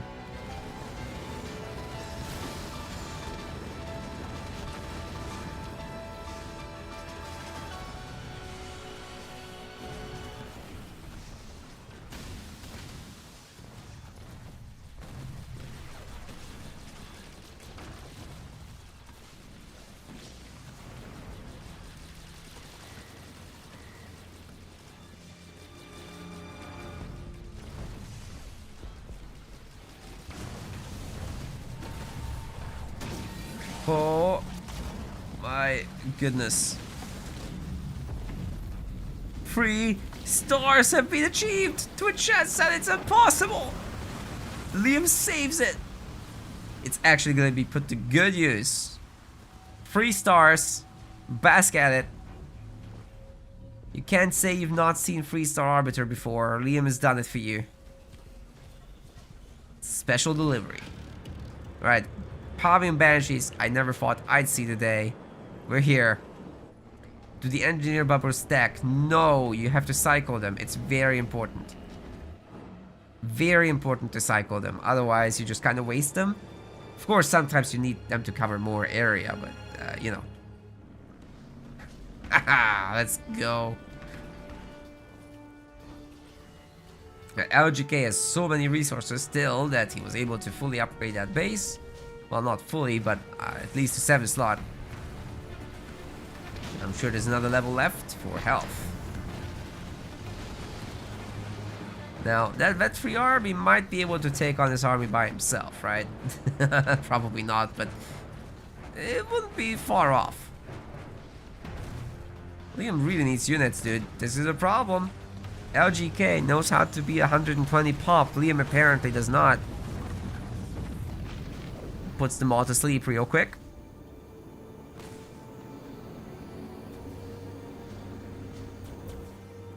Nap time.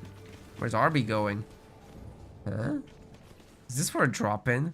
Oh my god. You can't see. It's all cloaked.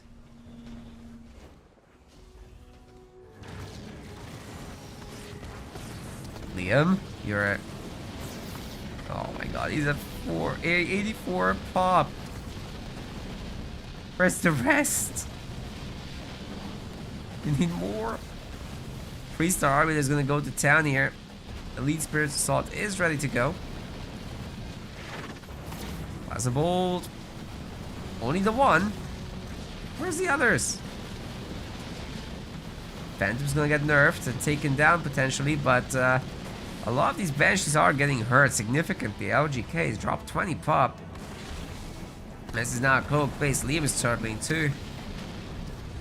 RB is back in the fight. I'm not sure he wants to stay here though. Better get out. Excuse me. Well, that's a hold. Again. My goodness. Did Arbiter just pop in? Thought that was weird.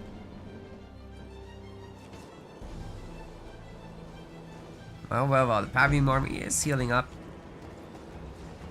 We got half an hour left from this. Maximum.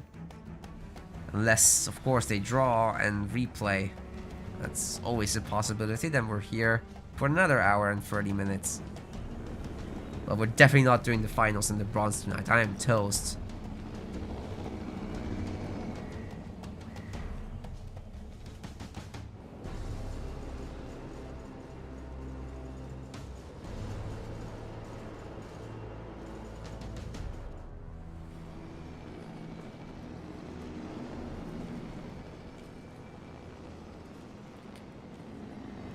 But, you know, I just really want to thank the players for their patience, because this is hard for us, but it's certainly hard for them. They have to be here all day too.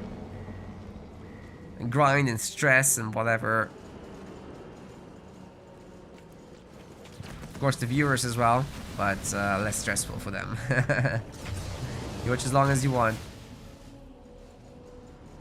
We appreciate you anyway. There's 97 of you watching this live on Twitch and another 30 on YouTube, so I'm happy.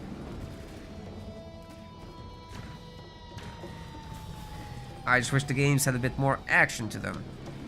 Not sure what we can do about that, but we can certainly make it so that the draws don't keep being draws forever, because right now our rulings are not suitable, I think, for this environment the meta is in. Anyways, Liam is pushing in.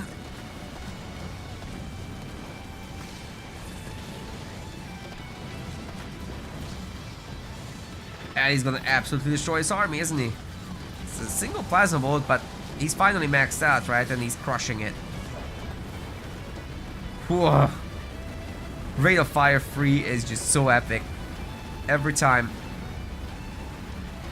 What's the finals gonna be? We're still having to schedule all of that. We'll announce it very, very obviously in the Discord at everyone. Maybe even a mail on the website.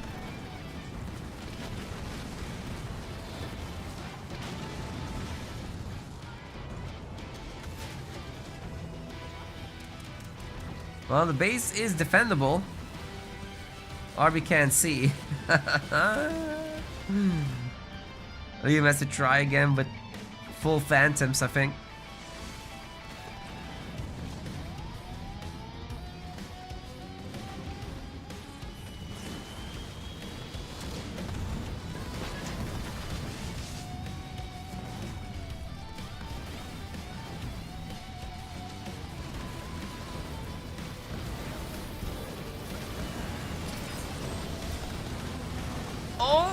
Okay, that was a little overeager from Liam.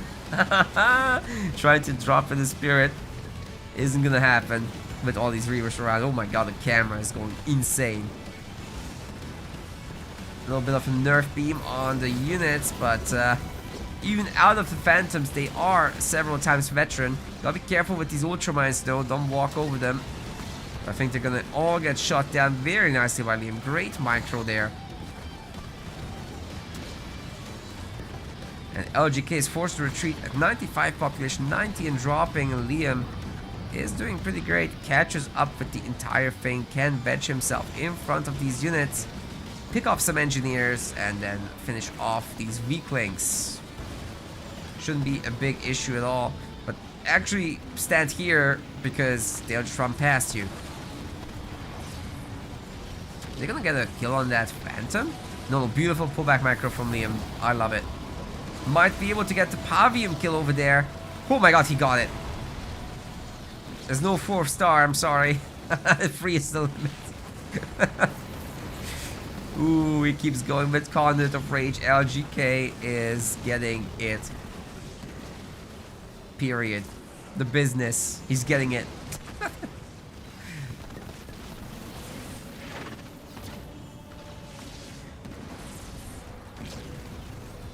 Getting asked more about the time frame of the finals. I would love it to happen the day after the Amateur League finals. So any delays that we have there as well, if any, we can do it all on the day after. So Saturday is the Amateur League finals, main event rather, and then the Sunday I'm hoping we can do all these delayed games. That would be lovely, but if not, then I'll arrange something for Fridays or something where everyone can stay up a bit, including myself. Another Pavium hero death. I think LGK might be dead, guys. 30 population, no resources, no way to rebuild everything. He has the bases still. He has some power nodes. He has burnout, but oh my god, that hero is just getting healed like mad. Liam's doing some of the best visuals I've seen today from him. But the Reavers are starred up, ladies and gentlemen. They are starred up. Level 1 veterancy on 2 of them. And they're not gonna let this fly. Literally, because they're anti-air units, get it? Oh! Anyway. LGK, let's go!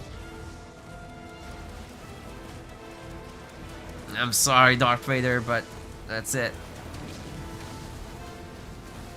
Arbiter can win this well. Yes, he's right.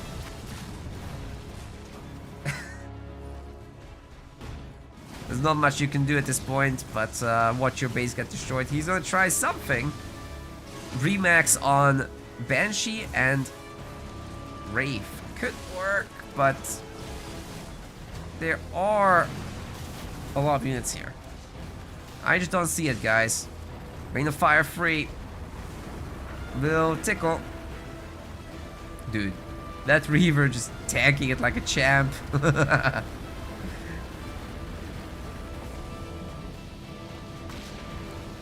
Oh, the mines! Liam! The mines!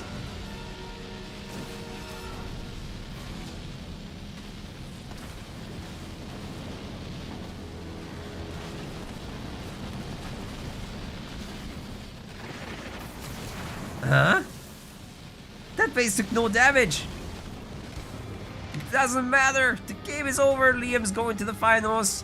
LGK is gonna go to the bronze round next time. We want to find out when exactly that will happen. But beautiful series here between these two. I had so much fun. Thanks everyone for watching, and we'll be back with a delay on this one.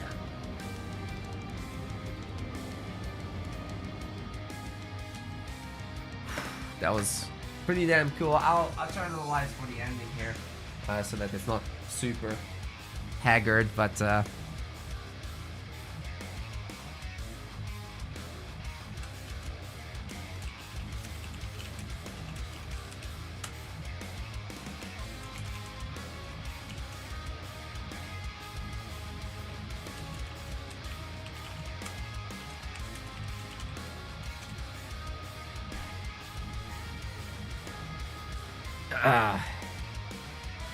yeah, this is just way too long.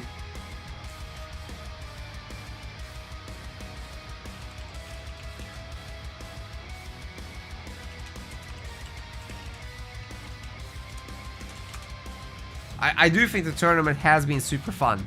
And the other one as well. It's just too long. Liam says maybe do a 45-minute timer. Yeah, we really have to consider something like that. I don't know. He's going to sleep now, so peace to Liam, and everybody can get their betting point rewards and stuff. I'll also be entering the results on the website. We don't get to crown our winners today just yet, but at least we can enter that Liam has defeated Lovegood Caleb 3-2.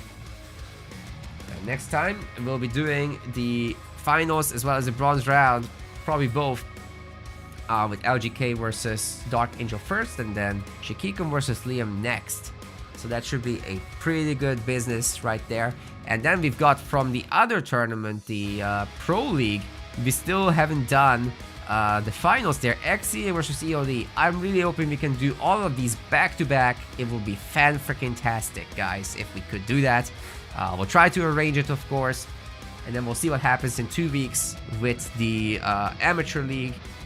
I really want to slot this in for the Sunday after the Amateur League finals, main event, rather. That would be perfect, because then we can do everything back to back, and it will be a great stream for everyone to watch. So that's what the plan is from my side. We'll see what the players say. Guys, if you want to support us doing content that we do, really appreciate if you guys consider either subscribing on the website, where we actually, oh, let me refresh this, where we actually did complete our first goal of project upkeep support, which is basically paying for the website, maintenance, software, as well as servers and you know, accounting and all that nonsense that has to happen in the background for this. You get tons of rewards that you can collect by just messaging me through the website or through Discord, whatever. As long as I know who you are, feel free to reach out. Through the website, it's obviously good if I don't know you, because then you can tell me your other account names.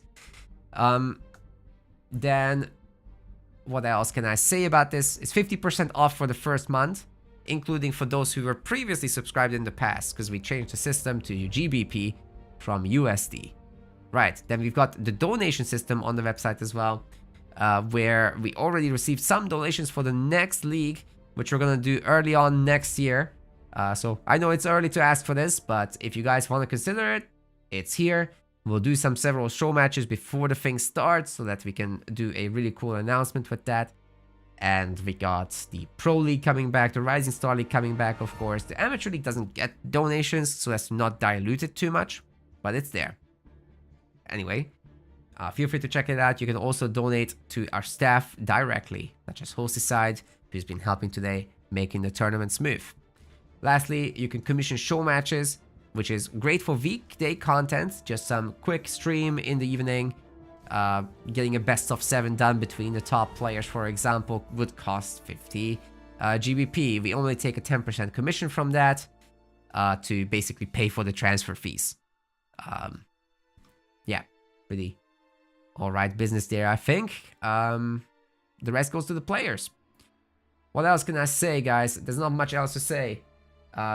We've got the one last thing, a way to support us. Today, it's running out. The actually, I think it's already run out. The I'm not sure it's active anymore. The HelloFresh sponsorship thing. You can check that out in our About section or description section. But if not, no worries.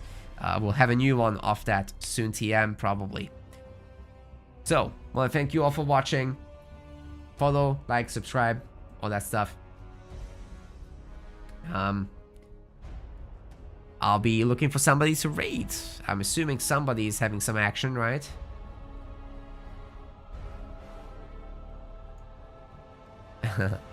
Let's see if I can find somebody. I think LGK might be continuing to stream. Guys, I'll be off then. And I'll see you guys soon. China, thank you for the kind words. No worries about reducing support or whatever.